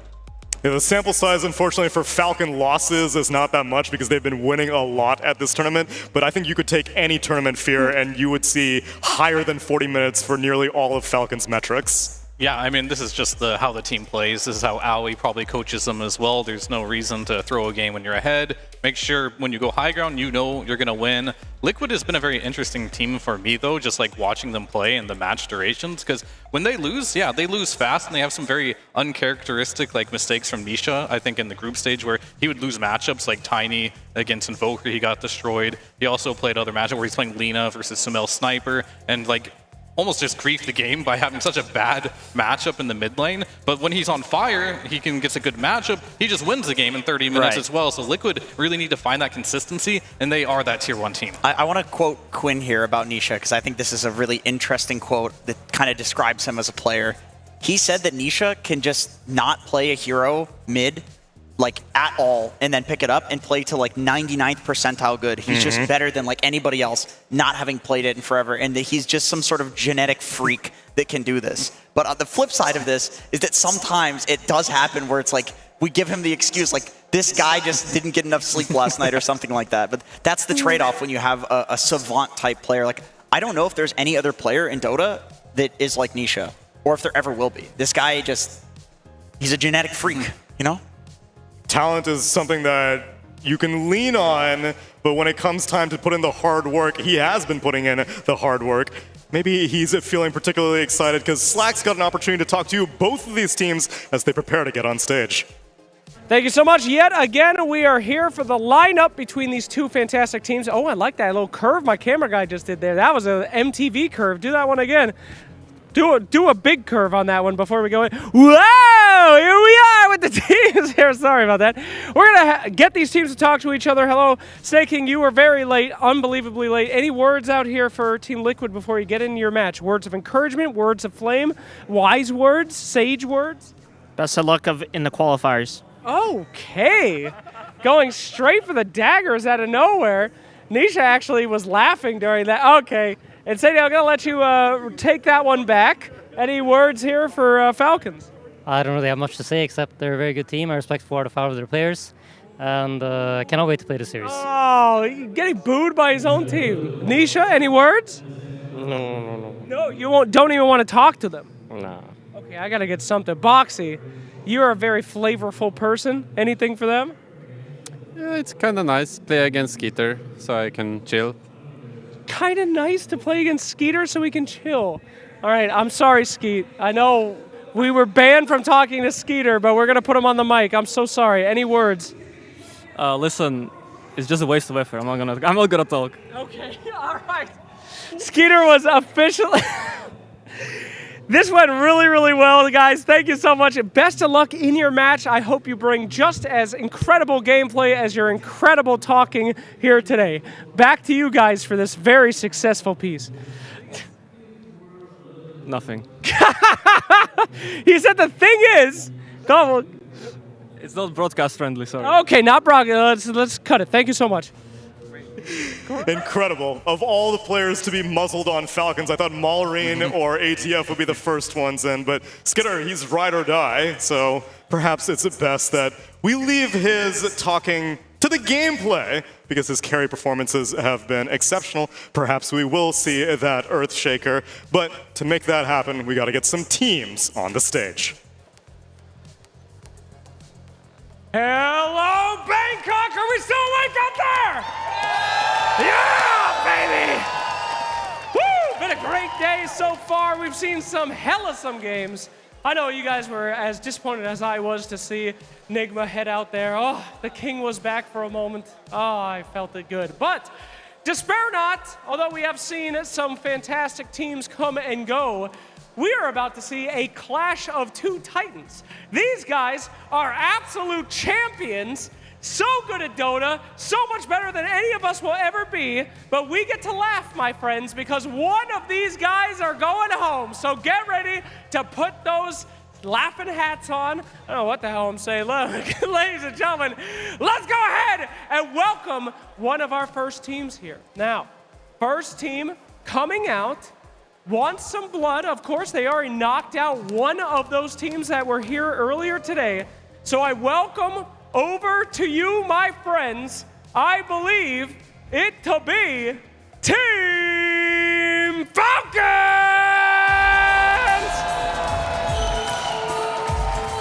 Team Falcons, the birds themselves, flying down from their nest to feast.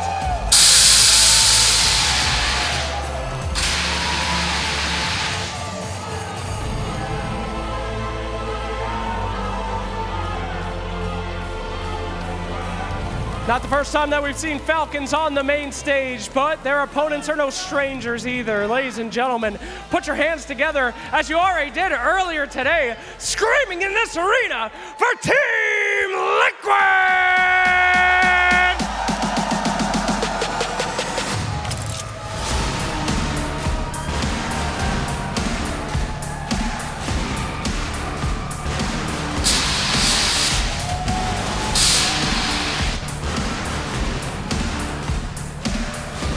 Our two teams are here and ready to go head-to-head champions before, and we will see who will be champions at this event, because one of these teams is going home.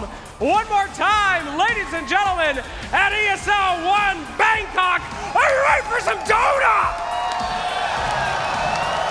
Well, let's get into it then, my friends, as we head back to our panel.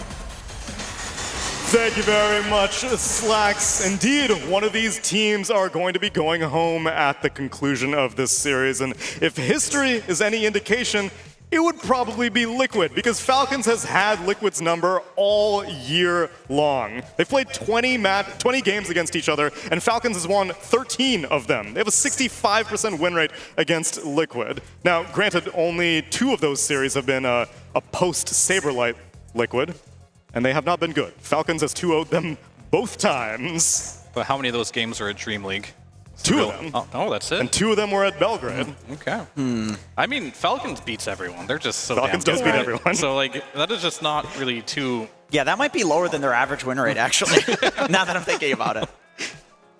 So Liquid is actually winning. Yeah. And if we look at it that way. That's how you're extrapolating this? I think so. I mean, like you said, Falcons have just been beating everybody. Like, their worst placement was at a tournament with, like, some gauntlet setup where if you lose one series, you're out. That doesn't really reflect on them at all.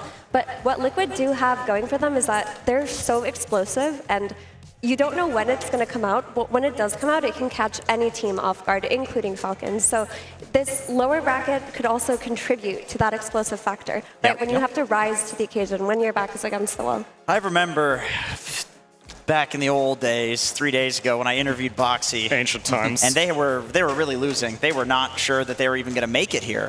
I asked him, what's going on with this liquid group stage shit, you know, everybody talks about with you guys. And he said that his team is the type, what's going on with you, Mallory? It's taking a little sip. That's not how normal people drink water. A little sippy sip. Can't get it on the mustache. I understand that now. There's the microphone he's avoiding. He's really distracted me with this. But Boxy said that Team Liquid, they're the type of team that they figure out what heroes to pick, like later on in the tournament. They're very good. I mean, they have a staff of, they have like 4 coaches, right? So they're really good at adjusting. And so I think while these stats don't necessarily look good for Liquid versus Falcons, Liquid in playoffs is very different from Liquid in a group stage. Yeah, I definitely agree with that. Like, we have seen Liquid make adjustments on the go. Like, we look at the most recent EWC tournament, which was just a couple of months before they won TI. At the very start of that tournament, they didn't look that hot either. Like, even with 33, when they had him, they were on different pages for a few of these games where they were just, it seemed like there were 2 different brains going on in that team. And then within a couple of days, that was completely ironed out. So what Jenkins says about their adjustment has always been a factor when you look at this team. Hopefully they're getting their bearings, but I know on the flip side, Fear, you find that Crit may not be figuring things out quite as quickly. It seems that his hero pool is a real variety platter these days, and it doesn't seem to have his like go-to favorites anymore. Yeah, he's been in the, what I would consider the experimental stages right now. He's busting out things like Skywrath Mage, Zeus 4, Shadow Shaman, Lina. These are pretty much heroes no one else is really picking right now. He is a Grandmaster Shadow Shaman, though, which takes some sort of psychotic energy right there. It does, but that hero as a whole just isn't the strongest right now in the meta, so we'll have to see. I do believe since Hoodwink got nerfed, he's trying to find a new hero for him to play in this squad, and he... All right, let's be real. He has not been the type of player that plays many heroes on this Falcons roster. It's mainly just been Hoodwink whenever we can get it, and I think the team is kind of adjusting to not having him on Hoodwink every single game. But a lot of teams are still playing Hoodwink because that hero is still fine. It seems like he just wants to find something that can also be flexed, right? Because the first couple of days, he was obsessed with that Lina. Like, that was the Lina obsession where even when Batrider was drafted, he was like, no, you play it mid lane, I'm going to play for Lina. But even if you had reversed that, it would have still been good. Right, and Bat is his second most played hero, so the Bat is also something that they're looking to pick and flex. Yeah, the flex has always been between the 3 cores, the ATF Malrine Skitter show, but if you can get a support hero into the mix, I'm sure that will pay dividends. Yeah, they're upgrading. They're upgrading, and then eventually Snaking, he'll also flex, you know, support DK. Yeah. Yeah, that's the That used future. to be a I can thing. see that, actually. That was a thing. That was a thing. Maybe Blue Dragon facet. You won't see it in this game, though, as we take a look at our draft for game number 1, because Falcons ban out the DK, the Invoker, the Magnus, and the Monkey King. Liquid, they target the Doom, the Alchemist, and the Chen. Yeah, interesting. They ended up banning the Chen there. I think when I look at Liquid, I'm very curious to see what their plans are going to be moving forward in the draft, because what they did in the group stage really wasn't working. And I think going into this playoff, they're going to have to lean onto something new. As I say that, they go back to lean on hero. something old. Lean on something old. As the Templar Assassin, this is one of Mickey's best heroes. If they need to, Nisha can play it mid lane as well. So it has the flex potential, and that's what we like to see from an overall first pick. Yeah, and it's also, in the last couple of months, a new play for the TA has been introduced where people are actually taking the second facet, not so much in this tournament, but in the last tournament, they would take the meld facet if they were playing against like a heavy melee type of lineup, and they would just they would farm ridiculously quick with that. So now that you have the option to play between Refractor and the meld one, it makes the hero more valuable as well. It also may be a bit of a chore for a carry shaker to deal with because Falcons have been giving that to Skitter quite a bit. Instead, they decide to make her life a little bit unpleasant right away with the Viper. This is what I was worried about. Not necessarily the Viper, but I was thinking about what can they pick that will follow the TA between the two lanes because, you know, Mira, you mentioned this is a flex between the mid and the carry for Liquid, but also the Viper is a flex between the mid and the off lane for Falcons. So this is a pretty good answer, but I would imagine Liquid is probably expecting this and they're fine with it.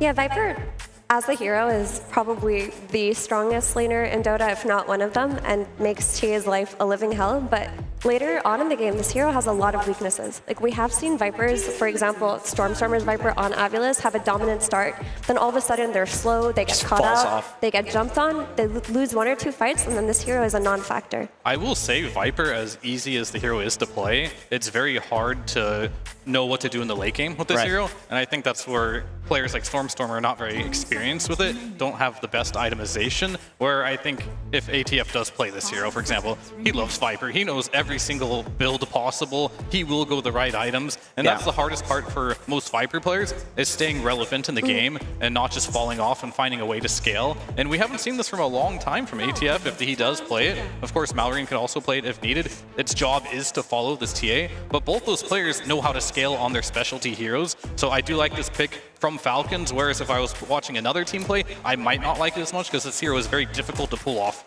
Yeah, I feel like ATF is one of the players who almost circles his entire game about being like, I'm going to get that become universal talent. I know I'm going to scale into 25. Everything else is your problem.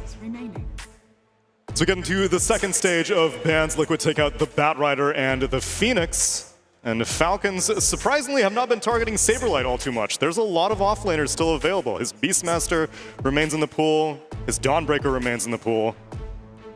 And I guess his Primal Beast as well. Yeah, we're going to see supports being picked up now as well. So I wouldn't be surprised if some of them get banned. We did see the Phoenix get banned out.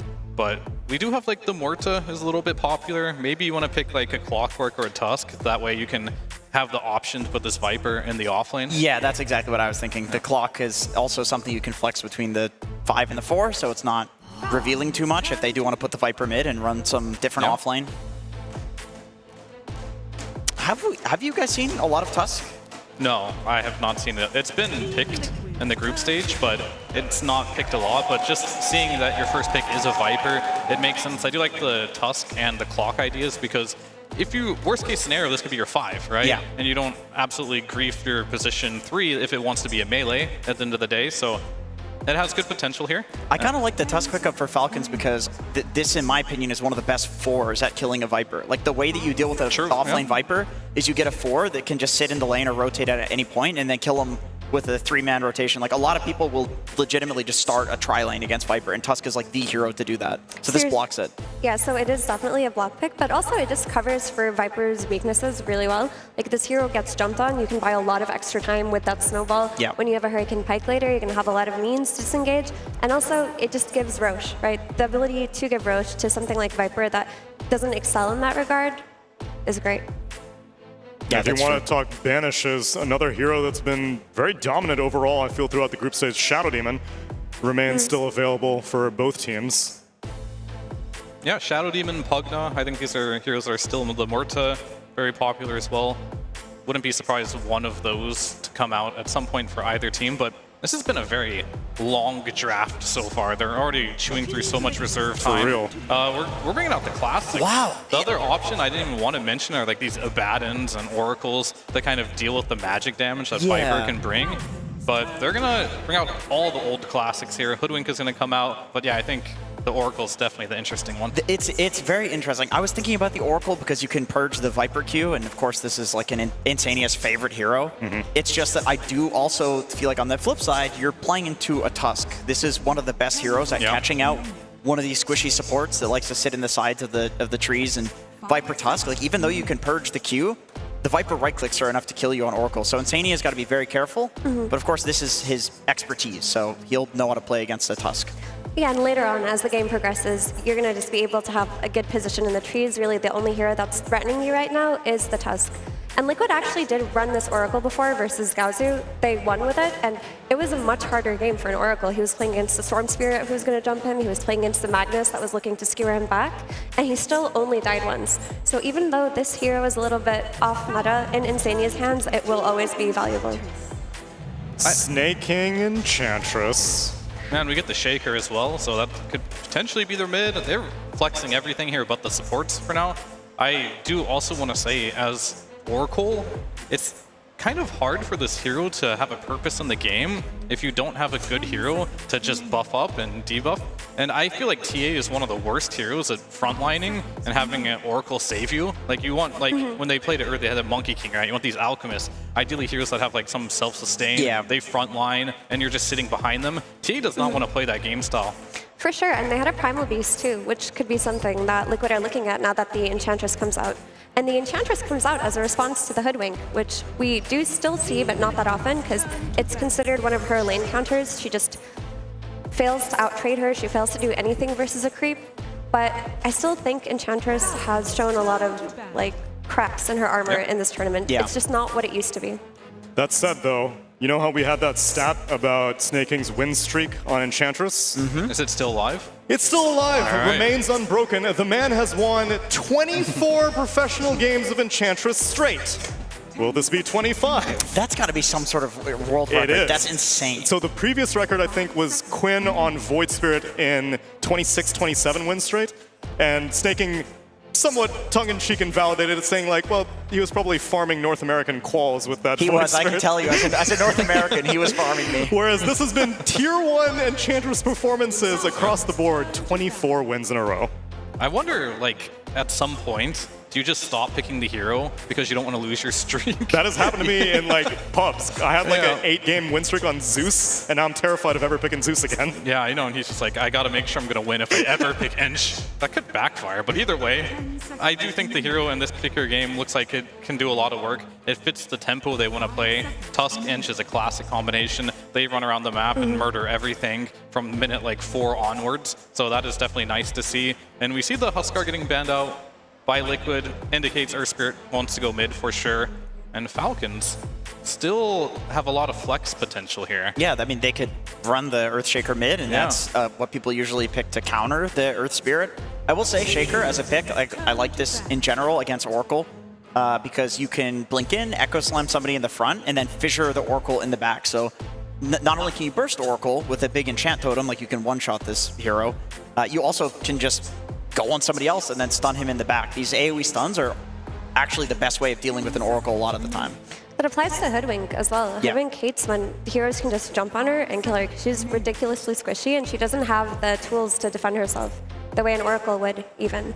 And Liquid do go for Earth Spirit on their 18 pick. I understand why they did it. They wanted a hero that goes in first, that can take advantage of Oracle's sustain, but I'm not the biggest fan of Earth Spirit actually versus very tanky heroes unless there's some kind of secondary damage. And what is that an Undying comes out? This will be his second offlane Undying of the tournament. He lost the previous game. He did lose It was it. against Parivision. Yeah. But he has history on the hero. I'm just surprised because Beastmaster was still available. It's an idea. I mean, I worry for Liquid that the offlane Undying is their answer to the Ench and Earthshaker lane, but they're just going to put the Earthshaker mid for Falcons, right? I definitely think, like, right now, you're losing mid if Earthshaker goes mid, right? You're losing your safe lane, and I don't know actually what's going to beat an Undying in the laning stage. I was thinking, like, these Ursus and stuff could be interesting. Gyrocopter, or... I mean, I guess okay. Medusa doesn't lose HP, or she doesn't care if she loses HP. That's a really cool idea, actually. Yeah, that was a really good call. Like, I think that is unplayable matchup. Okay. Because you don't care about your HP at all, right? Yeah. So you're going to spam over and over again. Skeeter's not going to care. You have given Falcons 3 winning lanes, and I don't know if that's the recipe for success.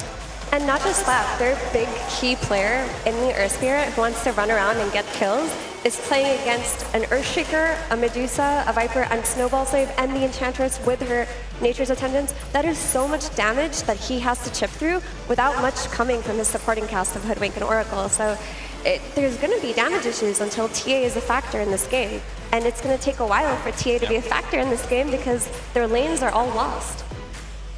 Well, that sign is correct. It is not a pause 1 shaker, that's a pause 2 shaker. And it's against an Earth Spirit. I'm a pretty big believer in that matchup. I'm not a huge fan of the Undying offlane. I mean, I want this thing to work, right? With the zombie facet where you punch people in zombie spawn. Like, it seems cool in theory, but I haven't seen it work. No, and their final phase bans were more intended to protect out the Earth Spirit as opposed to protecting what Skitter may have picked. Maybe they thought he would go for the Shaker, then they throw this curveball with a last pick Medusa. Will Snaking get 25 wins straight on Enchantress? Let's find out in game number 1. The TI winners versus the highest win rate team in 2024. It's Team Liquid versus Falcons, Avery. And we had a little bit of twists and turns in the draft. We have, again, an off-lane Undying for Team Liquid. I'll just say I wasn't a believer before we even saw the counter pick from Falcons. And now that it's a Medusa, I definitely don't believe in this. Austin, you're just not familiar with what this hero can do. And I know that for a fact because you're not calling him by his true name. And when we are in Southeast Asia, one of the homelands of Dota 2, call the man by his name Dirge, so that we can all respect the heritage that this hero brings to the game. Though he might be singing a dirge here, as the laning does look a little rough on paper here. Panel talked about 3 losing lanes going into this game for Liquid. I tend to agree. You're looking at an Undying versus a Medusa, a TA versus a Viper, Earth Spirit versus Shaker. How do you pick an Undying and get 3 losing lanes? Well, we just saw. You get baited by a flex, it gets flex last minute, and then all of a sudden you are against a ranged hero who does not care about HP removal at all. So this is going to be a tough, very tough early game for Liquid to get through. Though if they do get through it, they have some cool teamfight interactions they can go back on, particularly looking towards that Insania Oracle. If you're looking towards a player in the world to make this hero work in any meta, it is Insania. That is true. And he has some really nice heroes to play against here. The Viper, the Dispels, the Magic Resistance, and the Disarms later on versus Medusa. Really annoying for this hero to play some of the later fights. Yeah, and we'll see how that happens, but, I mean, talk about signature heroes. Snaking is... He's just killing on this Enchantress right now. 25-game win streak? That's insane. That's okay. That's insane. I've seen bigger. I've seen better. Yeah? Have you? No, actually. It has to be the record. That has to be one of the highest hero win streaks in the history of the game. Yeah. It is quite impressive. And on a hero that I think can sometimes be pretty volatile. Like, it's a hero where if you don't execute the laning phase well, if you don't make the proper rotations, if you don't also push waves, farm in that mid game and scale, it sometimes can be really low impact, because this is a hero whose spells are not going to give you a lot in most late game situations outside of you got that farm off the map and position well. So it's a testament to how well Snaking understands his role in this team, his role in the meta, and how much he can gobble up on the map relative to, I guess, Crit, who, you know, you're the 5 player now. You used to play 5 back in the day. Take a backseat on the lane shove. Going back to the topic of the lanes for Liquid, is there anything they can do? Lane pulling, back waving, anything like that that they could do that would enable this? Because as it stands right now, they've got Viper versus TA. We do some sort of tri-laning. There's tri-lane game potential. I want to say that. I don't think you can tri-lane in this game because tri-laning in these competitive matches is really difficult. The 2-on-1 ends up punishing you way more than you get on a 3-on-2. And particularly against a hero like Viper, you kind of want to kill him a few times, but you don't want to just sit there with 3 heroes, I think. It's not the best hero to completely shut down in that regard. We've seen ATF especially come back in this area, and on this hero, it's a signature for him. But I would absolutely not be surprised to see Boxy make rotations on this Hoodwink to try and just make some chaos happen in this laning phase. Maybe rotate Mickey through the gate early. It's something we've seen Liquid do a lot, right? Just bring numbers to these side lanes. You're going to be happy in those exchanges. And that is one of the strengths of Undying. Yeah, maybe the straight up lane's not great, but you drop the Tombstone. You can get kills with Tombstone every time. If you have the numbers advantage, you can force them off the area of control. Yeah, I guess my concern is that if the lanes are going so badly, can you actually pull a support, right? Is like Insania ever going to be able to, you know, go through the gate and actually go aggro, get behind and try and make some sort of play with the tombstone like you're talking about. Is Boxy ever going to be able to leave lane and leave this Undying alone in order to go to mid or go to the safe lane? This is going to be a tough task. This first 10 minutes for Liquid is going to be a bit of a Herculean task, I think.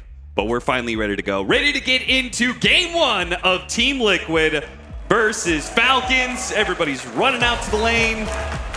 We're ready to go. Maureen already with his little boots play. Smokes up, has boots, drops him off at some point for the courier to pick him up and sell them. So he gets an early ward out there. And he's going to test for any vision that Liquid has placed. Nisha spots him now. Backs away.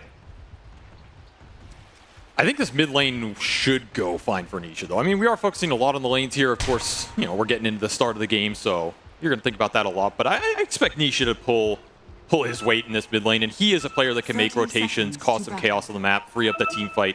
And we have seen his Earth Spirit do absolutely crazy things here. I would also not underestimate Liquid's ability to just outmaneuver Falcons on the map. We saw them outmaneuver a lot of teams at TI, particularly around the play calls from Boxy. That is always something you can just fall back on. Yeah, you lose lanes. Who cares? We're just going to outmaneuver you, win a Wisdom Rune here, win some ward trades there, and all of a sudden we're in a favorable position, and you can just never fight us again.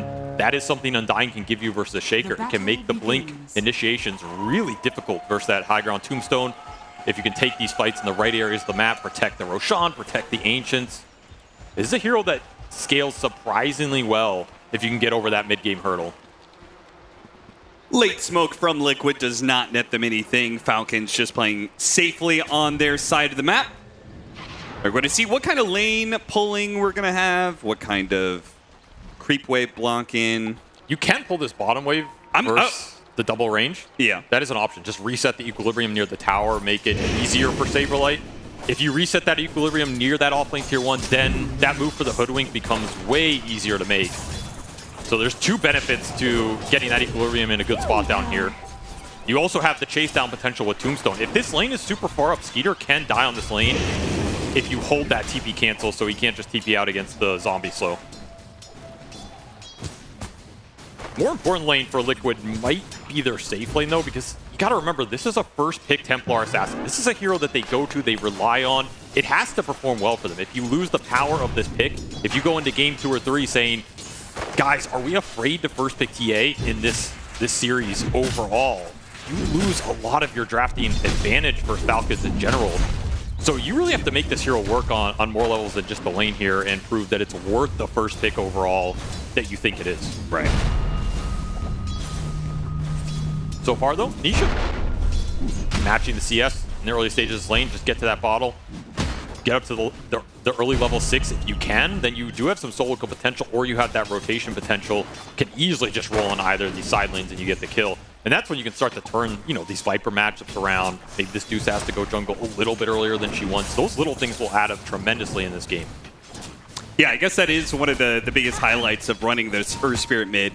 The possibility of rotating super early and offsetting what some of these side lanes are doing. Tombstone's going to be thrown down already. That's a lot of damage. Running after Skeeter. He's going to be caught inside the bushwhack. Skeeter's in trouble, but he does have a mango. It is definitely not a kill for Liquid, but it is a bit of pressure. Maybe a chance to be able to pull this creep wave away. They're going to let the range creep go by and pull all the melee creeps back. That little creep equilibrium is important for Liquid. So it did cost them the blood grenade. Snaking just stood there, killed the Tombstone. He's very happy about that. He did get the mango and some extra regen out of the Medusa. Not the worst regen trade. And lane equilibrium in a very good spot in that offlane right now. Honestly, I like how Liquid are playing these first few minutes here. It looks very solid for them just from a mechanic standpoint. You're looking at where the lane is bottom, where the lane is in the safe lane for the TA.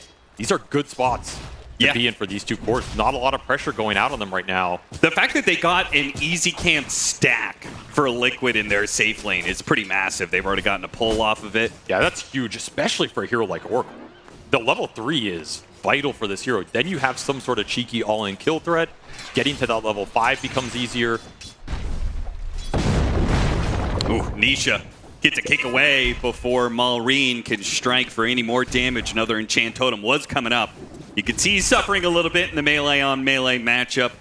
The Enchant Totem and the constant slugger hits that come out. It's just constant chips of damage that in a melee on melee you can't really avoid. Even got this pull bottom again too. Boxy denying more ranged XP against the Enchantress. Sometimes this is risky or hard to do. Liquid making a lot of these small camps on the side lanes work for them right now, and it's reflected in the net worth. Their cores are quite happy with this early game. Now you have to think about some of these support rotations. Do you try and make the first move if you're snaking on this Enchantress? Are you not happy with how this lane's going and you want to commit more resources to it? Or can you try and get that super valuable gank on Mickey here? And the flip side, if you're Liquid, can you commit more resources into taking down this Viper? Because every time you can in that early game, it feels great. Take this hero off the lane, he misses time abusing the TA, his game gets slowed down a bit. It's not that fast of a jungler. Saberlight just getting zoned out by the Pine Cone right now. Not having a whole lot of fun with it. But he does get the flank barrier creep. All important for that extra bit of CS. Speaking of CS, pretty even across the board. Falcons is winning slightly, but certainly not as much as we were expecting based off just the draft.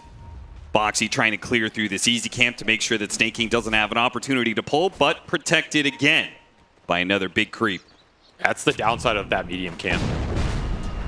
Yeah, you can use it to pull, but the Enchantress is going to use it to extract more off the lane right now. And this series matchup might come down to a lot of little mechanical things. Who's gaining an advantage going into that mid game and who can use it better. I think that's maybe more towards Falcon's wheelhouse. Seems very methodical. Yeah. Almost to a point of frustration. You get into this old kind of Tundra mindset of, you know, somewhere AUI doesn't like hearing it, but you choke the map out, right? You build a 40k gold lead, a 50k gold lead, and then you start to play the game. You did have your prediction that we were going to see some 70, 80-minute game between these two. I think one of these will go the distance. Nisha back and forth a little bit here. Nisha blocked in right now, doesn't have a roll. He's only got a kick. He can only push one of these heroes away, and Maureen will send him flying. Meanwhile, Skater is going to be caught as Insania does go through the gate here. They drop the tombstone, got the bushwhack. They are going to be able to kill this tombstone in a second, but Skeeter is running out of mana fast. An opportunity, one more mango. They're going to try and burst him down. They do manage to get that much, but Saberlight perhaps is going to die in return. Staking the final hit comes in. It's not enough. Needs a little bit more. Saberlight is away. Goes for a TP out. Snowball coming in. Snowball, it nails him before the TP completes. Even in the bottom lane, they still trade 1-for-1. So Falcons overall taking a lead. That's a super valuable move from Crit. It was not going to pan out into anything, but having that snowball, getting the massive XP off that core, really just boosted his game a lot. And it's a tough dive on this Medusa. It just takes so long to bring her down, even with some of the Oracle spell advantage going into the hero. It's just tough. Have to think about the sustain coming out from Enchantress as this game goes on as well. And that's a tough death for Saberlight. Yeah. This Undying is not a hero you want missing seconds in the early game off the lane. Let's run it back to lane. Pick up inside the snowball, and Sania protects himself from any of this magic damage. Meanwhile, Snake King, he will die to this one as the Magnetize continues now onto Crit. It's looking like Nisha is going to pick up a lot of experience for this one, killing 2 supports. But in the meanwhile, Falcons still getting, it feels like, the better of the situation between a kill there and just domination elsewhere. They have 2 solo lanes. Maureen got a lot of mid-tower damage right now, and he is really accelerating on this chart with all the free space. So he's going to be the big concern here if you're Liquid. Luckily, they also got that Wisdom Rune. Snake King was sending the Wildekin to deny it. Mickey feeling the pressure right now. Back. Nice use there from Snake King. He's dead. Nothing he could do about this. It's a TA versus Viper matchup. What are you going to do? Well, you can tip him too. Kind of a brutal tip. I mean, I feel like that tip, I'm not sure if that tip is getting into my head at all. It's like, dude, it's a Viper versus TA matchup. What are you supposed to do? Not have your Oracle leave the lane. I guess so. Should have tipped Insania, honestly. That was the play. Well, they didn't know where the power rune was. Nisha did, thanks to the fact he's got an Oracle, so he was able to pick up a shield rune. Is going to roll after Maureen. No Magnetize Look here, at how many heroes are here from Liquid. Jeez. They brought the TA out of the jungle. They've got both supports here. I mean, you have to play around Nisha in this game. He's your only early playmaker. The TA is going to have to jungle and recover. The Undying did not have the laning phase they were hoping out of the draft. So it has to be rotations out of the Surf Spirit every time Magnetizes off cooldown. And you really want this Viper right now if you can nab him. Oh, and they're going to have him for sure. That's a nice play from Saberlight. Getting a lot of value out of this early ultimate. And he was not really having a fun time on that bottom lane, so easy rotation from him. Even cleans up the old Pinecone. Yeah. He is still the lowest net worth core in the game, but that kill certainly helps him quite a bit. And he'll get a little chance to farm up. Sticks around for too long, though. He will die right back as Crit is hanging around right now. I imagine Mars going to come back out to lane. Mars going to go early Force Staff on his Viper. Double Wraith Bands, a Magic Wand. It's an interesting early Force Staff. Not an early like treads or even stat build up here. Not a tank item. Just a cheap utility / mobility item. Maybe wanting to kite this Liquid lineup out in the early fights. Yeah.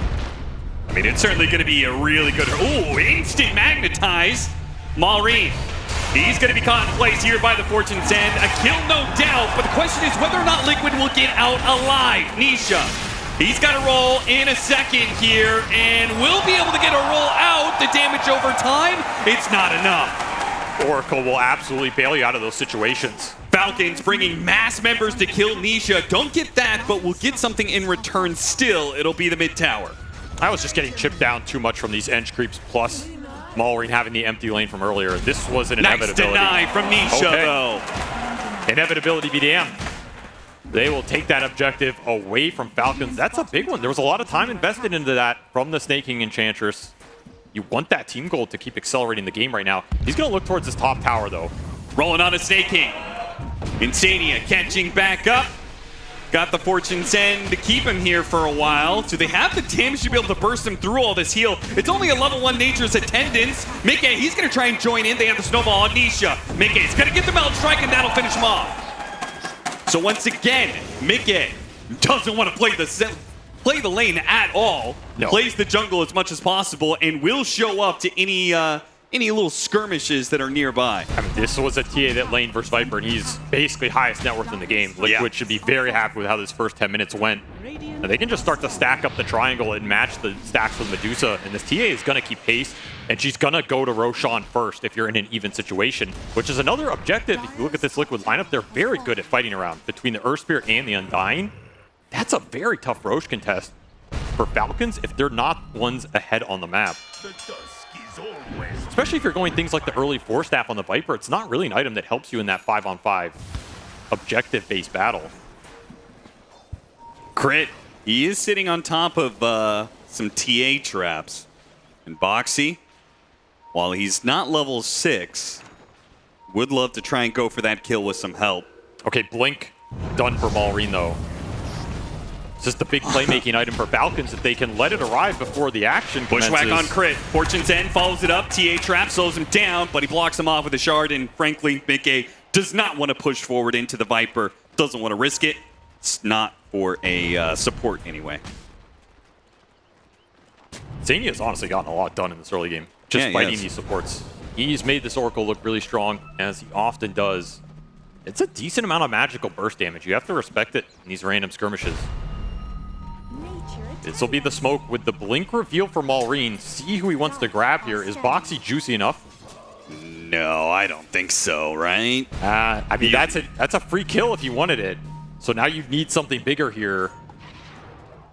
Smoke from Liquid, trying to meet the same timing. The Blade Mail is done on the Earth Spirit. They're going to tough target.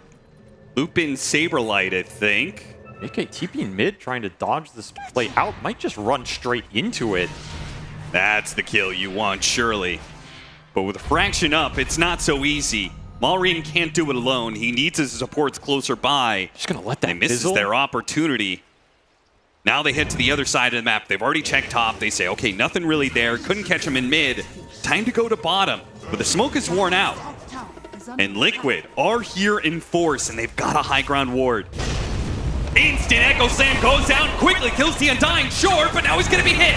Nisha, Magnetize committed. Skater comes in with the Stone Gaze and a re-up on the Magnetize. Looks like Malreen's gonna drop low, but he should be okay. Meanwhile, Nisha, he wants to stick on a Skater here. He's willing to take this fight. After all, Saberlight's back into play. Had his passive, has a Tombstone, has a Bushwhack on too. They can't deal with all of this, surely. Or maybe they can. Skater's running low on mana for now. A big hit from Malreen finishes off the Oracle. Got a shot from across the screen from Boxy. Nails him good, and Skater is caught up by Mickey. Crit's gonna die as well. Liquid just have too many heroes to take the team fight, and they will wipe Falcons. That Undying passive did so much work in that early fight. You get a second life on this big core. He's the one who tanks the initial initiation from the Shaker, tanks the Echo Slam, and guess what? He's right back in that fight with the Tombstone, with the ult presence. And that Tombstone stayed up for a decent amount of time. Sick Bushwhacks from Boxy, catching multiple cores while that Tombstone's running. And then he hits the Sharpshooter at the end to finish off Malreen.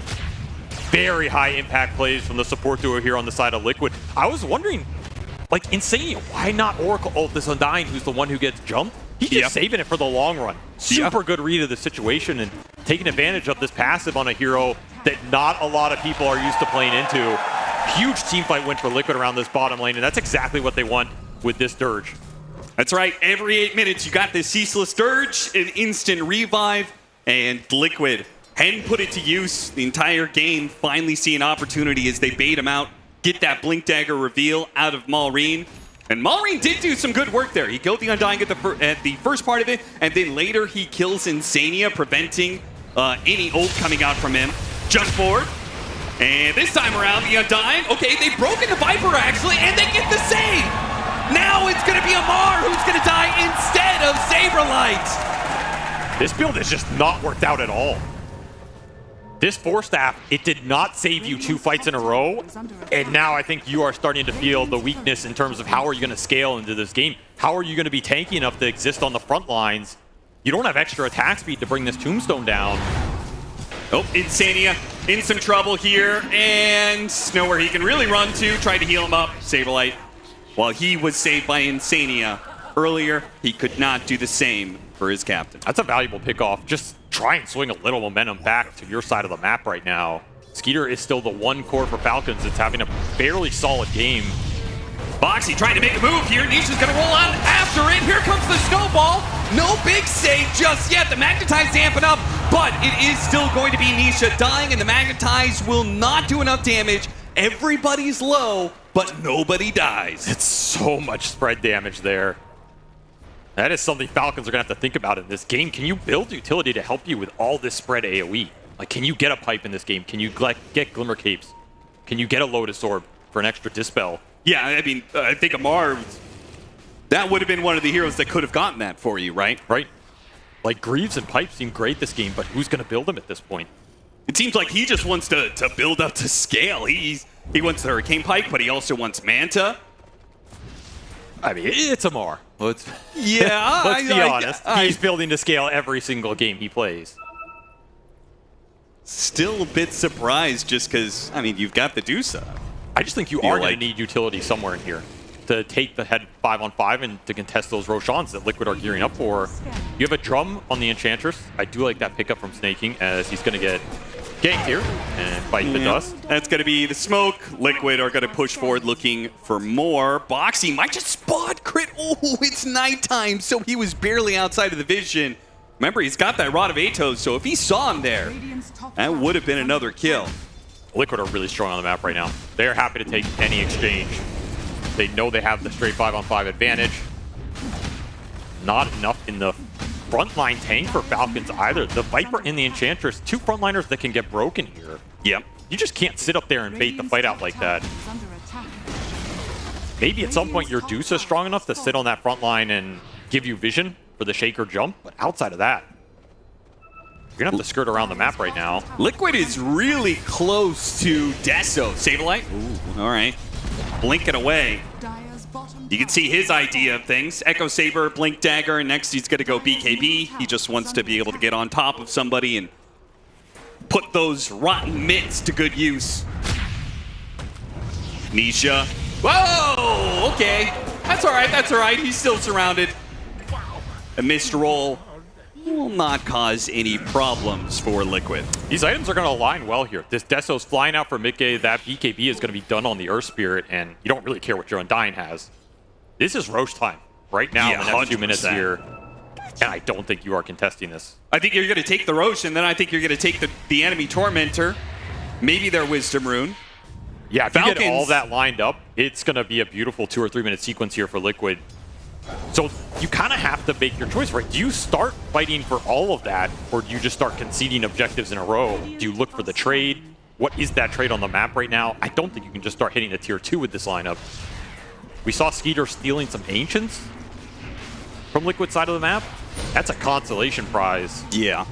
And just straight Tombstone drop.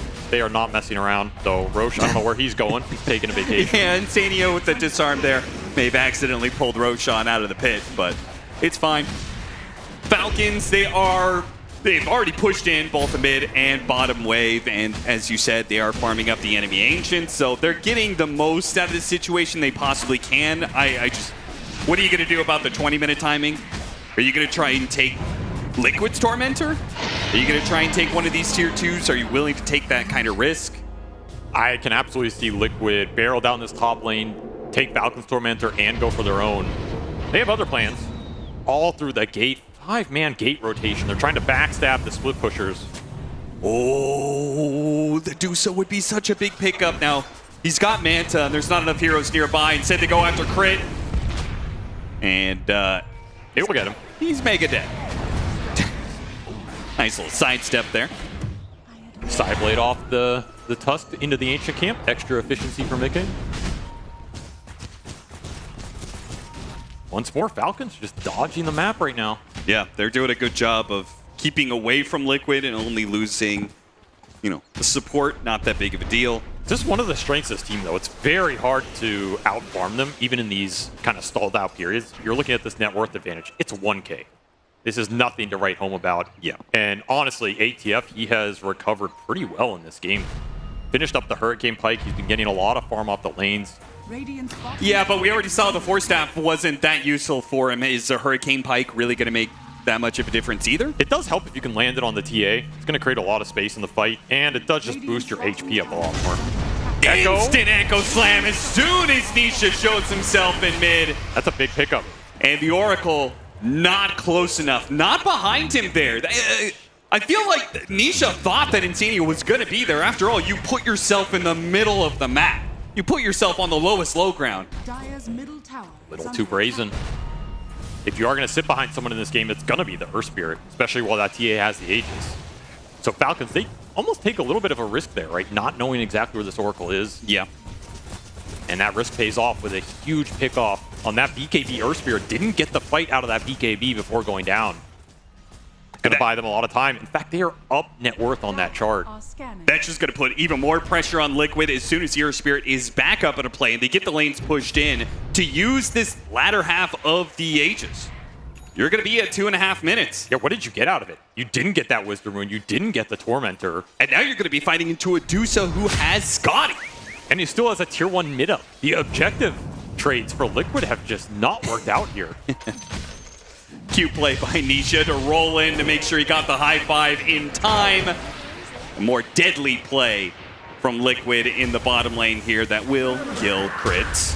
Deso charges for Mickey. Nice punch. Still dies. You really need this tier 1 off the map if you're Liquid right now.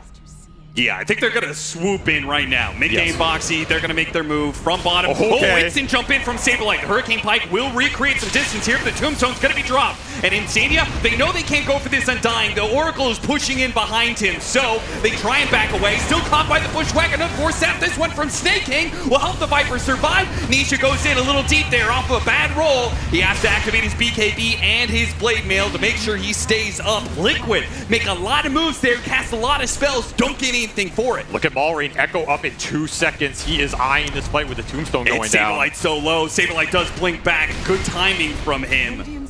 Almost got caught by Maureen. I like the aggressive move, though. There's a decent chance Falcons do not expect a Blink Undying to be the initiator there, and it almost worked. But you also have to be careful of that overextension. So many Force Staffs to kite that kind of fight out, and Skeeter does do a decent amount of damage even at this point in the game. Falcons are starting to scale up a bit, and now you have some of those big ults on cooldown. No Undying ult, no Magnetize. Falcon's going to try and make a quick move here with that Echo Slam, and the Ags completed on the Shaker. Yeah, despite the Aegis still being up for a minute, I think it's very clear that I mean, the Undying has no Tombstone and no ults. That's kind of a useless hero. Yep. And they're abusing it a lot in this game. I mean, the reason this mid game got stalled out is the Enchantress creeps were constantly pushing in that top lane, and Undying is just not a hero that plays the map well. Yeah. Dire's middle tower. Mickey will take the time here to do the Tormentor. Gets Boxy his Boomerang. Has fallen. Meanwhile, aggressively postured from Liquid. Saw Nisha spots Amar and will roll TP away. Meanwhile, they do know Skeeter's here. They're going to go for him. They're going to try and chase after him here. Skeeter, he has his Manta up 3 seconds. Saberlight trying to blink after him. Doesn't reach him. He wanted to catch him on the high ground. As soon as he gets down to the river, it's a bit too far for Liquid to chase. They do smoke up immediately, though. They still want to try and take this fight. They have Amar. They spotted him underneath a TA trap. They know he's very isolated. They just saw all these Falcons heroes in mid. And that means Amar all alone. Saberlight, though, might die for it. Bailed out by the Oracle. The magic damage is prevented. Meanwhile, Nisha catching Falcons. They try and rotate into Amar. The Magnetize. Well, they're going to roll, and he doesn't have a blink up, so Crit's going to die as well here. Liquid picking up 2 for the price of 1. Man, Nisha just ran into 4. Says, easy fight for me. I'll take the pick off in exchange for my BKB and head back to farm. So an Aegis period for Liquid that I don't think netted them a lot of the map controller objectives. It might have been able to, but in the end, they're still in a very solid position with all of their cores. And they can easily look towards this next Roshan and taking that team fight head on. Secure another Aegis for Mickey, and then that can be a gateway into all these tier 2s. So that's the fight you need to prepare for right now if you're a Falcons. Because I don't know how many of these smoke moves are really going to work for them on the map. You've seen 2 or 3 just kind of fizzle out. They did not get those big initiations off of Maureen's reveals that I think they were looking for, outside of that one pick-off on Nisha in mid that felt like Nisha gave it to them more than they found it. I mean, if we're talking about the success of this Aegis timing, it's pretty dependent on whether or not Liquid needs to do more than what they did. How does this late game match up between these two teams? I think does Liquid need to end this soon? No, I don't think so. I think that first Aegis, you're looking to get as much out of it as you can, but I'm not going to be too critical here on this kind of game state as a consequence. The second one is where you have to ramp it up, though. Okay. This is a lineup that wants to use that second Aegis to take a lot more map control, get the Earth Spirit and the Undying especially into, you know, maintain those top 3 or 4 slots, get them to the 4th item territory where they really are going to start to scale into that late game. And if you get over that mid-game hurdle, it's going to be a very strong scaling lineup. I don't think you're too afraid of going late game here. Okay. You just have to maintain that slow, steady advantage, right? Don't fall into that trap where you end up in some 40-minute farm fest against Falcons, and they're just choking you out on the map, and suddenly ATF is top net worth, and he's outscaling your whole team. You also have to think about how much farm Snaking's going to get in all these downtimes, right? This Enchantress is going to out-farm almost all these supports. He's going to become another core in this game with another Hurricane Pike, potentially some more scaling items. Yeah, snaking on the Enchantress in particular is always one of the reasons that Falcons outfarms teams. 100%. Right? His network difference between the other supports in the game is usually a decent chunk of their advantage. Now, they don't have a net worth advantage. Liquid is actually up 1K right now, but you can see that the Enchantress is up 1,700 over Boxy's Hoodwink. And he's thinking about pipe. So I mentioned that pipe Greaves, you know, who's going to build the items here. Yeah. If Staking can finish up an entire pipe, it's huge for the team. We also just saw that Ags finish for Skeeter. This is an item we're seeing more and more on Medusa. Some of these like hybrid control magic damage builds. We saw Ame doing it a lot. At what point, by the way, do you consider Nullifier for Liquid? If everyone is going to get a Force Staff, you know, like you've got double Hurricane Pikes on Enchantress and Viper. Oh, this is a massive Smoke's gonna fight. break onto each other. Instant jump in. Saberlight gets punched. Couldn't get off the tombstone. Nothing goes off. He instant revives and will be trying to get to his team in time. But Maureen with a quick tip to Saberlight. Falcons, they learned from their mistakes in the past. They're not going to overly chase for this. But the secret is that Saberlight couldn't get to this fight quickly. No. He is having to run out to lane. He didn't have a TP. That was incredibly awkward. Maybe you're okay trading your passive in a death for information, but I do not think that is what Saberlight had in mind. No, Just blinks in, instant punch pop. You almost want to pre-Oracle ult him there. I mean, if he BKB flesh golemed, Yeah, right? he does not die instantly. He doesn't die instantly. Maybe he gets a tombstone up on the high ground. I feel like that's a good fight for you. He died in the tombstone cast animation. It's something you have to think about on that Blinken. And that was a big whiff for Liquid because now all of a sudden you are losing that second Roshan, losing that second Aegis that Mickey really wanted in this game. And you are giving it away to a Medusa who you already have some trouble bringing down. That's a big miss. This Big miss for Medusa's Liquid. going to be a menace.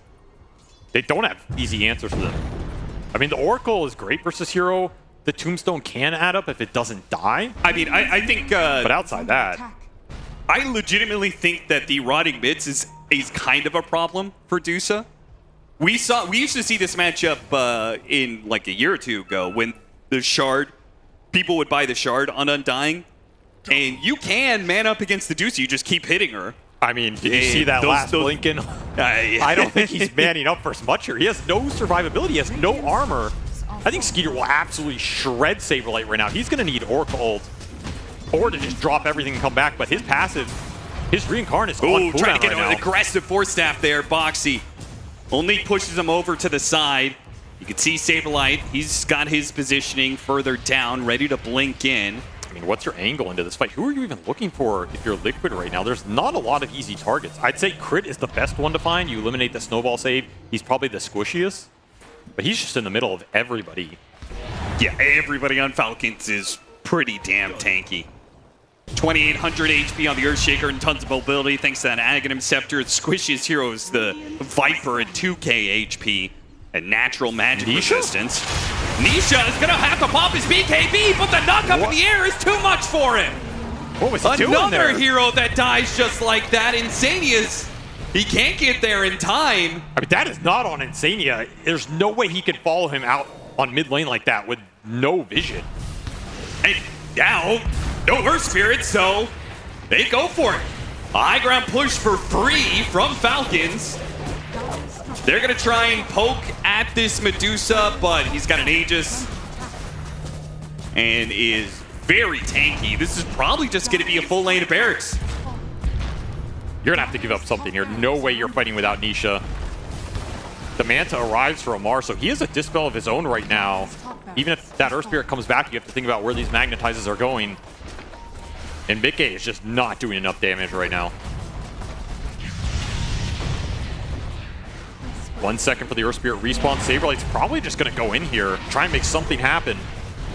Here he goes, right in the middle. Drops the tombstone. He did Gets not punched up in the air. Oh, the Echo Slam! He got hit by a zombie. Didn't manage to get his blink away. The tombstone will die. Snake King doesn't fall. They're going to deal with Skeeter in his first life. Now Saberlight at half HP. No tombstone available though. No tombstone. Doesn't have the HP to be able to man up. Well, he's going to try. Starts blinking onto Skeeter. Starts going for him. Immediately starts retreating after hitting him once. He's stuck. Stuck, but a force staff. There's plenty of those on the side of Falcons. Nisha's going to roll after him. Kicks him back over to Mickey. Throws some damage at half mana. Saberlight, he gets a little low. Nisha's going to commit. Got his BKB. Hitting false promises. Nisha, he dies. No mana on Insania. Can't bail out either one of his cores. Mickey turns around, gets a quick kill. Oh, he kills the Tuss and backs away. Not too bad there. Now he goes after Skeeter. Skeeter's actually quite low. Saberlight, he was able to take that fight. And a false promise finally comes in from Insania, bailing out Mickey. Saberlight is still chasing after heroes. It's going to be Snake King TPing out. They do not have a disable to stop that in time. That is so close to being a disaster for Liquid. They're able to salvage it. The lack of mana on Insania was very concerning, but able to kite out the Medusa, the disarms adding up, And the Blade Mail BKB Earth Spirit, I guess he does his job here. Goes in, makes the sacrifice for the team. I like the disassemble play from Saberlight here to build a halberd that ended up putting his broadsword on the ground. He then picks up later. Oh my god, I never saw that. That is a 1,000 gold item that he just, you know, I'm gonna store on the ground for a little bit just to get that disarm in. Pick back up. I don't know if that's a next level play, a next level bad play. You know, Or it didn't. it's a Saberlight play. It's a Saberlight play. It didn't get punished. It didn't get punished. We'll give it to him. We'll give it to him. Snaking dies on the Tormentor. It does give Amar his shard, so his right clicks are really building up. The Poison Burst combined with the shard and the fact that he's got this Manta as well, soon to be a BKB, or at least that's what he wants to build. Saberlight. Decay spams the mid lane down and blinks away. Falcons were moments away from catching him there. Honestly, I feel like I'm liking Liquid's position again. They weathered that storm. You have the Butterfly now on Mickey. He does a lot more damage, a lot more survivability. And just the amount of disarms that are going to go into this Medusa between the Edict and the Halberd on this Undying. I don't really see Skeeter dealing with it that well. You mitigate a lot of the damage out from Falcons, and you put them in a position where now all of a sudden the Shaker has to jump in deep and find these supports. The Viper has to get more aggressive into a potential Tombstone or defensive positioning from Liquid. Do you think the Butterfly is more effective for the TA than it is for the Dusa? Because that is going to be coming in very soon for Skeeter. I think Skeeter's is stronger, but Mickey has his burst, and they're making the move. Snaking, trying to get away. Oh, a Fisher, but they pull him back in. That was nice an kick aggressive, from Nisha. That was an aggressive force staff, I think, from Boxy.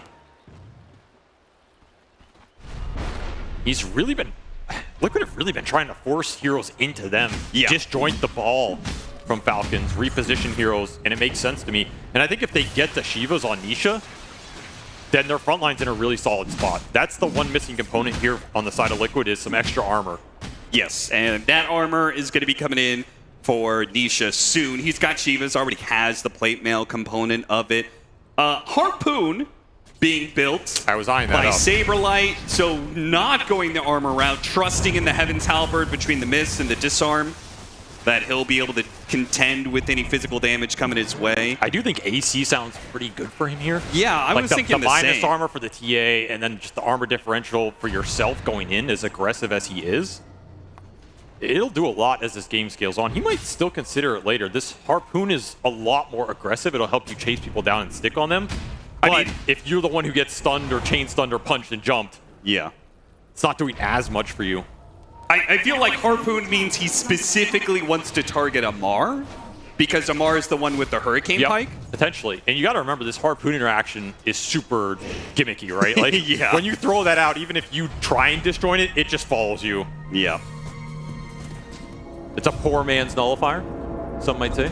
Sure. It's one way to look at it. Very, very poor man. Very poor man.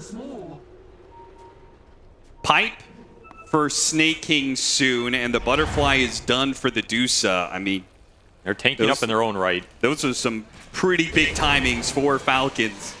BKB for Maureen also helps him a bit. Look for those jumps. We did see that Blink did get canceled in that high ground fight with the Tombstone. Yeah. That's something he can't really solve.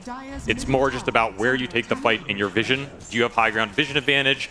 Are you the ones in the Roche pit forcing Liquid into you? Those types of fights are going to be better for the Shaker as opposed to going into Liquid's formation. Insania is going to be so hard to catch. Yes. At least for defensive fights. He's got Psychic Headband and a Blink. Nisha's going to roll away before the arrows land from the Dusa. And he's got a lot of front line to play around. All three of these Liquid cores can kind of play up far and not worry about getting bursted too much. So yeah, how do you find Oracle in this type of game? And if you can't find Oracle, this hero is just absolutely nasty. He tends to win those long fights. And now he's got a gem, so they should see and should make sure that Falcons never have vision on him for these fights. But it is still fights that are best for Liquid played defensively, and they are playing really defensively. They do have this top lane that's constantly pushing in, but it does mean that they're giving up control of the Roshan, but I guess that doesn't matter when you know exactly when Roshan spawns. But you have to make that move.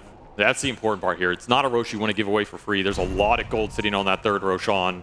It's not an Aegis that's going to go down lightly when Medusa can push your base with 2 lives and give Falcons that favorable advantage. Especially with the amount that ATF's continuing to scale here, as well as this Enchantress. These are the 2 heroes you have to think about when this game goes ultra late. Are there just too many ranged hero threats for you to deal with? You get kited out. Yeah, maybe you take down this Medusa, but you end up losing the fight anyway. This is something we've seen teams struggle against Falcons in particular with, right? Too many scaling cores, too many problems in the ultra late. That's why this team is always happy to go the distance. Advantage of knowledge for Liquid working right now. With the later Roshan means that they are positioned pretty aggressively and farming up, where Falcons are mostly going to be playing around the pit. And Liquid knowing they don't have to make that contest for another minute and 10 seconds, so Nisha's going to get this wave all the way pushed in bottom lane. And they need the minute. That's the Shiva's done off that previous wave, and almost more importantly, MKB for Mickey. Yeah. Also being finished right now. So those are 2 huge items for Liquid arriving at exactly the right time. They're going to try and smoke and get aggressive here.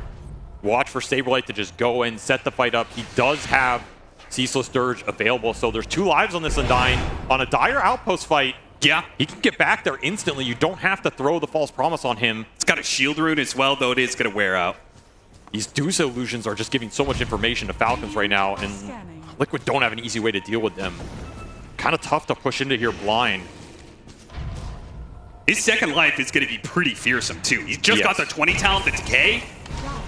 See how cleanly they can kill Saberlight without having to give up too much. He wants to save his spells right here. I think it's pretty clear they know Saberlight is just trying to throw away his life, and they finally go in and commit. Do manage to kill. Yule Scepter goes up in the air, and they're going to try and focus on the crit. Meanwhile, Nisha goes in with the Magnetize. Got a big one, too. Saberlight comes back into play, and here comes the Undying. Ready to knock down. Skeeter's trying to get away with his Stone Gaze right now. A Force Staff does get him some distance out. They're going to stick to Amar instead. Falcons, again, it's just the numbers. There's not much they can do about that. They're fighting on a Dire Outpost against an Undying with an extra life. You're just outnumbered. I am surprised that Crit jumped in right there, because I think it ended up costing their positioning a lot. And you have to play around that passive. Saberlight's putting it in your face. He's like, please, commit something on me so my team gets a favorable fight. I'm not committing Tombstone. I'm not using Ultimate. And they bit the bait. Without Crit jumping in, I thought it was free. Yeah, I thought it was just like, this is almost silly how free this life is. Maybe the more concerning part of that fight, though, was how fast Skeeter was dying. Oh, yeah. To the shots from the TA. He's also the hero that has to kind of stand there and help kill the Tombstone. Yep. And the second that's all done, you have nothing left to work with. You have to just bail. ATF gets left behind. That's a fight where Falcons, in theory, had good positioning. The only downside was it was on Dire Outpost, which absolutely caused them a lot of problems with the multiple lives coming through. There's another thought there. It was turning into Radiant side Roshan. Yes. We were going into daytime. Falcons did not have to take that fight the way they did. They could have just played for Roshan switching over to the other side and take away that entire advantage that Dire had there. I think they were happy with their positioning. It's hard to argue against it. Sure. They just got baited a little far out, and that's all it takes. And now all of a sudden, Foxy so close to catching Maureen.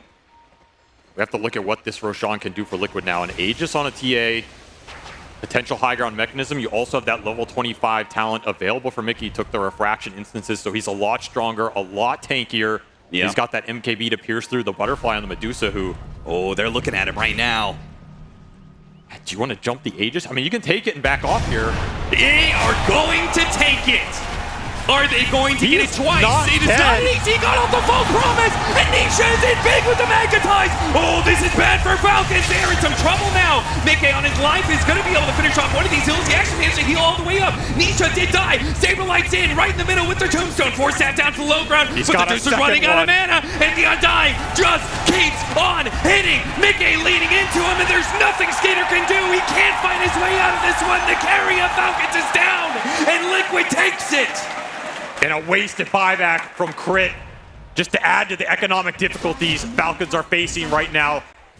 That was a risky jump. It's similar to that jump we saw earlier in mid lane. If you don't know where this Oracle is, he has Blink. He can get there very fast, and that just goes horribly wrong. That level 25 talent, the fact you have that off winning that Roche fight and getting Aegis counts for so much there. And guess what? You still have Aegis on this TA. Mickey never goes down. They've got a minute without their carry. It's Falcons this time around who may have to give up, but of course Falcons will always make the defense despite the numbers. That's a potential Sableye buyback. jumps in right into the middle of all these heroes. He's swapped his BKB. There's no way out of this one for this one. He's just kind of stuck. He's gonna die like this. Liquid, there goes your high ground push. That was a little too antsy. And a nice fissure block from Maureen. Just locks Saberlight in place. No Force Staff available to bail him out. Liquid will have to lick their wounds here. I think they wanted more off that timer on the Medusa, and they're not going to get it. Yeah, I think so too. Shrug it off. Saberlight dead for a minute. The Aegis only up for 2 minutes. It really doesn't give Liquid a window for a second chance. Where's the damage going to come from in these fights for Falcons? We are seeing big damage issues. There's so much HP to get through. Especially Oracle just sitting behind, healing everybody. And the biggest problem again is, can you solve this disarm problem on the Medusa? Because I am watching these fights and there must be 10 to 15 seconds Skeeter sitting there doing nothing. Yeah. He's just getting Fates, he's getting halberded. He's sitting there, maybe you get 1 or 2 hits off, then you're disarmed again. He's supposed to have 2 scaling cores. He's supposed to have Amar and he's supposed to have Maureen, but I haven't seen much of an impact in particular from this Viper. Oracle just ruins this hero's day. It's a hero that has to commit on a single target, build up the stacks, output a huge amount of magical damage, and convert on the kill. If that hero ends up getting saved, especially if it's a hero you start on, it resets all that momentum in the fight. Suddenly this Viper has to do that all over again. Yeah. And he doesn't have the sustained damage items like, you know, Daedalus, AC, Butterfly, whatever from a traditional right-click carry. Sure. This is a Shiva's Hurricane Pike Viper. So a little bit of extra mobility for Insania. He barely got there in the nick of time from that Blink Dagger play earlier. Now an extra bit. Yeah, this telescope is super value on the Oracle right now. He's going to pick up the Aether Lens as well. This is a very tough hero for Falcons to deal with if they can't find him in the fight. We're seeing Shadowblade from Maureen, something to help you maybe get there. The other item I would go to is the Tusk Ags, right? Just, okay, screw that whole type of fight. Let's just go on the front line we see, kick him back into us, and take the fight that way. I think it is really nice for Liquid's lineup. Yeah, if they have to use their Blink Daggers just to try and get to the fight. Exactly. And not actually get on top of your heroes. And then you can stop this Oracle saving that hero because it's just too far away. Yeah. But that buyback from crit, that's another reason it's so costly in a game like this. That Ags is just so far away for the Tusk. Insania just got a really nice aggressive ward down. We'll see whether or not Liquid's able to make some sort of smoke play to that at some point. 5-man smoke from Falcons. Ward gets put on sentry ops. Liquid know they're here. Yep, they see it. And Saberlight in a position to break this smoke. So how aggressive do you want to get right now if they you don't find anybody? They got the scan from Falcons. They know there's a hero here, and I think they understand that this is not a situation that this is a free pickoff or a team fight. They know Liquid's kind of set up. You can't run in here if you're Send Falcons. the illusion to do some scouting here. You have to respect these high ground fight points. Falcons back up to their own high ground situation will take the outpost. And So maybe another smoke push this that- tier 2, force Liquid into them. Dire's bottom tower is under attack. It's kind of a dangerous spot. Again, you're really near objectives for Liquid where the Undying can come back very quickly. You could TP onto the tier 3 at any point in time. Bold failure. An awkward time for a pause as Liquid are smoke pushing into Falcons right now. Falcons are not going to have the immediate high ground advantage. I mean, this is... Well, that might be true, but it's about to get a lot more exciting for you in the next few minutes here. I must say, this next fight looks extremely difficult. We'll see who's going to be eating those words. In the coming team fight, will it be Falcons or Liquid taking it in a dead even game at 46 minutes? The net worth lead is just nothing. Just look at the buyback situation. Before this fight commences, you're looking at 4 buybacks available for Liquid in a fight near their base, plus that Undying passive. Like, this is not a favorable numbers fight for Falcons at all. Their positioning is going to have to be absolutely immaculate. Dire's bottom tower They do have a is under high ground attack. ward spot here. Well, Liquid's really split right now. This is kind of weird. Yeah, the smoke breaks. Falcons immediately on the retreat, though. Oh, they bannered the high ground for vision. Oh, that's an interesting idea. That would have been a cool play if they had everyone from Liquid to make that move, but...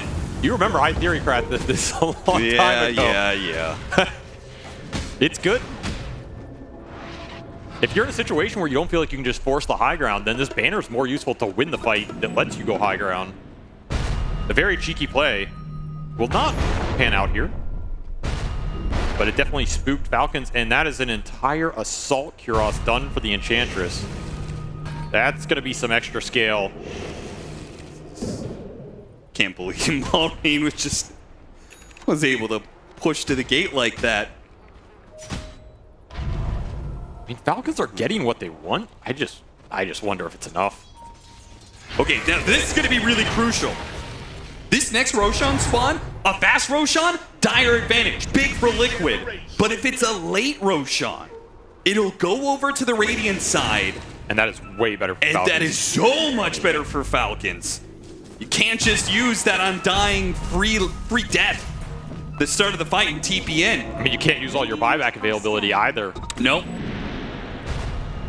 And it'll also be in the opposite side of the top wave that is constantly pushing in, which is just constant thorn in Liquid's side as they're dealing with it right now, and Falcons are going to take advantage of that situation, take the Tormentor. Falcons also want another minute or two here to get level 25 on the two cores that are very close to it. The Shaker and the Medusa are level 24. Nisha also level 24. These are very impactful talents to get before a Roche or game-deciding fight. Nisha, he might catch somebody here, and they know it's a fast Roshan too. His smoke broke! He's not going to roll in time. The TP already completes from snaking. Everybody's out from Falcons. So do you switch sides of the map right now if you're Falcons? Do you run everybody top? This Roche is spawn. Yeah, Liquid know it too, so they're going to have to go through the gate here. If you want to contest this, you have to start going. I think this contest looks really difficult. Yeah, with Liquid already set up, and you said it early on, you said, you know, contesting any of these Roshan pit fights for Falcons when Liquid is already set up is very difficult because of the Tombstone, right? It just seems impossible, especially if it's dire side. So this is an Ags Roche. We'll see who opts to take this. I mean, is there an Undying Ags potential here? Yeah, I mean, he took the 20 talent, so if you've already buffed up the decay, why not buff it up some more? Oh yeah, we are gonna see that extra strength gain. Oh, he's got overwhelming blink? This did get nerfed a little bit, you have to remember, but it is still debilitating. If this fight lasts longer than 30 seconds, it's over for Falcons. Oh, like, there's no way you are winning the long fight here. I mean, I would say even less than 30. Harpoon trying to pull him in. Yules, and he's got a blink. Oh, the overwhelming blink, or the neutral item, rather. The Havoc's Hammer does manage to hit him, and they just constant AoE damage. No way out for crit. Dude, this Undying is going to be massive in the fight. Oh, look at this move from Falcons, though. They see all these heroes on the other side of the map, and Malrine and Skeeter trying to make a move to top where they know a wave is pushing in. If Minkay tries to push this out... Oh, he's got to play it safe. He's going to play it safe and deal with the mid wave. Again, though, even moves like that are risky because you just don't know where this Oracle is. Yeah. And Ags finished for the TA here. He's going to buy it himself. So you now have that extra map mobility for the Templar Assassin. Will help Liquid deal with this top lane where you got to remember they did lose that Rax up there way earlier in this game. Yeah. And it's been a nuisance. It's a lane you can throw Enchantress creeps into as well. Double catapults up there right now. He's going to be getting all of his other talents now, as well as he gets these levels up. So Refraction can be cast while disabled, some extra meld armor reduction, and then the meld the bash. This lineup just scales super well. Like, this is not a game you're afraid to go late if you're Liquid here. Still have Aegis for 3 minutes. Yeah, doesn't seem like they're too interested in forcing high ground, though. He'll be able to deal with top thanks to the Sagatum Scepter and still join his team wherever they choose to go. And these level 25 talents are starting to roll in.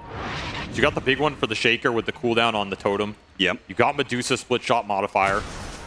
You have Daedalus. We could see Skeeter maybe try and abuse it a little bit more as the game goes on, but you also got Undispellable Magnetize on this Earth Spirit. That's such a rough one. And that is, it's a game-changing talent, right? Yeah. No way around it. I do, especially in this matchup, both sides have very tanky cores. You know the team fight's going to go a while. 100%. And that is so terrible for Falcons. Between the Decays with the Aghanim Scepter, between the Magnetize that's undispellable. The Oracle healing. The Oracle healing as well. The low cooldown Bushwhacks Foxy's going to be throwing out. There's so much that make these long fights favorable for Liquid. Especially when you have 2 Magnetizes, so. Yeah. Which means Falcons are going to need a really good initiation. They're going to need a good jump from Malrine. Yep. He's got to come in clutch. A lot rests on Malrine's shoulders right now. You have to get a clean jump, you have to make it work, and then I almost think you have to disengage and make it happen again later on. Try and look for that fissure that can catch the Oracle while you go on a frontline target. Is always an option. You can also just play the high ground defense fight yourself with buybacks. I mean, they're sitting up here, but if Mickey gets the... Oh, Saberlight just jumped in and dropped the culture on the high ground! What an absolute madman! Pops the BKB, pops the ultimate, and starts laying into the Viper. Mars in trouble, has to force out down to the low ground. Falcons on full retreat now. Crib with the TP away. No shot, he just did that. Meanwhile, Nisha rolls out on Sliver. He's dying. Skeeter trying to deal with him. He does manage to get him just in the nick of time. Meanwhile, the Undying, Stone gazed up. He's going to die here. This fight is not working out for Liquid, despite having the high ground tombstone that stopped all the Shaker initiation. The disengage from Falcons, absolutely on point there. What a reset from Falcons. That was sick. Yeah, I don't know how they got out of that. And it felt like Saberlight was getting everything he wanted there. High ground tombstone, early ult pop. The only downside, I think, for Liquid was that false promise got thrown on him fairly early. And then you don't have it for Earth Spirit. Insania, and they know the ultimate's on cooldown for a while here, but there's still the Aegis. False Promise is going to be used. They take out crits. I mean, do they really want to try and take this kill onto Mickey anyway? Saberlicht's going to try and join in here.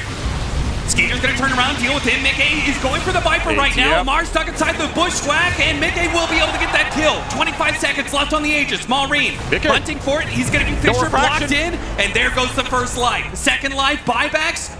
Liquid, Boxy gonna use his. What about Nisha? Is Nisha gonna try and help him out here? Bushwhack goes out. Can they get Mickey out of here? Stun after stun. A force staff, another one. Trying to get him away, but Malrine hot in his tail. And it looks like Mickey is not getting out of here. Echo Slam to put him down. They want and the a Oracle. Fisher to chase after for more. The Oracle is gonna die as well. The Bushwhack comes in. Way to blink. Not up in time. And Malrine pounces again. Falcons smell blood in the water, and they take everything off a botched team fight from Liquid that looked so good and went so bad. The smiley face comes out from Malrine as a lot of momentum just changed hands in this game. Now all of a sudden it's Skeeter pushing base. This Daedalus gave him the damage they needed, and there was no answer for Dusa in a lot of these fights with the ults on cooldown. He just didn't have it.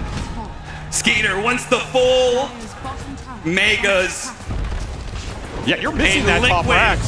If they're going to take this, they're going to have to buy back. Nisha makes the initiation. Remember, focusing on Skeeter here. He has 2 magnetizes. He does, and he can play it slow. Refreshes it up. Throws a kickback into Snake King. Remagnetize. Insania trying to help from the side. Looks like they've got Skeeter, and Falcons are just going to cut their losses. They say it's fine. You killed our carry. We got all your buybacks. Mickey buyback down the drain. That is going to be a big one in this game as you look towards the next big objectives. At least you save your megas here, but that's 3 heroes with no buyback on cooldown. One's missing it off the gold. And Falcons, they are just slowly grinding out a favorable position here. They are. This is what this team is probably the best in the world at and what they are known for. And now all of a sudden you're level 25 on this Viper. Yeah, Universal talent? He doesn't really have the best build for the Universal. No, he does not. That's why I think he's considering both here. But they're both strong damage talents. He will take the Universals. Viper now hits for almost 350 a pop. And you got to remember, he has some attack speed or off the Enchantress, who, by the way, picked up a Hex. Ooh, look at this play. Liquid. Also level 25. Liquid are pushing out right now. Is this just a YOLO attempt to make something happen? You don't have buybacks here. There's no way you're just rolling into their base without buybacks. You do have the Ags on the Earth Spirit, so you can stone kickback here.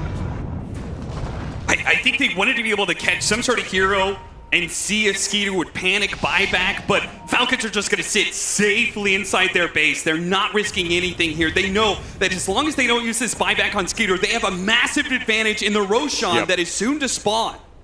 And Liquid are going to be left with a choice. Do they give up that Roshan or do they fight it? And potentially, if they lose that fight, the game's over. They cannot lose another team fight in this game. And they cannot lose another lane of racks. So there's a lot at stake here for Liquid right now. Falcons are just going to wait out the clock. Regroup is 5.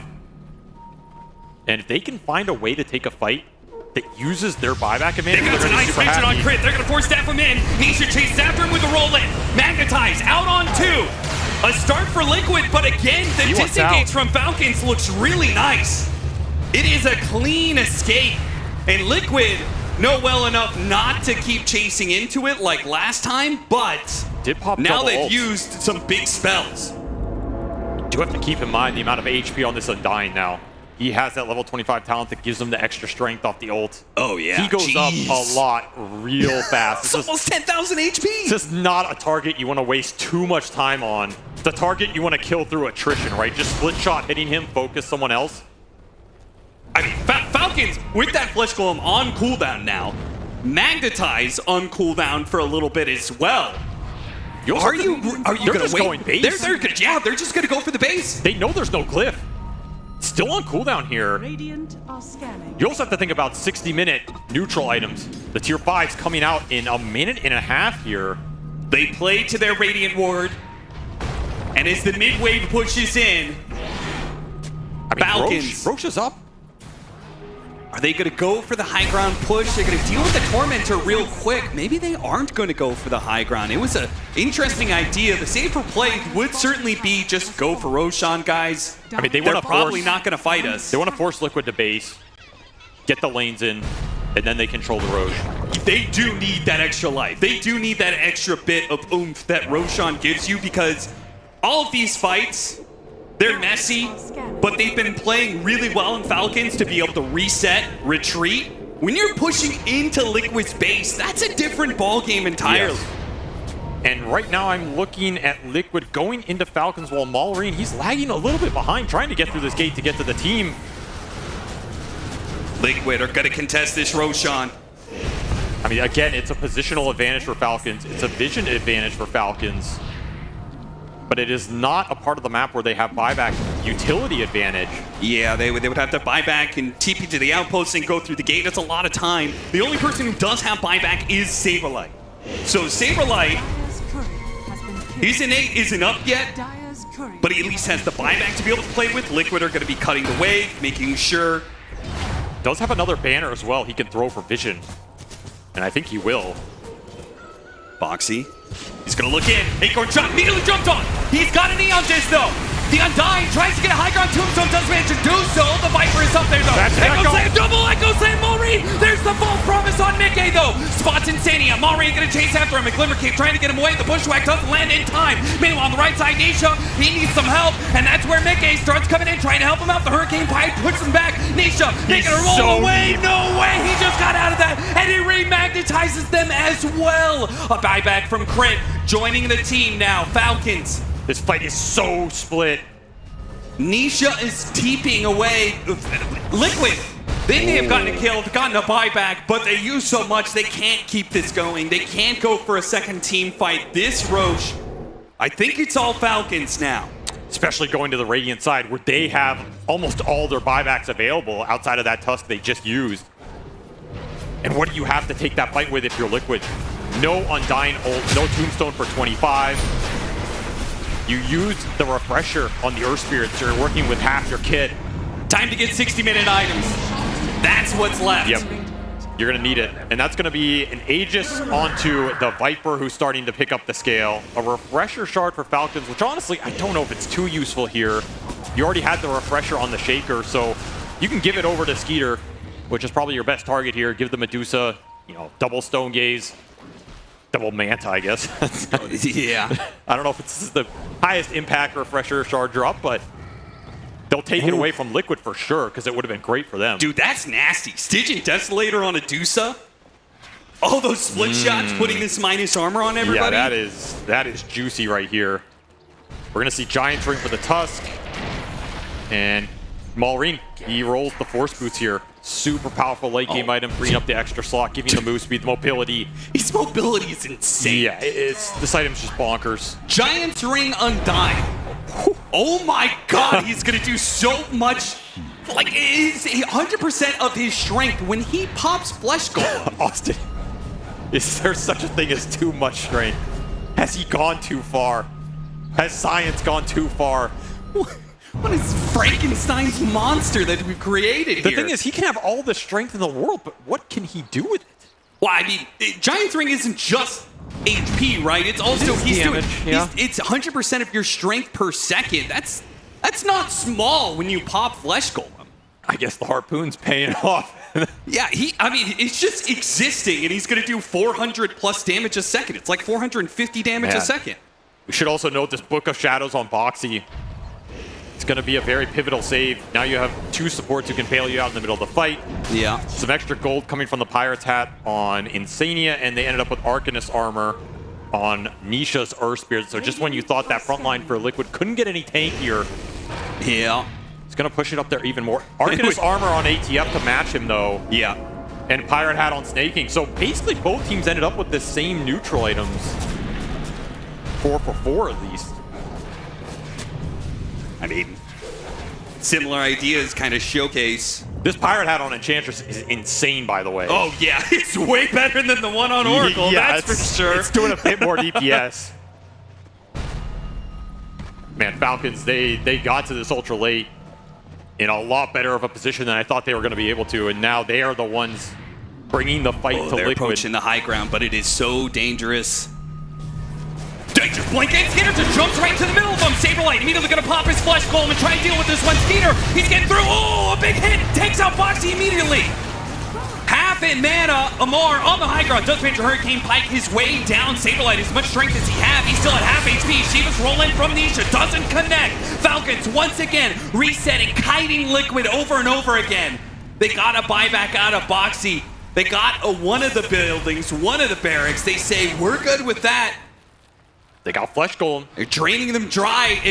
Yeah, if they go back in with Flesh Golem on cooldown, I mean, at this point in time, Saberlight's just going to have to buy a refresher just to cover this potential weak point. Man, the way they're disengaging these fights it's just a beauty to watch. Yeah. Like the fissures landing on multiple heroes, force staffing over the cliff lines. You can see Saberlight trying to do as much as he can, knowing he's invincible with the 10k HP. But it's only doing so much here. Falcons, they're eyeing a return to this Liquid high ground. I mean, Liquid, this one has to work for them. If they pop another refresher, another Flesh Golem, and Falcons just get to reset to this high ground, they're in trouble. Okay, refresher arrives for Saberlight. He will instantly pop it. So yeah, it's now available. He's running that cooldown. He has everything up for the next fight. There's a lot of traps on this ground defending as well. MKB, dude, this Enchantress is gonna hit so hard. He's a beast, Smoke man. breaks.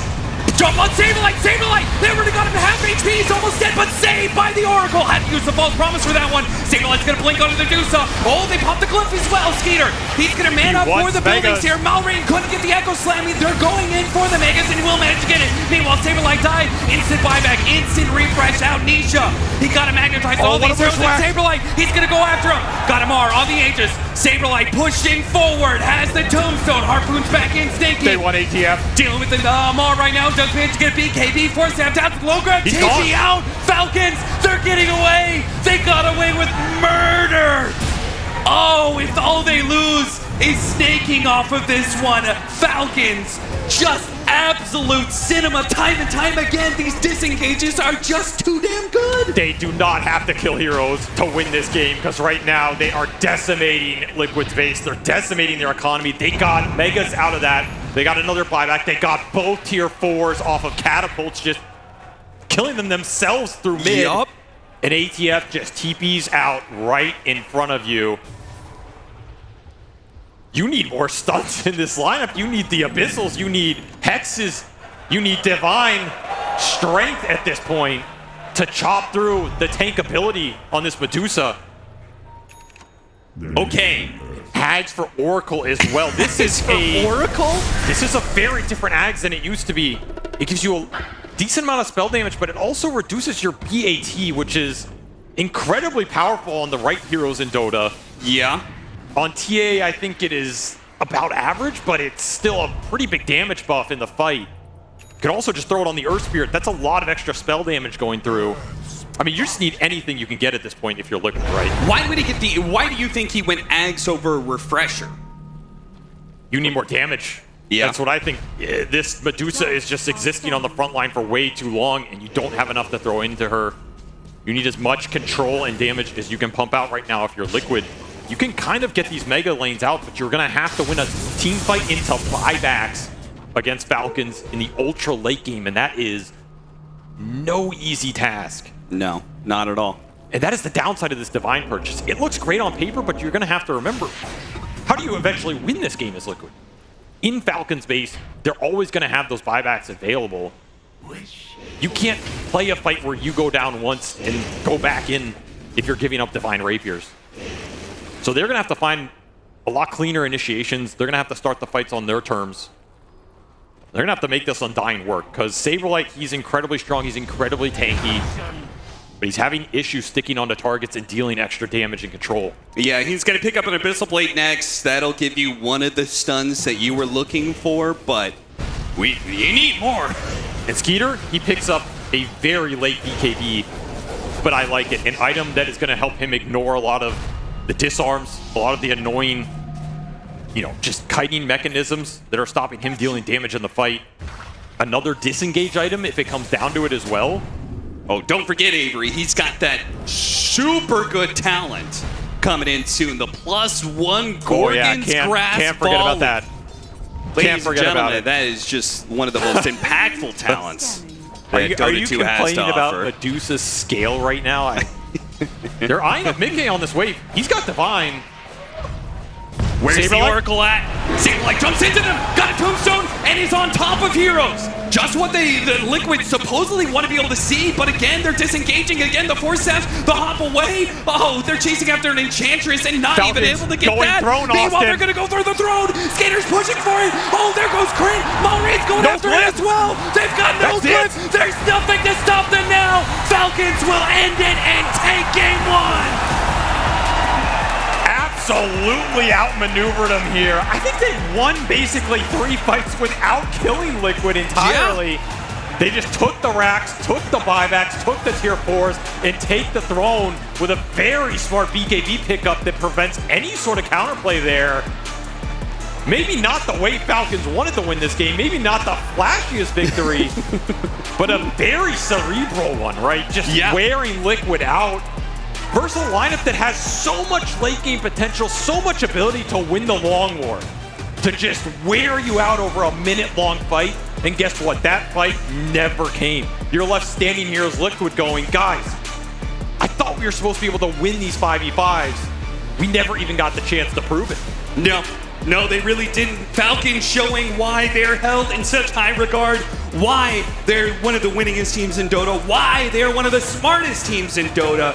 Just working Liquid in the late game, not through beating them in the traditional sense of kills. Oh, they worked them. They worked them. I'll tell you, somewhere behind stage, AUI he has a very big grin on his face right now, because that was one of the most AUI victories I've ever seen. Oh, 100%. Fantastic stuff from Falcons, and what a way to be able to open up the series between Liquid and Falcons.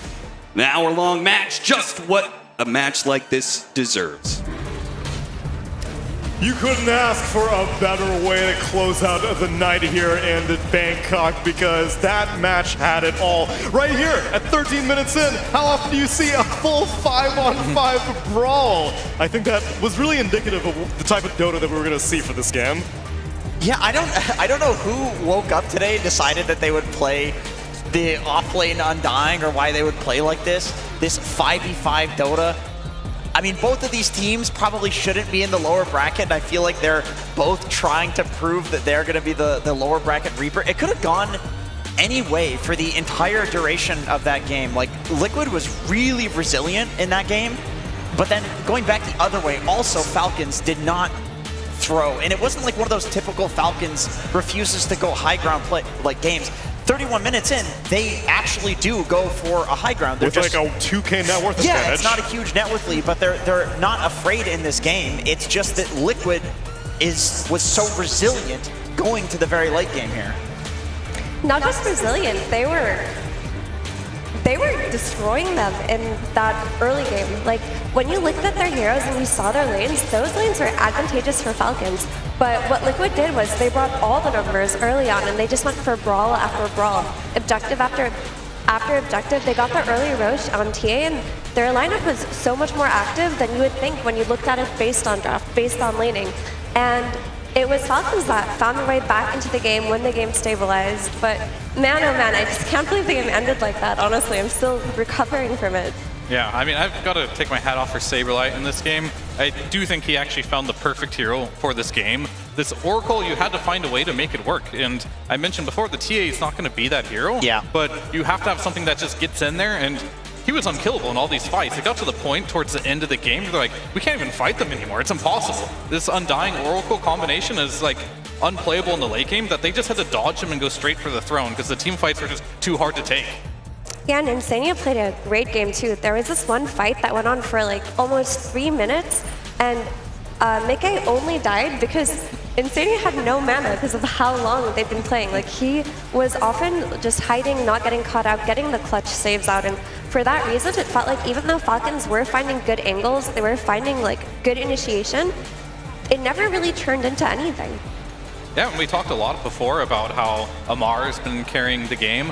Not this one. This one, Skeeter actually put his whole team on his back with Medusa, did like 80,000 hero damage, which is absolutely insane, and he played one of the hardest carries I've seen in a while.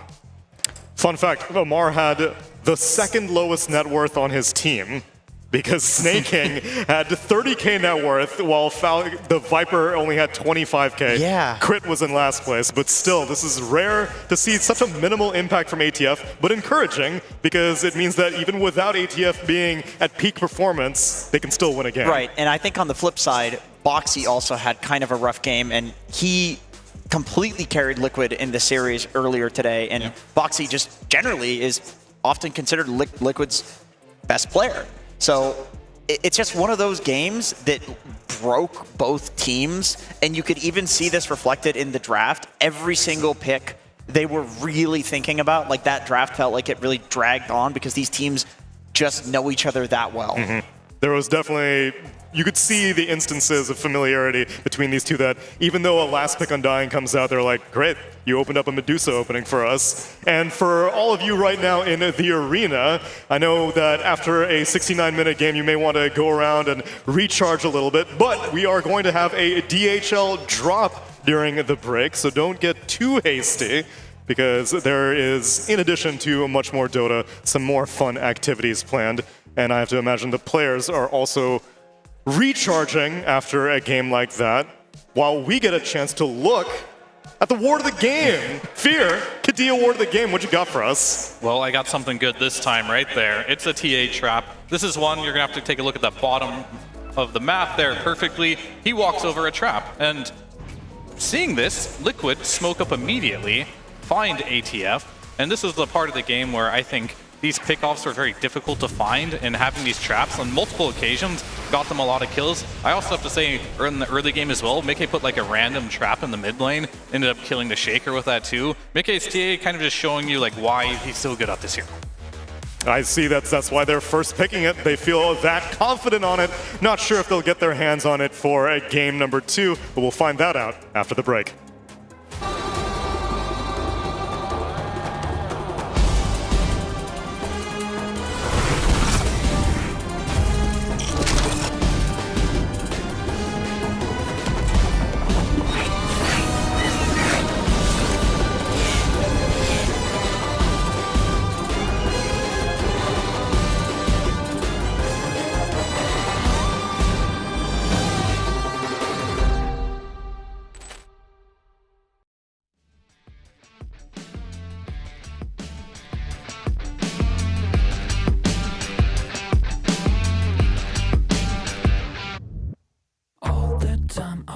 wasted on something. Growing up, I dreamed just nothing.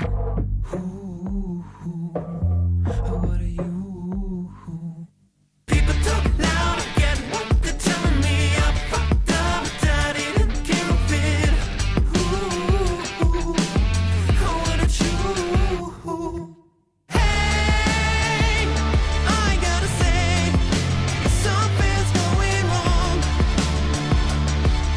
and everything's upside down. I'm falling. Hey, I gotta say, I'm always on a run. I'm getting closer to the light. By the time I'm changing my remedy, blowing up, I get sick and tired of this. What a truth.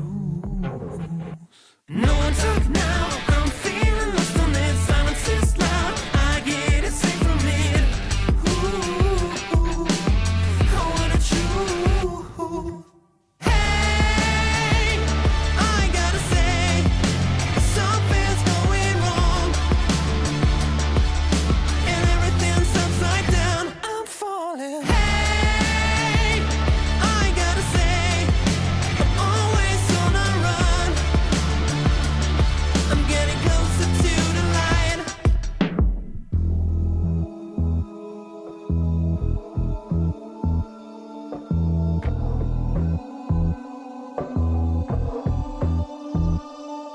And everything's going down. Yeah, everything's going down.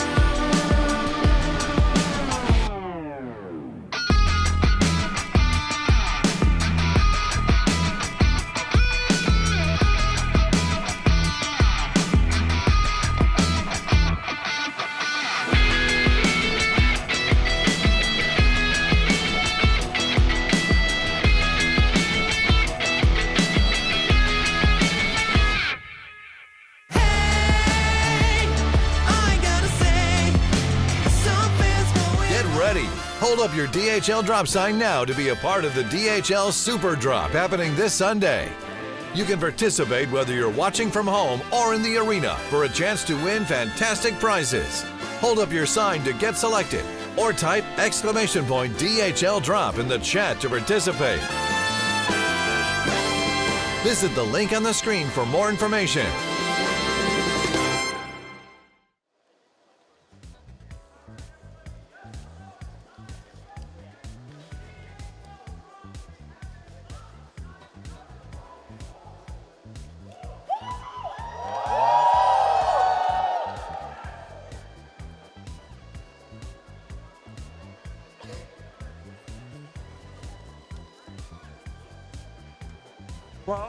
Hello? Yes!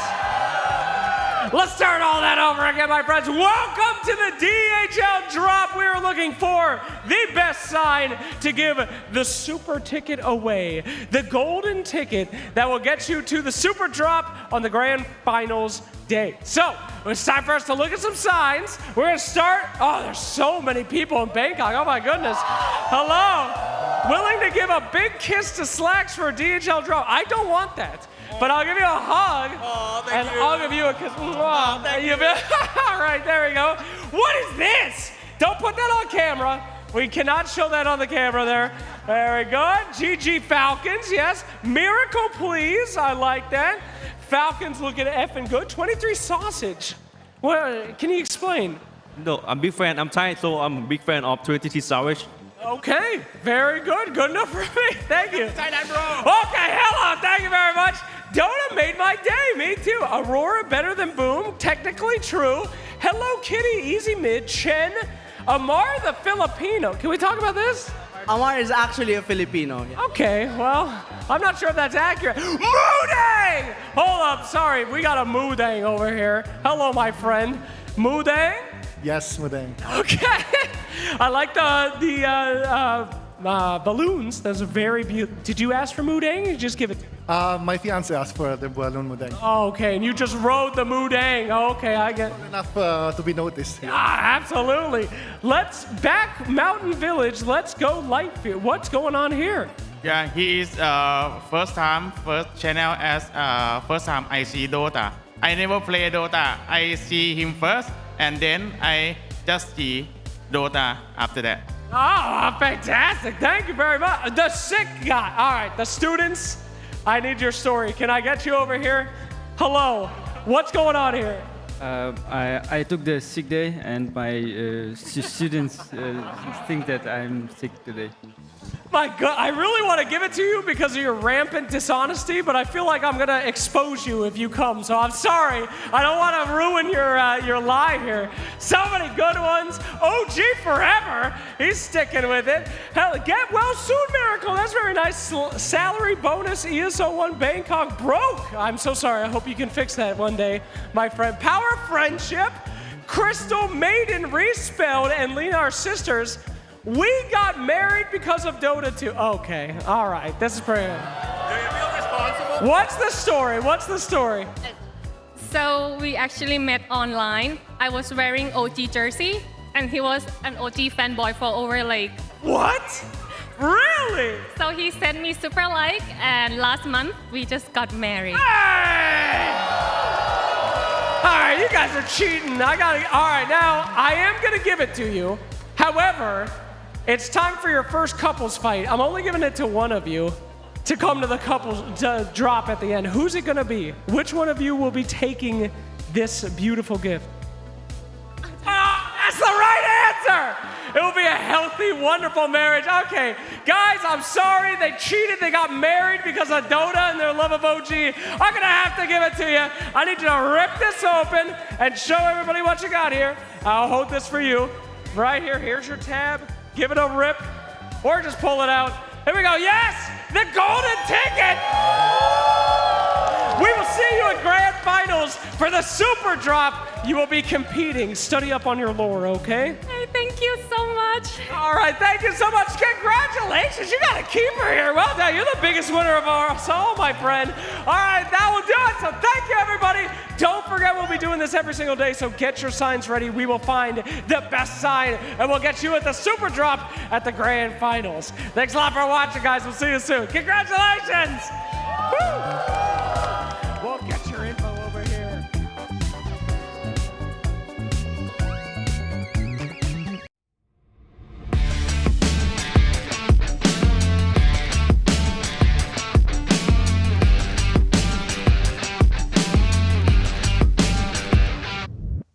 All the time I wasted on something. Growing up, I dreamed just nothing. Ooh, what are you? People talk loud and get what they're telling me. I fucked up, but I didn't give a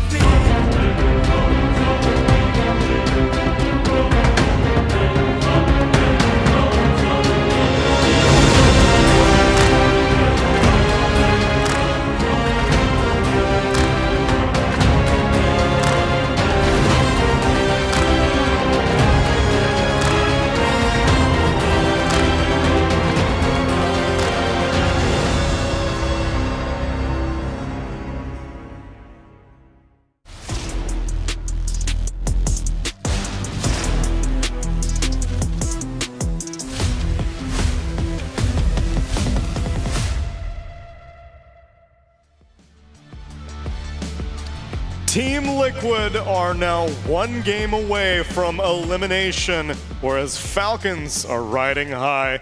In fact, they're riding so high, Snaking has now achieved a 25-game win streak on Enchantress. I don't know why people don't respect this hero more from him. I think it's also that he picks it in games where it's really good. Mhm. Like, Enchantress used to be a first pick, first ban before, you know, her nerfs kind of started to add up, and we're still seeing her, just not as much anymore. But all it takes is seeing a good lane matchup. You know, Boxy's Hoodwink comes out, Snaking is like, yep, this is my game. I'm adding to my win streak here. The Ench with the Tusk also is a different beast than the Ench alone. Like, there are combos that really work, I feel like, with this hero. But I remember when we asked Snaking about it in an interview, he went, really? Like, he didn't know. He just had no idea. So they don't think about it, but he's just that good. And other streaks that maybe in consideration. Templar Assassin has been consistently in Liquid's hands, and Mickey oftentimes looks quite good on it, but can you rely on it as a first pick, Fear? Or do you think that Falcons have proven that they know how to deal with it? I mean, you can, but the only issue with the TA right now is that there's tons of other heroes that are going to outscale you, like the Medusa is one of them. It just comes a point in the game where this Medusa will overcome you in the team fights. So you have to play around the tempo a lot, and you can't really end against Falcons early, so maybe you have to think twice about this TA, because it is going to go to the late game. You are going to be in a position where you can't just go high ground and end the game. So I want to see more scale, whether it's Boxy, he's scaling more on his hero, potentially Mickey's playing something different, but I don't know if that's a good idea because Mickey's hero pool right now I think is very fragile. You don't want to like pick the wrong thing for him, and TA is his bread and butter, so I think they can still go for it, but they need more scale, probably on Boxy. Especially because, Mira, as you pointed out, you are going to have to deal with late game against Falcons because all of their games go late. Yeah, when we were in the green room and we saw that the game went past minute 33, we were like, okay, that is past Liquid's average win duration. Exactly. It's not their ballpark. But no, they can play in the late game, and they showed it to us. Like, it looked like towards the end of that game that Falcons had no solution for the Oracle Undying TA that was going on. Yeah. And they found the one play that would have taken them to win that wouldn't have made the game last 100 minutes plus. This was just go for the throne. But they were packing a punch. Like, they were able to fight in this late game. Yeah, I feel like anytime a game is going that late, probably both teams are making adjustments in the draft next time. Yeah. It's kind of like a full reset, in my opinion. Just because, like, at 70 minutes, it's pure clutch decision making that wins games. That's it. Like, both of the teams clearly have scaling. Both of the teams clearly know how to play the late game. They know how to siege high ground. All of these things are clearly there because it was happening. It's just about those clutch decisions. So then are there any foundations from this game number one that we can rely on? The Undying. We only got to see it once earlier. Pari Vision beat it. But I think Saberlight has made a very compelling case that the hero has its place in his hands. It looked so good, but I want to let Fear talk about it because he kept saying, that's the perfect pick. That was the perfect pick. Yeah. He was fawning over it. Yeah, I mean, I think about this hero in general, it needs to be enabled. It by itself wasn't going to look very good. However, I think the Oracle, you needed some hero that would just get in there. And Saberlight, he knew that too. And I think that's why they picked this hero. And at first, I didn't really notice, like, oh, it's why they picking offlane Undying into a blind matchup. They showed us why. He's going to buy the Blink Dagger. He's just going to jump in there. And they had a really cool play around the Twin Gate area on the top side of Roche where I just saw Saberlight go in, didn't use BKB, didn't use ult. I'm like, what is this guy doing? Like, he's just right-clicking him, but he ended up using the innate ability where you die and you just instantly respawn, TP's back in, now you have to deal with him a second time with the Oracle behind him, literally unkillable, and in that late game, they just could not deal with him, as you mentioned, to the point where they just had to start backdooring the throne and just avoiding them. I mean, I do have one question for you guys, though, in terms of the Undying pick. Like, do not Undying and Earth Spirit fulfill the same role of making that point of first contact? Like, isn't there a bit of redundancy there in picking both of these heroes? I don't think so, because then there would be redundancy with any offlaner who also goes in first. Like, I think Earth Spirit's job is to, like, start the fight, maybe get a kickback, have a lot of prolonged damage, but Undying's job is to just, like, soak every spell and get in their faces. And the Tombstone, we can't forget about how useful it was. Even later in the game when he was dropping 2, you would see either the Viper or the Enchantress commit to killing it, then he'd have another one in his pocket. Also, it cancelled Blink Echo Slam at some point during the game. So it's also just a counter to Blink heroes like Earthshaker. So it did a lot of different things that game.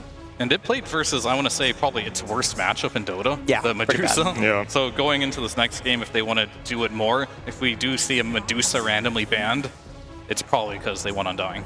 Yeah, the final phase bans from Liquid were the Huskar, which is fine to protect the Earth Spirit, but then it was also Weaver. And you have to wonder that if Medusa was the last ban, then is there something that would have made the Undying look so less stellar? Maybe Timbersaw?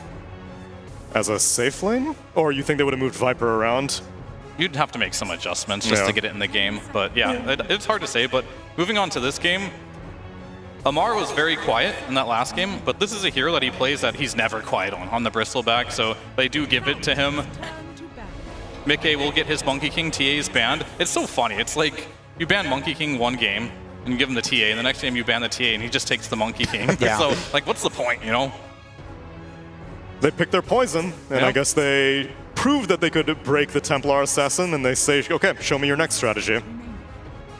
I will say Amar has stated a few times in interviews that he does not believe that there is a counter to Bristleback. You know, Monkey King is a hero that will do great against it in lane, but eventually he will be farming the Ancients on Bristle, and I think the way that we've seen most teams answer the Bristle the best, even though sometimes Falcons will still win those games, is when they also have a bunch of heroes that can run at the Ancient stacks and contest together. Or something that conceptually also matches its pace. That's why a lot of teams like the Alchemist a lot, which is a first ban hero in this case, but anything that's ready to fight around the time Bristle has an Ags that doesn't make it so that you just concede parts of your map can be very valuable too. And as a result of these shift-ups in the first phase, Magnus actually goes through unbanned so far. Instead, Falcons opted to ban out the Shadow Demon, which, while Amar may not think that there are many counters to Bristleback, no matter what, a break mechanic is always welcome. So they take one of those options out. They banned the Mag eventually. These teams aren't the same level as like Spirit of wanting the Magnus. Like, they'll play it if it's in the pool, but not necessarily something that they're just going to snatch up right away. But pretty good ban there. I think moving on to supports, I want to see something that can do a lot of damage to the Bristleback. Maybe a Phoenix could be good for the side of Liquid here, because the Bristleback needs to be able to die at some point in the game, whether you have percentage-based damage or you can just burst them.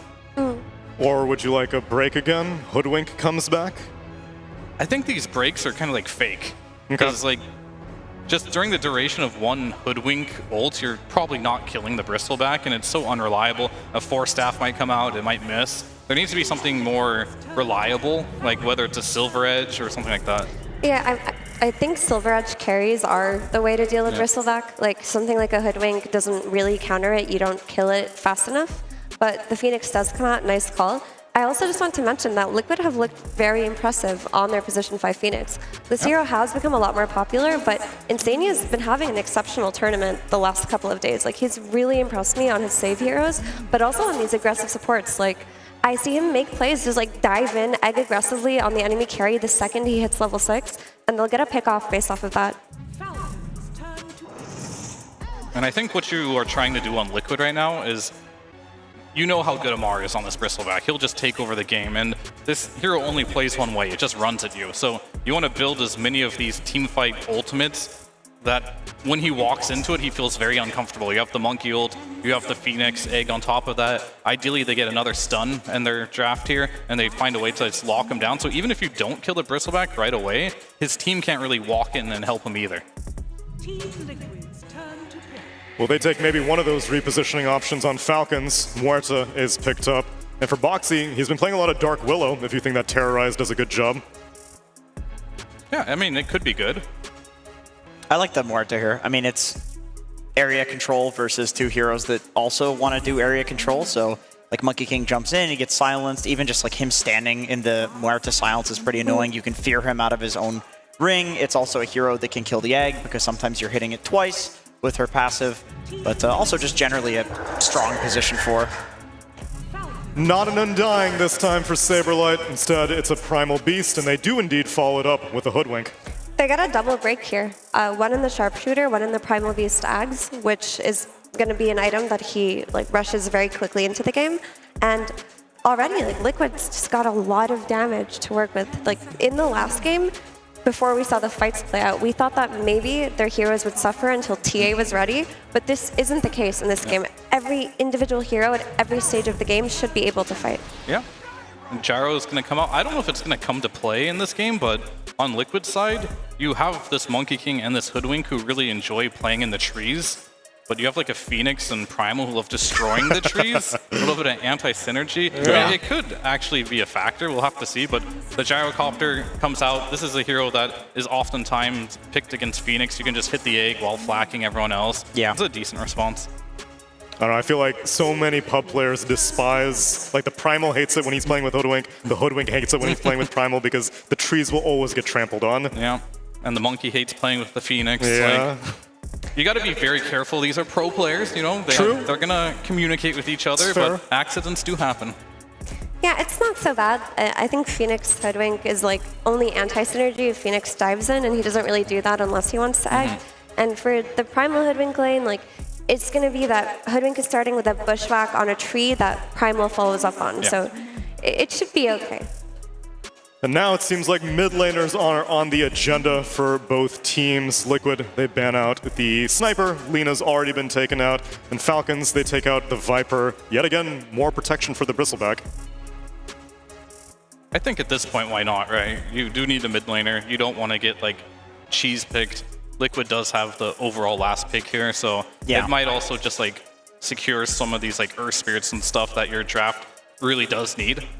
You need something to go in right now because, or not just go in, obviously Amar's going to do that, but something that stuns when Amar goes in. Yeah, I think Earth Spirit looks good. The thing with Liquid, though, is they do have the last pick, and Nisha can play a lot of heroes. He's played a lot of this tournament, so he can get a hero that could match the tempo of the Earth Spirit, counter it in lane. Like, he's played a lot of Invoker, for example. That one's first phase Ben, but he's played a lot of Tiny also. Yeah, Tiny. And Malrian, on that topic of stunning going inners, he's played Sand King, which most people have kind of fallen out of love with. Has he played it recently, though? He played it in this tournament. He played it up against Avalis, and he beat Avalis with it. I think it would be uncomfortable because the mid Sand King flex, the mid Monkey King flex is still open. That's true. So you could just throw the MK and then pick a carry for Liquid. It's not the easiest Sand King pick here on 23. They're just going to pick Quap or something. So then you do kind of have to stray away from a melee stunner. I mean, I feel like you need to, or you don't need to, you're thinking about it because Monkey King is in the game, right? You are afraid of that matchup in the mid lane. What about... Oh no, Batrider's ban. Okay. Yeah, they need... The Monkey Flex is really presenting a bit of a problem here for this last pick. It's limiting his pool by like half. And then what's limiting it by another half is the fact that they need a stunner and a hero that is going to go in. So I mean, is it worth it though, I guess, at this point to even pick that stunner? Because if you win your lanes, you do snowball, you can build it through itemization, Atoses, maybe on the Morta early on. How's the Monkey Pango matchup? It's very good for Monkey in the lane. It's very good for Monkey, okay. I mean, and throughout the game too, because you want to roll in and you're rolling in on a Wukong, it's a lot of fun. How's the Monkey Shaker matchup? So this one is very, very good for the Monkey King, but you can recover. Like, you can just like get some levels. They feel like they really need the stun regardless, and he's just going to get what levels he can, then head to the jungle, get a blink, and they realize that they have to win this game with a stunner. And they realize the laning stage is going to be a problem, but they feel like in this game they need it. Maybe they're also calling Liquid's bluff, because they've only ever played this Monkey King on Mickey. And maybe they're just saying, yeah, I dare you to throw it mid, you won't. You're going to give this to Mickey, because maybe they don't think there's enough of his heroes left in the pool for them to flex it. Nikkei could just pick Razor here, and he has his hero, right? Good against Gyro. Probably okay with Bristol. Honestly, I feel like at this point, if you're Liquid, you just ask Nisha what he wants to play. And he might just ask for something like a puck. It's just a... like, you don't want to send Monkey mid? Nah, I mean, it's good against Bristle. He's got last pick mid anyway. He's going to do fine. I feel like there's heroes that are good for the game, like a puck to lock people in the Monkey ult and the Phoenix ult. Yeah, I feel like they're going to get him like a generic good mid here. Queen of Pain is good because I think it does well against the Sand King in lane. Yeah, I mean, there's other heroes that can beat Sand King mid, but none to the degree. Maybe a Timber might be the only one that can, at the same level, destroy a Sand King mid. Ooh, Timber. I think that kind of stubbornness, though, of not being able to like flex for the best mid matchup and pick something else than carry could be like their downfall if they don't do it. I mean, it has been something we've been critical of. Mickey's pool has not been quite expanded. They go for a Tiny. Who's going where, though? Because I've seen plenty of safe lane Tiny. It's a mid Tiny. It's a mid Tiny, and it's going to be a safe lane Monkey King. I mean, this Tiny gives them a blink initiator of their own. They're going to be able to maybe get tossbacks and isolate targets that are important. The thing is, like, if you're tossing back Bristleback, he's incredibly happy to be thrown into your team, right? So your tossback targets are few and far between. You just do it for blink initiation, for momentum. It just doesn't punish the Sand King on lane enough, though. I feel like as well, like between Primal and Tiny on the same team, it's not enough firepower. Like the Phoenix has to do way too much, I think, in damage in this particular game. Same with the Monkey.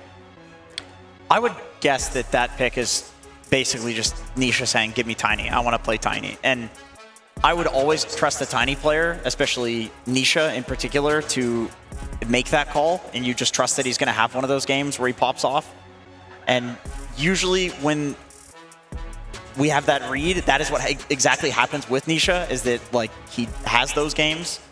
Especially in an elimination scenario. So if he's going to call for it now, he better come correct. Let's get ready for game number 2 with Cap and Avery.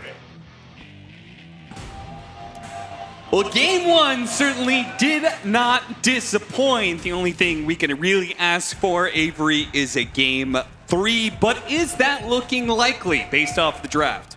Don't make me curse it, man. Okay. I mean, game 3 is between these two teams. I got nothing to do with it. Absolutely nothing to do with it.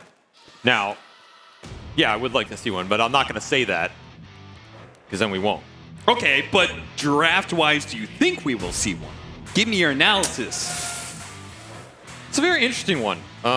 It's almost flipped. I think Falcons are kind of a little bit on the back foot in terms of the laning phase, but can be really strong in that mid game, especially if they get away with a lot of early stacking, right? You're looking at Sand King, Gyro, Bristle. Like, I can't think of 3 cores that can clear through jungle faster than the 3 that Falcons have assembled here. So if they just get to play a pretty passive game, stay on their side of the map, get massive stacks up, and get their economy going, they're going to be absolutely huge.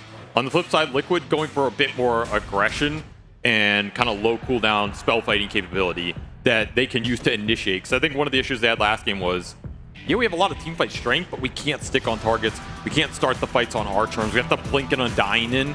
Here they have the Tiny, the Primal, and the Monkey. 3 initiating cores for Liquid that can all start the fight and get the job done. Yeah, it certainly feels like when they jump something, they will have an easier time jumping something. And when they do jump something, they kind of have a guaranteed kill. Like you get some sort of toss back into a grab from the Primal Beast, feels like that kill is guaranteed. But we might be starting off with the first blood as Crit is going to find himself the victim of a tree from behind. Nice little head start for Nisha here. And honestly, that's probably one of those heroes you really wanted on compared to maybe most of his mid-hero pool, because I think Tiny's a lot more susceptible in this patch to needing a good start and needing that momentum. He feels a bit slower than he did at even TI, for example, or the patches before that, where he was just solo killing supports off cooldown. It's a bit of a slower build-up. You need some early regen items. Ideally, you want a little bit of the hard camp stacking to go your way, and you want 1 or 2 power runes. First Blood just helps accelerate that bottle a lot, which means your spells just start going to work a lot faster here. Nice start for Liquid. They strike first. Well, I will say Liquid kind of proved us wrong and surprised us with how well they were able to cope with the laning phase in game 1. We'll see whether or not Falcons is able to do the same, particularly with this advantage that Nisha managed to get himself in the bottle. After all, he's got something to prove. Maureen was being rather loud in game 1. Maureen just started boots, so I assume he's just going to try and push this lane out as much as possible, dodge the right clicks from the Tiny, and eventually just head into some jungle stacking of his own. But this could be a slow bottle from him, particularly versus Nisha, who's going to have Wand start here, plus bottle coming pretty fast. Maybe Nisha can open up some sort of mid-advantage here in the early game. Use that first blood to leverage into something greater. Yeah, right now he's doing a very good job with the tree and getting some of these extra last hits. But if he doesn't get them, he does get punished by the build-up of the Caustic finale that Maureen's putting in. Our other lanes, advantages and disadvantages. We've got the bottom lane, Mickey, playing his Monkey King, probably one of his best heroes alongside Insania's Phoenix. Meanwhile, Crit is going to be rocking the Muerta and Amar. He's going to be playing, I mean, this guy's got so many signature heroes at this point in time, but I feel like in this patch, in this meta, Bristleback is one of his scariest heroes to go to. I go back to that game that went over 60 minutes and he had the Force Boots Bristle. Just became Sonic the Hedgehog. He was absolutely unstoppable, 730 MS. You let him get to that point, he's probably winning the game. This hero is just an absolute beast at that point. And of course, Amar, he knows how to farm, he knows how to get there fast. So Liquid are going to try and take the aggression to him in the laning phase. burn out some of his regen, make him invest more, slow him down. Ideally, get some vision on the stacks if you can, if you win this lane really to that degree. And then he's just not off to the races as much as he wants to be, because the levels 3 to 5 on this bristleback, ATF can really surprise you with how fast the quills build up. If he gets that 1 or 2 juicy kills he's looking for, then you're not going to stop him again, right? Yeah. At the same time, it is a melee matchup against Monkey King. In the other side of the map, we do have the Primal Beast Hoodwink, which is a pretty dangerous lane. A lot of offense there available, though Ogre Gyrocopter is certainly not a weak lane. And they got to the level 2 on the Ogre, which with the learning curve is, you just want to get here with this little regen trade as possible. Then you can start to use the spell advantage. Tyrael's not that easy to trade with if he can keep you a little bit low. His HP is no joke in the early stages of this game when you're trying to nuke it down with spell damage. So this lane's going quite well for Falcons on the early side of things. Though Skeeter having a little trouble CSing versus the high base damage of that Primal. Yeah, probably a big reason why they were trying to run him down with the Ignites and constant spam of the Rocket Barrage. Nice bushwhack. Does manage to get the Lotus into Sablite's hands, and he's going to use that damage from the Uproar to burst down Snake King. That's an awkward fight on that Lotus pool. That's an awkward timing there for Maureen, who really wanted to cut the wave. Find himself caught in Nisha's grasp. Yeah, he's in a little bit of trouble here. Flying high in the sky, Maureen. Take a moment to think about. He's not dead or anything, though, so. No, he's just going to take a bit of damage. We'll see whether or not he probably can't pull the wave. So it's going to match underneath tower, which is something he did not want. Might have been eyeing this bottom bounty rune even with this triple range going into Nisha. He has some time to maybe go get it. We'll see what he opts for.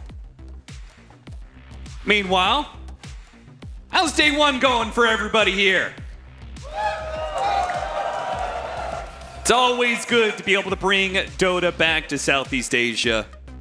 It's always a pleasure to be able to. He couldn't tip. What? That's the important part.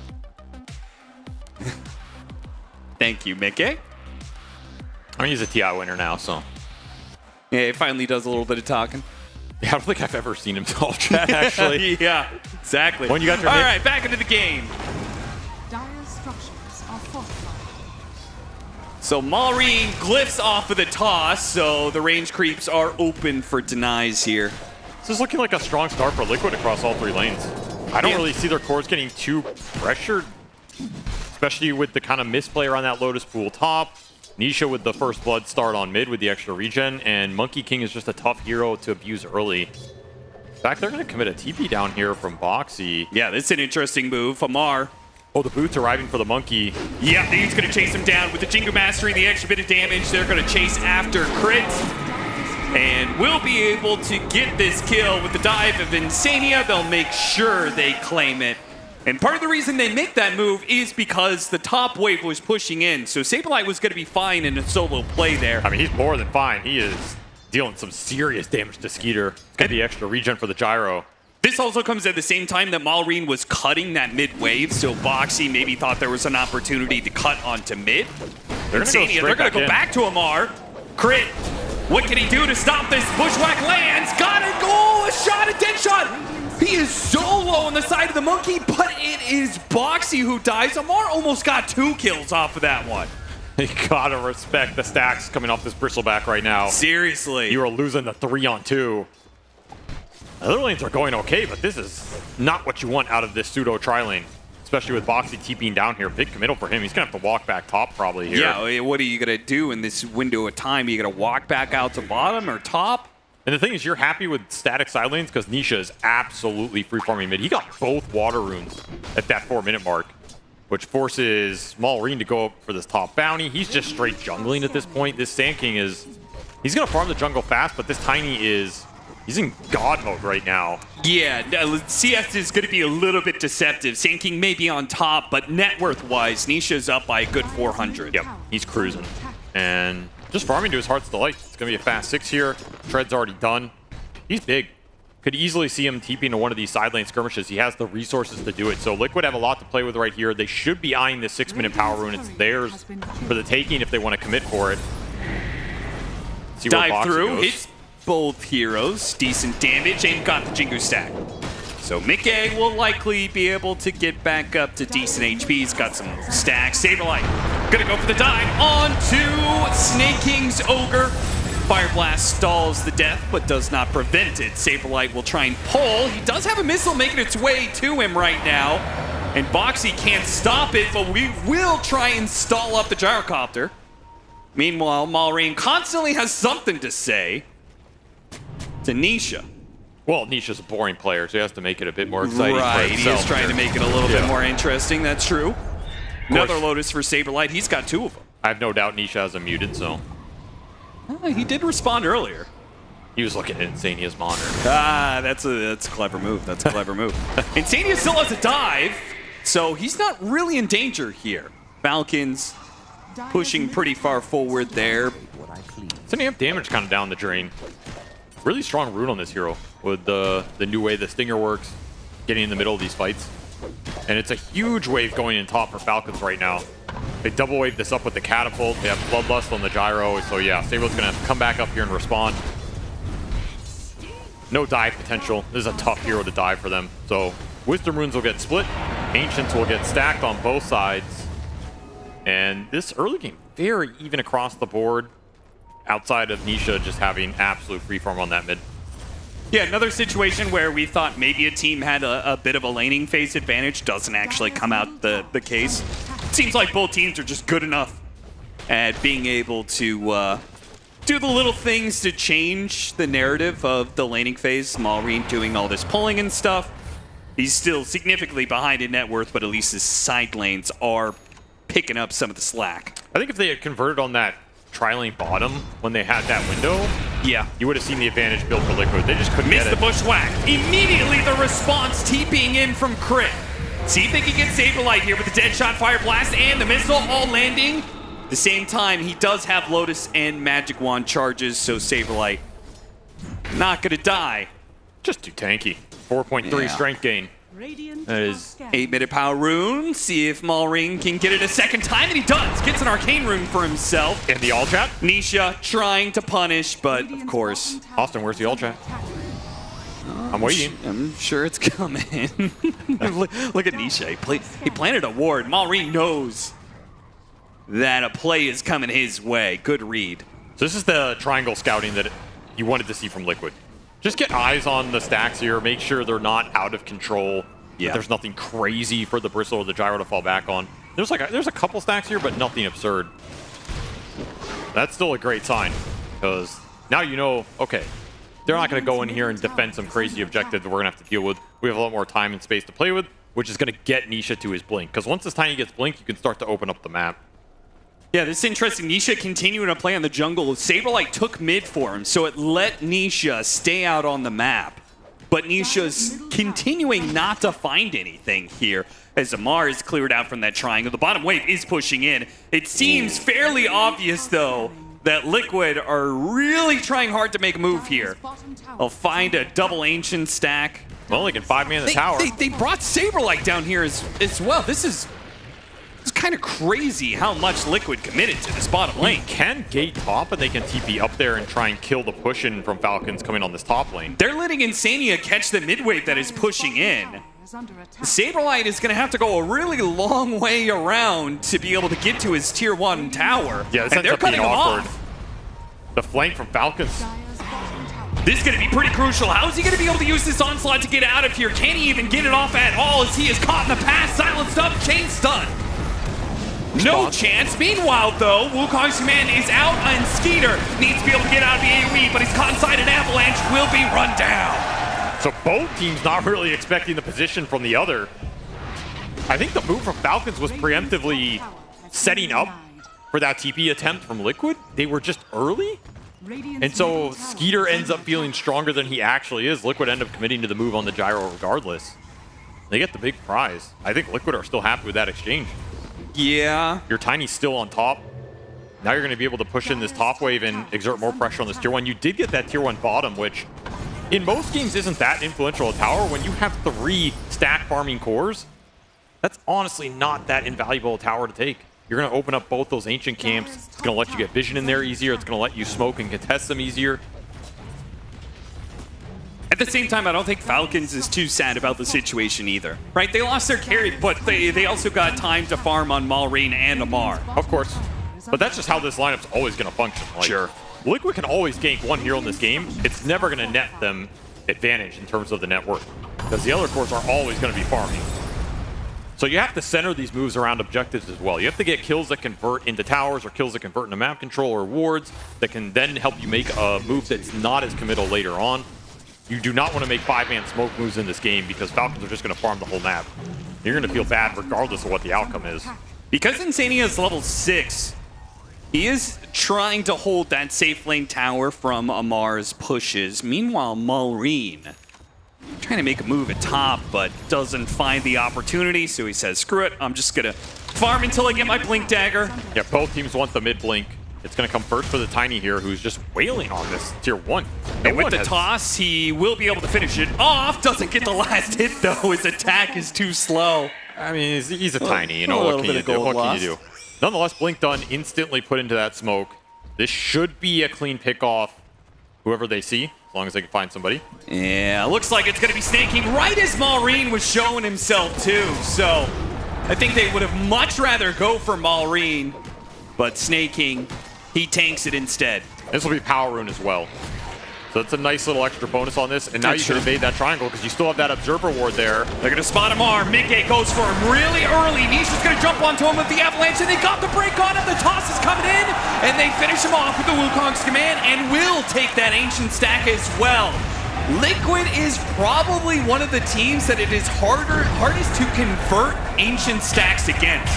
These guys will invade, and they're not afraid to bring every single hero for it. That's a beautiful move. It's an advantage that's compounded. You know, taking that tier 1 bottom, taking the tier 1 mid, getting the Power Rune.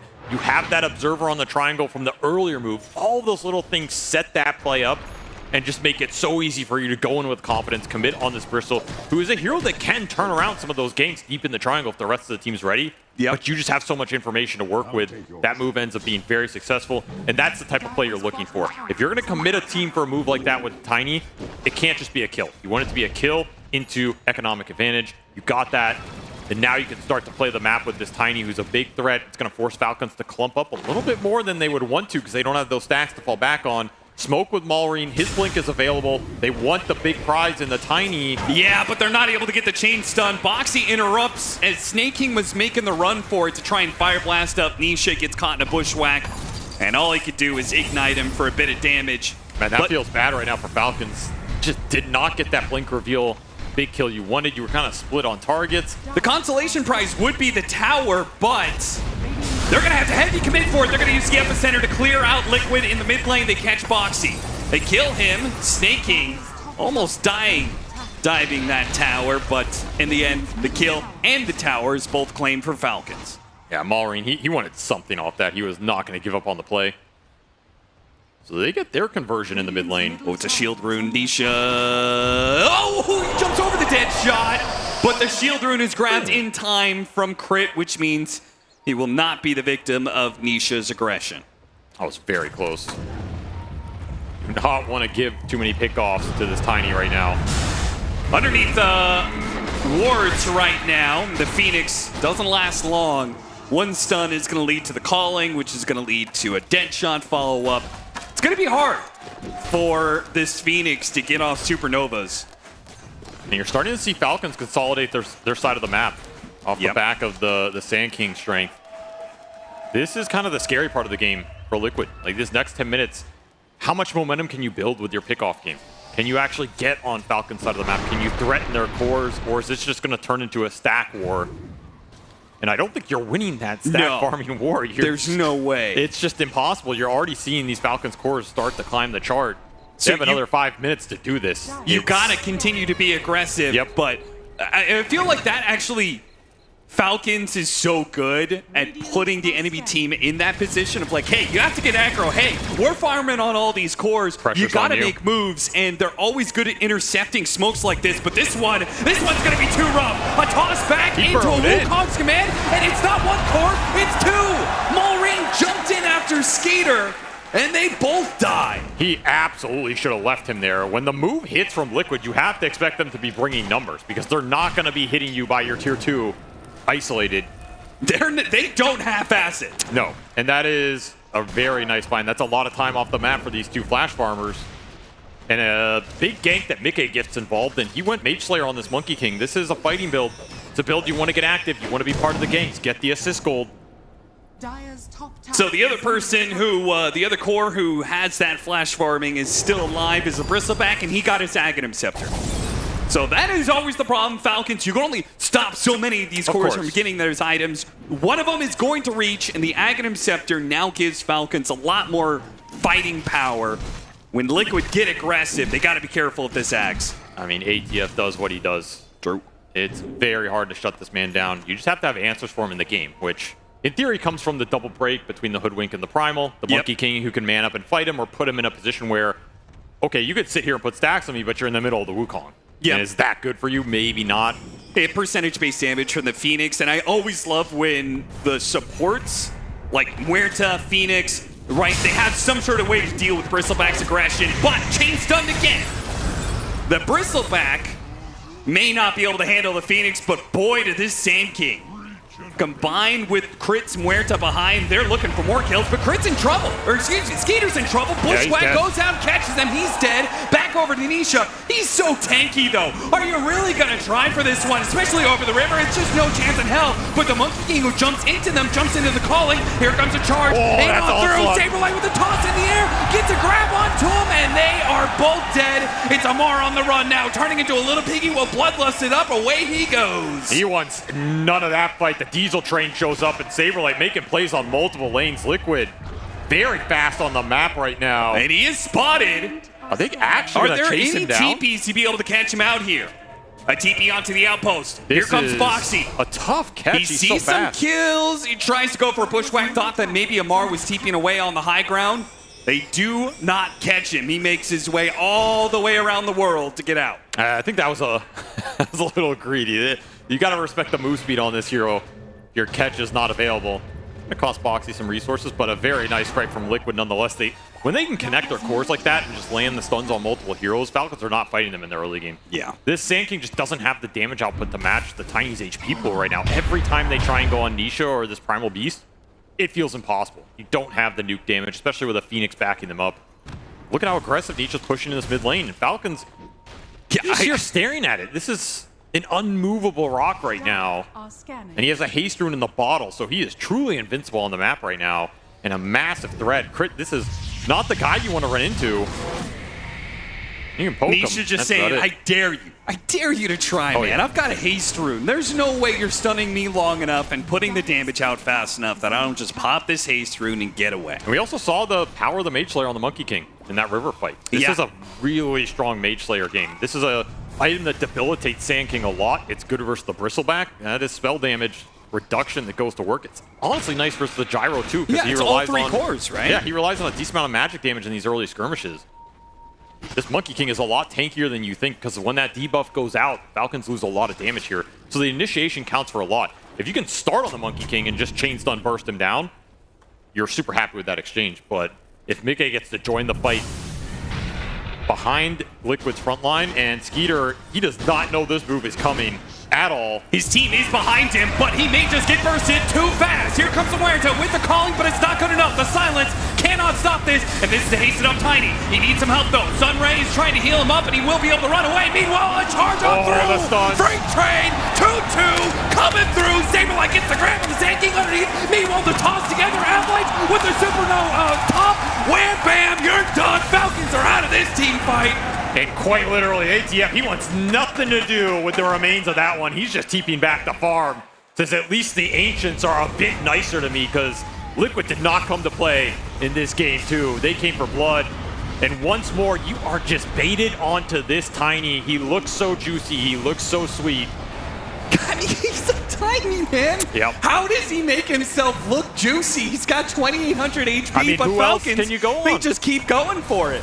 And he has so much extra HP behind him. The haste rune in his bottle definitely guarantees he gets out. But the Sunray on this hero is absolutely massive. Yeah. You're going to have a Solar Crest on the Phoenix as well, as this Pavis was already done for Insania, so you have extra HP there.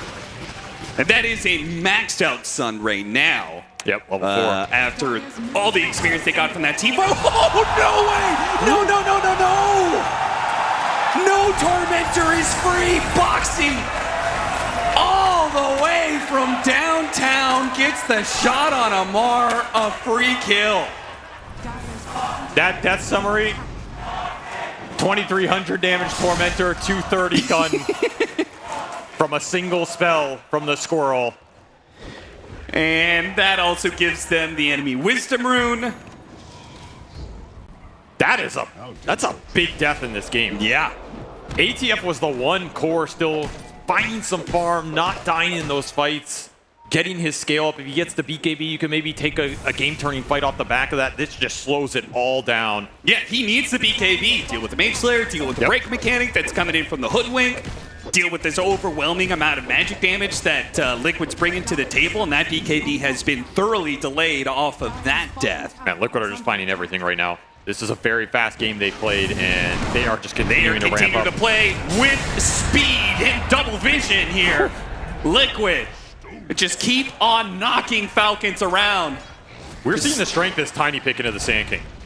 Yeah. It's just too much HP for Maureen to get through, and on the flip side, this Sand King is easy pickings for Liquid with the amount of burst damage they just have to pump into him, and it's all low cooldown. You're not committing big ults to take this hero down. Yeah, I mean, the Sand King Huerta duo looks so strong on, like, you know, picking off some of these supports and stuff, but you're right, just the raw HP of the Tiny and even the Primal Beast means that that duo isn't effective at killing the cores. You have the 2 highest strength gain cores in the game. Yeah. Plus a Mage Slayer Monkey King, who you can't really start on because you just don't see him on the map. What is Maureen supposed to find right now in this mid game? Who are you? Let's say you have the perfect smoke and you land exactly who you want it to land on. What does that even look like? Who are you jumping, and how does it work out for you right now? You need this Bristle to join the fight and do the heavy lifting in terms of the DPS. And I don't know if ATF is confident enough to do that without BKB. Nonetheless, Falcons feel they need to get something done right now. So no BKB on this Bristleback, but they're going to make the aggressive play anyway. I mean, BKB available for the Gyrocopter is what they're banking on. High ground ward, they spot Saberlight. He has Can BKB. they go for him? He's got BKB, they can't let him get him off. The chain's done, it's successful. They got the kill, but the Wukong's command is out. The Sunray's burning out Marine. Manuel, toss, avalanche once again, Supernova. They have right to in the kill middle, it. they have to kill the egg. The Bushwhack goes out, the egg does die. But another shot from Boxy sends Amar to his grave. And Falcon supports will try in vain to get away. It's only Snake King who gets out a 2 for 4 to the favor of Liquid. Insania will take that Supernova every day of the week, right in everybody. Skeeter dies to take it down. And that is probably best case scenario for Falcons. You get the jump on one of the tanky cores from Liquid. You bring him down. No BKB pop off a beautiful chain stun.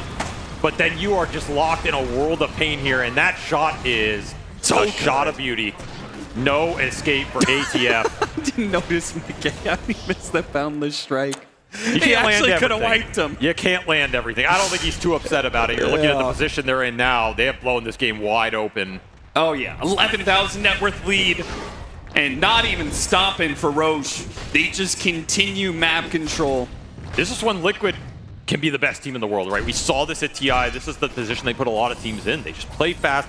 They outmaneuver you on the map. They continually take fights during their timings. And you feel pressure to make these smoke moves into them when you don't have yours yet, right? You don't have that Bristle BKB, and it costs you so much in a fight like that. And their willingness to play around each other doesn't give you many options for those smoke plays succeeding, right? They played it perfectly. They got the chain stun. That's as good as it's going to get. Yeah, it is kind of as good as it's going to get, and you're just like, you get that one kill, but Liquid are not too far away. And look at Nisha.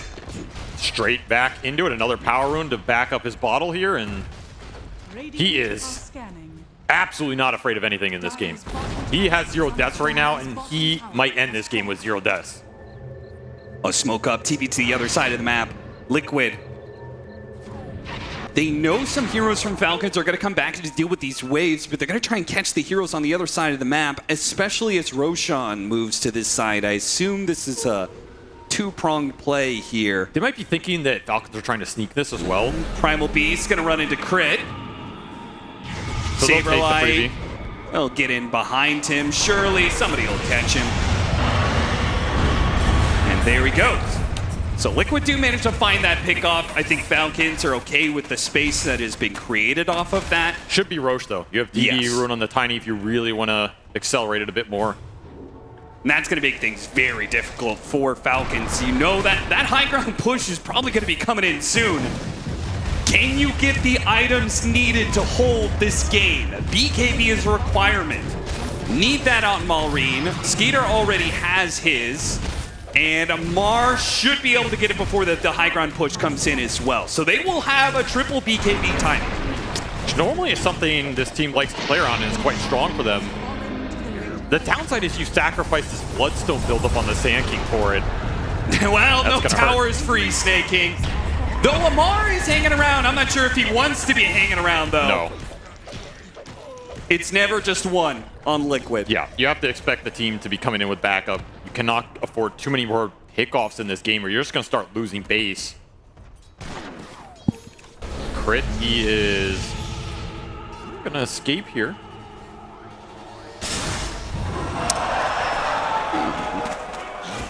Any words on that one, Malrine? This is Nisha versus 3 cores, and he is winning the fight. Yeah, he absolutely is winning this one. Skeeter regrets taking this fight, I think. What was the game plan, Falcons? Oh, Amar's going to get grabbed on his BKB. The Wukong's man is out. The physical damage is there. He's dead. And there's the tip. No all chat coming out this game as Falcons are just getting run down. They needed time to get this tri-core online, and Liquid are not giving it to him. This is going to be an easy high ground push. 2 cores dead, no buybacks, 30 seconds. Still an Aegis on Nisha. Oh, a big epicenter possibly here. He got 3. Got a big epicenter. Will it be enough? Looks like Mickey is going to go down, and the Aegis might get burned out here from Nisha, but he's not too afraid. He actually jumps in to finish off Crit, gets that kill. Malrine will try and burrow strike him, but it's certainly not going to be enough damage. Liquid are still going to be able to get the full lane of barracks here. You just can't kill Tiny. That's what most of this game has come down to. The man is untouchable, and he knows it. I wonder if this game is no longer too boring for Mr. Malrine. Yeah, I think Nisha brought a little excitement to this game, too. And another power rune. Another haste as well.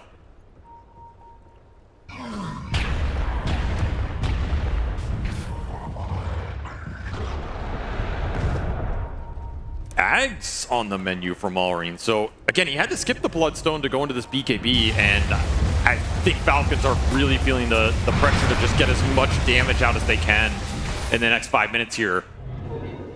You have to be able to bring these cores down, and there's a lot of HP to get through with Sunray to back up the massive strength gains here. You know, the upside of triple BKB is sometimes it can just win you a fight and you blow that game open. The downside is if you go triple BKB and you start to lose those fights, this item's not a farming item. It's not an item that really scales as you go into that late game. These timers start to tick down. You don't feel great about a defensive position right now. Falcons looking for something. They want a pick off, something to slow this game down. Dude, they're not even willing to hit these creeps underneath the tier 2. That's how safe Liquid is playing it right now. They're right to do so. Falcons are searching for a pick-off, but instead it's going to be Nisha charging forward with the haste through an avalanche on 2. Saberlight will follow it up. Already they start to Skeeter. He pops BKB, but it's useless against the grab of the Primal Beast. Amar with the TP out does manage to make it. Crit's going to go for a force staff away, but he doesn't have a TP. There's no way out of this one for him. Quick dispel, turn around, try and kill the Hoodwink, but again, lacking in damage. It's a big problem for Falcons. They will get 3 off of this one. And the push going straight down mid. You still have a minute 30 on this Aegis. Oh, yeah. High ground potentially still on the menu during this interval, especially with BKBs on cooldown. Liquid just playing too fast. Scan landed on ATF on that triangle, and that's the only vision they needed to start that fight. Just send the hasted Tiny in. Still no answer in sight. He's already level 20. You want to epicenter him? He's got a second life. He just shrugs it off. Doesn't need it. He's got 60 seconds left on the Aegis. Falcons are hoping to be able to take it away from him and stop this high ground push, but he gets to blink out. So Liquid still have a little window here to force a fight with this Aegis and try and take a second lane of barracks. I mean, that'll just be the end of the game, likely, if they win another one. Just amassing so many auras as well behind the front line here. You have the drum on the Hoodwink, but more importantly, Insania. He has Solar Crest Pipe and Vlad's done on this Phoenix. It's so much extra effective HP. Yeah, they actually got to fight Insania. Yes, I think he's the biggest target, honestly. You cannot let Sunray or Egg really go off in these fights. You can't let him get all his utility They got a off. scan on him. Box is going to break their smoke. He's going to get vision. Looks for it on the Tormentor. Doesn't find him there, but it's a charge on through from Nisha. Sableye once again. It just breaks Falcons nice and easy. Amar, he's just going for it. He just dives into the middle of them. He can't even kill Boxy, though, right away. He's chasing after him with the rest of his BKB, and he might be able to claim the kill, but it'll cost him his life.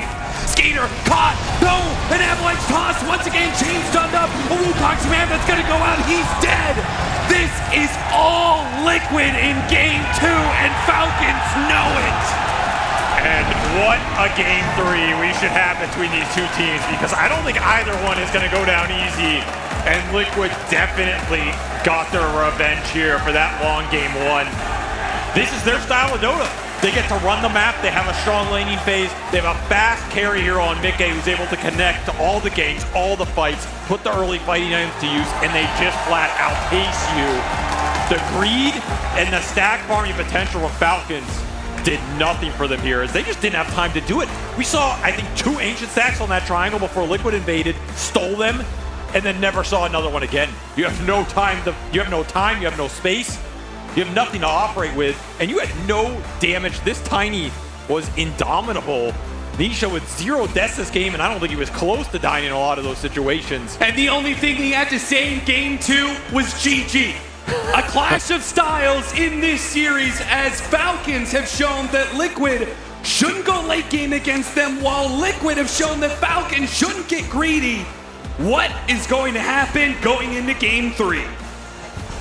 Speed, energy coming out of Team Liquid, and both teams stick to their wheelhouse and what they are very, very good at. Falcons good at slowly squeezing out the enemy team, taking it past 60 minutes, and winning with a deft stroke into the enemy Ancient. Meanwhile, Liquid, they hit the ground running, pedal to the metal, and get a 31-minute, 33-second match victory, which is that above average, Effie? They actually beat their average. They beat their win average. They beat their win average. But I will say that, isn't that better for Liquid that they won their game under their match win average and Falcons won theirs? True. Much over their match win average. Yeah, it seems like Liquid may be a little bit cleaner at executing their own strategies, of which I guess we can start to pick them apart. So, we saw this Monkey King get picked up first phase, and we were like, okay, that could be a flex hero. Then it seemed like they were kind of being a little bit too staunch with their ideas. They were like, no, Nisha, you are going to get a different hero against this Sand King. And Jenkins, did you have any skepticism about that, or were you on board with the Tiny? I mean, I'm on board when any S-tier mid laner says that they want a hero. Once again, I am reading into it to a degree, but I know that this has happened before with Liquid. Blitz is very open about these last pick scenarios, especially trusting Nisha with his picks. And I imagine if we did eventually get an interview, this is something that could be confirmed. He didn't even die once in that game. And he was playing like a maniac. He was standing right at the precipice of where Falcons could go on him, and they were just looking at him. Like, he's just standing there menacingly. What do you do? He did stand there menacingly, and then he BKB'd, and then everyone died on 3 Falcons. heroes, and then Mickey comes in. But no, I was skeptical because I thought the Monkey King to mid would have just destroyed Sand King and destroyed the game, but Liquid didn't need that. You know what they did need? Just one good Liquid move. When they ran into the triangle, when they killed Bristleback, took the stacks, that was the beginning of the end. It definitely was, and I do also want to point out for Saberlight as well, like a lot of people are wondering how he's going to transition into the team. Will he be able to leave the gap at 33 left for the team? And he's fitting in really nice. Like, his Primal Beast this game was insane. He ended up having 12 kills. He was part of that play as well, where he went to the triangle and ended up stealing all of it. And everything just worked well for Liquid. I was afraid for them because, like, where's the damage going to be? Primal doesn't do a ton of damage. You don't have a lot of damage from Tiny as well in the mid lane, but they just played so well and played so aggressive. It just got to the point where Falcons couldn't get to their item timings to stop the burst from the Primal and the Tiny. And now, am I crazy? Or is this 2 games in a row where Amar has not really been that big of a factor? They gave him first pick, they gave him his bristleback, and what came of it? I think Liquid did a really good job at answering the bristle. The times where I've seen this work out against Falcons, and like I said, a lot of the time they will answer it with the other heroes, they'll win the game anyway, but the times where it looks like this gets figured out is when there's a lot of these like soft counters to Bristle. They don't just like all in on some Viper where you break Bristle and you try to win the lane. It's just, you get generally a draft that all the heroes are good by themselves and they synergize with each other nicely, but then also they have a couple of breaks for Bristle. They do pretty well against him in lane. They have good things for contesting the Ancients, but not like completely all-inning it. Yeah, it was an idea that I guess Falcons had more confidence in if they were willing to first phase it, but maybe the pieces surrounding it were not as robust. But we can also take a look once more time at the mid lane, because it was also a last pick Sand King coming out from Malrine, which was responded to promptly by that Tiny. And Tiny ended up coming out handsomely on top. Like you said, 0 deaths.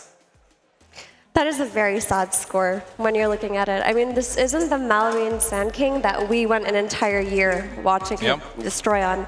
That just wasn't the case. And I would argue that this pick put them in a position where they had to win lanes and come out of lanes 1, because if you're suffering as a team with the mid Sand King and he goes for that facet, the Dust Devil, and he doesn't have the luxury to sit back and farm a Bloodstone, and you need him to have a blink so that you can take these fights because you're playing from behind, you've shot yourself in the foot. Yeah, I mean, definitely. This game was a prime example of why we don't see a lot of Sand King right now. Yeah. It's very hard to make work.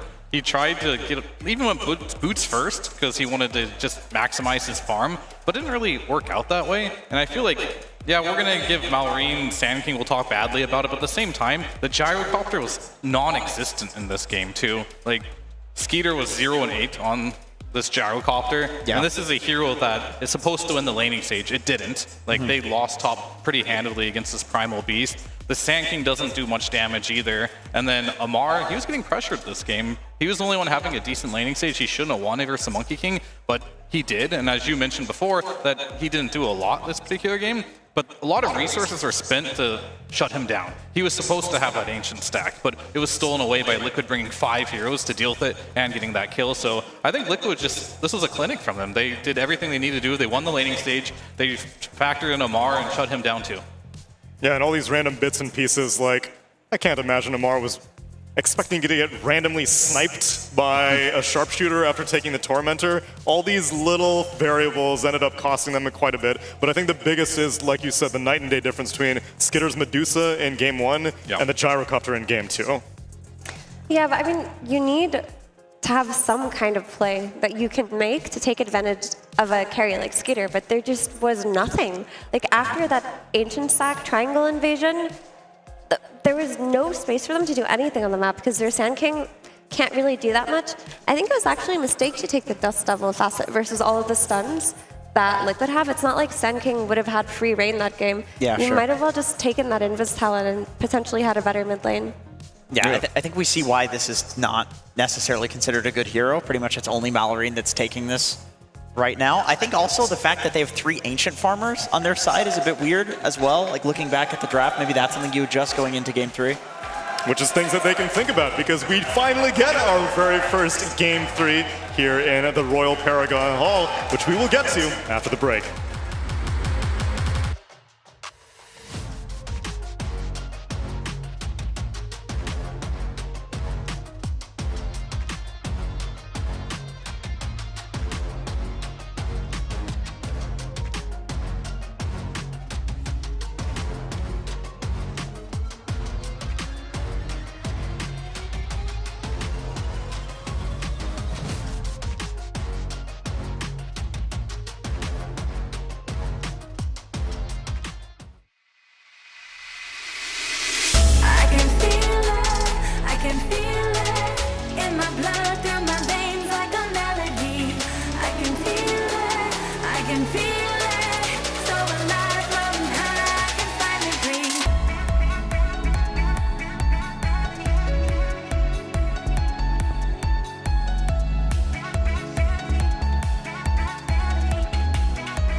We've had a lot of 2-0s today. Team Liquid made quick work out of Shopify Rebellion this morning. And after that, Team Spirit clutched out a 2-0 against Nigma Galaxy. But here, Team Falcons against Team Liquid are pushing us to the brink. After that game one, this is a 69-minute game. I had already high expectations for this series. And I'm happy to see that Liquid fought back, and fought back very much in their own style. Because they did it quick, Effie. They did it their way. They really did. I mean, Liquid plays such honest Dota. Like, when they are in their dominant form, which they seem to be in right now, I don't know what happened between 3 days ago and now. Maybe they've been eating something different for breakfast. I don't know. But when they are on, they just go for these clean heroes that take kills, they pick one hero that can push, and they will just go, go, go. They don't have any of that, I'm going to choke you out for 50 minutes, I'm going to wait for 4 Aegises. They don't do any of that. Yeah, even that game that they lost in game number 1, Insania, the man on the screen, was getting this Aghanim Scepter on his Oracle because he wanted to go faster. He didn't think defense. I'm not getting a refresher orb on my Oracle. I need kills. I need to get this Medusa underground. But unfortunately, Falcons just ever so slightly outplayed them and was able to take the base from right out under their noses. Any respect from these 2 games? Do you think any heroes I think so. Popped up on the radar? 100%. I think this is the second game today that we've seen Saberlight completely put a game on his shoulders with Primal Beast. Okay. He's the new player on the team. He's the guy looking to prove himself. Make him uncomfortable.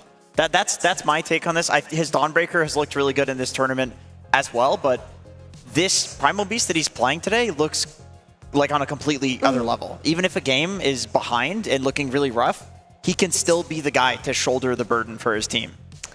Yeah, I'd also argue that this Mickey first pick is creating a problem right now for Falcons because they're in a position where they're giving away the TA or they're giving away the Monkey King. And they gave away the TA. It was a 70-minute game, but they counterpicked it with Viper, and they still lost that early game pretty strongly to Liquid. So they're in a position where they can't ban out both heroes because they'll give away too much in the first phase. So in the pick your poison situation, would you rather it be the TA or the Monkey King? I guess if he's going to get one or the other anyway. I mean, he just dominated game 2. So I think if you're looking at how Liquid do want to play, they want to play fast. They want to get in your face, and this is how Mickey's always operated as a carry. So I would even argue it might be worth banning both, because if you go down the list of heroes Mickey might want to play, it gets much smaller and less scary outside of those 2 heroes. And I think he's very instrumental for this team's success right now as a whole. So if he doesn't get on a hero he's very comfortable with or plays very fast, it could change the way Liquid see the game. And you already beat the TA, so it feels a little bit weird banning it. But you have to keep in mind, in game 1, they didn't ban Monkey King at all. So this is something they just weren't afraid of. We'll see if it's on the radar now. But it looks really scary if you do give it to him, and they give it the respect it deserves right now. And they banned both. I think this is something that I would have wanted to do if I was coaching this team, because I think you target Mickey right now because he's in a little bit of a vulnerable spot with a hero pool. Which of the replicated bans from the first 2 games, I have to imagine Chen will be Liquid's last ban option. It's very, very core-heavy bans, the Doom, the Alk, and indeed that Chen get taken out. And Falcons take out the DK, the Invoker, the Monkey King, and the Templar Assassin. There's now Batrider, which we didn't see as an option. There's potentially Shadow Demon, there's potentially Magnus. To just go for the Phoenix. I mean, run it back. Insania has to be feeling himself after his performance in that game 1, like in that game 2.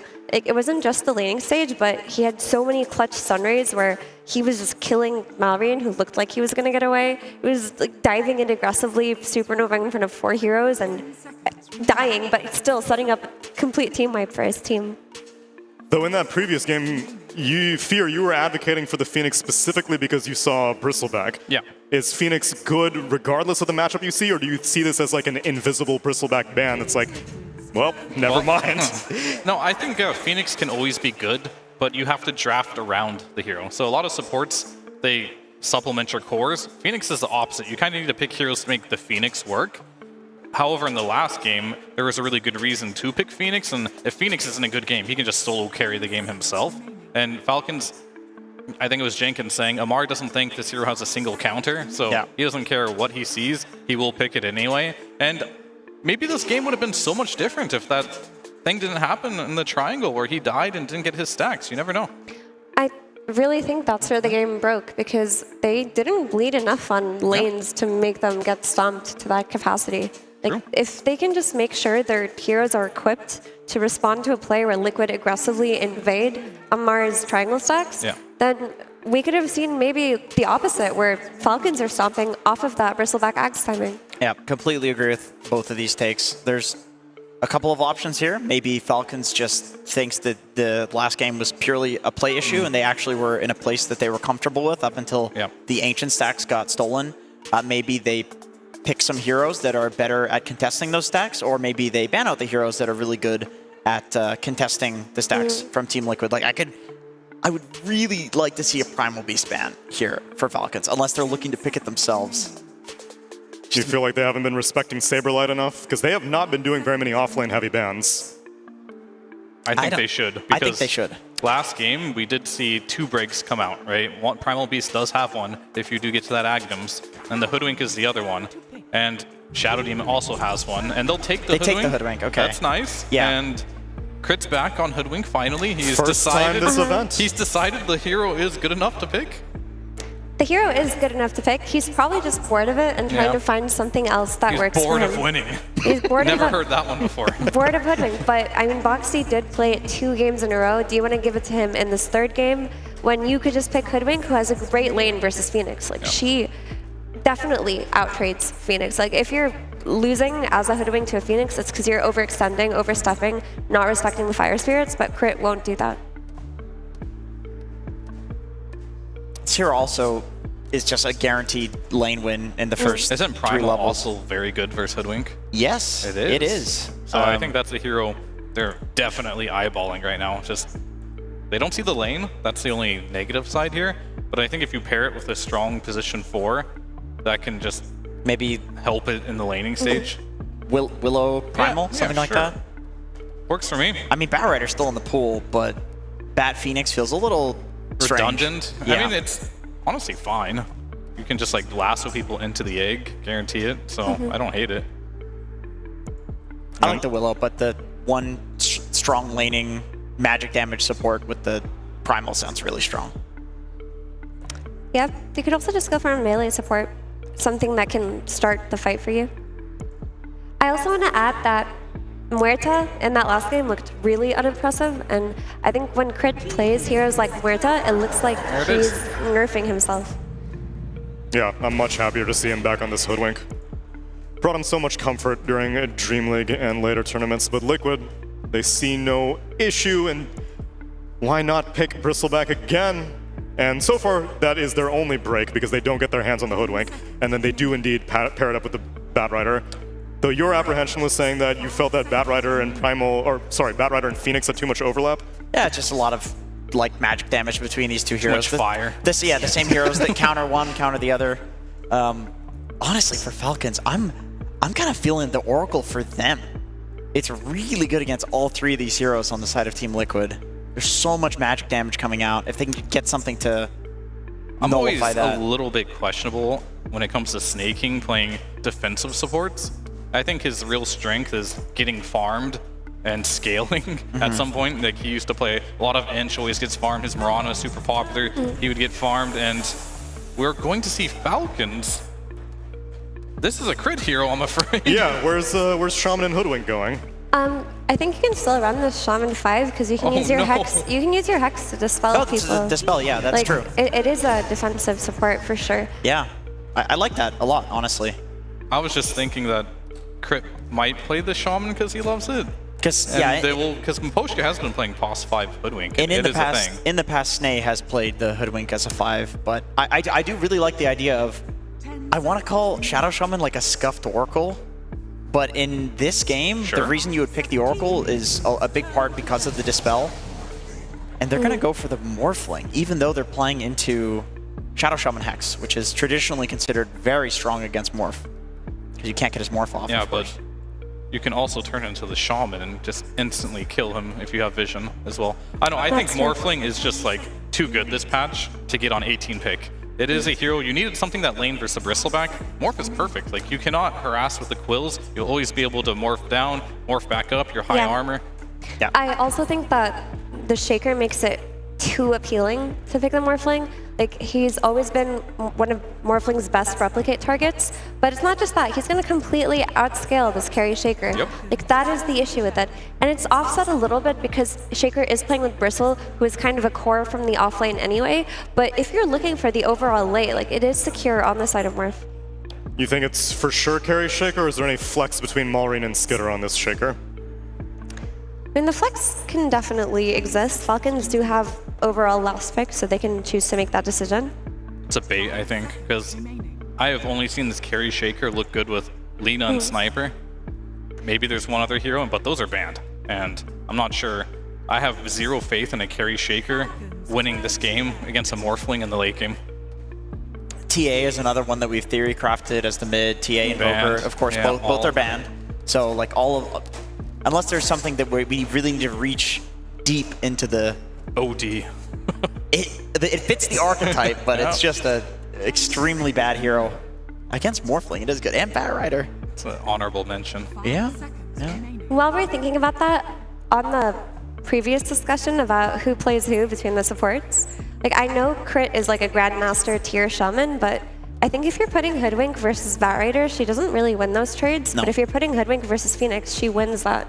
So if they want to make their lanes hero specific, maybe Crit can just go like top on the Shaman, right? Am I the only one looking at this and being like, wow, Liquid's draft looks so good? A lot of boxes are checked for them. And then I'm looking at Falcons and I'm a little worried. I would say Liquid's probably also looking at their draft and thinking it's good. Yeah, I mean, you just have everything. Like, you have the team fight, you have the scale, you have a break for the Bristleback, you have the better carry matchup. Winning lanes. Your lanes are strong too. Like, their drafting looks so good in this game. But I think that doesn't take tempo into account, because for Primal to have his break, that comes like much later on in the game. You're still gonna have this Bristleback Axe timing that Falcons are gonna look to play around, and there's gonna be like this awkward period where Batrider doesn't have his Blink Dagger, so he can't initiate. Primal Beast can't really throw himself in harm's way at the start of the game. So Falcons still do have a window where they can be oppressive. It'll come down to what their last pick is and where they want to send this Shaker. Maybe Maureen wants the run back after game 1. Liquid, though, they know they always have to be afraid of the Maureen Huskar possibility, so they take that out. And Falcons take out the Tiny and the Storm Spirit. Bursty mid laners, this Hoodwink and this Shaman are not built for that. I'm curious what Liquid's thinking right now, because technically Primal could go mid, but I think just how well Saberlight's been on the hero, I think you just pick a Nisha hero here. Because the Medusa bound, could this be Undying. the return of Undying? That's a good point, actually. That is something that could happen, but... They're actually going to do it. I'm actually fairly sure. It's good against Bristle, it's good against Shaker. Like, these heroes can't kill the Tombstone. Okay, all right. They baited us. I think that Saberlight's Primal's just been too good, right, to not give it to him this tournament. And Nisha, he's looked really good on the Earth Spirit, he's looked good on the Tiny. I think they're gonna really protect this. And I think the idea behind banning the Medusa is a little bit of respect from game 1, but also it will give them that scale. It can buy Scotty against the Morphling and kind of trade against him. So probably one of the heroes that maybe that could salvage the just what Falcons is lacking right now, which is scale. Did you see the Earth Spirit stats that just popped up? No, 5 and 12? This hero has not been doing well this tournament. He has been picked 17 times, 29% win rate. I mean, the nerfs add up. Still, though, it seems like these mid laners are adamant that they want to run it back. All right, Falcons, what's the game plan? Timbersaw. Then you've got 3 melee cores, though. It's really good against the Earth Spirit in lane, great against Primal in the game, terrible against Morph in the game. Morph loves turning into Timber, and the 2 supports of Liquid can definitely kill the Timber. But the question is, how confident are you in winning the lane on the Timber that you're willing to pick it anyway? I think you need like a Slark or something here that just makes this game really fast and ratty, and he's pretty hard to kill, and you need the scale. I feel like Timber could work, and good call. The only issue I essentially see with this is there's still a lot of magic damage on the field, so you're gonna have to like do well in the laning stage and just get a lot of items early to deal with that. So I think Timber is very good versus Earth Spirit, not just for like the damage that he does, but because he thrives and he buys like Eternal Shroud and takes like sustained damage. But also he does suffer versus Morphling, like Jenkins mentioned. But also it goes the other way around. Like if Morphling gets like stunned by either the Shaker or the Shaman, Timber will burst this Morphling 100 to 0 very quickly. So it is more. The matchup definitely goes both ways. I can see why they went for it, and it's also Malrine comfort, which is what he needs right now. I think we also need to think about tempo, again, like you were mentioning earlier, Mira, because Timber, with an early game against an Earth Spirit, should be able to help his team fight at Ancients. Yeah. I don't think at that time the supports will do enough damage to deal with the Timbersaw, who's fighting at his own Ancients. So that was the problem last game for Falcons, and I think they've solved it. But since when do we consider Falcons a tempo team? I thought that they're willing to go 40 minutes plus. They do play tempo. They just play tempo very slowly. A very slow tempo. But so that they will stomp lanes, they will position themselves aggressively, but they will choose to just farm a lot more than the Liquids of the world. It's like a 30 beats per minute kind of thing. It's still a tempo. There's still a rhythm to it. It's just a very, very slow. Though I feel like we may be able to speed things up. Royal Paragon Hall, are you ready for game number 3? Well, let's get into it with Cap and SVG. I know we're ready for a Game 3. Team Liquid versus Falcons. We had a really long Game 1. We had a spicy Game 2. And here we are in Game 3. We asked the question at the end of Game 2, Avery, what would Game 3 hold for us? What did you think was going to happen in the draft, and what actually happened? I thought this Primal was going to get banned. I think Saberlight has been overperforming on this hero compared to everything else, and when you are struggling to ban out Mickey's hero pool, and it's committing a lot, you got to target somebody else. I really thought they were going to go to that. They gave it again, and I think that was a big win for Liquid. They gave the Phoenix again, too, which was huge for Insania in that game, too. I can't help but feel like Liquid got what they want out of this draft, but at the same time, what strikes me about this game between both the drafts and the entirety, the meat, Austin, the strength, the raw HP between the 6 cores in this game is absurd. And if there is one team in the history of Dota that has probably played the triple strength core better than anybody else, it's gotta be Falcons, right? Flame break already on Malrine, a bit of damage, nothing major. Malrine, by the way, said this game is over. He has already stated it, though he didn't say for who. So we'll see where that comes out. Also, a little interesting wrinkle. We had the loading screens go up, and Malrine was the one featured on the side of Falcons, and he has Saberlight's TSM sticker attached to his Timber Saw. I don't know if he planned for this. I'm not sure if he applied that sticker just for this moment right here, right now, but it is pretty interesting. Saberlight gave him a tip at the very start of the game for having that sticker.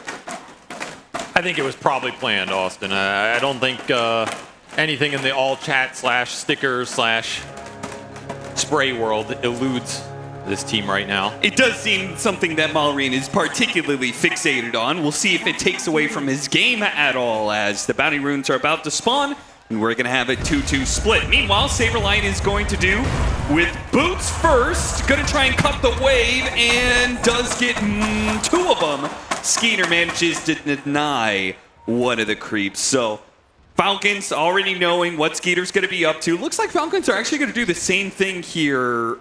They're going to block under tower and try and get the lane super far back for Amar. I thought for a second they were going to kill the wave with like Quill Spram, but they just don't want Mickey sitting under this tower with Morphling, CSing against the Bristle. That's kind of worst case scenario. So this is going to boomerang back out very fast. Right. Snaking's going to instantly TP back top. Both teams trying to win the Equilibrium War on the side lanes for their offlaners. Interesting prioritization here. And I am curious what this support duo is going to look like for Falcons as we go later in this game, because this Shadow Shaman, it's a hero that's worked for them, but it's been crit playing it. And it's one of his old school heroes he's very comfortable with. Snaking, this guy is one of the few players who's played the most varied heroes in the history of the game. So he can mechanically play this hero, absolutely. But it's an awkward 5 sometimes. It's very greedy. It's a little slow. You do have the save mechanism in the Hex that could come in huge this game, and I think that's what they're looking towards in terms of, you know, first the Bat Rider versus the Earth Spirit going in. You have that instant disable or the instant save. It's going to have to come up big, though, as Snaking will have to find some farm in this game, and it's another fairly greedy lineup for Falcons in that sense. The Timber bounces it out a little bit. It's a stronger playmaking mid for Malrine this time around with a lot more damage. I think they viewed that game, too, as I could not kill Nisha. He wants to be able to kill him this game, and Timbersaw is one of the best killers in Dota. You're not going to get much more damage than this guy. Got the Phoenix proof 4. He gets to level 2. Insania is going to be your first blood, as Crit is the one to pick up that bounty, and Mickey cannot do enough damage to turn things around. So an early pickup for Falcons. You started the game talking about the beef. We've got the beef killers in the Timbersaw pickup for Malrine. We also have Liquid on their side of things. They have some really good supports for doing percentage-based damage. I mean, at least when it comes to the Phoenix. And Batrider is really good at just keeping damage going, making sure that you have enough to be able to take down tanky heroes. Or just displace a hero so far that nothing can come through to save them. Sure. I agree, this Phoenix could come up huge again in this game 3 with the Sunray, the Supernova verse, a lot of melee cores on the side of Falcons. It's a tough hero to teamfight into. Are we just back to the meta from a year ago? I hope not. We might be. As Almar in trouble, he'll wave goodbye as the high five will not be met by anything but his demise. I was about to say this lane is quite a strong lane with the Blight Orb Acorn going through. You get the Quill Stack bonus damage into a Phoenix with almost no armor. Insania was struggling early, but he will strike back, and a very even laning phase across the board. Lotus is about to spawn. Both teams working for it. You could see Saberlight trying to use his trample just to push back the Earthshaker, making sure that they get the Lotus, because obviously any of these strength heroes, lower mana pools means that Lotuses are going to be particularly valuable, not just in the little skirmish, but also for the mana. Get some good right clicks into Saberlight, but he's chilling on this lane. And these Liquid cores look like they're in strong position regen-wise. For me, I'm really looking towards Maureen to kind of break the stalemate in this game 3. I think this is a player that Falcons have gone to when they need someone to step up in the clutch and have an over-performance. And I think that game 2 was a beatdown for him, right? Yeah. And particularly the mid lane, just got off to a rough start. He just couldn't find his mark. This is a game where he needs to strike back. Lane break, trying to separate the Primal Beast from the Earthshaker, does so successfully. I also would look towards the stacking in this game, because there was a lot of potential for that game 2 to turn into a stack war, and it didn't because of the pace Liquid were able to set. If this game gets slow down a little bit, if it stalls out, if it's a split push battle, fully expect Falcons to take advantage of it with the mass stacking they wanted to do in that game 2, but didn't get away with. He's going to die again here, potentially. The burnout is there. The Fire Spirits does finish him off, so they trade out Insania for Amar. I have to imagine Liquid's rather happy with that one. Losing a courier too, though. I imagine that Crit wasn't there because he was stacking. So he's already got some stacks going into the triangle. So that's a favorable trade overall for Falcons. Sure. Maybe ATF's not too happy about paying the price, but it'll create some space on the map. And that mid lane is the big difference maker this time around. Maureen is the one free farming and taking some of that net worth advantage towards Nisha, already building up a solid lead here. Yeah. So Earthspirit's going to struggle to find his mark. He's not going to have 6 here first either, so there's no quick turnaround kill that you can throw into this Timbersaw. It's going to be quite tanky. As Raindrop, Wand, Brace are already done, looking for that 6-minute power rune. Skirmish up top. Aggro play for Liquid. They get behind him with Boxy's Batrider, and we still have the Phoenix, who's going to be coming in soon as well. They're going after Skeeter here underneath the tower. A dive on through, hits both. Fire Spirit still on out, but big stick charges. That keeps Skeeter alive, and it's Saberlight who's in trouble. Snaking might burn out as well. Crit's going to go for the kill and finally does deliver on it. They do not get a kill on the side of Liquid. Falcons respond perfectly. Got to keep that foul play in mind. It is a tough spell to get through in these early fights. Liquid pay a big price for a tower dive, not reading the wand charges on Skeeter as he just baits him in. And once you're trapped into that tower, you're getting hexed, you're getting shackled, you're getting chain stunned, you're getting bushwhacked. There's a lot of chain disable in this Falcons lineup. Insania in some trouble, doesn't have his dive up, and the Chakram will be able to finish him off, but Saberlight's going to come in, try and help out with his power rune. Maureen, he's not going to be able to get away. He'll claim the Arcane, but it'll they're going after life. Snaking too. I mean, it's a Shadow Shaman's a slow hero. He's not getting away from Nisha's Earth Spirit, that's for sure. So they'll get 2 kills for that. This is the type of skirmishing the Shaman does not enjoy. He's just caught out in the open. He's a very slow hero. His spells are not that impactful. Liquid can take advantage of that if they can combine heroes fast on the map like they did in that game too. Yeah, I almost feel like any time they go for Power Rune on Shadow Shaman, it probably is Snake King gonna die for it. This is a classic 5 Shaman game, you don't have boots for 15 minutes, but hey, I'm gonna make big plays later. And I can always drop the wards in Roche if it really comes to it. So Snake King, he has his tasks ahead of him. On the flip side, Insania, he's not had much better of an early game in that 5-on-5 exchange, right? He has 3 deaths on his Phoenix, he's level 3.5. Very low level on a support that really put the Sunray points to use last game, right? So Insania, he's going to have his own catching up to do in terms of the XP department. And he's got catches a lot it. of damage. Malrain jumps to the tree, planted by Crit. Insania trying to get out of here. Falcons are going to chase. Another Acorn 3. Yeah, he might be able to kill him. Only 2 armor on the Phoenix. He gets underneath the tier 2 man. tower, and that Acorn trick shot just keeps bouncing around. See if they can run down anything else here. Boxy Maybe looking for his snaking play. if he can catch Nisha here in a disable. Got him in the Hex, and he's surely dead now. Now it's Falcons who will find 2 kills in the jungle. And a much different game out of the Falcons mid lane already. The damage output Malrain's able to support these plays with is a world of difference, and he's straight into the stacks on the triangle. So this Timbersaw is going to be gigantic, and he can absolutely take this game over. Nisha with a bit of all chat. It's rare, but somebody manages to taunt Nisha into doing so. Is that the player you want to wake up, though? We don't know. I don't know. I don't know if that's who I pick. Illusion Rune baiting everybody. Fire Spirit's on 2 with Saberlight getting the grab. Oh, what an interception, though, with a bushwhack. It frees Malrain, still has the magnetize on him. Gotta be careful of that one. It's taken up. There goes that cluster clutch, still gonna die. Meanwhile, Skeeter hits a good Echo Slam. Malrain remagnetized. Does Nisha want to go for the dive on this one? He's going for it right now. Malrain's coming back in, and Malrain's not dead. Saberlight can't finish him off. Falcons, they do successfully draw in Liquid and trade 1 for 2. So far, the baiting and the taunting from Malrain. It's worked. Apparently, the kid doesn't mind the extra pressure going up against what people herald as the best player in the world in an elimination game. He's been talking a lot, putting extra pressure on himself, and he's stepping up to that pressure. You said this is a game where he is going to make or break Falcons in the early game, and he has already made them successful. His spells are so important. The Whirling Death on these strength heroes, the ability to stall out these fights and get multiple rounds of spells off. It's everything for Falcons right now, and it's going to create the space for the other 2 cores to recover this early game and get the farm they need across the board. It's also going to bring these supports into the game. That's a lot of experience going the way of Falcons on this Shaman and the Hoodwink. Ult already up for Crit. You're comparing this to the Batrider and the Phoenix for Liquid, who are still stuck at level 4. They're just missing these big ults that they need to take these fights. And I don't know where they're going to find them. It has to come from kills through their cores, through the Primal, through the Earth Spirit. And every time you lose one of those fights, it sets you that much farther back. So they're going to clear some stacks in the jungle. They're going to scan out a move from Falcons. They will dodge that with the Morphling. So Mickey still having a very free game on this Morphling. He could potentially join some of these early fights and try and sway that advantage back towards Liquid. We've seen him do it on basically every hero in the game. He does have some... I mean, the Timbersaw is great for this game. It's great on both sides. Exactly. Right? He has good heroes to steal and join the fights. The Shaker, the Timber.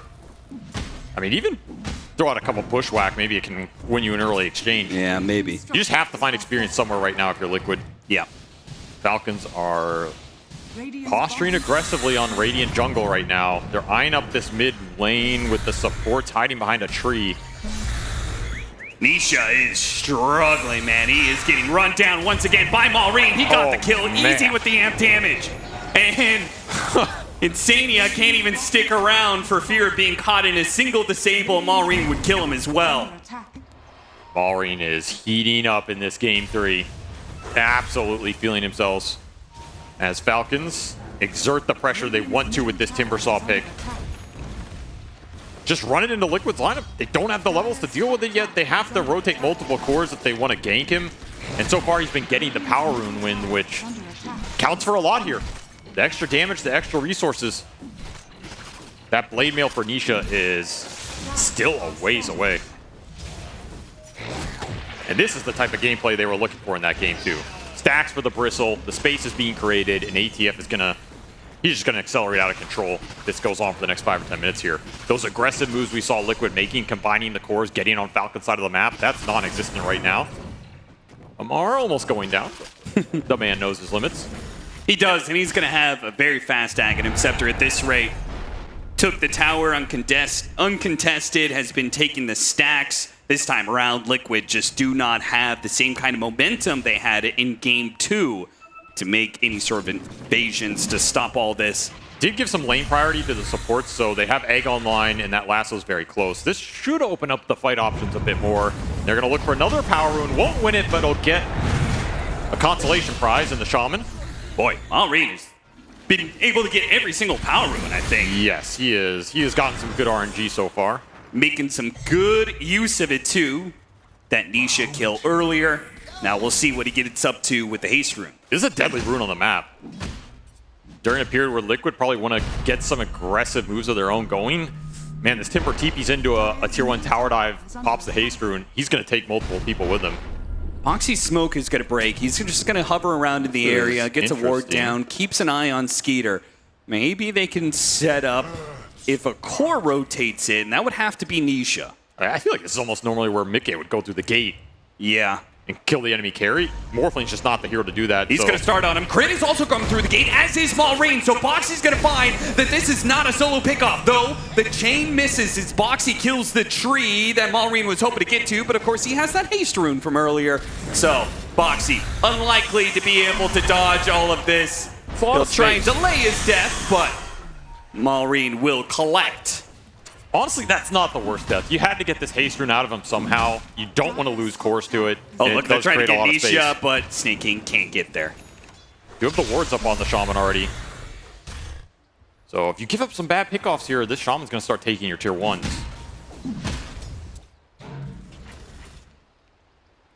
Falcons making the move up top. They want to continue to defend their tier 1s. They don't want to give any space on their side of the map to Liquid. Don't want to let those deep wards go through.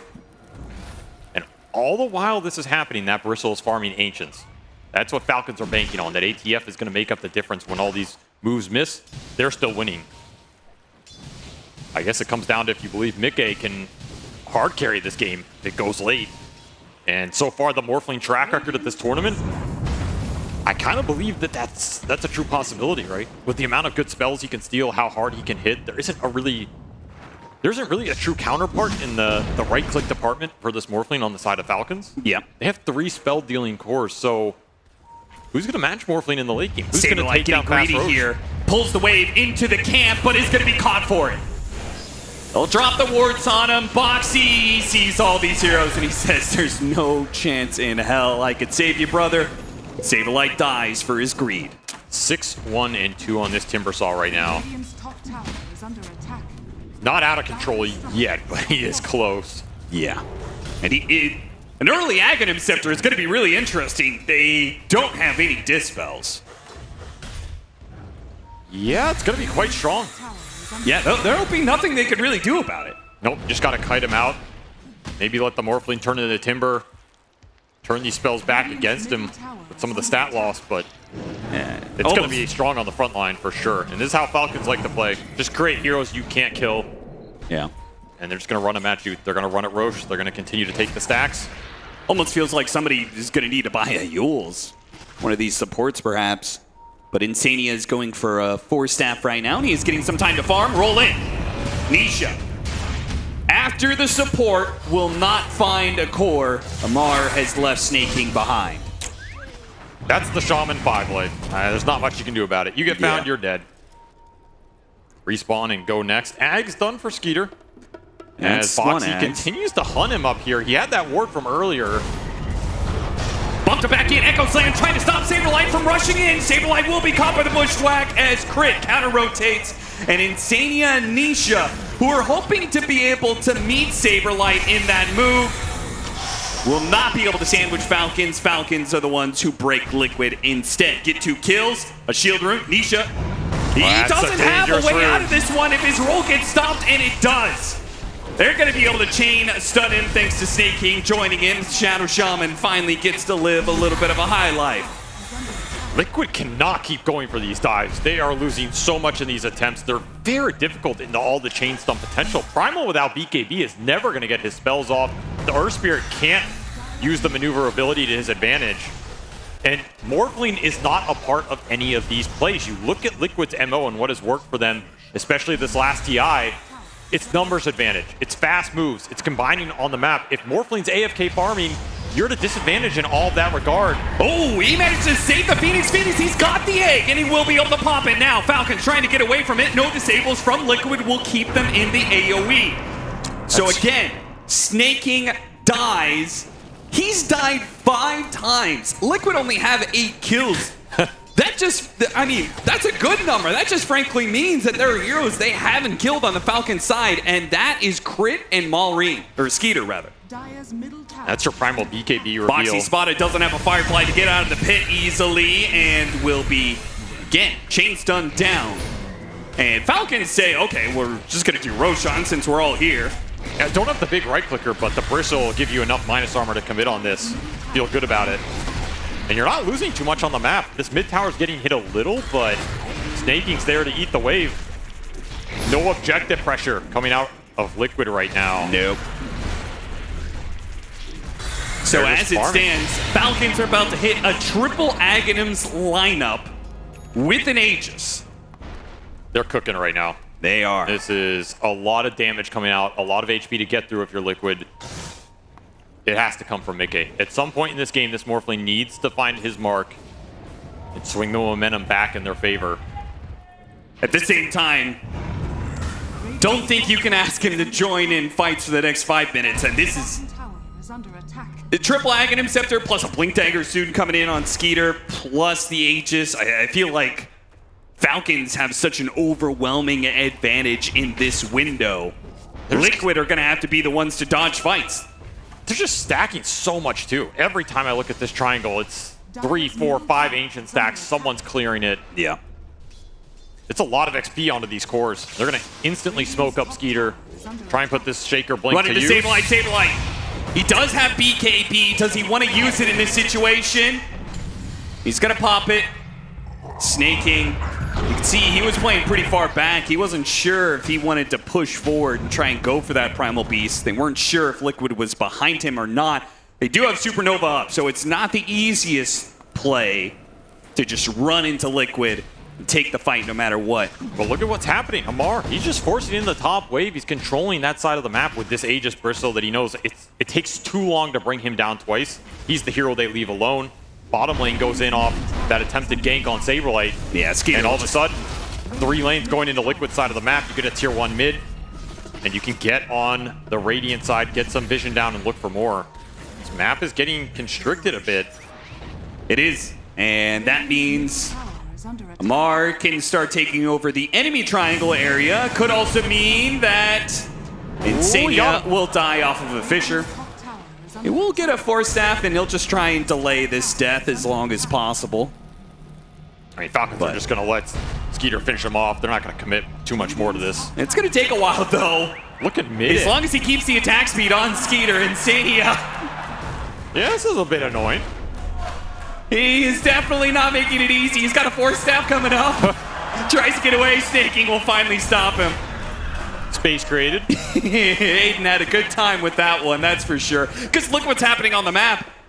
You got Boxy who's going to cut the mid wave, and you've got Mickey farming the enemy Ancients.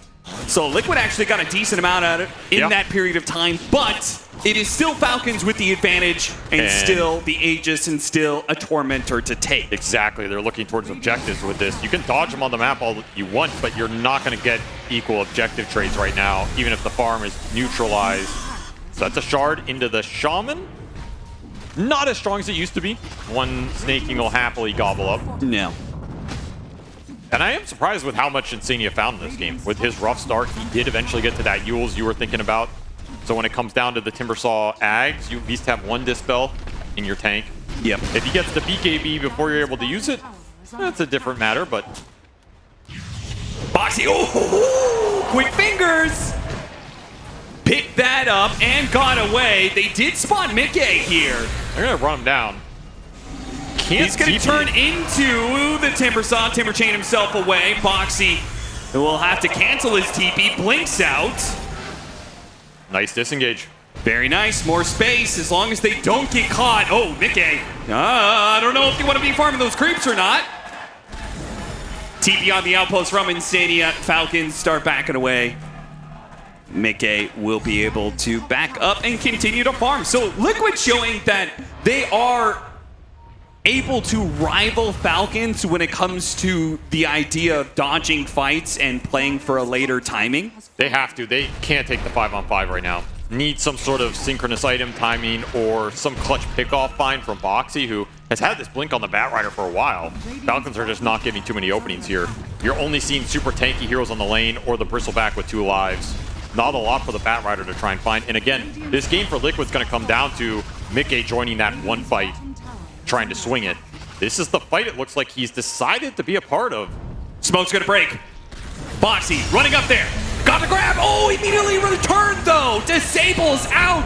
They're still gonna chase after the Shadow Shot. They got it kicked away. Oh, Nisha didn't mean for that one. Magnetized out on the Skeeter. Skeeter's in trouble. He's already dead. And the Supernova's gonna force Amar away as well as Maureen. He has the Timber Chain on out. Meanwhile, Nisha gets cut down by the Whirling Death. Snake King. Somehow he's still alive through all this one. A little bit of close to cluck action. He's gonna get out Glimmer Cave. Fire Spirit's trying to hit him. It doesn't land. Saberlight on the run. Nowhere he can go to. Snake King's got him in his grasp. Shackle him down and chant the song. This Shaman did so much work in that fight.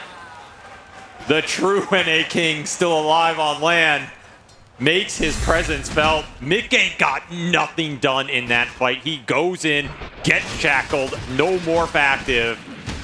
And all of that because Nisha accidentally kicked the Shaman. Exactly. It's a big misstep here. Absolutely not what he wanted to do there. Snake King he'll gladly take it, man. Shaman needs every little bit of help he can get. That's true. You want to give me a free 4-step? I'll take it every time.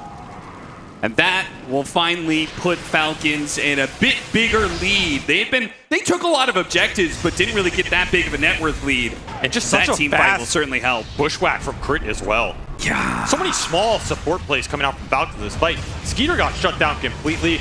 Liquid commit the big ults on him. That fight doesn't look too bad until that Hex comes out on the Morph lane. And yeah, Snaking, smiling all the way to the bank on that one. 5 deaths manages to delay the 6th for now. This is not a game you want to give that Shaman a lot of net worth here. It's going to make Mickey's game that much harder. Yeah. A game that he needs to be able to carry. His team needs to help him out a little bit. And Falcons, that's worth its weight in gold right there. Get a BKB charge out of Nisha. Put that on cooldown for 85 seconds. That just means Liquid can't make a move for a minute and a half. He needs those charges. He needs the extra duration in these fights. More importantly, he needs to start finding some action to scale into these heavier items. Falcons about to take the last remaining tier 2 tower. And we haven't even hit the timing on the second Roche yet. They've done a great job of just killing as much of the map as possible from Liquid. Liquid have done a good job of making sure that this net worth lead doesn't get too far out of control. They have farmed up a lot, but ultimately have not been able to protect any of their objectives. As Amar gets the last hit on the final tier 2 tower. You are giving Falcons a lot here. They're hitting their stride. Triple BKB is going to be available once the BKB arrives for Skeeter, which is 1 camp away. You still have that Ags on the Timber. It's a lot of HP to get through, and you don't have a lot of BKB control. This Pulverize from Saberlight is going to have to connect on a big core target with Supernova nearby. That's the type of fight you're looking for.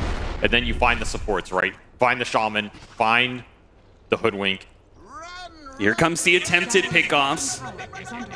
As everybody on Liquid is pushed really aggressively on Falcon's side of the map. They went for Saberlight, the top part of the map. He managed to see that coming. Yeah, the wards are good right now. Boxy has made sure they have deep vision to play around and continue the split push that's been really annoying for Falcons. Their catch is not amazing. The Shaker can contribute some, but he's also got to keep up the farm here. I do wonder if this late Roshan spawn is going to play against Falcons a little bit. I think they would love to just take another Rosh and just, you know, absolutely. Take advantage of this triple BKB timing you're talking about. They're just going to be so strong. And they have this huge streak on the Timbersaw. So if Liquid managed to bring Maureen down, that's going to swing a lot of gold their way as well. He's a big target. Very wanted at the moment. Got to find the initiations, though, if you're Liquid. And Falcons are just continuing to present that unbreakable frontline with these tanky heroes. Smoke from Liquid. This is a big one. This team fight goes wrong. It's Roche. It's a lot of map control. You're looking to split push again for another period, and you're not going to be happy. So Conda done for the Morphling. Mickey, what can you find? What can you do with it? Smoke running into smoke here in a second. Saberlight, it's gonna break on him. Throws a rock, immediately tramples into the trees. Spots Maureen. Not sure if that's what he wants. Gonna have to activate his BKB. He did BKB. He dies. Big blunder from Saberlight, and Liquid have to give up on the team fight now. As they jump after him, Skeeter hits the Echo Slam for another kill. They're rolling away, they're diving out, they're trying to get off the map anywhere they can, but Nisha cannot get away. It's a third death on Liquid. You have to commit. There's no way you can go on a core target and commit Pulverize without BKB in there. I mean, what are you saving it for? Once the Pulverize is gone, the triple BKB core lineup from Falcons has free reign anyway. Maureen, he knows Saberlight made a massive mistake there, and he will punish him both inside the game and inside the chat. It feels like Liquid are a little on edge, though. Yeah. They just haven't been able to find the fights they're looking for. There's been a couple small misplays in these fights as well that have cost them big time. Yeah, you don't lose your Morphling, Mickey. Insania, he's gonna walk in a crate here. Awkward situation. He's got a 4-7, he's got a Yules. Can he make the dive out? Bushwhack doesn't land, goes off the map. No TP. Skeeter. Do they know that, though? Maybe they don't know that. He's TP'd off the map so much, it's on cooldown. So Insania just makes a break. They're TPing down. They want to make the counterplay. They think, oh, of course, the Phoenix left. They're not going to be heroes here. But the reality is that, oh, they're going through the gate right now, but they're going to get the grab on him right before the rock comes through. Hits on two. A charge, a grab on the Skater. Both will die. What a find, honestly. Dude, Insania is doing so much work on these side lanes. And immediately Liquid start picking up the pace. They go through the gate, looking for more, looking for Roshan. How did it come to this? Out of nothing, they create an opening, find a massive target in Skeeter, get the clump, second kill on the Hoodwink, and all because this Phoenix was just being annoying on the side lanes and didn't TP out when you thought he did. Liquid finding an opening in this game where there was none. And they will get massively rewarded for their patience and Aegis on a Morphling. Massive pickup. That is Conda done with an Aegis and an Aghanim Scepter that the Morphling is working on. He's halfway there, which obviously is massive in this Morphling versus Earthshaker matchup. Ever since they've given this Aghanim Scepter to the Earthshaker, the Morphling has been one of the best answers to it across the game. It hasn't worked so well in this tournament, but maybe the carry Morphling of Mickey can prove that this counter is still good. It functions so differently now than it used to, right? You're getting a second Shaker, you're getting an illusion. You have to be able to use it well in the fight. It's not straightforward at all, and you're doing it into a triple BKB lineup, so how strong are these stuns actually going to be from the illusion that's just running around? Do you think he's actually ever going to use the alt cast? I think he's not. I think he literally just wants to be able to enchant totem jump around. Yeah, maybe it's just I think that's all he wants. That to me sounds a little expensive, though. Like, you are putting a lot of net worth into just getting the enchant totem jump around compared to just more reliable damage on your hero itself. And there are other good spells to steal. I don't know, to catch 22, it could pay off massively. I could also just see it kind of falter. But the totems, they do hit hard. There is no doubting that. Falcons, man, they have to be the team that puts the most emphasis on Tormentors and taking the enemy Tormentor when they have an advantage. And they do just that again. Falcons taking everything away from Liquid that they can, and Liquid getting nothing for free but a smoke up, a push out. And pushing right into Falcon's side of the map. Is Falcon's expecting this one? Amar's in a placement here. They spot Crit, trying to chase after him. They use a lot of their mobility and don't get a kill. And now Maureen, he's put himself right up in the face. He does get lassoed. He does manage to get off his Aghanim Scepter. It's still trying to burst him down. It's not enough. There is not enough HP for you to be able to survive against the mid-game Morphling, who will cut down support after support. It's 3 kills going to Liquid. Dude, Mickey. He was the hope for Liquid all along, and he is starting to show up now. This Morphling does a lot of damage. You can get that Ags off on the Timber, but you did not BKB. The Aghanim Scepter just got delayed.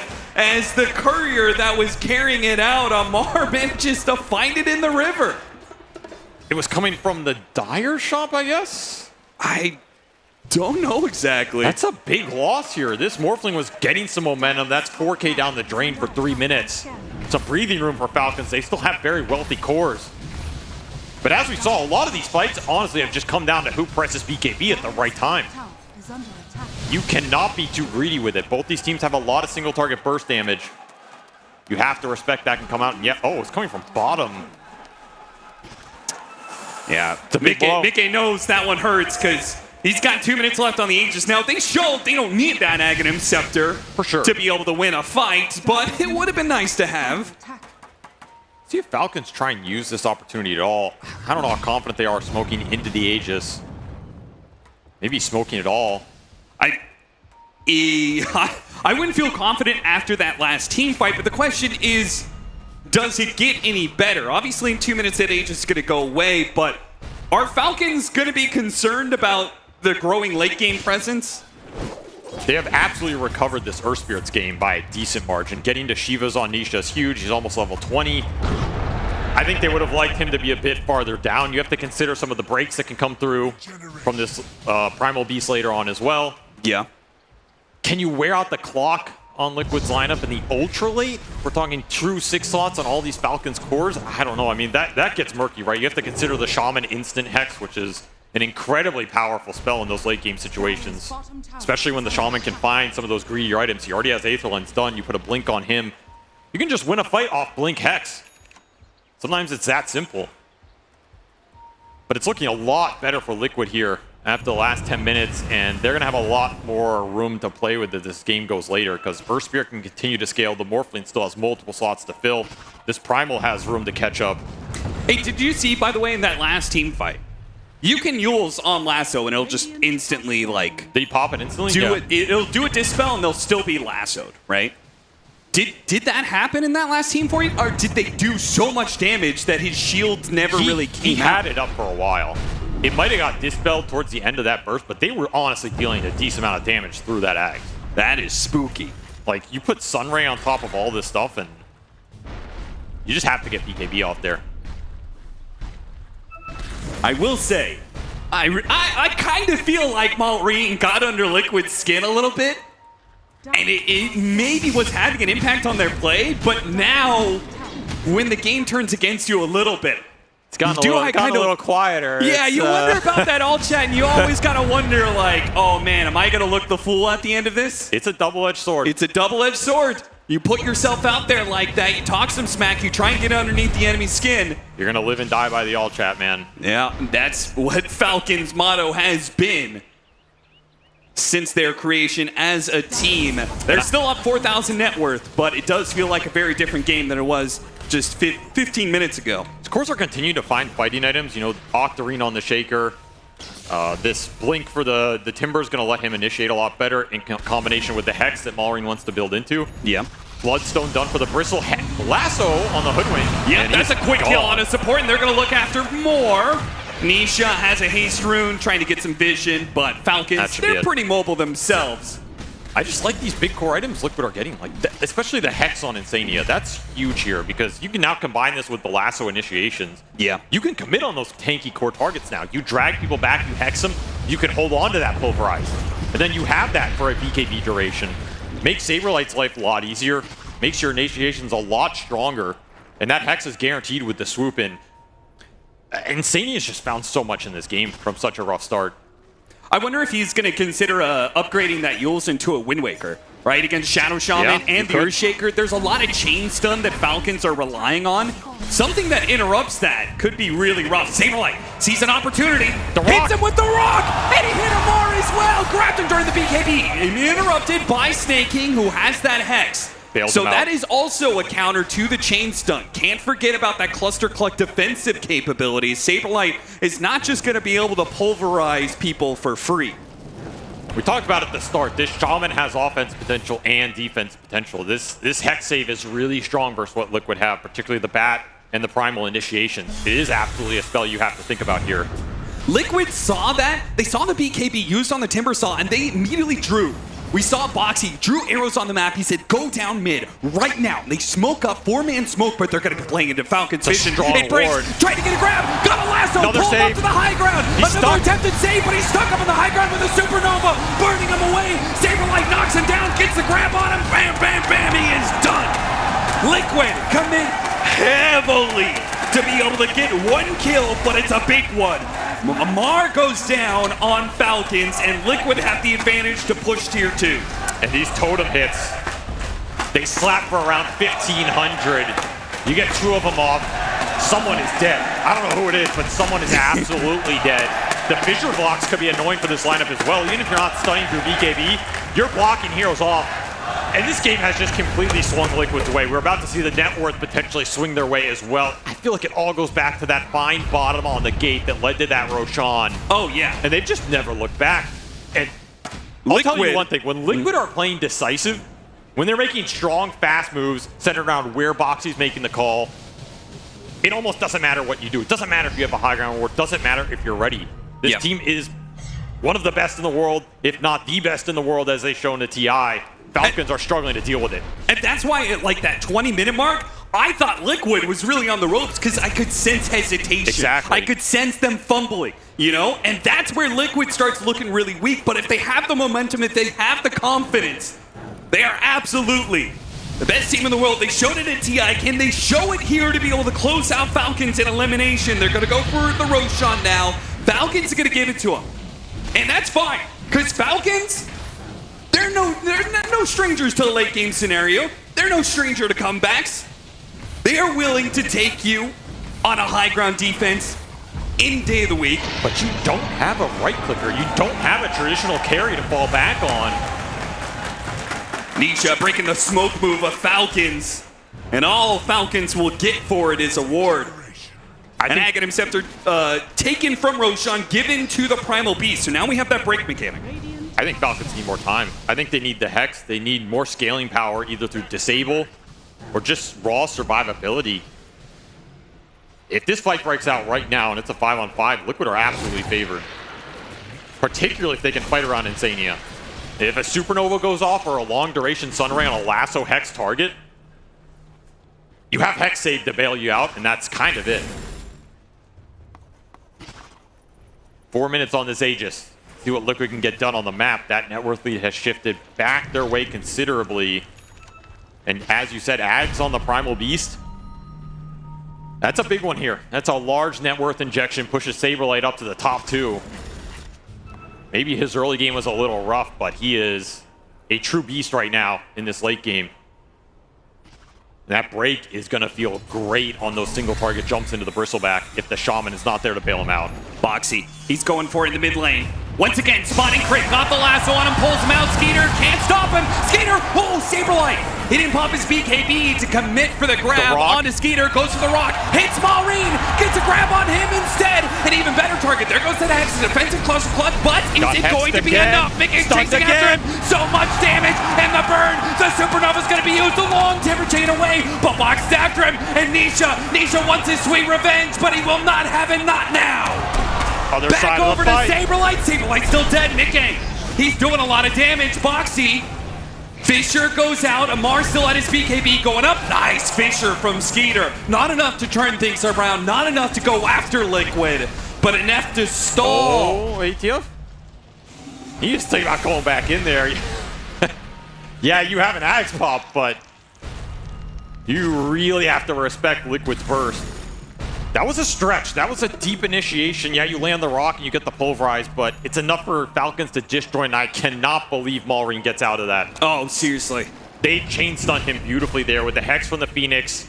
Then you get the roll in. I mean, what a timber chain that he landed there. Yeah, 25 is done for Mickey. He's got the waveform cooldown.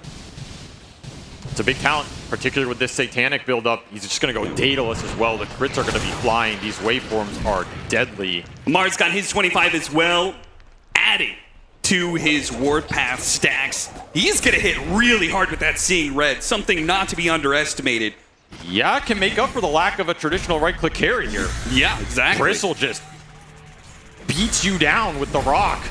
Yeah, He's going to pick that Primal Rock up and start smacking your face with it here in a minute. When he activates Seeing Red, like he just now used to, he was hitting for like 700 damage a hit. Yeah, it gets close to 1,000. Yeah. He doesn't have a lot of attack speed. He does have, you know, Assange and Yasha. Helps a little bit. Extra move speed. You're getting close to the cap. Is this another game you try and go the 60-minute mark, get the force boots, and then you're just rolling around being a beast?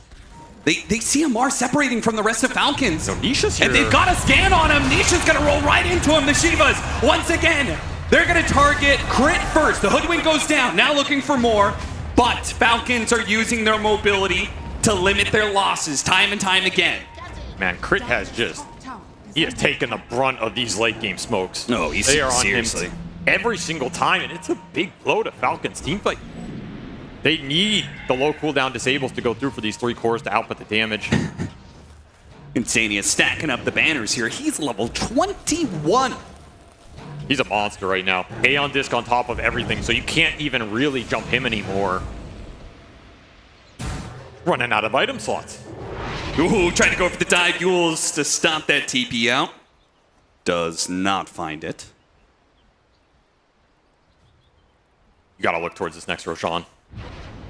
35 seconds left on the Aegis still for Team Liquid. Yeah, but I don't think they're breaking base with yes, it. they're not. So, They're not. You have to just play the map. I mean, it sounds crazy to think about. They have vision on Lamar. They have vision on Lamar. They're going to get the lasso pullback. Skeeter has to stop this, but they got him on the high ground. Saberlight does not push him down. He doesn't commit. The Raw coming in stops the grab. No shackle there. TP out from Lamar, meanwhile. Trying to find these supports. Snaking's not going to get away for long. That Glimmer Cape only lasts so long, but Saberlight and the rest of Liquid, they call it quits. They don't want to keep chasing. And after all, they didn't have Nisha here, so understandably so that they don't force things too much. 5-man smoke. They want to take advantage of the BKB cooldown if they can. What are they going to find, though? These lanes are... This mid lane was in very far. Yeah, I mean... Liquid should have a read of this. It's a BKB for a BKB. Does Falcons really have much of an advantage? It's all about the initiation. Illusion Rune, that could prove pretty big if you can bait something out with it. You're not really expecting Illusions to run in. He's just going to run in for vision. Yeah, Mars just fishing for info, not going to try and bait out anything. Good high ground ward here from Falcons that they're going to play around in the triangle. We'll see if... Skeeter from the south. Bisha, he's going to break the smoke, turns himself into stone instantly, kicks himself away. Well, that is going to be another save mechanism Liquid can play around. It's also going to be a strong initiation tool. Can isolate a target. Boxy almost has BKB. You can see he's afraid of... And he knows Falcons are looking for a pick-off right now around Liquid's base. They've got a lot of good vision. Not just this high ground ward. They've also got the mid ward, though. There's the Hex for the Timber Saw. That gets spotted by the gem. Hex for the Timber Saw. More lockdown. It's going to be the single target disables versus the saves on both sides. Yes. You have to find big core targets. You have to not overcommit initially.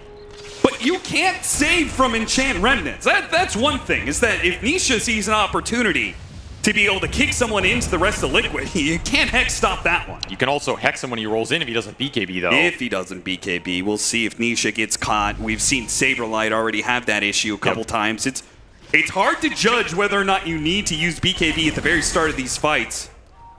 Whether the Shadow Shaman is playing defensively to save people or if he's going to risk his life to try and get that disable. Mar hitting tower. Wards are going to be used. Rolled out immediately onto the Shadow Shaman. Got the silence on him with the Magnetize.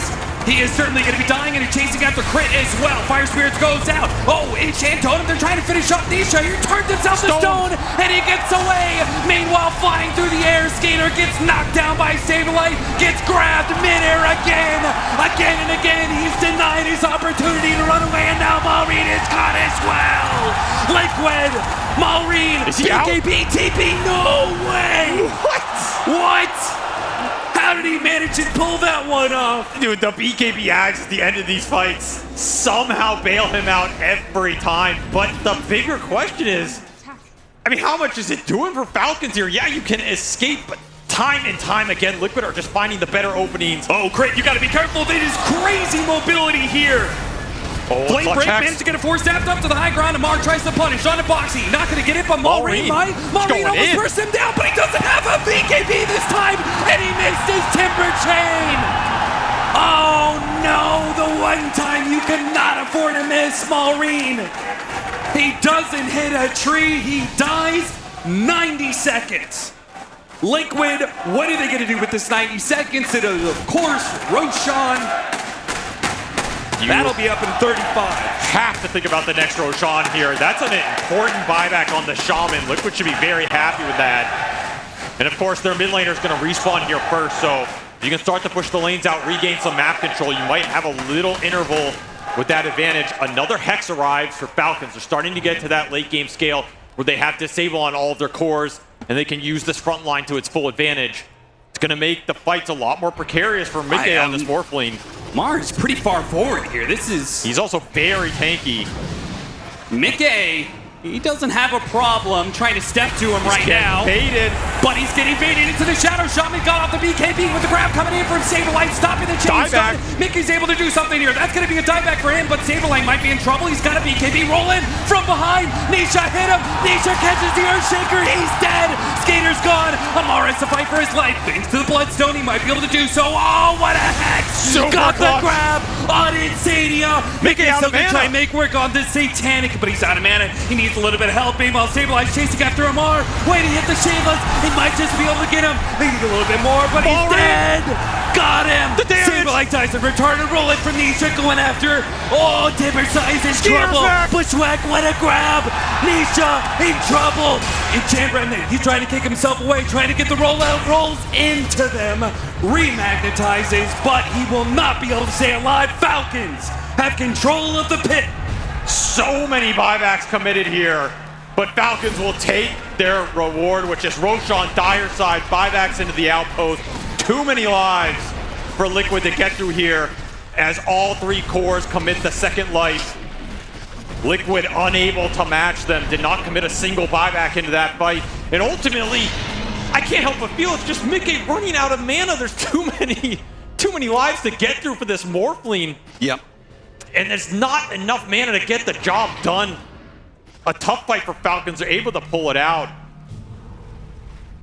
And that clutch Hex from Maureen was so important there. He catches the Phoenix on the dive-in. Yeah, you get a Supernova in the middle of that, and he gets a sight-to-find Supernova. Like, that fight, there's no way Falcons can win that situation. Completely different if Insania is able to have his impact there.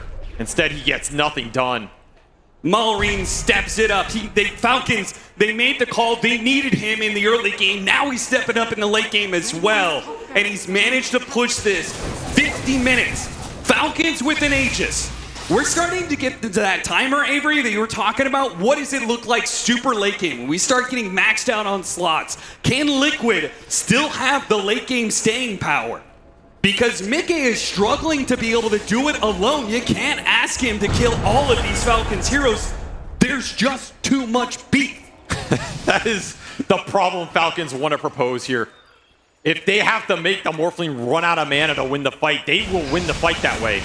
They will get the job done dirty.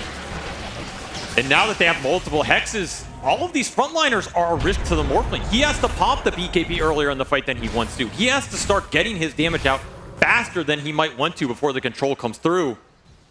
And that's really annoying. Means Liquid had to pop their BKBs at the start of the fight, and then Falcons have shown they'll just kite back. Especially if they have buybacks to just go in a second round. This could be an Aegis that they just play to wear out, get the buybacks back off cooldown, play super conservative. I would not be surprised to see them go that route. We've seen them go there time and time again, and they're the ones stuck in the base right now. They are the ones on the back foot as Liquid on the hunt, looking for a pickoff, looking for anything they can find. Boxy's got to put his Yules back in. It's a base ward. It's a dangerous ward when you're playing against Batrider. Smoke will come out from Falcons. They do not want to get jumped right now. They do have a shield rune on Skeeter. They're pushing into a ward right now. Liquid Not going to be caught underneath that high ground ward. Who gets the jump? Who gets He's the still going to angle? break all the same. Nisha, he rolls in first. Clips gets up to himself. the high ground, gets good vision. Box is going to spot his target. It's going to be Malrine. They got the supernova this time around. Malrine gets off his BKB, Aghanim Scepter, and zips himself away. While Saberlight, he's stuck inside the shackles. Oh, Liquid's having a hard time getting their grab on any sort of hero here. This is not looking the best for them. ATF, he just wants the front line, use this Aegis, give the vision for the fight. He's certainly going to try to. Nisha, Saberlight, and Mickey, they all jump forward, trying to get any of the backline heroes. They are going to go for snaking here. Eontis immediately going to go off. Meanwhile, Saberlight gets the grab onto Amar. Any help with this one? Not quite. Malrine, he rolls in after them, trying to help out Amar with the Bloodstone. Turns around, kills two. Nisha, he's only able to get the Shadow Shaman off of all this. Looks like they ran down Malrine as well. Amar is getting a bit low, chasing after Boxy. Here comes Mickey. Misses the Fissure as he disappears into the night. The invisibility is able to get him away, but Skeeter might still be caught as Enchant Totem after Enchant Totem. Roll it after him. Is he going to be able to escape from this one? Blinks out just in time.